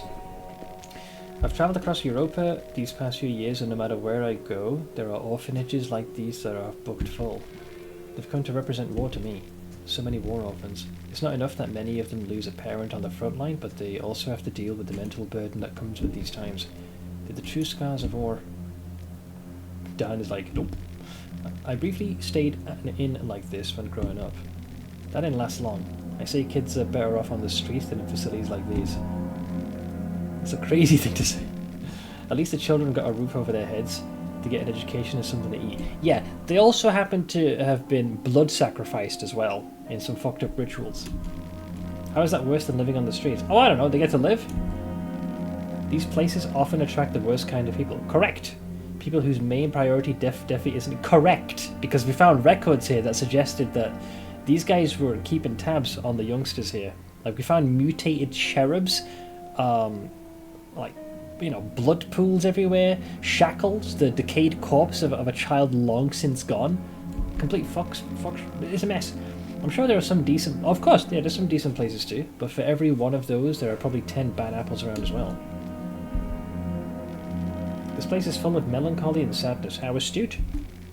The feeling is so vivid. Doriash, Regatta. I just need to know how to get to the section where the Church of Alll-mer is. I feel like I have exited from a different doorway. There's a ghost there. I see you. Fuck off. Go away. Yeah, look at this. Like, do you see the blood? How do you get to the eastern wing? I'm trying to avoid it, because if it comes in direct contact, they target the mind. Your brain takes damage. I didn't open this for some reason.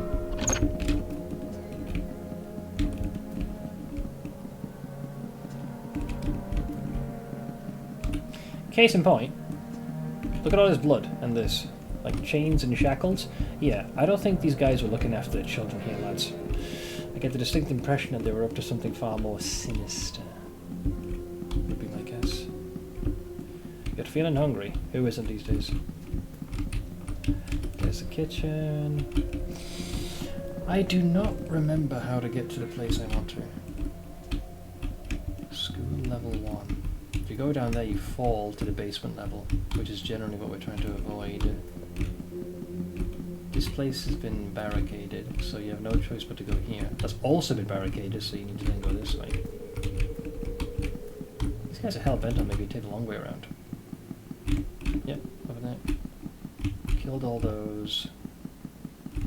Hang a right. That's a ghost, yeah? Shit. Skill. Run. We have nothing that can damage this, I'm pretty sure.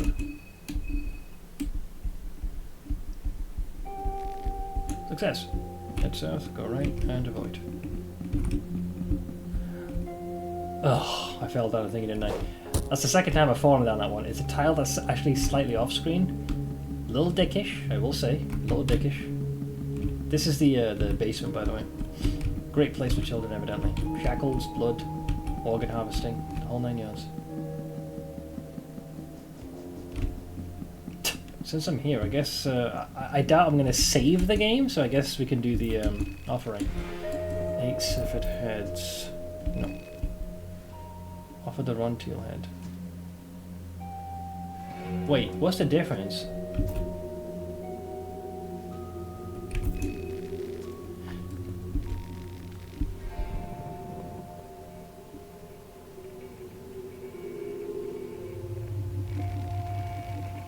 Oh. Why was that separate? Oh! A Ronteal head gives a soulstone shard... No, that's fine. Why is that different compared to the contestant set? I don't understand. Also, how do I summon the other guy? Yeah, I got lighter. There's a ritual circle. What if you pray for the new gods? Finish praying. Nothing happened, okay? Give an offering. You have 7 severed heads, 6 of which are non-contestants. No. Offer the Ronteal head. No. Offer the neighbor head. No. Offer Caligura's head. What happens if you offer a contestant's head? Do you get anything extra? You paid nothing, I know, yeah. Offer the fallen cherub head. Why are these so specific?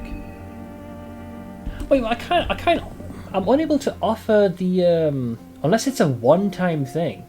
There's those orbs, but we can't speak to the ascended one.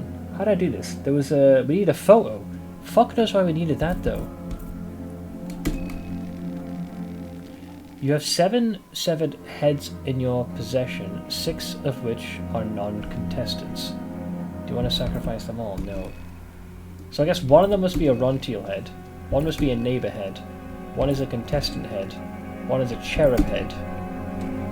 So that's 4. Let me check the body bag. I think it's trying to make it so you can distinguish. I got 3 Ronteals, 2 cherubs. Yeah, so 1, 2, 3... 4, 5, 6, 7. Okay, yeah. So if you want to sacrifice the specific ones, but I can't summon the ascended being. I gotta check the wiki for this one. I'm confused. The rust-colored pearl is what I'm trying to. Yeah, sorry. The radiating one is the guy who I want to summon. He appeared once, then fucked off. Let's see.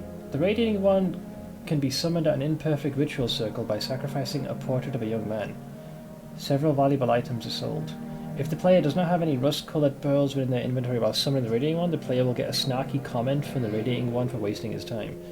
While the Radiating One is portrayed as having the radiating soul within the storyline, in terms of gameplay mechanics, players cannot collect it. This implies this fucker can only really be summoned once. That's kind of rough. I was under the assumption, based on his text, that you could summon him again. He wants a very specific item. Let me take a look-see. How many portraits of a young man are there? The portrait of a young man is a miscellaneous consumable in Fear and Hunger 2 Termina. Can be found in various locations. If one of them is in the inventory, then the other 2 will disappear. They will appear again if the player offered the portrait they have. Right. Ironically, there's one in the white mold apartment. And I think we got the one in the old apartment. So, based off of this, I believe he can be summoned 3 times. But I have the item. Do I not? So, this is what he wants, the rust-coloured pearls. We have 2 effigies. Huh, I guess I don't. Maybe, since we reloaded, we don't have it on us this time. Okay, well either way, it's fine. I was curious to see whether or not we could do. So you have to have the portrait of the man to offer to summon your boy. This fucking ghost, I swear to God. This is probably the most obnoxious thing in the game so far. I have nothing that can damage them, or trust me, I would purge the souls, or the remnants of these. There goes the brain. So, 0 damage, 0 damage, and then it's gonna attack our brain, so... Then we try to flee yet again. Run. Interesting. So if you attempt to run as part of an extra turn, it doesn't work. treads again. Okay, we escaped. Let me go this way. Thanks! You prick. Oh, stairs are there. I missed it. Damn ghost is trying to get me again. Trying to find... I'm glad I'm testing this for my own sanity. Where are we? We need booze, otherwise we're gonna go crazy. I think I have a good old-fashioned vodka, guys. If you're going crazy, booze it up, booze it up. If we go up here, the UI makes me think of Resident Evil. It's very akin to Resident Evil in some ways, especially with resource management. Right, where am I? This is basically where they hang the kids. Yep, right there. I feel like there was another door I used to get out, but I am absolutely, for the life of me, struggling to find it. Because if we go here...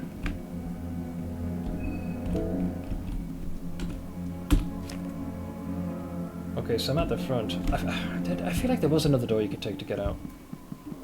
Either that or my brain is failing me. Which wouldn't be the first time, let's be honest. There's supposed to... I feel like there's supposed to be a second exit. There's that damn ghost again.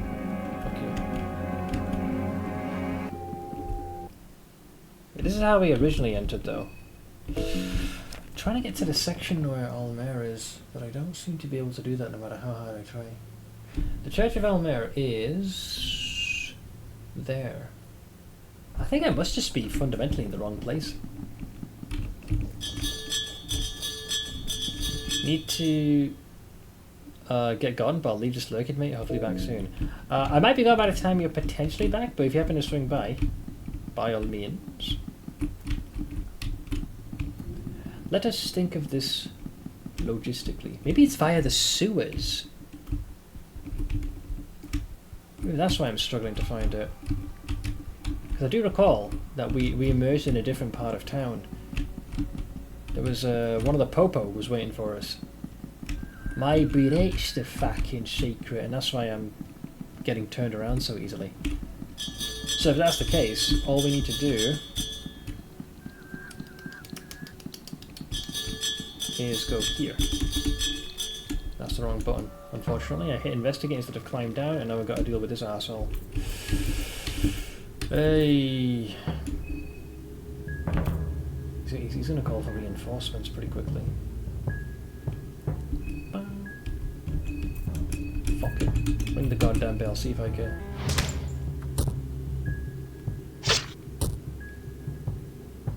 I was chanting blood magic. You might regret doing that, pal. Bitch. That's where you belong. On the fucking ground with your big mouth shut. Actually, you might do a medical diagnosis. This creature is but a sack of dried up skin that feels oily and viscous. The only thing that feels solid and firm is its head. The somewhat humanoid head makes you wonder if it was once a... I guess it's supposed to be human, but the dialogue cuts off. But it's definitely strayed very far from that if that's the case. The soft body seems resilient against otherworldly powers and fire, but all physical attacks seem effective, which is accurate because that's basically what we did.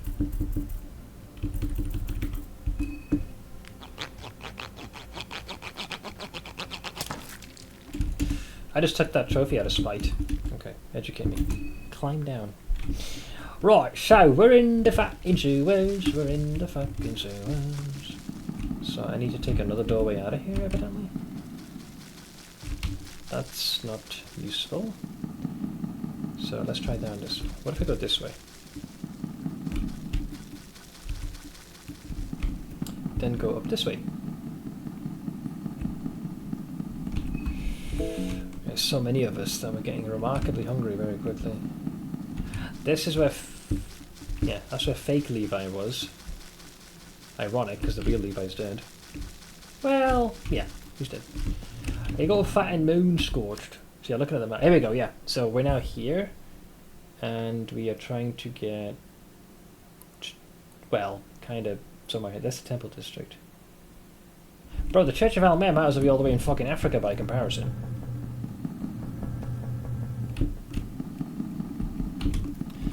Okay, so we go down this way. Down, down, down, down, down, down. By the river. Okay, so if we go there... Isn't this where all the lever pulling and switches was? I think this is only going to lead me to... How the fuck did I get... In one of my attempts, I swear to God, I actually managed to get on the screen that was in the temple district, but right now I seem to be incapable of achieving this, no matter how hard I try.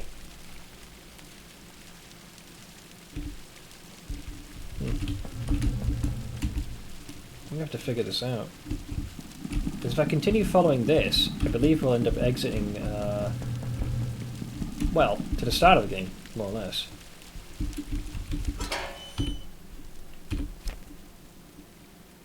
Mausoleum Alley. No clue. I'm on a hope and a prayer here, lads. There's this, but yeah, we can't really do anything there. They're kind of stuck now. Does it reset? It does not reset.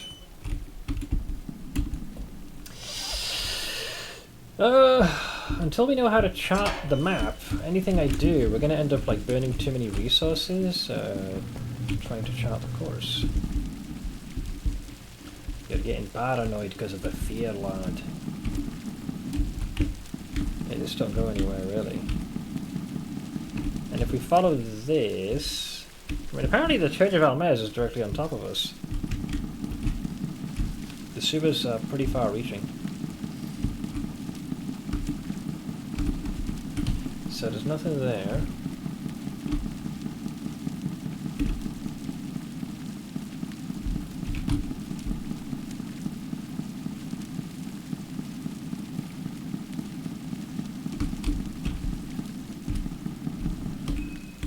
There is a radar.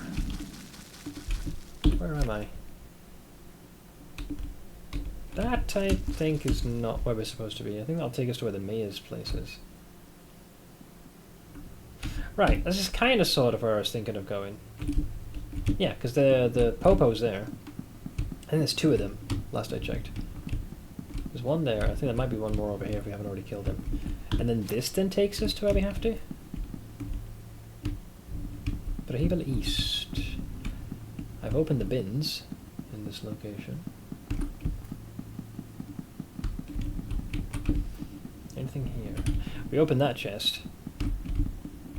Hopefully the chainsaw boys don't attack us here either. Oh! What the fuck was that? Okay, we're at least at the Church of Alll-mer. Whatever it was just completely bisected this thing. Do you see that? Fucking hell, that scared the crap out. Oh boy! Okay, well, this is awkward. Let's take a breather for a second and relax. First things first, some of you guys are hungry. Allow me to fix this.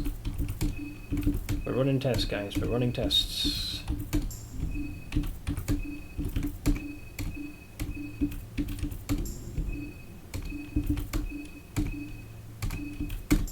Enjoy your dried meat.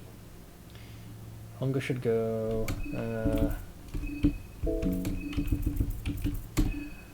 Some vodka for sanity, a salve for the soul. Alright, back in the rotation. Looks like our boy went here. What's over here?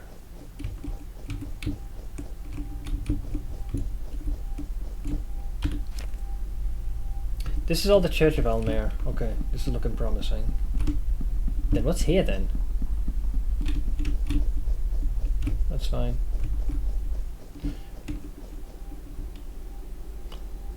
Eastern outskirts. You fucking telling me, pal. Someone shot us. You know what? I'm not gonna go there. There's no need to go there. Okay, so there's some dude with a gun over there. I don't think he hit any of us, so we're okay. What is this music, dude? This place is freaking me out. Send help, please. Thank you. So something killed that. I caught a brief glimpse of it when I attacked. This is the Church of Alll-mer. This be the place of Jesus. Oh, Jesus, sweet Jesus, Lord Jesus.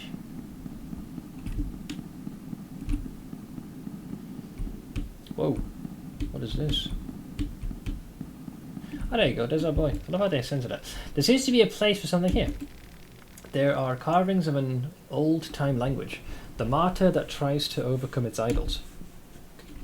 Whatever the hell that means. Teachings of Alll-mer are written on the Bible. Eye for an eye leads to everyone being blind, but when everyone involved is blind already, there is very little to lose. Blind in your quest for power, I am blind in my quest for vengeance. True and real. There seems to be a place for something here. There are carvings of an old-time language, the fellatio of the mankind. Oh! The effigy! Ah! Okay, and then one goes here? Yeah, seems to be a place for something here. There's a carving of an old-time language, the Hunger and yeah, we have that one, I think. Yeah, Hunger effigy. So we're just missing one more. There seems to be a place for something here. There are carvings of an old-time language. The martyr that tries to... So we need one more. So I have 2 of the effigies, so there must be 3? And thus far, the recurring pattern is that the effigies are always found in that parallel world. Okay, so we're missing one more. So maybe the game wants us to go into the Church of Alll-mer. Oh, apparently we can open these urns as well. I'm not going to ask why there's pep pills and rotten meat in these, but you know, it's your church, your rules. I'm not going to judge. Fencing gambeson, small key. Fencing gambeson? Why is there an armor in there? What am I missing here? Traditional armor used in fencing. The armor offers decent protection, but is vulnerable against fire. You're telling me. It's good against piercing, though. For now, just stick with what you got there, pal. I'll make it work. Where's the dialogue here, by the way? Oh Lord, get me as far away from here as possible. This is how you pray for him, right? Not a fan of this place. God's religion and me don't go well together. Why is that? Many find salvation in religion, but there's always a cost. Maybe it's in the small print, but the cost is always there. You get nothing for free. If you want something, work towards it yourself. Don't wait for gods or other powers to make their magic happen. The biggest life lesson I had as a kid was the world doesn't owe you a goddamn thing. Based! If your happiness relies on the shoulders of others, then you're screwed. Someone clearly got commitment issues. Okay, let's not judge here, Karen. There's something creepy about old churches, especially when they're empty like this. Wait a minute. Did Karen, when she said, "Oh Lord, get me out of this place," wasn't there an item in Fear and Hunger 1? There's like a scroll, and if you type in the command, "Oh Lord," and then it's give, and then something. Did she basically scroll, enter the command to get the fuck out of here? Because that's what it looks like she said. It said, "Oh Lord, dash," and then "get me dash out of here," or something like that. I think that's a meta nod to the first game. So what else is here? We have this door. Church of Alll-mer level 1. We have blood. That's not good. Empty bucket. Someone left their toolbox here. You find a craftsman's note. A craftsman's note. Educate me, buddy.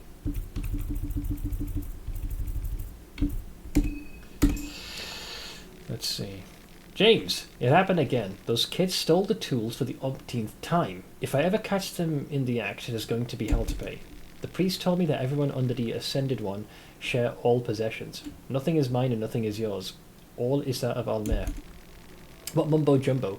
That might work for the priest and all, but he's not the one doing these renovations under a strict schedule. In future, I'll hide the toolbox. I got the perfect spot in mind already. When you enter the second hall, you know those statues? They're pointing one to another. Just follow their lead. The last one points at the spot near the wall. I'll leave the box under the floor tiling there. Also, just to make sure it's more difficult for those thieving little rats, I decided it's best to close the underground passage to the renovation site. Father Domek, I don't know this guy, took one of the key effigies to his orphanage.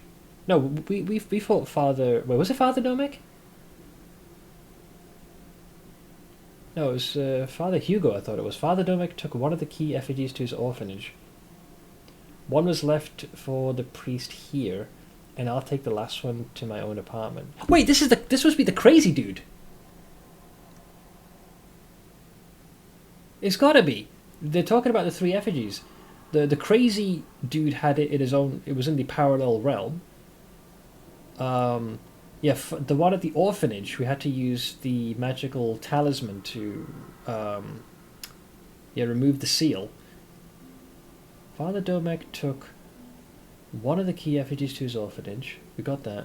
One was left for the priests here. Okay, so there must be a way to shift to a parallel realm here. And that'll be the 3rd and final effigy we need. No worries, Erickson. Happy birthday to you again, man. Appreciate you hanging out and the donos as well. Please don't overdo stuff and get too tired. No, I'm invested. I'm invested. If you need to use the passage, let me know. Okay. You copy the location mentioned on the note in your map. Oh, so it does add it to the map. Yeah, there we go. You see? So there's the... Okay, so the effigies are also on the map. So there's that one there, which we got, which is in the orphanage. We got that one there, which was in the molded apartment. And there's one here. So we've actually done 2/3 of the journey already. I think maybe we're further in the game than I realized. Interesting. Okay, we're crushing it, man. We're crushing it. Hey, Bouncer. Thank you. Guess we climb up.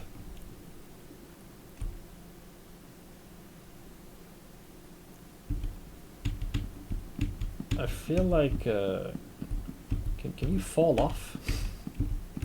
I don't trust this game for even a fucking second. I'm going to assume that we can fall if we end up pressing. Like there's no invisible walls.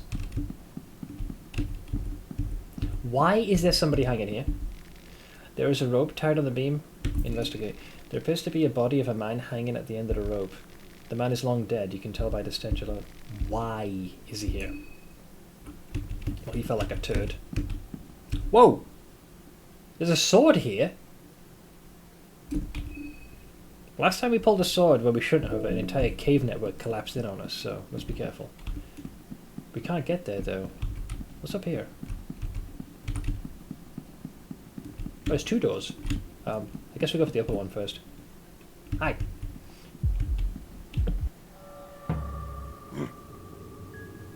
The pillar man charges at you. Okay. We got the torso and a Why can't I attack his pectorals? There's like 6 pecs and his torso. Okay, this is not freaky at all. I get the distinct impression I'm not going to be able to talk to this guy. I'm confused.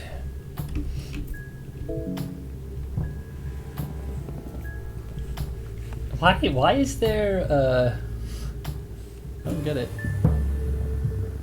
Wait, there's some wiggling going on here, I noticed.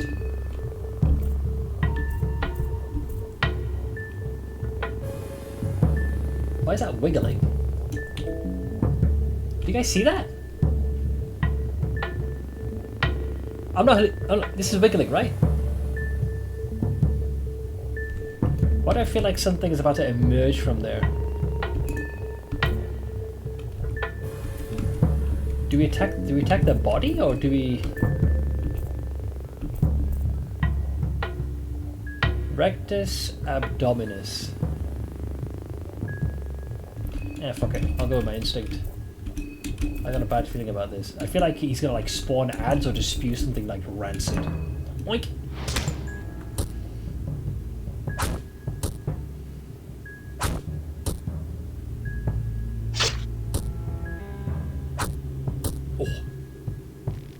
The Pillarman seems to be slowing down as if out of breath. He is desperately gasping for air as he falls to his knees. Oh, we got him! But that was easy. Wait, is that the trick then? You just... Oh shit, there's another one. So I guess you have to go for the... Maybe you have to hit like the weak spot or something? Let me heal up you. You took a hit. Because there's a second guy heading for us. We'll know if the wiggling moves.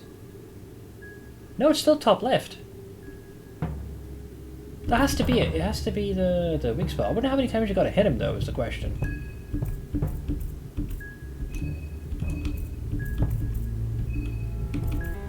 Let me guard with two ears.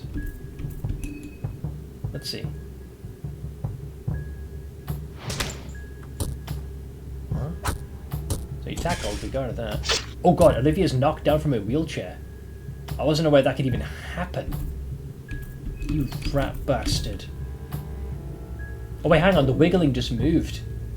That is the weakness. I think you have to deal enough damage. Yeah, so that must be a weak point. But I think if you don't deal enough damage, it doesn't happen. And he'll try to attack like one more time and then just be out of juice. That has to be it.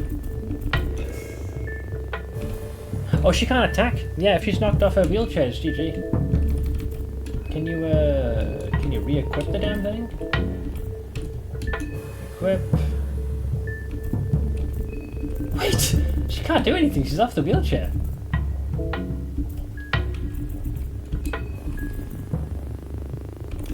Ornament lantern, saw blade, mixed herb. Wait, what do you do? Guys, help! What do I do when she's off her wheelchair? I haven't seen that happen before. Or is this for Karen? I feel like you should be able to re-equip that. Okay, so now it's Olivia's turn. Let's see, hang on. Equip? Yeah, the wheelchair is... Oh, no, wheels, there we go. Yeah, you can do wheels. Okay, there we go. So it takes her turn to get back, at least I hope. She's going to be back on the wheelchair again. And then we rev up and then go for this pectoral. Okay, let's see. There we go. So he punctured it. He'll tackle once, and then I think he runs out of juice. I hope. Yep, slowing down. Okay. I know how to kill him. Good.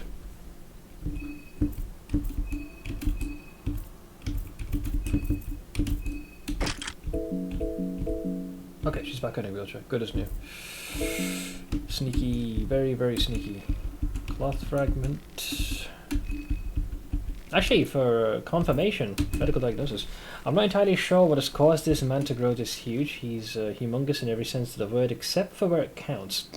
His muscles are almost bursting out from the torso. The skin is peeled from the top of his head and nailed on the chest, and back to expose the disfigured head that is shaped like an anvil. The exposed skull even feels as thick as one. The man doesn't suffer from similar malformations and burns as the people outside. His skin is very pale, in fact, almost like he hasn't seen sun in years.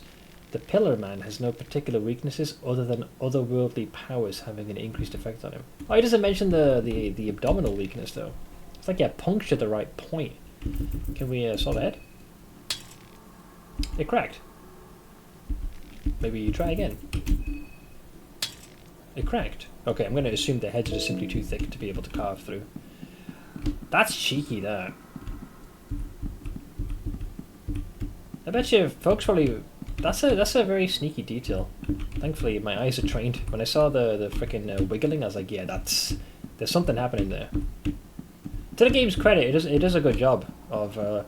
like, when an enemy's preparing like a special attack, something changes. Like, the priest has that stupid malicious grin on his face.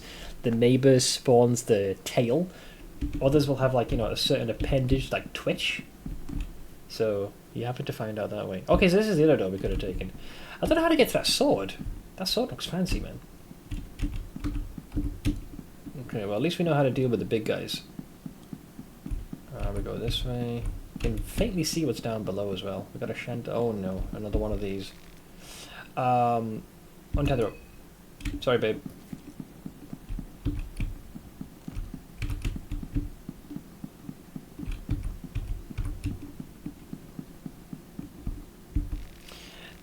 This chain seems to...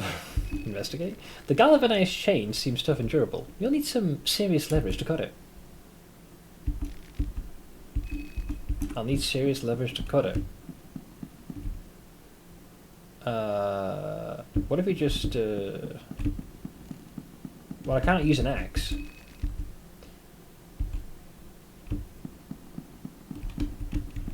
Do we have the thingy? This seems pretty Murica, but what if I just shoot it? Let's get the old Luger pistol out. Will that be enough? That's got some leverage. Never mind. I thought I was onto something there. What if we used the power of the one and only, the goddamn trench shotgun? I got no ammo, goddamn it, never mind. It probably wouldn't have worked anyways. The only other gun I have is the rifle, which I don't think we have any ammunition either. How about that too? How about this? Nope, okay, well, never shot. Let's switch to the... What if we use a mallet? How's that for leverage? The galvanized chain seems tough and durable. You'll need some serious leverage to cut it. Oh! No. Yes? No. Well, we'll have to come back for this. I think we don't have the means to break this yet. Oh, there's a ladder there. I didn't see that. I missed that somehow. What the fuck? It says 2 pillarmen, okay. The fact that they went so far as to guard that area up top is rather telling. What is here exactly? Uh-huh. Uh-huh. I see. Blue herb. Rotten meat. This can get some sanity back. Light that candle.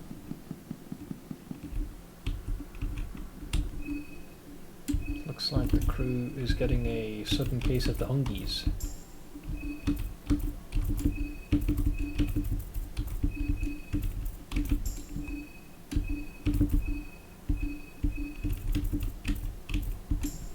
Never doubt the might of the multi-brain. This is the guy we sent to investigate.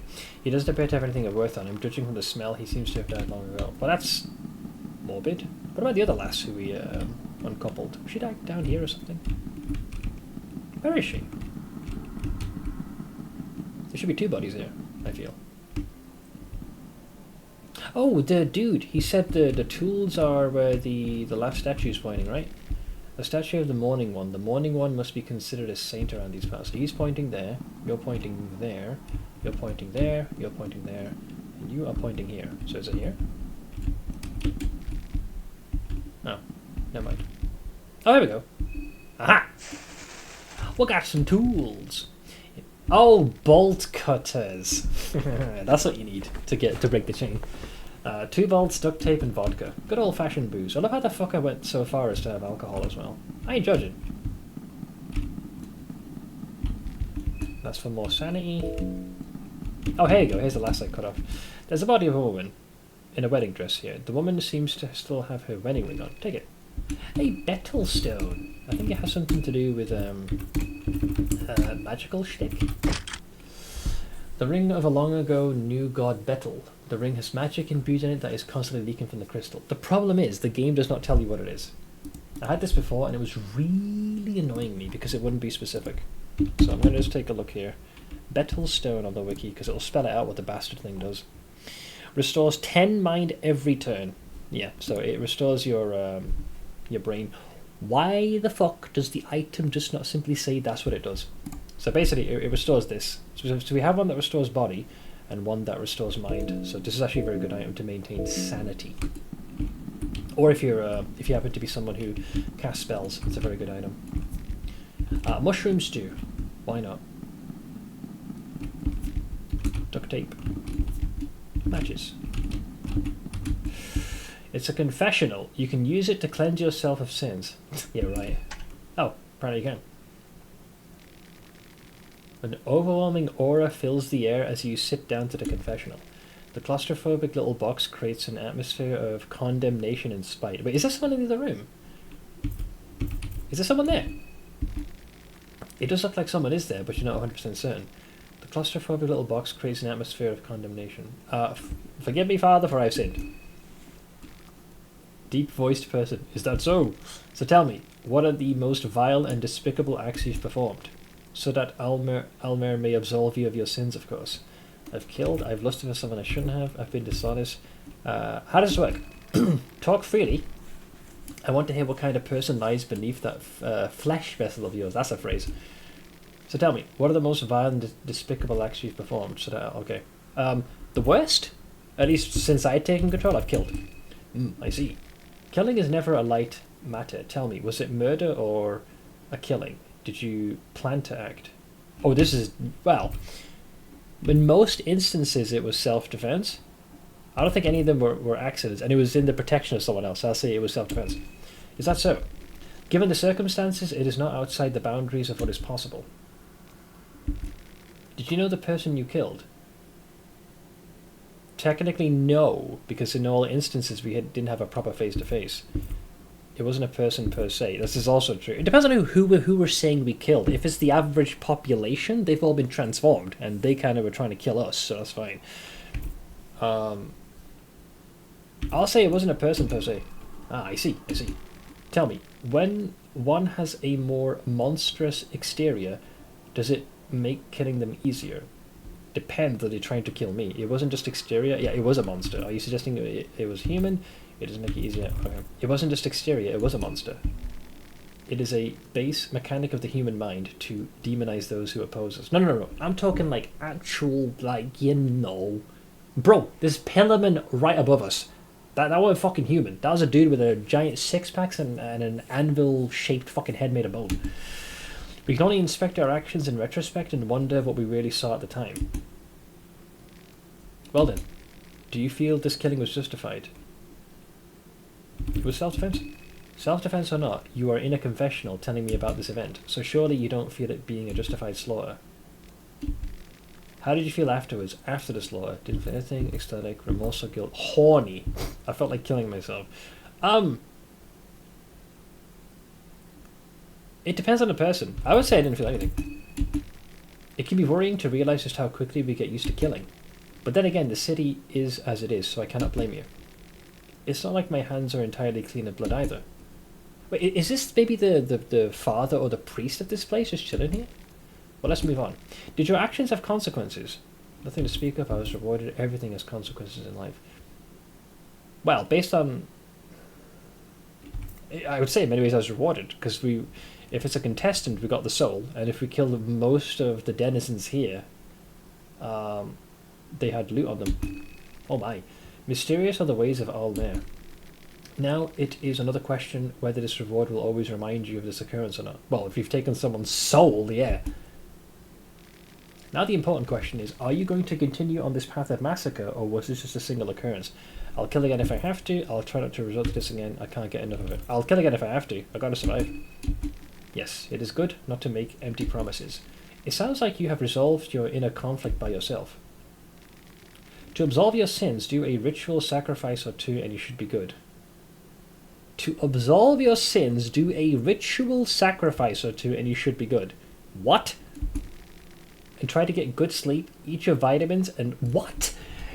Get good sleep, eat your vitamins, and love your neighbour. Is this guy taking a piss? That is all. You feel as though a weight has been lifted from your shoulders. As if your sins have been absolved.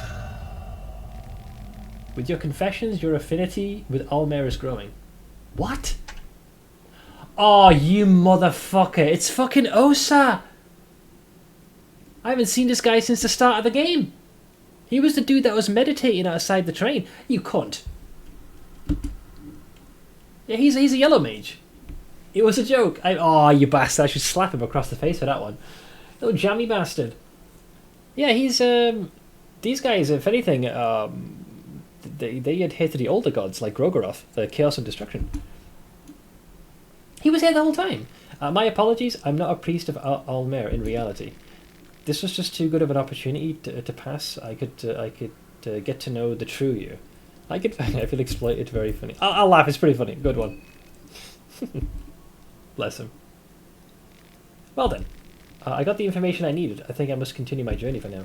Time is not exactly a resource we have. Where are you going? This land holds many secrets. Which you see and hear on the surface is not the whole truth. Again, I apologize if my trick was too rude. That's okay, man. Goodbye for now. Okay, so I don't know whether or not he could have been recruited now, and the reason we didn't get that is because the party is full, or if you're supposed to find him here first and then later elsewhere. Getting to the Church of Alll-mer was not crazy difficult. We just happened to have done it very late. If you get into the, like, near the shopping district, you can literally just take the sewers, and if you navigate yourself accordingly, getting here is not, like, giga hard. So you could sort of kind of make it here within a semi-timely fashion. That little bastard. Had me going there. So what is over here? Ooh, level 2. Well, we can't go here though. It's locked. There's a lever. What do I do now? We're mostly fine. So we got the confessional. What if I go here? The door to the confessional is locked on the other side. How the fuck did he get in the first place? Oh, hang on. There's a sarcophagus. Ooh, this is a bad idea. The sarcophagus, which isn't spelled correctly, looks hundreds of years old. It must be close to as old as the church. Open sarcophagus! The stone slab cover doesn't seem to budge. Either it's heavier than what it looks like, or there's a mechanism keeping it in place. No. Wait, is it a statues, maybe? No, okay. Never mind. Maybe this one? Nope, same. This one? Nope, same. Okay, that's fine. The only thing that we could do, I don't see why we should, but we did get the tools. But we need a third and final statue for this. And based on the note we got, it's marked the church itself, which is hilarious because we've been to all the other locations. So the only thing I know that I could do that might help would be to go back up top. Wait, how do I do this? You don't quite know what you're looking at. There is gore and all things disgusting in bits and pieces. What are that about tracks? We do have those bolt cutters, but that's just going to bring the chandelier down. Why would I want to do that?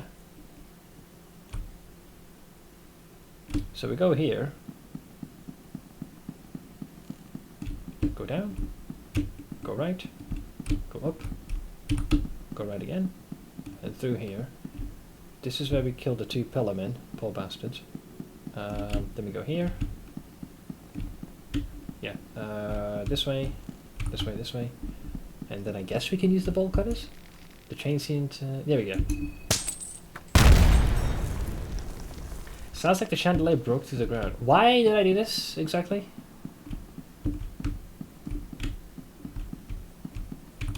Like, sometimes you just... Like, I know I had the thing, I just don't know if... I think I did it bad, guys. I think I performed a bad.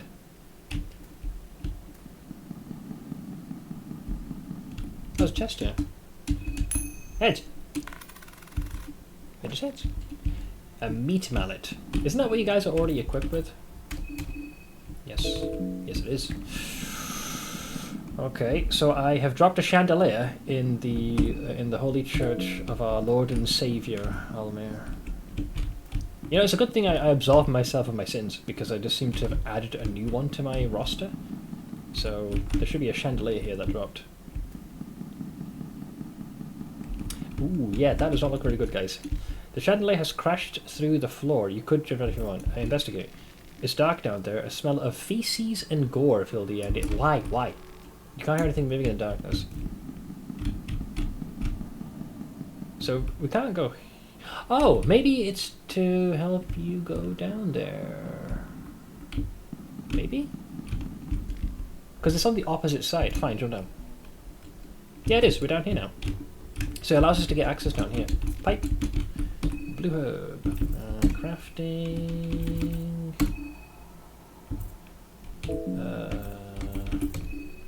Pardon me. We got blue vial. Mixture is better, I feel. Soulstone for the boys. Vegetable pie. Oh, we can make a pipe bomb as well. Our one and only. I'm going to save that for a rainy day. A vial full of explosive liquids can be used to clear cave-ins or other rocks or rubble. Wait, it can't be used as an offensive item? What the fuck? I thought this was supposed to be an offensive item. Hang on, I'm going to search for that. I don't trust this game. What is the purpose of a pipe bomb? I feel like I should be able to use this for damage. Pipe bomb. There it is. Okay, it deals 400 to 600 blood damage to all targets with a 100% hit chance. It's a good AoE item. Sure, why not?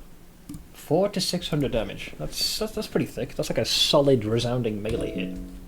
Give or take. Not that I'm expecting us to get much further. Like, there's nothing I've done here which I would not be against doing again. It was just relatively simple. Let's, hold off. Yeah, there we go. It is locked, but we can pick it. Thank you, Karen. Tails! Those heads. And now I'm sad. There is a lucky thing here, but I don't think we could have gotten there anyways. It's in the way. The chandelier has crashed through the ceiling. There doesn't appear to be a way back up. Oh, shit, we can't get out. Yeah, that makes sense, actually. We came crashing. We came in like a wrecking ball. I came in like a wrecking ball. This is pointless. In more ways than one. What's with all the blood, man? Open. Uh-oh. Something in there. It looks like he has taken over the bed. Okay, sure. There's some writing on the papers. Who's laughing now? Who's laughing now, I ask? I found the safest place in this rotten town. Who's the stupid one now? I'm laughing. Kick. Oh, there's a pillar man in there. And this guy. Friend! A crazed villager runs straight at you. I mean, you know you're about to die, right, friend?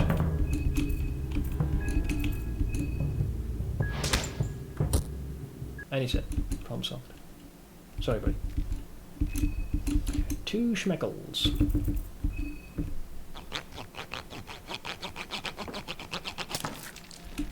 Hey look, free head. There is some writing on the papers. I hear them at night. They slither the dark corridors. We are just sacrificial lambs to them, waiting for slaughter. Yeah, why is there a set of prison cells underneath what is supposed to be the Church of Alll-mer? That is kind of fucked up. Then you got this guy here. Do you reckon he's got the audacity to attack? He's looking at me. What the? Why is Cthulhu here? What do you do with the heads? If you go to the appropriate location, you can sacrifice those heads. You get soul shards in exchange. And if you have enough of them, you can make a full gem. Later on, when you save the game, you have the option to use them to level up. Or more, well, not so much level up, but learn abilities. So that's why we need the heads.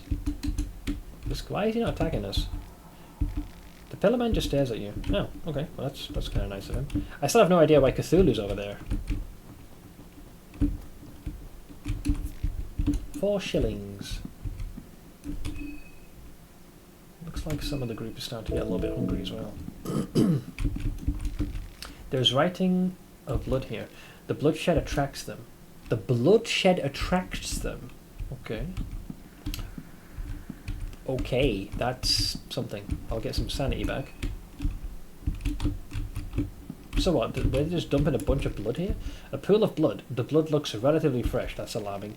You can see the silhouette of your reflection in the blood. It distorts beyond recognition. That is very disconcerting.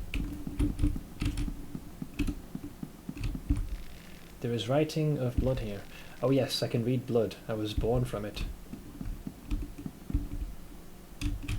Bruh. Small key. Egg. Rotten meat. 6 shillings. They do like their money. A yellow vial. That is a lot of gore and viscera, man. Wait, I see the weird purple thing down there. Oh, there's the effigy I need. That's the last one. Effigy of the martyr, hell yeah. What have they carved here, though, is the question. What is this? I'm just going to get some sanity back. So if we like these, we get a little bit for free. Nice. Another pool of blood? Looks right at a fish. You can see a silhouette. What the hell, man? 5 shillings. If we can get back up to the surface with this, we might be able to progress, but I don't know of a way out. At least not off the top of my head. Did you guys hear that? Well, someone got bisected. A badly mutilated corpse. He seems to have been dead for a good while. The body's been dismembered by something that you cannot quite tell. There are many whip marks across the body. The dead man has got something bulging in his pocket. Hopefully it's not his dick. You find church keys and sewer keys. Wait, he had both? And the keys to the sewer? Man, I kind of think I fucked up not coming in earlier in the game. I've been using lockpicking and small keys to get around.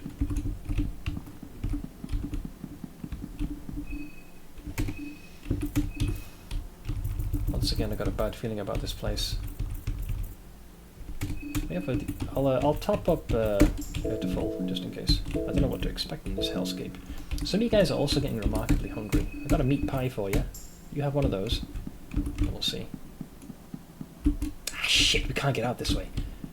So, I guess we have to go to where that weird Eldritch Cthulhu-looking motherfucker was. I got a very faint glimpse of the head. I've seen the full... Yep, there it is. I don't know what that thing is. I don't like it. I want nothing to do with this thing. Fuck that noise. Fuck you and everything you stand for. You want to hope there's not another one waiting for us. Wait, hang on. We've already been here, though. We've not been down there, though. Ooh, there's a ritual circle here. The asymmetric circle, the only link between a man and an older god. Wait, isn't this going to shift us to a different realm? Yes, it is. Shit. It looks like I'm going to be a VOD watcher tonight because I missed a lot. Yeah, but I've done a lot. I wasn't expecting to progress to the point where this could be worthy of another save. I just don't know how much of the game is left. Day 2 is almost finished. But I feel like I've achieved quite a bit by just going to the church alone. I passed out not long before you messaged back. I've only just woke up. That's okay, man. No worries, no worries. I should have wrapped up like an hour ago, but I'm invested. I mean, I can expect a game over at any moment now. Something can see me. Something is looking at us. Ooh, there's another... These guys have got a bunch of ritual circles. Who's looking at me? The altar of the new gods. To appease the ones sitting at the grand hall, you must put forth a worthy offering. Yeah, so this guy here. Give an offering. So if we sacrifice all the non-contestant heads... No, that's okay, Matty. Fortunately, I was able to get one message out through Discord normally before the internet went down. There we go, there's a still insurance. Okay, that's going to disappear now. Yeah, I got a lighter, okay. We'll light that for some free sanity. Nice, okay. I still have no idea how I'm going to deal with these tentacled fuckers. Someone's here. It's like here, oh there he is, he's right there. Can we maybe injure them, I wonder? Do you have any shotgun ammo? Nope, no shotgun ammo. I think the only thing I've got is the Luger pistol right now. Which isn't exactly creme brulee either. That's only 2 bullets as well. You wound the arm of Crimson Father is what it's called. Crimson Father? What the fuck? Where the fuck you going? Or he's injured. Oh, both his arms are gone. I'm your... Easy. I am your father. The dude looks a lot like Gary the Snail from a certain SpongeBob episode. Well, it's looking very Cthulhu-esque right now, lads. Oh no. Dude, it's got like multiple tentacles like it can attack with. Did they all have their own initiative order? Or is that its legs? That's not good. That's a lot of appendage. The fact that I got rid of the arms is probably a good thing. I say we just go all in on the body. Let's not even pretend to play fair. Hit. Hit. Ooh, good crit. Good. The crit came in handy. Whoa. Huh? I was trying to loot it and I just auto-stomped the thing. Sure. Maybe it's like one of those bobby there was a certain ad. It's called a Bobby, basically a police officer. We killed it, and then it suddenly stood up again. So I think I did the same thing. I just got a soul stone on it. This will be perfect. So Dan, this is pretty weird. The body of the Crimson Father disappeared upon its defeat. There was only an empty shell left behind. The shell looks fairly typical snail shell to me, but then again, I'm not exactly an expert of snails, so it's not 100% accurate information. I saw something move in the darkness. I swear I did. All this viscera and gore. Just what did they worship at this church? The old gods. Why does the church have dungeons? I asked the same question. I asked the exact same question. We're trying to get out of here. I've got the last effigy I need as well. Oh my god! There's only cremated ashes. Okay. And we're fighting.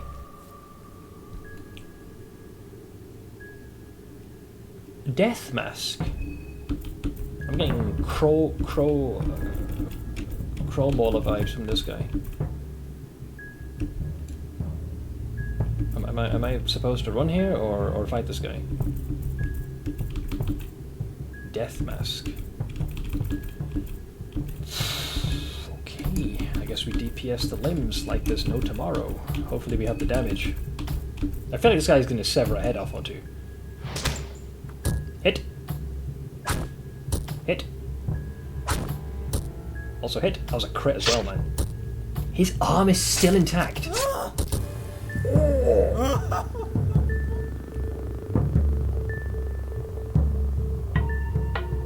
Okay, bro.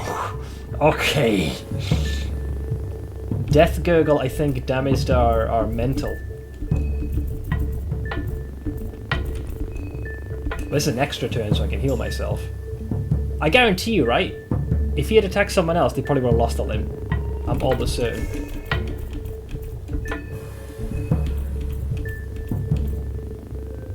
He's got a concussion though. I don't know what did that. Maybe it's the mallet? I'm pretty sure. Right? I think that's what that symbol means. It skips a turn. So maybe we could use this to focus. I'm not sure. I'm hesitating now. I think it means it can't act. So this could be an opportunity to go for the other limb. Hang on.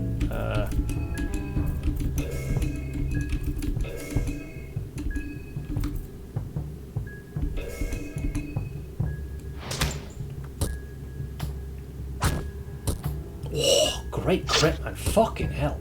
Oh, he lost the arm. Nice. Yeah, Death Gurgle, I think it hits the mind. Yeah, okay, that damages the mind. So we got an extra turn there. That's a free round. No arms left. So all he can do now is laugh, unless he's going to go for a tackle.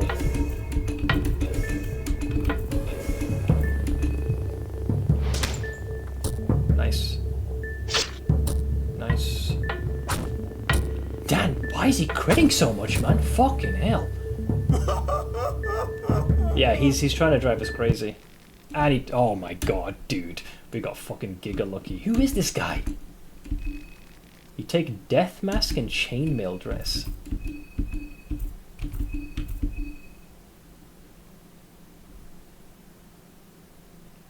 Excuse me. Wow, that is a lot of magical attack and defense. This is great for a spellcaster. A burial mask used in old Bohemia. The mask is designed so that the death gurgle of its wearer sounds more like laughter of joy. Because of its connection to death, the mask has otherworldly properties. Because I've been using this one. I mean, the only person that can do like magical attacks is practically myself with Rot. If I had Marina in my party, maybe? That's a Giga helmet. It does free up the other helm. You got the pickle one. You got the pickle one. And you got the dragoon one, right? But this one's better, okay. Is Wrench Throw classed as a magic attack? No, it's a physical one. This Battlestone is nice as well. Its description is vague, but basically it restores 10 mind per round so the person stays sane. So they can just keep healing. as time permits. Dude, I kind of want to save because I feel like what we've done here is pretty pretty impressive, all things considered. I think killing this guy may not have been an easy thing. Hang on, just in case he gets up again. Okay, wait, but for how long it said? Can you sever the head off? Why did it say but for how long? Okay, we got his head. Not even you can get up from that. I'm confused. I can still feel a pulse from this thing. All the wounds and beating this guy took would suggest that he's good as dead, but no, I don't know. Don't ask me these hard questions. Even I don't have all the answers. This guy can come back. You know what I noticed as well? There's a bunch of these caskets everywhere. So I bet you're right. He can potentially spawn randomly in any one of these. Some fucked up shit like that. I just happen to have faced him down here in this hellhole.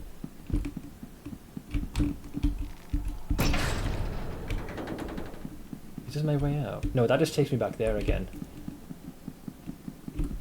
Oh, dude. I'd so want to be able to get out of here and save, or at least use the effigy or something. Because that... Oh! Okay. Guys, that thing is moving with speed. How many bullets do we have left? I don't think we had a lot of bullets here, lads.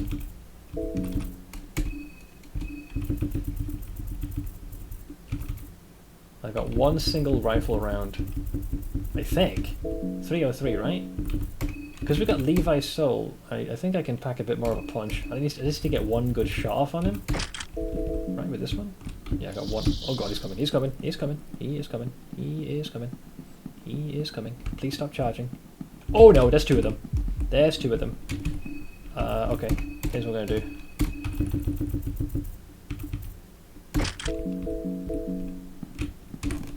Ugh. Oh, I gotta fight him. No choice. No choice. Okay, he's got both of his hands now. Do we have enough damage to just target the body and end the fight outright? I don't trust that dagger, but I think we just want to go for the body. We have the numbers, and I think we can just beat him on this raw action economy. I'm gambling, man. Hit. Good crit. Good crit. Fucking get in. These guys must hate bludgeoning. Oh! The head moves. Do you see that? The head detaches and it moves away. They could respawn.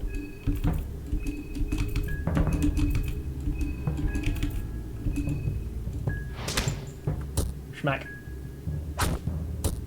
No crit that time. Oh no! Occult dagger. Ow! Okay, he is dead. Get back here, you prick. Okay, so he did a bleed and infected the wound, so it is a very annoying item. Attack, I should say, sorry. No, that's not it. How do I cleanse this? Yeah, we need green herb. I have just a single one. Okay, infection gone. Otherwise, I was going to saw off the only other usable limb. It's always better to target a torso in the head. So it says Madiki said. So it's a bit of a gamble. So through much of the game I was fighting solo, but I'm lucky enough to have a party of 4. When you face an enemy, generally speaking, they have multiple body parts. So to help balance it out, in the case of that monster, each of its appendages can attack individually. So you need to ask, do you want to get rid of the appendages to stop it from attacking, but then you're not hitting the torso, meaning it's still alive? Or do you do what I do, which is bull rush the torso for a higher chance to hit and hope you can kill it? Generally speaking, the head has the lowest hit points of most creatures, but the problem is, if their legs are still fully healthy, the odds of you hitting the head is extremely low. So another strategy you could do is you can eliminate both legs, which puts them off balance, and then you can go for a head hit and finish it immediately. So you got to decide. I tend to go for the safer option, which is center mass. The body you usually hit, and if you have enough damage, you can kill them. But if you target the limbs, then you prevent them from attacking, and basically they waste their turn. So you need to figure out what works. And the solution doesn't always work for every single fight. But yeah, I was not expecting to get this far. I was expecting to have died ages ago, and now that I've gotten this far, the way this game works is there are 3 in-game days, and every time you save, it moves time forward. So basically each day gives you 3 saves. So when you save, it goes from morning to midday and midday to night. If I save one more time, it will trigger day 3, which is the last day. It means I have 3 saves left to finish, as far as I can tell. But I think we're pretty far. I think. But I can't be 100% certain. But if I die, I'm going to lose like an hour and a half of progress. Yeah, but the thing is, I can't leave this place because I crashed a big chandelier down, jumped down, but the area is like sealed off. I need to find a way out, and I don't know. I have no freaking clue how to do that. So I'm actually like genuinely terrified. So I need to get out. That's why I'm playing a lot more reserved. Thankfully, we found a bunch of food, so we can stave off hunger. So I got the 3rd and final effigy I need as well. I think I was trying to go this way before we got chased. Yeah, we had 2 of those fuckers. At least I know I can deal with them. The problem is if we get infected again, we're screwed. Hello? Oh god, there's another one. They move too quickly, man. Yeah, I can't outpace them, they're too fast. I don't know what other attack he has. Alternatively, I guess we could try and target the knife, so that way he cannot inflict bleed and infection. But I don't know how many hit points it has. And it could still attack with its other arm or do something, or his tentacles could attack for all I know. Oh, I don't know, lads. We could get lucky and like score a giga crit again.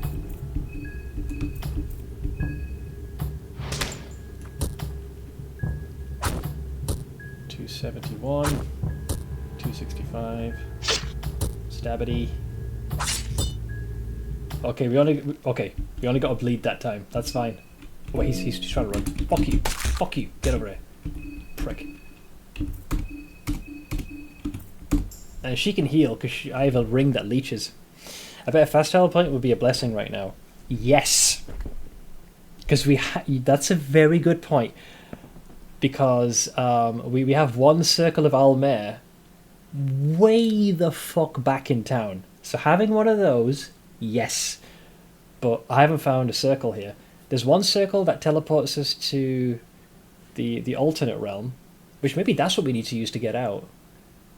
And then we found the circle where we can sacrifice the skulls. These guys do have a lot of circles. Maybe they have one here. This would be a great place to have one to get us out of here. But that would be way too convenient.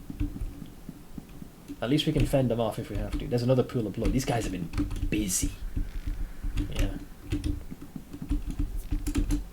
I don't know what these fuckers have been collecting the blood for, but these guys have been putting in work.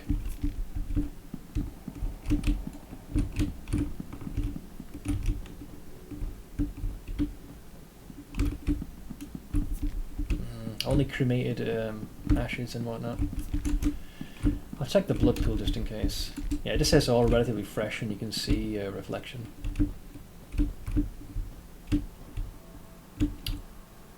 No, this is the wrong circle.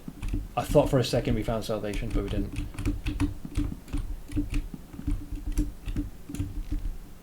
This is a circle to increase your affinity with one of them. Yeah, so we have all of these that we can draw. I think this has to be the right deity. So it'd be these guys. Yeah, I think it's for these two. Gro-Goroth and Sylvian, I'm pretty sure. These two, we need the one that looks like Fibonacci, the circular one. I think this one's rare. Yeah, I think so, rare, yeah. I don't think it'll work on this one. Fuck. I thought we actually got it then. That would have been hilarious. The ultimate way out. Yeah, if you look at the book, it'll tell you this. Occult Grimoires, I think it is. Yeah, we got this first circle. The Occult Grimoires. From top to the bottom. So the first one is the so this is the asymmetric circle. The asymmetric circle represents the older gods, and their one-sided distribution of power. So I think older gods is Rare, Gro-Goroth, and Sylvian. Those are the older gods. The ascended is something like Alll-mer and the god of fear and hunger. Oh, and I guess technically Venushka falls under older god, I think. The second one is called the imperfect circle. This is the one where we sacrifice heads. And the last one is called the perfection circle. The perfection circle represents countless spiraling cycles culminating in the birth of the ascended ones, the ones who are able to go beyond human limits. So that is the god of fear and hunger, and that's Alll-mer. So yeah, and it says you never assign the incorrect thing. So I think if we assign this here, is Venushka an older god? Because if that's the case, you can technically spawn the tree, and maybe that could just puncture a hole straight to the surface and get us out of here. I don't know. You only get one chance at this, and if you fuck it up, it's GG.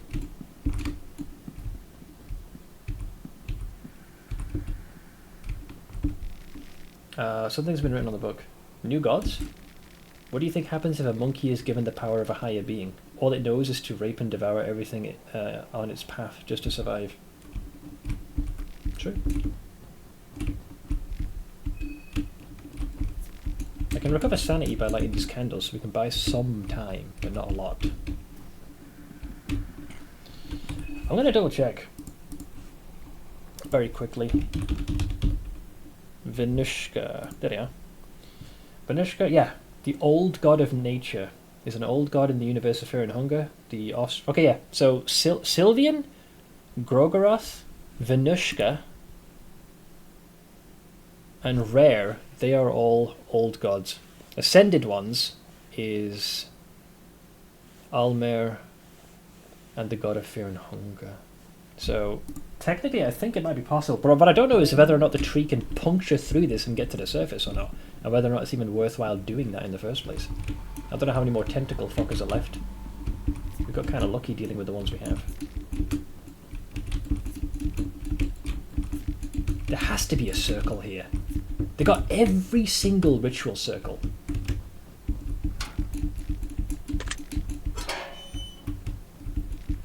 The cell is full of mutilated flesh. Same. And same. These guys are busy here, man. That's all I can say. That's where we faced the death dude. Watch him come back to life, even though I cut his freaking head off.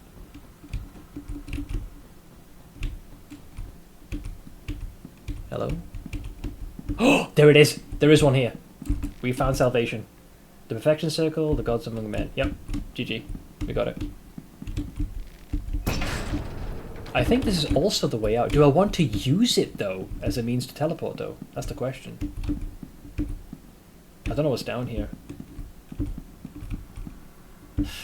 It depends, man.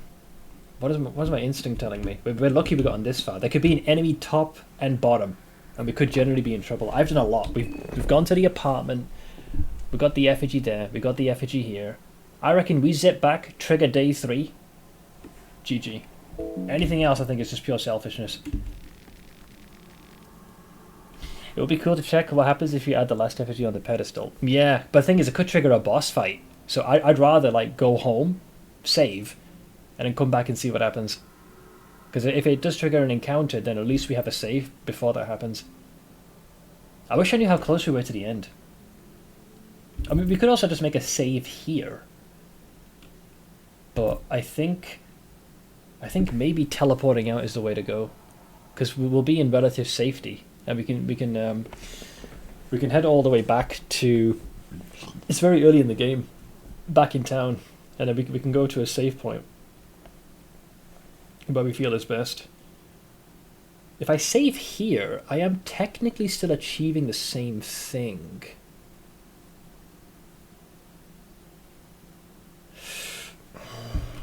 I'm not sure if hunger's kicking in here. So if we save here, if we make the statue of the god of fear and hunger, then we will always come back here. We can always continue from here. The problem is that if we're locked in here, we're fucked. Like, I'd have to fight my way out. If I create the circle with the symbol of Alll-mer, that means I can teleport myself all the way back to... It'll be like on the outskirts of town, like way the hell back. And that place is clutter-free of all enemies, and I can very easily save. And then I can come back here anytime I want. The question is, how frequently are we going to come here? You would also have to leg it to and from here. Yeah, I guess it depends on how frequently we need to come back here. I'm going to go with my initial instinct. We haven't used it yet, and I want to see if it works. I'm going to draw the sigil of Alll-mer. See what happens.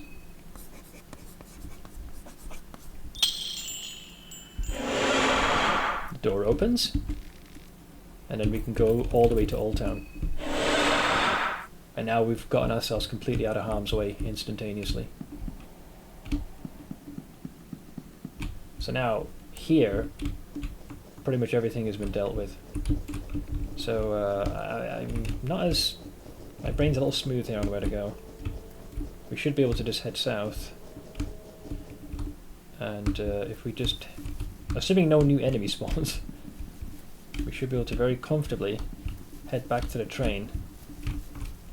Save the game. Yeah, there's the well. And then day 3 will trigger. And with 3 saves left, we want to hope that we have enough fuel in the tank. Because, best I can tell, we've almost been everywhere that makes sense. We've been kind of all over the place here. There's the Hollow Tower, which will be in day 3. There is these things, which we've been to 2 of them, but not to all of the crosses. So I think we have enough in the tank. We might get lucky and find another ritual circle to do a fear and hunger. You know, pray to the god of fear and hunger for an extra save. And if we're giga lucky, we might snag another Book of Enlightenment. I don't know how many you get per run, but we might get one. If we bump into Pocket Cat again as well, if we have 3 heads of contestants, then we can also get a guaranteed Book of Enlightenment from him too. Less than I see sleep is evading you. That was with the menu open. I still shit myself. Thank you for the biddies. So if we follow this, there better be some random boss waiting for us now, man. Yeah, there's the train. Tight. Yeah, that was a save we made last time. So we go here. Am I forgetting anything? Do I want to do anything? Generally, people's health is mostly fine. I'll make sure they're like fed, so they're ready to go. So we'll actually we could wait until the hunger dips a bit. We have enough food to feed them. So we rest. And we already sacrificed the heads. I don't think I gained any extra souls though. Most people are still alive. Marin is still ticking. Welcome back to the tower. 9 you still remain. How may I best aid you? The Hexen. I think I have everything I need. Oh, actually, I increased my affinity with Alll-mer, so it doesn't really matter though. I can get +1 defense. I've heard. I asked for some spoilerish. No worries, Flustered. I'm about to wrap up soon as well myself. Yeah, I was told this thing just kills you. You just can't bear the weight of the crown. The same way Alll-mer did. It just insta-gives you. Yeah, we have all these. I think I have to take Bloodsword.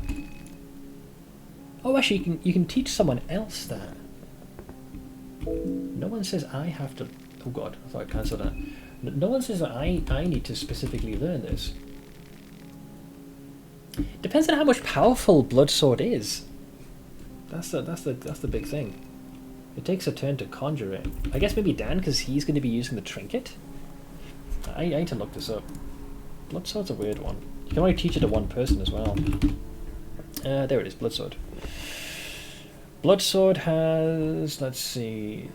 The Bloodsword is a weapon and a skill in Fear, Hunger 2 Termina. Summoned in battle using the Bloodsword, which costs 10 mind. The Bloodsword appears to be designed after Finn, the human's demon Bloodsword from Adventure Time, evidently. Bloodsword is one of the few physical weapons in the game that deals otherworldly damage. The other being Sabbath, Red Virtue, and Long Giant. I don't know what any of those are. Does that mean it can hurt ghosts? I think it might be able to hurt ghosts. 240. And then the other weapon we have is the Mallet. The Meat Mallet. Which has an attack of 36. Okay, so the weapon is powerful. Oh, and I finally realised what's causing the stun. The meat mallet has a 25% chance to cause concussion. So it is the mallet that was doing that, the stunning. If I was to give it to anyone, maybe it would be Dan. Because we already have the Sandman's kiss for Karen. Because like, I know I ain't going to use it. I'm going to stick with my lantern. So I'll teach it to Dan. Fuck it. And then I will take the defense for myself. I don't know how much that reduces the damage, but I'll take that. Apparently I have enough to learn Inverse Crown of Thorns, which you could have fooled me. I guess for the memes I'll take it. Sure, why not? That's too far away. I think I've learned all other abilities that are available to us. Yeah, because this is Levi's, this is Caligora's, this one was, I forgot the dipshit's name, the guy that tried to shoot us. Jiv, he's dead. This one's because of our affinity with Alll-mer, this is because of our affinity with the god of fear and hunger, and I haven't done anything with Gro-Goroth, Sylvian, Rare, or Venushka. So yeah, we have 2 spare left. How may I best aid you? You may best aid me by saving. So I'm going to save here, further down. So if I need to undo it, I can use an older save file. I did save the game, right? You heard the gong. Yeah, because there's 4 of us. Okay, yeah, good.